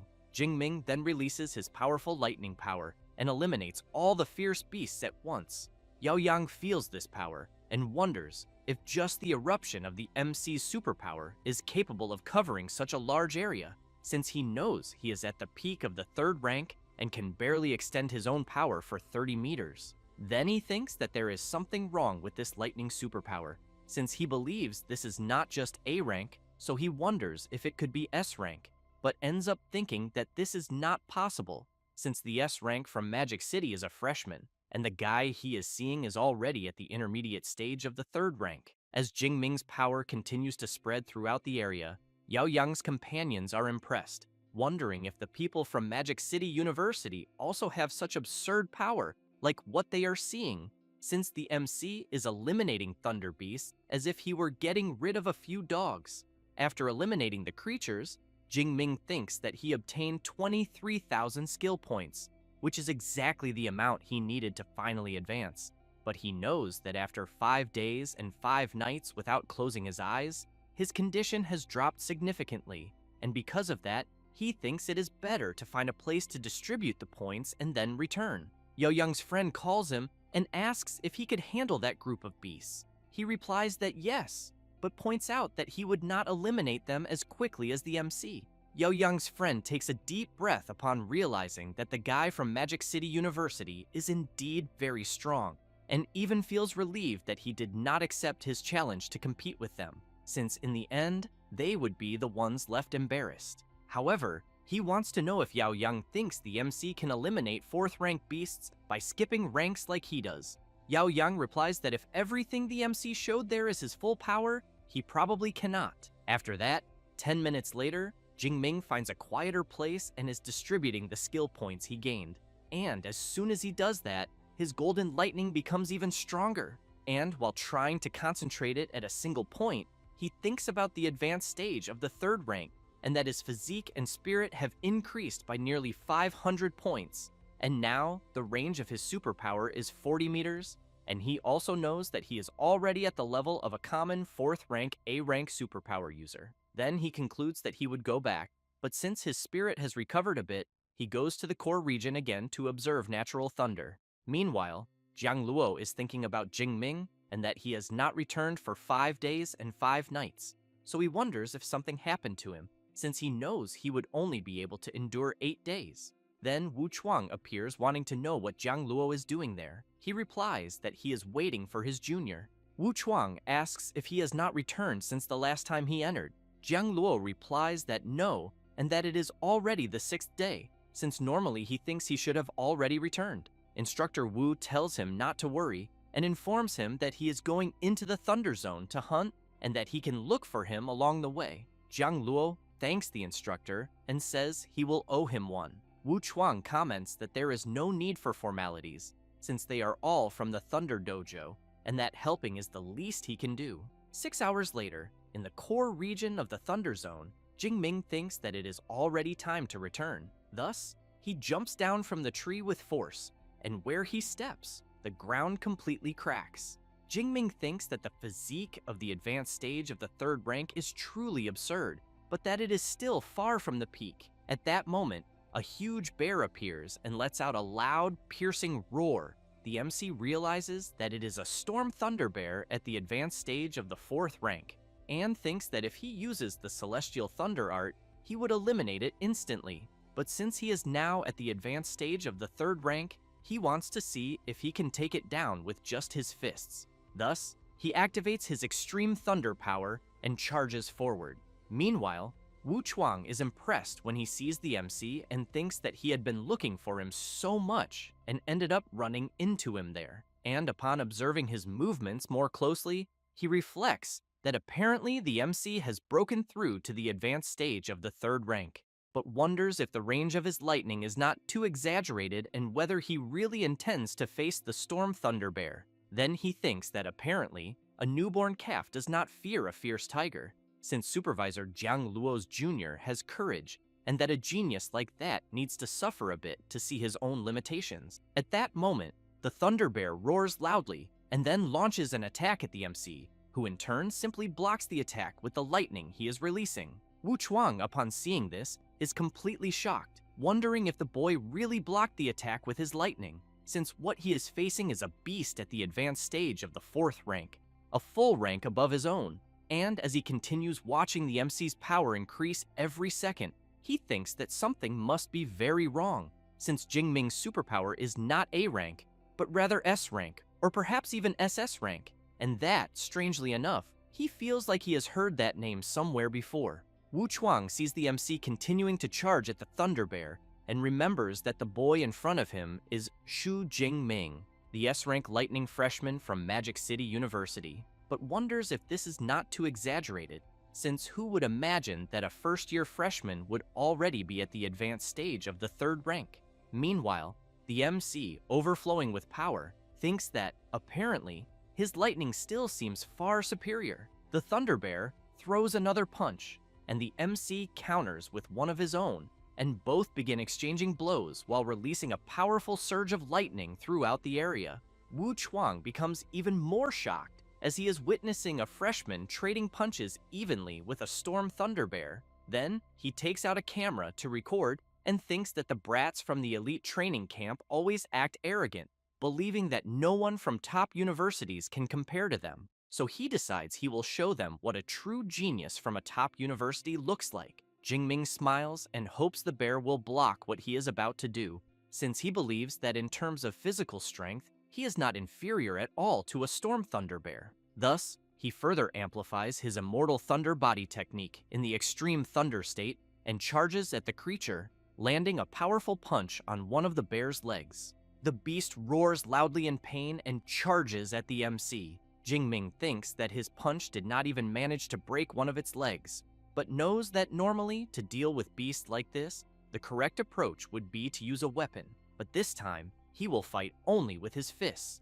The Thunder Bear becomes even more furious and channels its thunder attack. Wu Chuang knows that the attack will be a storm of lightning, and that anyone caught in it would either be severely injured or eliminated instantly, and that in such a situation, the normal approach would be to retreat and wait for the lightning storm to pass before attacking, but it seems that Jingming clearly does not plan to do that, as he prepares himself and hopes the bear goes all out because he wants to see who controls thunder better. Then he leaps at high speed and heads straight into the bear's lightning storm. But before that, he activates his thunder armor and prepares to deliver another punch. However, the bear tries to strike him several times, forcing him to dodge all the attacks. Jingming, while leaping onto the beast's head, comments that the bear's movements are heavy and slow, and that, in the end, it is just a beast at the advanced stage of the 4th rank. With that, he uses his Thunder Dragon Fist technique and lands a direct hit on the bear.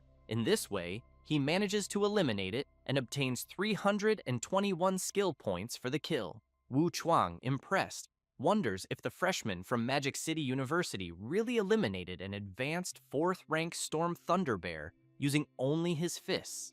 Then he decides to appear and tells the MC that this was expected from an S-rank university student, something impressive to witness. He also emphasizes that if Daxia had more prodigies like the MC, he wonders who would still worry about beasts. Then he says that he recorded the entire battle and that it was spectacular and that he wants to use it as teaching material in his martial arts gym. But first he needs to know if the MC authorizes it. Jingming takes a dagger from his spatial ring and tells Instructor Wu that he can use the footage however he wants, but he has in mind that that was not even his full strength, so he thinks it does not matter if the Thunder Martial Arts Gym has the video. The instructor comments that, on behalf of the Thunder Gym, he thanks the MC for the contribution. However, he wants to know if he has ever considered going to their Thunder Dojo after graduating. Jingming replies that he has not decided yet. Wu Chuang becomes excited and informs him that his master is a 9th rank martial saint of the lightning element, and that if he joins, he believes she herself will guide him, and they may even assign him to protect the Thunder Mystic realm, in addition to offering high-level benefits. Jingming thanks Instructor Wu for the kindness, but emphasizes that he will still think about it more carefully, though he thinks that guarding the Thunder Mystic realm is undoubtedly a position full of benefits for those who cultivate the lightning element. But since he is still a freshman, there is no need to rush.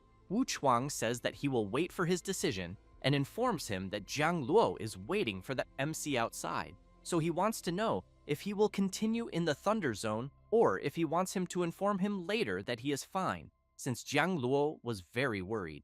Jingming says that he does not think it is necessary to inform him, since he is already returning, but he thinks that he ended up forgetting about his senior brother. Before leaving, Instructor Wu comments that staying alone for 6 days in the Thunder Zone is truly impressive, and that this generation is really frightening, since in his time he only endured 4, but since he has other matters to handle, he leaves and asks Jingming to return soon. After Instructor Wu leaves, the MC sticks his arm into the Thunder Bear to retrieve its drop, and as soon as he manages to get it, he realizes that it is a bit inferior to what Jiang Luo gave, but that it is still excellent.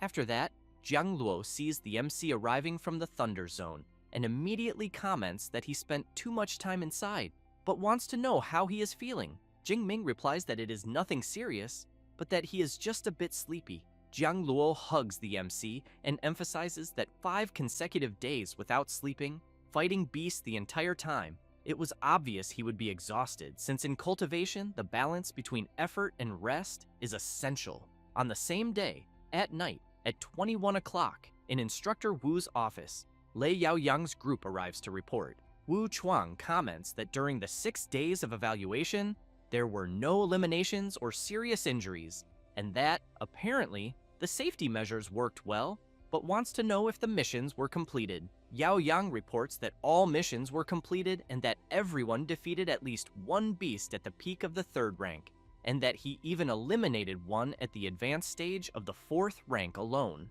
The instructor thinks that Lei Yao Yang is indeed remarkable, since he can eliminate a 4th rank beast above his own level, but even so, it is a pity compared to the monster called Shu Jingming, though he still deserves recognition. Thus, he emphasizes that Lei Yao Yang did not disappoint him, but wants to know what his impression was of Supervisor Jiang Luo's junior from Magic City University. Yao Yang says that they met in the Thunder Zone, and that indeed he is very strong and far above the average of someone at the intermediate stage of the 3rd rank. The girl also emphasizes that Jingming has the ability to eliminate enemies in an area and even believes that at his peak, his combat power should approach the peak of the 3rd rank. Wu Chuang is impressed and asks if they are right.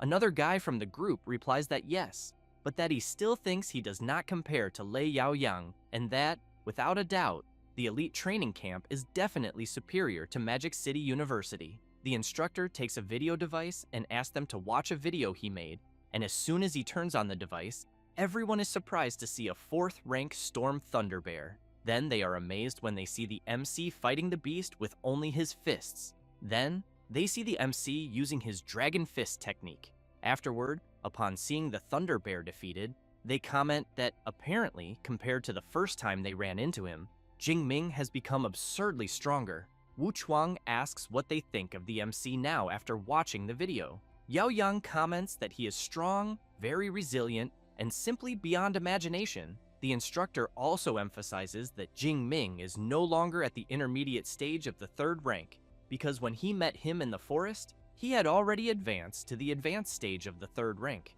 One of the training camp members really wants to know how he manages to level up so quickly. Yao Yang comments that a Storm Thunder Bear at the advanced stage of the 4th rank is enough to easily eliminate most superpower users at the advanced stage of the 4th rank. Yet even so, the creature was beaten down. Wu Chuang asks everyone to stay calm, because even within Magic City University, Xu Jingming is a special exception. One of the members asks what he means by special exception, and whether Xu Jingming's identity is that special, or if he is the university dean's son. The instructor replies that not even the dean's grandson would have that level of ability, as he is referring to the MC's superpower, since he is an S-rank superpower user. Yao Yang asks if the MC is a freshman at Magic City University, and how a freshman's rank could be at the advanced stage of the 3rd rank. Wu Chuang emphasizes that, as much as he would like to deny it, the fact is that the MC has just turned 19 years old, being a genuine first-year freshman, which surprises the elite training camp members even more. Then, the instructor makes it clear that he did not show them the video for any other reason, and that it was only to motivate them, and therefore asked them to take Jingming as their goal, since in the future, the ideal would be for them to keep up with his pace. Everyone gets excited and states that they will do their best. However, Yao Yang asks if the instructor can provide a copy of the video. He replies that he will upload the video to the dojo's internal page later, and that they just need to log in and watch it there. But one of the members thinks that might not be a good idea, since that year's National University League is about to begin. Wu Chuang takes a deep breath and comments that he completely forgot about that, so he thinks he will not post it, because if other universities see it, they will focus on the MC, and if he is not mistaken, in the last league, Magic City finished 2nd, but he believes that this time, they should be able to compete for 1st place. 2 days later, Jingming wakes up to his phone alarm ringing and thinks that he must have slept for a long time, and when he picks up the phone, he realizes it is Vice Director Ling Shuang. As soon as he answers, she informs him that, according to reliable information, the Cult of Destiny is preparing a counterattack, and that they have already arranged protection for his family and friends, but emphasizes that if he encounters danger, he should not hesitate to crush the talisman, since she believes it is very likely that he will be the cult's target. Jingming replies that he understands and apologizes for the trouble. After ending the call, the MC thinks that the security there is very strict and that to enter and leave, one must show special documents and undergo iris verification, so he believes the Cult of Destiny should not be able to infiltrate, and even if they do, he knows he has his master's guardian talisman. Meanwhile, at the Cult of Destiny's base, a follower informs his supreme leader that the Magic City branch believes that Magic City's S-rank, Xu Jingming, is evolving too quickly and could become a threat, and that they request the assassination of the boy to eliminate future problems. So he asks whether they should authorize the operation. The supreme leader asks where Jingming is. His servant says that he is training in the Thunder Mystic Realm in Donghae City, Jiangnan Province, and that he should not be leaving anytime soon. The leader orders the bloody assassin, once he finishes his affairs in Jiangnan Province, to go there and destroy Xu Jingming and the Thunder Mystic Realm. He replies that he will do as his leader wishes, and emphasizes that what he loves most is hunting those little human geniuses. One of the followers comments that if the bloody assassin takes action, the target is guaranteed to be eliminated, since he knows that the bloody assassin is at the intermediate stage of the 8th rank with formidable combat ability, and that even if Ling Shuang at the initial stage of the 8th rank, who is proficient in spatial superpowers, intervenes, there will be no problems. Later, in the center of Donghae City, several merchants are advertising their products and informing about promotions. Jingming, while walking around there, thinks that it is almost time for the Chinese New Year, and that it seems he will spend it alone again. But on the other hand, he realizes that the cultivation effect of the Thunder Crystal Core is really very good, since 2 hours increase vitality by 3 points, equivalent to 6 days of training. Then he stops and observes a tall tower surrounded by lightning, and hopes that the Thunder Tower will not disappoint him, since he knows that the place was highly recommended by senior sister Jiang Luo, being a great place to observe natural lightning and improve proficiency in manipulating superpowers.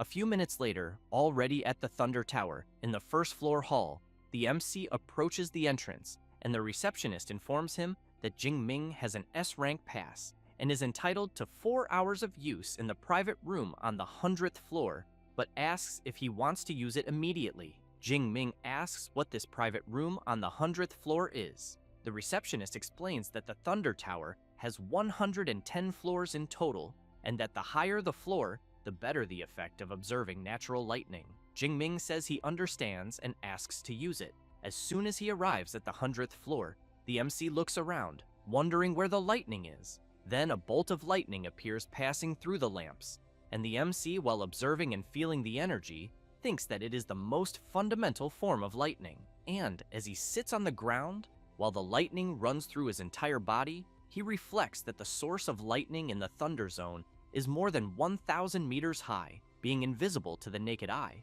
but that here it is possible to see much more detail and mysteries.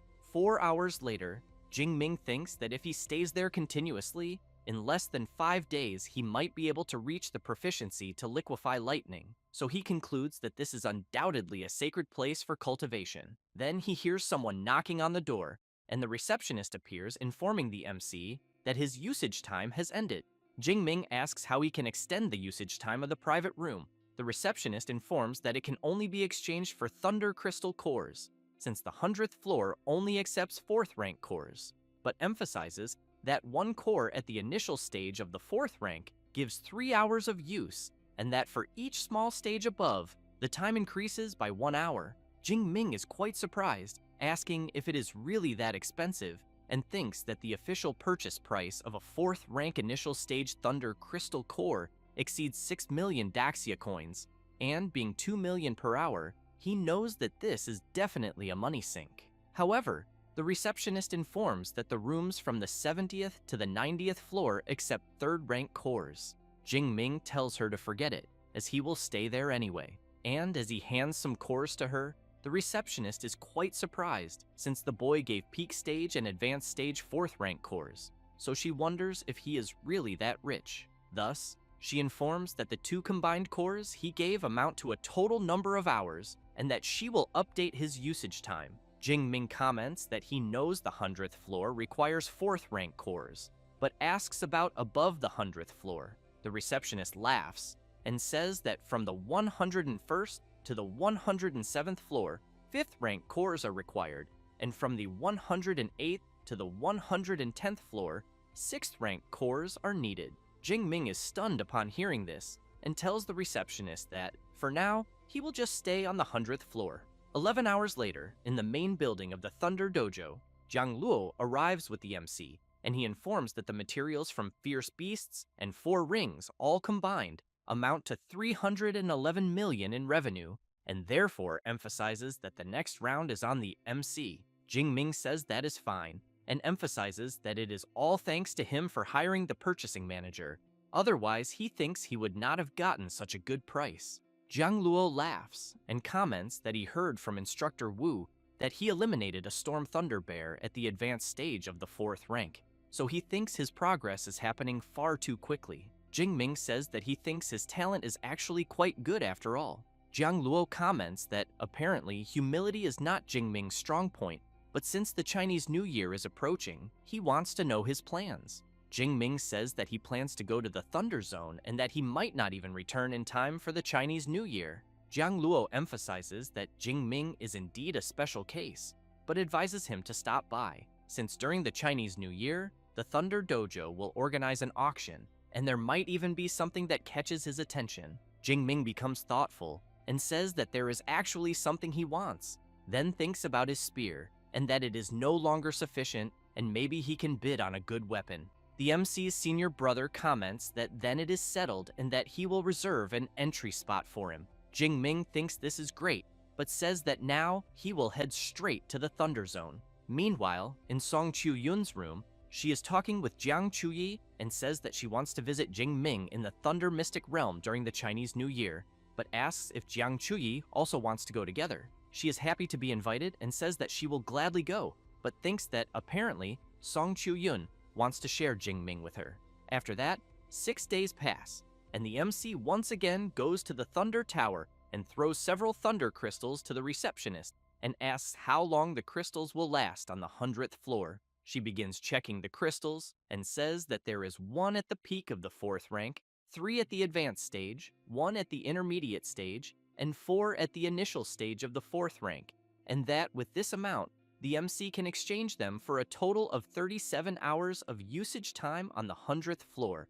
But the receptionist becomes intrigued, thinking that she has worked there for 2 years. Yet she can count on her fingers how many times someone has used 4th rank thunder crystals to exchange for time, and that she did not expect someone so young and handsome to bring 9 4th rank thunder crystals at once. So she wonders how he can be so strong at such a young age. Jingming asks if the usage time can be used separately. She replies that it can, and explains that as soon as he finishes his observation, he just needs to swipe the card on the machine in front of the door to stop the timer. Later, on the eve of the Chinese New Year, while the MC is cultivating, his phone rings. As soon as he answers, Song Chu-yun starts a video call and asks Jingming to guess where she is. He replies that she is in the Thunder Mystic Realm, which surprises her greatly and makes her ask how he figured it out. Jingming asks, besides the Thunder Mystic Realm, where else there would be so many lightning flashes behind her like he is seeing. Song Chu-yun comments that she forgot about that and says that she wanted to surprise him together with Jiang Chuyi, but they forgot to ask for his address, so they had to ask around for the location. Jingming asks if Jiang Chuyi is really there as well. She appears on the video call, asking if he is not going to welcome them. He replies that of course he will welcome both of them, then asks them to send the exact location as he will go pick them up immediately. Thus, the MC swipes the card on the machine, and it informs that the use of room 6 has ended, and that his remaining time is 4.5 hours. Jingming thinks about his remaining time and wonders whether he will be able to master the liquefaction of lightning within that time, as he fears that if he cannot, he will have to make another trip to the Thunder Zone. Later, as soon as the MC picks up his friends, they are quite surprised to see that Jingming has leveled up again, especially since it has only been about 20 days since they last saw each other. He laughs and says that he faced some crises during training, and that, fortunately, he managed to break through to the advanced stage of the 3rd rank. Song Chu-yun takes a deep breath and comments that she is starting to think that by graduation day, he will already be a 7th rank grandmaster, and that comparing him to other people is simply irritating. Jingming asks her not to be angry and asks how many academic credits their passes cost to enter there. Song Chu-yun says that the B rank passes they bought last only 2 days and cost 1,000 credits each. The MC is surprised, asking if it really cost 1,000 credits for only 2 days, since he knows that in Daxia coins that amounts to 10 million. Then, he says that there are 4 rooms on the 2nd floor, and that, besides his own, they can choose 2.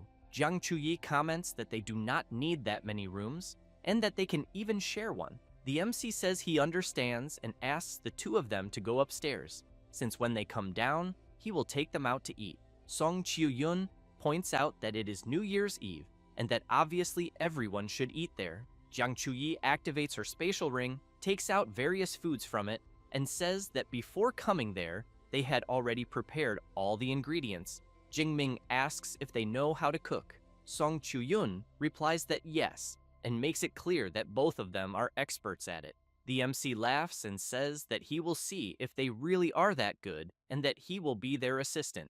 A few hours later, as soon as they finish dinner, Jingming takes a deep breath and says that he has to admit that their food turned out wonderful. At that moment, Song Chu-yun is quite surprised to see several fireworks through the window. Then, she calls everyone to go up to the rooftop to take a photo together to remember New Year's Eve. It does not take long, and they soon arrive at the terrace.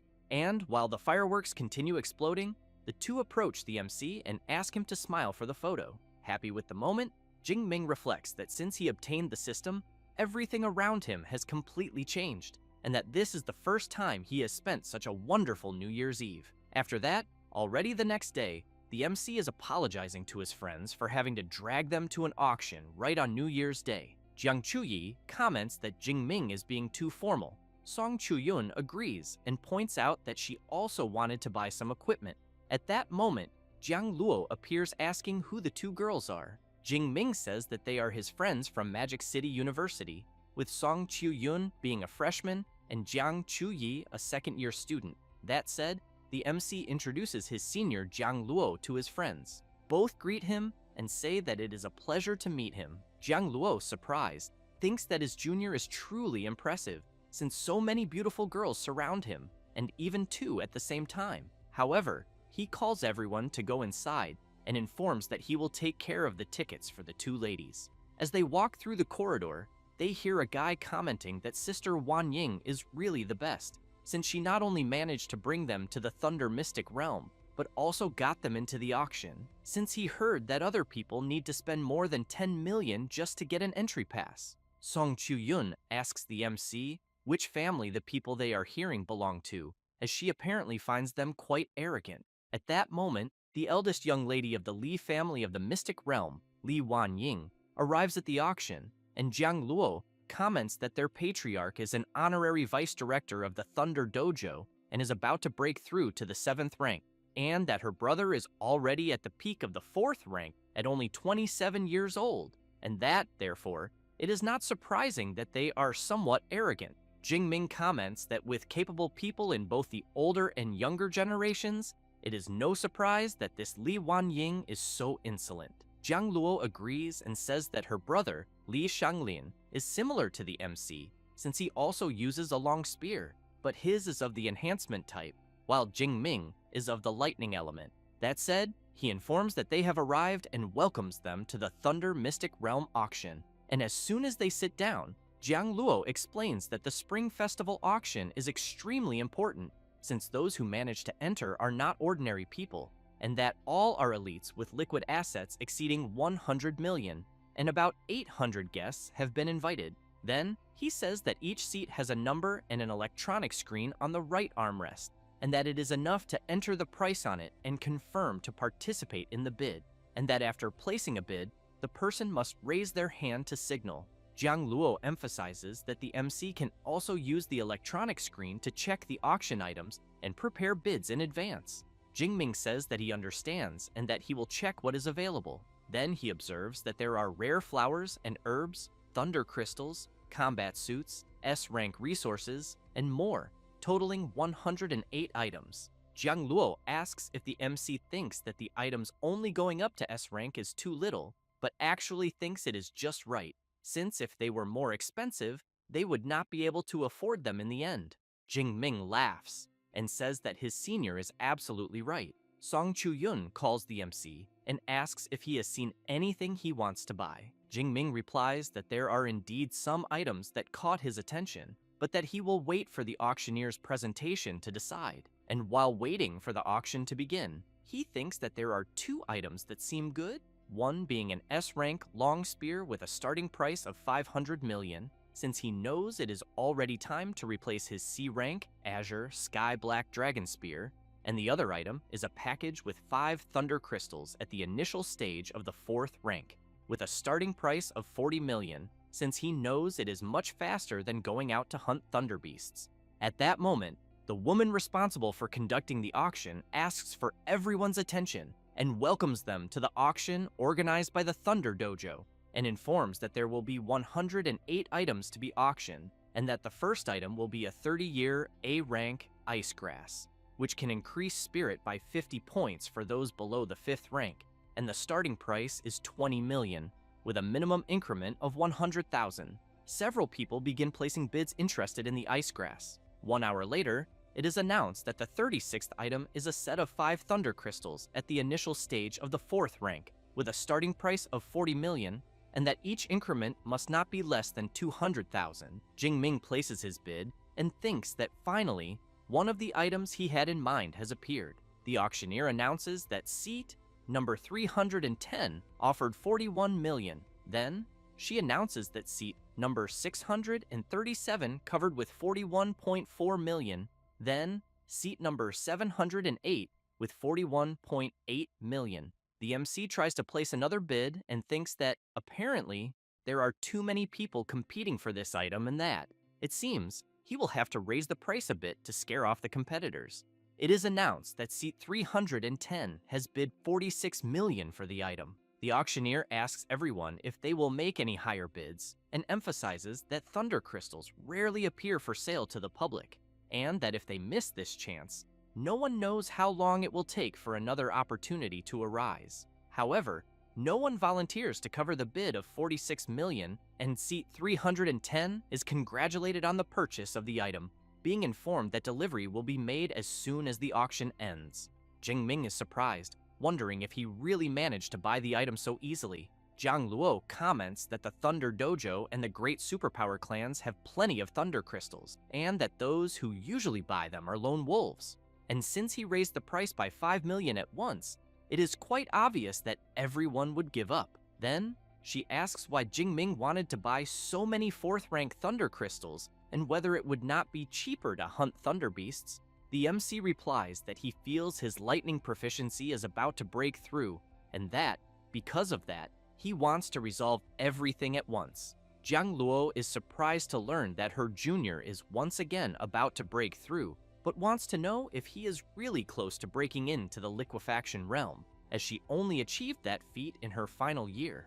2 hours later, the auctioneer announces item number 98, the S-rank spear, golden tip flowing cloud spear, forged by master blacksmith Yu Wen, with a total length of 2 meters, and that the shaft was made with a special A-rank creamier alloy, while the tip uses the S-rank extreme tip alloy, the hardest and sharpest that exists. Some participants are surprised by the item, since Master Yu Wen had not forged a new weapon for 1 or 2 years. Jingming becomes excited about the spear and thinks that the creamier alloy increases in weight when infused with a superpower, and the extreme tip alloy is sharpened to an absurd level. So, he concludes that it is exactly what he needs, and that he must obtain it at all costs. Then, the auctioneer explains that after the spear is infused with a superpower, its weight can reach 100 tons, and that, because of this, she is sure that many people will be interested.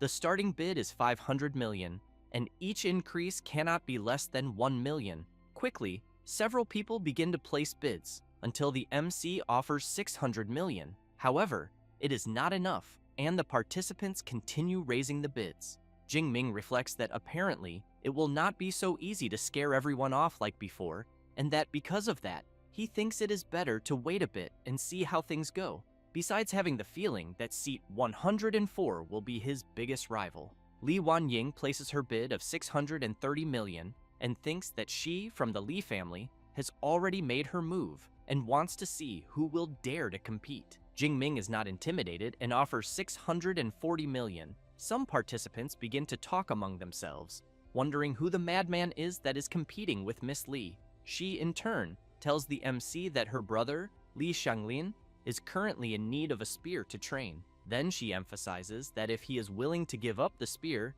he will gain her friendship and also the friendship of the Li family. Jingming has in mind that the friendship of someone at the peak of the 6th rank really means nothing. At that moment, the auctioneer calls Miss Li's attention and reinforces that the auction prohibits private conversations between buyers, and that if she breaks the rules again, her bidding rights will be revoked. After that, the bidding duel continues. Li Wanying offers 650 million, and the MC offers 660 million. And once again, people are surprised, wondering who this boy is who is willing to face Miss Lee. She begins to get nervous, thinking that the boy had the nerve to ignore her, and also knows that since her father reached the peak of the 6th rank, this had never happened. The auctioneer asks if anyone will cover the bid of 660 million. Li Wanying, at the same moment, offers 670 million and thinks that now she wants to see how deep the boy's pockets go. Jingming calls Song Chu-yun and Jiang Chu-yi and asks if they can lend him money, but makes it clear that he will pay everything back later. Jiang Chu-yi says she has 500 million on hand. Song Chu-yun says she has around 1 billion, and that, if it is still not enough, she can ask her family to transfer more. The MC feels quite embarrassed and says that it is already more than enough, and that he knows that for an S-rank weapon, it is not worth continuing to bid if it goes over 1 billion, and that it would even be better to pay someone to forge a custom one. Jiang Luo is bewildered, questioning what kind of history his junior has with the two beauties beside him, since they talk about 500 million or 1 billion as if it were spare change and can still ask for more from their families. Thus, Jingming raises his hand and bids 700 million. Another bidding clash against Li Wanying begins, but the MC ends up placing the final bid of 830 million. Li Wanying's sister comments that they have already exceeded the budget, so she asks if they will really go over 1 billion just to make the boy spend more. Li Wanying, very furious, says she will forget about it, and that for now, she will let him be, since there is another way to deal with the matter. Thus, the auctioneer strikes the gavel and sells item 98 for 830 million and congratulates the knight of seat 310. Jingming thinks about the amount he paid and believes it is still within an acceptable range, but hopes that this spear will not disappoint him. Half an hour later, after the auction ends, the auctioneer informs the MC that there are the 5 4th-rank thunder crystals at the initial stage and the S-rank golden tip flowing cloud spear that he acquired, and that the total for the items is 874 million, and that after he inspects the items, he should complete the transaction. Jingming takes the spear, infuses a bit of his power into it, and is immediately pleased with the result. Thus, he hands the card to the auctioneer and asks her to charge it. Meanwhile, some men arrive in Miss Lee's room, and the old man asks what they need to resolve, since she called them in such a hurry. Li Wanying says she needs them to help her eliminate a certain person and then take all of his equipment. The old man asks who it is and the location. She replies that she just confirmed it and explains that the person's name is Xu Jingming, an advanced stage of the 3rd rank, and that he entered the Thunder Mystic Realm with an S-rank pass from Magic City University. The old man suggests to Miss Lee that it would be better to investigate the situation more thoroughly since the person is a university student. She says she does not need that, since there are many students like him going to train in the Thunder Mystic Realm, and that they just need to wait for him to enter the Thunder Zone and attack. Having said that, she emphasizes that with the ferocity of the beasts in the Thunder Zone, she thinks that in 1 or 2 hours there will not be anybody left, and as for the spear, they just need to modify it a little and repaint it. The old man looks back and tells the 2 men with him to lie in wait at the entrance of the Thunder Zone immediately, and that they should inform him as soon as Xu Jingming appears coming out of there. Li Wanying calls her uncle and asks him to inform her when they act. As she wants to go along and see with her own eyes, the boy regrets challenging her. Later, in the room rented by the MC, he is observing his new spear and thinking that, as expected of the equipment, the feeling he is experiencing is simply on another level, and that the maximum weight of the golden tip flowing cloud spear is 100 tons. So he thinks he will try to infuse all of his superpower into it and see how much he can increase that weight. As soon as he infuses his power, he feels its weight and is quite surprised. Then he concludes that at the moment he can lift at most 5 tons and that he almost dropped it. However, he knows that the spear itself weighs 800 kilograms and that making the weight instantly jump to 6 tons might change his combat style. Thus, he prepares himself and makes some movements with it. Jingming is impressed, thinking that the spear certainly has potential, since suddenly increasing the weight to 6 tons at the exact moment of the strike, combined with a frightening burst of force, will cause the opponent to be caught off guard and surely be severely injured. Then, he observes that the center of gravity becomes somewhat difficult to control after the weight increases, and that once Song Chu-yoon and the others leave, he will train more in the Thunder Zone. After that, the next day, close to noon, Song Chu-yoon and Jang Chu-yi say goodbye to the MC and comment that when he returns to the university, they will pester him to get some more guidance. He thanks his friends for coming there to keep him company and says he will see them next semester. As soon as they leave, Jingming stretches and thinks that it is already time to head to the Thunder Zone, since he knows he has less than a week inside the Mystic Realm, and, because of that, needs to gather enough thunder crystals as soon as possible. Meanwhile, one of Miss Lee's lackeys is lying in wait, observing the MC and informing his mistress that the boy she is after is about to enter the Thunder Zone, so he asks her to arrive as quickly as possible. She gets excited upon hearing this, and replies that she is on her way immediately. After hanging up the phone and standing up, a man asks if she is going out. Wan Ying replies that yes, and says she is going to get his birthday present and that she has been preparing it for a long time. This is Li Shanglin, Miss Lee's brother, who comments that he has been looking forward to the present. Later, already in the Thunder Zone, the MC is eliminating some thunder beasts until he looks back and asks how long they will keep following him and whether it is not time for them to show themselves. Miss Lee's uncle and his lackeys appear, and the old man, laughing, comments that he is not surprised that the genius from Magic City University noticed them there, and that even though he is only at the advanced stage of the 3rd rank, his perception is already so sharp.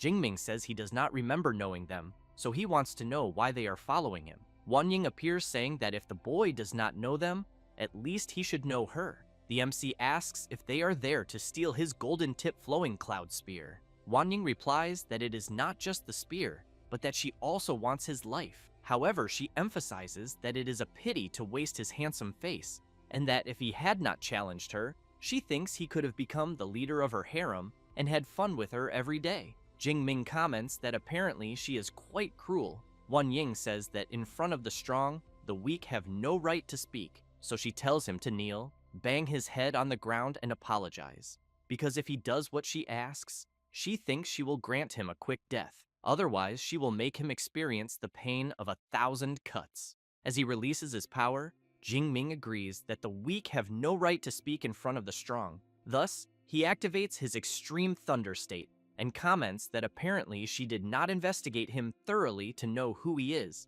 and that she has no idea which of them is truly strong. Wan Ying is frightened upon seeing the boy's power and immediately asks what is happening.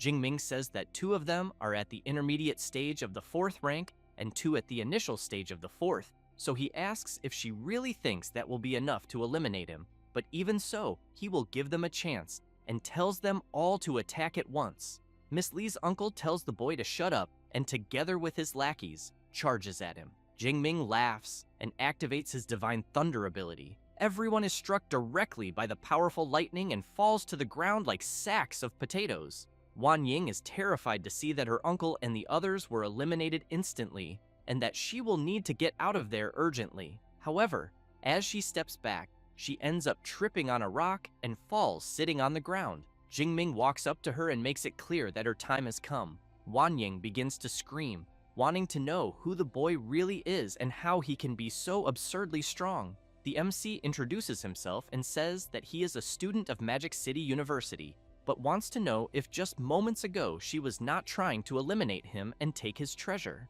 Wan Ying replies that she was wrong and asks him to spare her life, adding that she will give 10 billion and ensure that he leaves safely. Then, she emphasizes that she can serve him and that she surely knows she is not worse than the 2 women who were with him before. Jingming becomes serious and makes it clear that the 2 women she is referring to are his friends, and that someone with a body as corrupted by drugs and lust as hers cannot even be compared.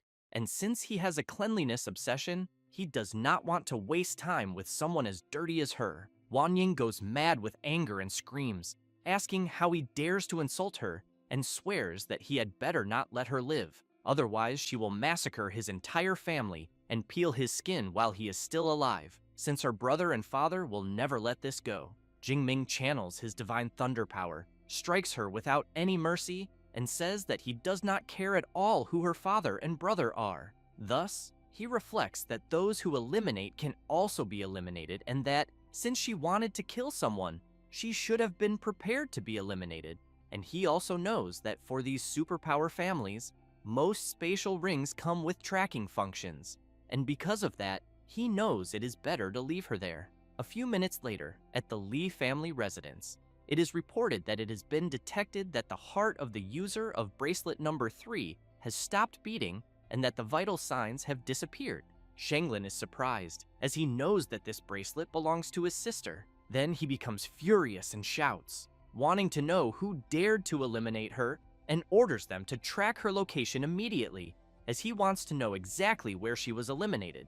A man reports that bracelet number 3 lost connection, and that the last location signal came from the outskirts of the Thunder Zone. Shanglin comments that his sister had said she was going to get his present, so he wants to know why she was eliminated on the outskirts of the Thunder Zone. Having said that, he asks them to contact his sister's escort team, as he wants to know what the hell they are doing. Shanglin's uncle checks his phone and reports that the 4 members of her escort team have also lost their vital signs, and that their smart bracelets can no longer connect. Shanglin does not like hearing this, and asks if his uncle and the others were also eliminated, and what could have prevented them from even sending a distress signal. His uncle says that it could have been someone at the peak of the 4th rank, about to break through, or that perhaps they simply underestimated the enemy, and that the opponent was cautious and did not touch the storage rings. Shanglin comments that in that case, he thinks it will be very difficult to find who did this.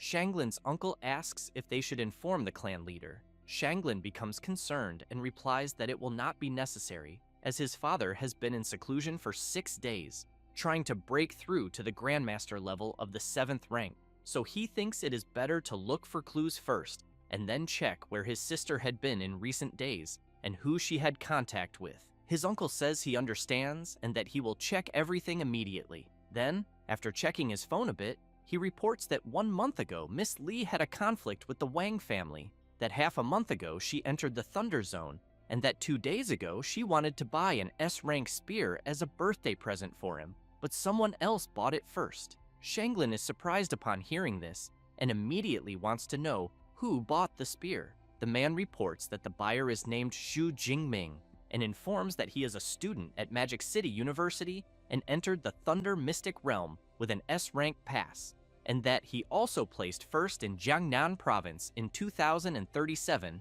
has an S-rank superpower, and is at the intermediate stage of the 3rd rank. Shanglin shouts that no further investigation is needed, as he is absolutely certain that it was this guy, since Wan Ying had said she was going to get him a birthday present.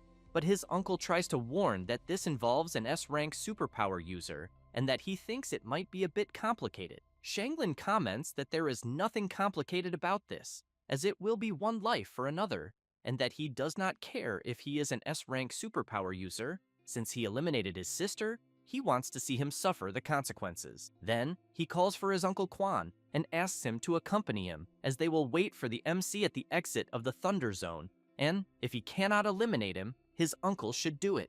Meanwhile, Jingming is collecting some crystals from the Thunder Beasts he eliminated. He has in mind that he eliminated 17 4th rank Thunder creatures and obtained 4,250 skill points and 17 Thunder crystals of various ranks, so he thinks that should be enough, but that this time, he will try to break through all at once into lightning liquefaction. Thus, he stands up and concludes that he will return. Later, at the Thunder Tower, a man arrives at the entrance, and the receptionist asks for his pass. This is the Cardinal of the Cult of Destiny, the Bloody Assassin, who as soon as he hands over the pass, is informed that his identity has been confirmed, being a C-rank pass with a duration of 24 hours. The receptionist explains that a C-rank pass allows one to remain in the Thunder Mystic Realm for only 24 hours, and that he should keep an eye on the time. The Bloody Assassin tells her to relax, as 24 hours are more than enough to settle everything. Meanwhile, at the entrance of the Thunder Zone,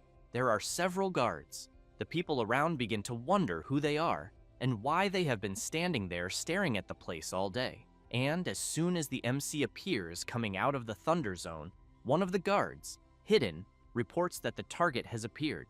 Jingming notices that he is being watched and becomes intrigued. Then Shanglin appears rushing toward the MC and shouting that he finally decided to show himself. Jingming realizes that the guy is at the peak of the 4th rank and also uses a spear, so he thinks it can only be that Li Shanglin, but that if he had known they would find him anyway, he would not have destroyed those spatial rings, as he basically threw away hundreds of millions.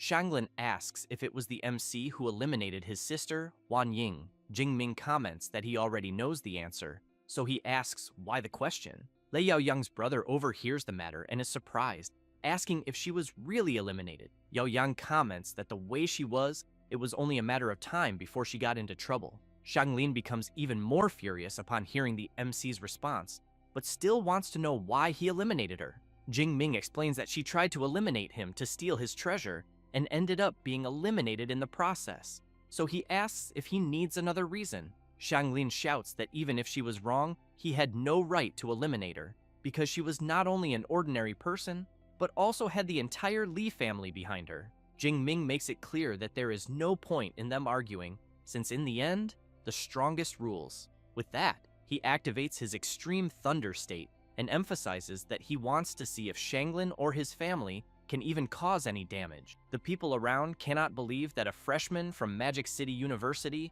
only 19 years old, is not only challenging Shanglin, but also the entire Li family. At that moment, Shanglin activates his enhancement technique and transforms into a bizarre creature, making it clear that he alone is more than enough to eliminate an arrogant freshman. However, he ends up surprised to see the MC rushing straight at him. He prepares his spear and shouts, asking how a lightning user dares to face him head-on. But as soon as both spears clash, Shanglin is blasted backward and crashes violently into a wall. He becomes confused, trying to understand what the hell just happened, as he felt a monstrous physical force coming from the boy. Then he reflects that something must be wrong, since he is an enhancement type at the peak of the 4th rank and therefore should not be outmatched by a lightning user. Jingming, while channeling his lightning, remarks that he would normally play around a bit, but at the moment, he has no patience at all. With that, he activates his celestial thunder art and strikes Shanglin directly, who, while taking the blow, knows that if he does nothing, he will end up being eliminated in the end. Thus, after returning to normal, he shouts, calling for his Uncle Quan, who quickly appears, charging straight at the MC. The people around are surprised to see that it is the butler Li Quan, who is at the peak of the 5th rank. At that moment, Shanglin is struck by another attack from the MC, which makes Li Quan turn worried toward his nephew.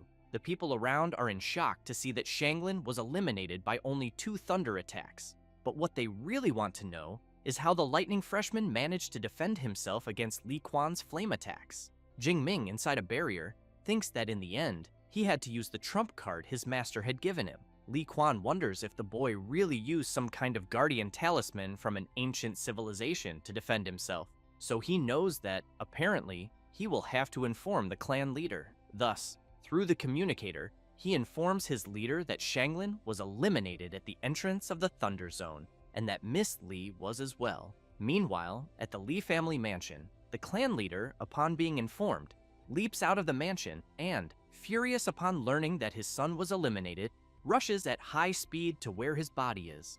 Jingming senses an overwhelming presence approaching, and, in a matter of seconds, the head of the family arrives and immediately asks if the freshman from the damned Magic City University in front of him is the one who eliminated his son and daughter. Li Quan approaches and tries to explain, but is immediately interrupted by the clan leader, who shouts, calling him useless and asking what he is even good for, since he could not even protect his children. With that, the clan leader uses his power and pulls Li Quan. Grabbing him by the neck, he completely drains his life force. Then, with bloodshot eyes, he tells the MC that it will be his turn. Jingming prepares himself, but becomes somewhat worried because of the power he is sensing. However, the director of the Thunder Mystic Realm branch, Wang Gu, appears accompanied by Instructor Wu and others, wanting to know what Li Kanghai thinks he is doing. The people around become euphoric upon seeing that Director Wang has arrived, since they know he is the only 7th rank Grandmaster of the Thunder Dojo, and that, apparently, the Thunder Dojo will side with the MC. Lee Kang-hai thinks that unfortunately, he will not be able to eliminate the freshman from Magic City University. Thus, he greets Director Wang. Wu Chuang goes to Jingming and tells him to stay calm, because with Director Wang there, Lee Kang-hai will not be able to do anything. Wang Gu looks back, greets the MC, and says that he heard Instructor Wu talk about his recent achievements, and that now, seeing with his own eyes, he thinks he is truly impressive. Jingming laughs and says that he thinks the director is exaggerating a bit. However, among the people who have just arrived, the bloody assassin is there, thinking that with everyone gathered like this, it actually makes his job easier. Wang Gu calls for the MC, asks him to relax, and makes it clear that as long as he is in the Thunder Mystic realm, nothing will happen to him. Jingming thanks the director for caring. At that moment, while some people comment that the freshman from Magic City University now seems to be safe, the bloody assassin channels his power and then attacks everyone in front of him, eliminating them with a single strike. Thus, he states that he, the Cardinal of the Cult of Destiny, whose nickname is Bloody Assassin, has received orders to destroy the Thunder Realm, and that both Wang Gu and Xu Jingming will meet their end there. The director is quite surprised to see that he is a member of the Cult of Destiny, and, to make matters worse, an 8th rank Grandmaster. The bloody assassin walks toward the MC and comments that he heard he is 19 years old, at the advanced stage of the 3rd rank, but even so, already has combat power that easily surpasses the peak of the 4th rank. So, he thinks that if he had more time to grow, he might become a martial saint, and that is why it will be a pity, since he will be eliminated there. Having said that, he recalls that his university has a spatial type Grandmaster, so he would very much like the boy to call her, but thinks the distance is too great for her to teleport.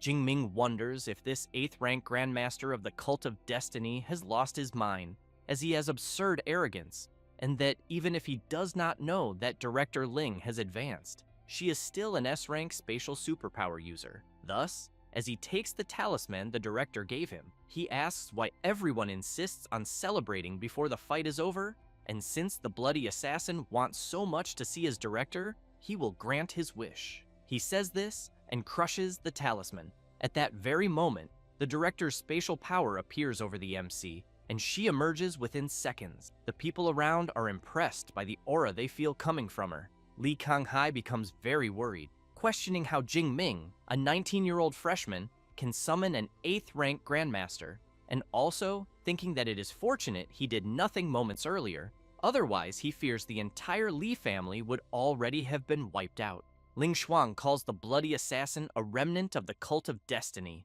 and comments that they are indeed like ghosts that never disappear. He is surprised, wondering how Ling Xuang managed to teleport there, as he swore her maximum range was 500 kilometers. The vice director comments that she already knew they would not give up so easily, and that, because of that, she deliberately hid the news of her advancement, and that apparently they fell perfectly into the trap. Zhang Heng reflects that it is as he had imagined, since the aura he feels from her is at the same level as his. Then he turns, thinking that since he is rank B and she is rank S, he knows he cannot fight her head-on and must escape immediately. However, the vice director prepares her power and makes it clear to the bloody assassin that it is already too late for him to think about fleeing. Thus, she activates her ability and imprisons him. Then she enters the barrier created and delivers an attack. Zhang Heng turns and attacks as well, emphasizing that it will not be so easy to eliminate him. Both attacks collide, and the two rush at each other, and a sinister battle begins inside the barrier. Wang Gu tells the people around that the fight between them will take a while, and that, therefore, Director Zhao and Instructor Wu should stay there and help Director Ling, and that Director Li should take the others and inform the people at the Thunder Dojo to organize the evacuation of civilians. Then Wang Gu calls for the MC and asks him to go with Director Jiang and help with the evacuation as well. Jingming says it is fine and that he wants to stay there, and while observing Vice Director Ling's fight against Zhang Heng, he thinks that the bloody assassin should not be a match for her, and that even if she does not win, she can get out of there safely. So he knows that if he runs away at that moment, he will only get in the way, and besides, a fight between 8th rank Grandmasters does not appear every day. Half an hour later, the battle between the Grandmasters ends, and Zhang Heng collapses to the ground. Jingming immediately wonders how many skill points he would gain if he eliminated an 8th rank grandmaster who practices the secret technique of divine blood. Jiang Luo comments that this was already expected from the vice director of Magic City University, as she is indeed absurd. The MC turns and asks if his senior brother had ever seen Vice Director Ling fight before. He replies that he never has, and emphasizes that she is even more mysterious than the main director, who is already rarely seen, but that in relation to the MC, Vice Director Ling really treats him differently, as she even gave him a personal talisman. Jingming emphasizes that he only had that one to save his life, and that after using it, it was gone. Jiang Luo punches his junior on the shoulder and makes it clear that just having one is already very lucky. Then he asks if Jingming wants to turn Vice Director Ling into his official babysitter, but she ends up hearing this and immediately asks what they are talking about. Both of them turn at the same time, straighten their posture, and greet the Vice Director. She comments that the remnants of the Cult of Destiny are still at large and hands another talisman to the MC, telling him that if he senses any danger, he should crush it immediately. Jiang Luo is impressed to see that his junior received another spatial talisman. Ling Shuang turns and asks if Wang Gu is the director of the Thunder Dojo branch, as she wants him to keep everything about the battle that occurred there completely secret, and also that he should spread that she was severely injured while fighting the bloody assassin and will not be able to use her spatial power for a while. He replies that he understands, but thinks that most likely the vice director is setting another trap, and that if the Cult of Destiny falls for it, they will lose another 8th rank cardinal. She also asks the director of the Thunder Dojo to keep Xu Jingming's performance in the Thunder Mystic Realm confidential, as the National University League is about to begin. Wang Gu says he understands, but that there is something about the student Xu Jingming he needs to tell her, and that it is about the Li family. After hearing it, Ling Shuang asks where Li Kanghai is. He appears, saying he is there. Ling Shuang makes it clear that allowing his children to commit murder and robbery is already a serious disciplinary failure, and that knowing it is wrong and still doing it is premeditated crime, and that because of this, he will be imprisoned by the security department for 20 years, but asks if he accepts. Li Kanghai is shocked to learn how long he will have to serve, but he falls to his knees and says he is willing to accept the punishment. The people around are also surprised to learn the amount of time Li Kanghai will have to serve, and comment that apparently Magic City University continues to be as protective and ruthless as ever. Wang Gu watches Li Kanghai and thinks that the Li family is finished, as the two main figures have fallen and will not recover anytime soon. The vice director emphasizes to the MC that he will need to be more careful from now on, as the Cult of Destiny may hunt him again. Jingming laughs and comments that since he will serve as bait in such a mission, he wants to know if there will be any reward. Jiang Luo is stunned upon hearing this and wonders if his junior really had the courage to ask a reward from an 8th rank grandmaster.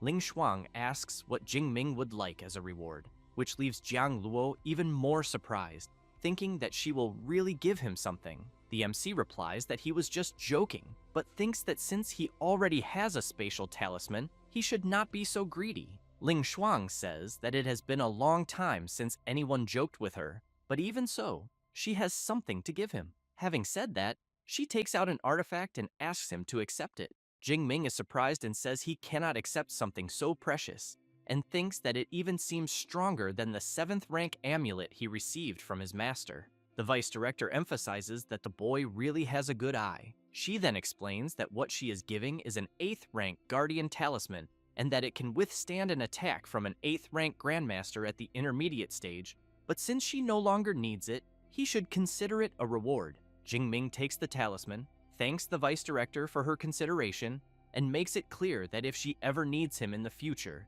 he will go through hell without thinking twice to help her. She comments that it is still too early for him to be useful to her, and that he should continue focusing on his cultivation. Jiang Luo watches the artifact his junior received, and thinks that he also wished he had gotten one. Meanwhile, Wang Gu observes the vice director talking to the MC and thinks that apparently the boy is very important to her, so he knows that for someone like him, they must do everything to get closer and build ties. Ling Shuang asks if the MC has already finished his matters there, as Magic City University is about to start the new semester, and, if he wants, she will take him along. Jingming says he still has a few things to resolve, and that she can return first. Ling Shuang asks how long it will take for him to finish everything, and the MC replies that he thinks probably 2 more days. She says that is fine, and that she will wait for him there, and that as soon as he finishes his training, she will take him back. Jingming laughs and says that apparently he will bother her a little longer. Jiang Luo thinks he feels very jealous of his junior, as an 8th rank grandmaster is being treated like a babysitter, since he believes that if it were him, he would have already been slapped. After that, some time passes, and the MC wakes up and grabs his phone to check the time, and soon becomes desperate as he realizes he slept for 2 days and 2 nights, and it is already the 19th day, and that only 2 hours remain in the Thunder Mystic realm. So he runs out and ends up seeing the director cultivating and wonders if she really waited for him all that time. Ling Shuang asks if he rested well. Jingming replies that he did, but that there was not much time left to contemplate the natural thunder. She tells him to relax, as Director Wang from the Thunder Dojo has already updated his S-rank pass to permanent, and therefore he no longer needs to worry about the time limit. Jingming is impressed and thanks the vice director for the great help. However, the vice director emphasizes that in fact she did almost nothing, since Director Wang updated his permissions on his own, and that he must also be betting highly on the MC's potential. Jingming comments that he thinks that if it were not for her influence, Director Wang would not have done what he did. She says that indeed, he perceives things well, but emphasizes that Director Wang does not know that the MC is SS rank, and that if he did, she believes he would not even need her intervention. Furthermore, when the National University League begins, this secret will probably not be kept, so he should prepare himself mentally. Jingming asks what kind of preparation he can do. Ling Shuang answers, money, power, fame, and status, and clearly the temptation of beauty, since every year, more than a dozen S-rank awakeners are born on Blue Star, but an SS rank has not appeared for more than 4 years, and therefore, he needs to keep his mind firm. Jingming says he understands and that he will do his best to stay focused. The vice director also comments that compared to fame, money, and power, what she worries about most is the temptation of beauty, as it is the most common tactic used by foreign forces. Thus, she emphasizes that if the 2 girls who accompany him are not enough, he can say so, and she will take care of it. Jingming becomes quite embarrassed and says that he does not think it needs to go that far, but wonders what kind of conversation this is, as the level of ambiguity is absurd. At that moment, the vice director asks the 2 people outside the room to come in. Wang Gu and Jiang Luo enter, and Director Wang informs the MC that Li Kanghai has been taken to prison and assures him that the Li family will no longer trouble him. Jingming thanks the director for his effort and also for updating his pass to permanent permission. He comments that it was just a small gesture, as he is only helping the growth of geniuses from his doxia, and also that he heard he wants to understand lightning liquefaction, so he requested 24 hours of access to the upper floor of the Thunder Tower for him. Jingming is pleased to hear about the upper floor, and once again thanks Director Wang for his great kindness. Thus, Ling Shuang opens her spatial portal and says she will take him to the Thunder Tower. Jingming tells Jiang Luo that as soon as he finishes understanding natural thunder, he will go straight to the university, so he says goodbye and says he will look forward to seeing him again. Jiang Luo says he will also look forward to their next meeting, and that, since he already knew he would leave, he came there to say goodbye. After saying goodbye, Ling Shuang pulls the MC into the portal and takes him to the Thunder Tower. He quickly sits down and begins to observe and cultivate the natural thunder, but realizes that the lightning he is seeing is much closer to the origin than that of the 100th floor, so he begins trying to comprehend it. 17 hours later, Jingming is thinking that he has finally understood liquefaction. Thus, he now knows that he only needs to condense lightning into a sphere and launch it, and that alone is enough to cause absurd damage. And while he continues channeling his power, he decides to check his stats.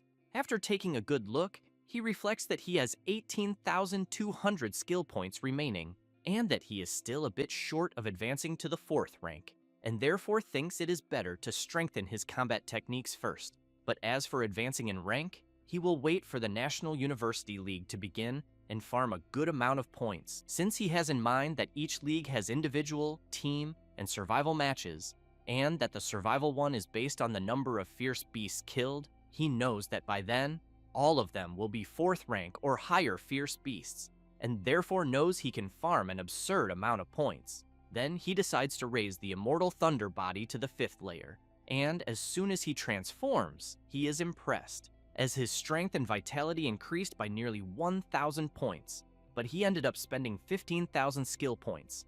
Jingming thinks that a strong physique needs techniques to match to be properly utilized, and that in this case it is better to raise his fist arts to master level as well. And as soon as he improves them, he decides to test them by delivering a strike. He observes the impact on the wall, laughs, and thinks that now he can practically eliminate a Storm Thunder Bear at the peak of the 4th rank with just one punch, and that he probably will not even be at a disadvantage in close combat against 5th rank beasts. Then he knows that now that he has completed liquefaction, it is time to return. As he leaves the room, the vice director is already waiting for him, and she quickly realizes that he achieved liquefaction, but asks why his physique also increased so much.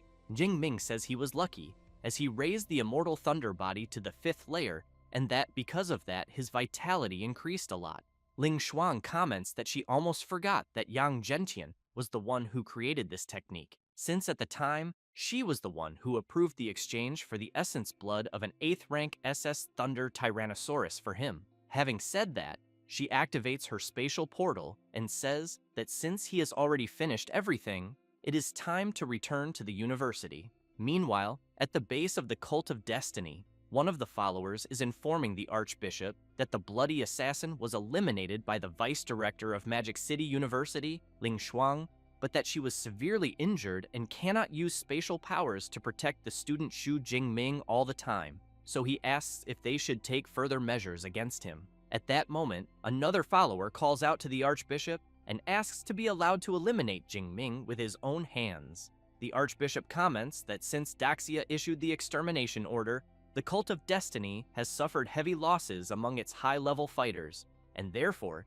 he believes it is no longer the time to target Xu Jingming, but that now they will all go into hiding and wait for the peak of the origin energy wave, and when the great celestial god descends, the Cult of Destiny will achieve eternity. Having said that, he shouts that by the mandate of heaven, the celestial god is eternal.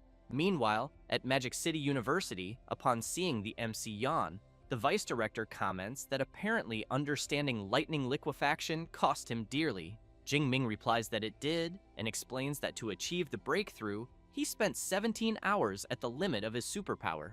Ling Shuang takes out a pack of cookies and asks the MC to eat one, as it will help restore his energy. He is surprised, wondering if what he is seeing is not an 8th rank cultivation resource she brought from the Mystic Realm, and also that he had never seen anything like it before. And as soon as he tastes it, he comments that it tastes good, and that he feels his energy returning immediately. Ling Shuang emphasizes that the cookie not only restores energy, but also brings luck, and that she will be rooting for him to defeat Qingjing University in the next National University League and take first place. Having said that, she also emphasizes that she wants him to be the captain of the university team. Jingming replies that it is fine, and thanks the vice director for her vote of confidence. Then he reflects that no matter what his role is, he will win this championship.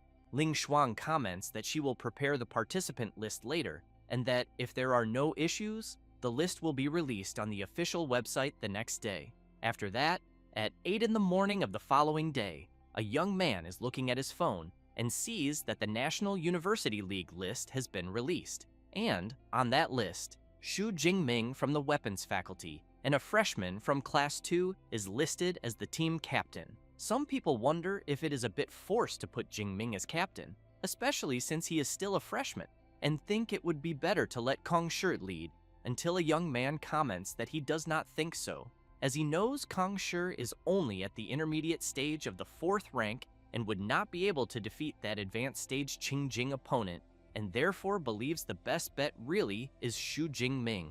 Li Chengji is surprised to see that the MC's combat power has risen again, as he knows both of them are freshmen and were the best, but even so, the difference is absurd. Qi Dongxia runs up to her friend and says that her man has become the team captain. Song Chu-yoon asks what she means by her man, since nothing has happened between them. Chi Dong-sia asks her friend to stop pretending and asks if she did not go to the Thunder Mystic Realm with the MC on New Year's Eve, and if they were not alone in a room. Song Chu-yoon says she brought Jiang Chu-yi along and that nothing happened. Chi Dong-sia asks how she brought Jiang Chu-yi along, since she knows she also likes the MC. Song Chu-yoon comments that she thinks she is a good person, and that bringing her did not seem like a big deal. Chi Dong-sia asks how her friend can share that kind of feeling so easily. Song Chu-yoon replies that it is not a problem, as she does not mind sharing with Jiang Chu-yi, and besides, she knows that apparently she does not mind either. Chi Dong-sia takes a deep breath and emphasizes that in the end, both of them are unbelievable. Song Chu-yoon points out that it is not about generosity, because at the speed Jingming is evolving, he will not stay with just one woman in the future. So she thinks that at least if it is someone familiar, it becomes easier to accept. Chi Dong-sia says she understands and gives up arguing with her, but Song Chu-yoon says it is still too early for her to say that, since Jingming has not even accepted either of them yet. Chi Dong-sia is surprised and makes it clear that it is not too early, since after the league, the entire country will know who Shu Jingming is, and then even more incredible girls than her friend and Jiang Chu-yi may appear. Song Chu-yoon thinks about this possibility and concludes that she needs to hurry. A few hours later, at the residence of Dean Yang Gentian, the old man comments that Liu Ming told him what happened in the Thunder Mystic Realm, and that apparently the MC did very well, but emphasizes that sometimes when the opportunity arises, one must act, and that leaving loose ends will only bring problems later. Jingming says he only had the courage because he had the guardian talisman he had given him, and the talisman from Vice Director Ling. Yang Gentian emphasizes that the guardian talisman was made for him to use, but he thinks he should properly thank Director Ling, since she did a lot for him and even saved his life. However, the old man wants to know the MC's current level of strength. Jingming says that in his normal form, he is at the peak of the 4th rank, and that in the extreme thunder state, he can fight someone at the early stage of the 5th rank. Yang Gentian is surprised, asking if the boy really evolved that much, since someone at the 3rd rank facing someone at the 5th rank is absurd. The MC comments that it was not like that before, and that, since he got lucky, his immortal thunder body advanced to the 5th layer. Yang Gentian says that online discussions are weighing heavily on Vice Director Ling, as it is the first time she is dealing with something like this, and since he is already so strong, he thinks he should help her prove she made the right choice. Jingming asks how he should do that, and whether he should challenge Kong Shi. Yang Gentian replies that it is very simple, and asks him to reach the top of the university's combat power ranking, since Kong Shi is in 1st place. The MC gets excited, saying he had forgotten about that because he thought those virtual tests were useless. Yang Gentian tells him to go to the virtual training building and test himself. A few hours later, in the virtual training building, a student is telling his friend that last time he almost cleared the 10th floor and surpassed 10,000 combat power. At that moment, Jingming appears, and the instructor informs that the pod he was looking at is the only top-tier stealth training unit in the building, and that only S-rank students can use it. The students around are impressed to see the MC and realize he is there to take the virtual test, but they wonder if he will be able to surpass Kong Shi. Jingming enters the machine, and as soon as it closes, Eva appears informing that the system will simulate a body with the same rank and strength as his, and that he will need to release his techniques and superpowers so that the machine can copy them, then asks if he wants to begin. He replies yes. Eva informs that she will scan his body data, and once the scan is completed, the connection is confirmed, and he enters the virtual space. Jingming is taken into the virtual training, and soon notices that in front of him is the ranking of more than 4,000 people. Then he sees that Kong Shi is in 1st place with combat power of over 502,000. At that moment, a little girl appears saying she is Eva and welcomes S-rank student Xu Jingming to the virtual test. Having said that, she asks him to choose a B-rank combat suit and a B-rank weapon, and that he only needs to touch what he wants to use, and that he can also adjust the weight of the weapons. Jingming chooses a weapon, and Eva asks if he wants to start the test. The MC replies yes, and Eva begins the countdown for the first floor. Jingming is taken to the virtual field, and several huge rhinoceroses appear charging at him. He simply extends his hand forward and launches his lightning attack at the creatures, which are quickly obliterated with ease. Eva appears informing that he has completed the first floor and that he has a 1-minute interval, but asks if he wants to rest or continue. Jingming replies that he wants to keep advancing. A few minutes later, in the veterans' dormitory area, a student is saying that in his opinion, Vice Director Ling made a mistake because he knows Kong Shi is at the intermediate stage of the 4th rank and is more suitable as captain than Xu Jingming. Kong Shi asks the senior not to speak like that, since with the MC's strength, he believes he deserves to be the captain. The student says he is too kind and that he does not accept it and that he will find a chance to face him. Then another senior is surprised and tells the others to look at their phones because the MC is taking the virtual test and thinks it is good to watch to see how far he can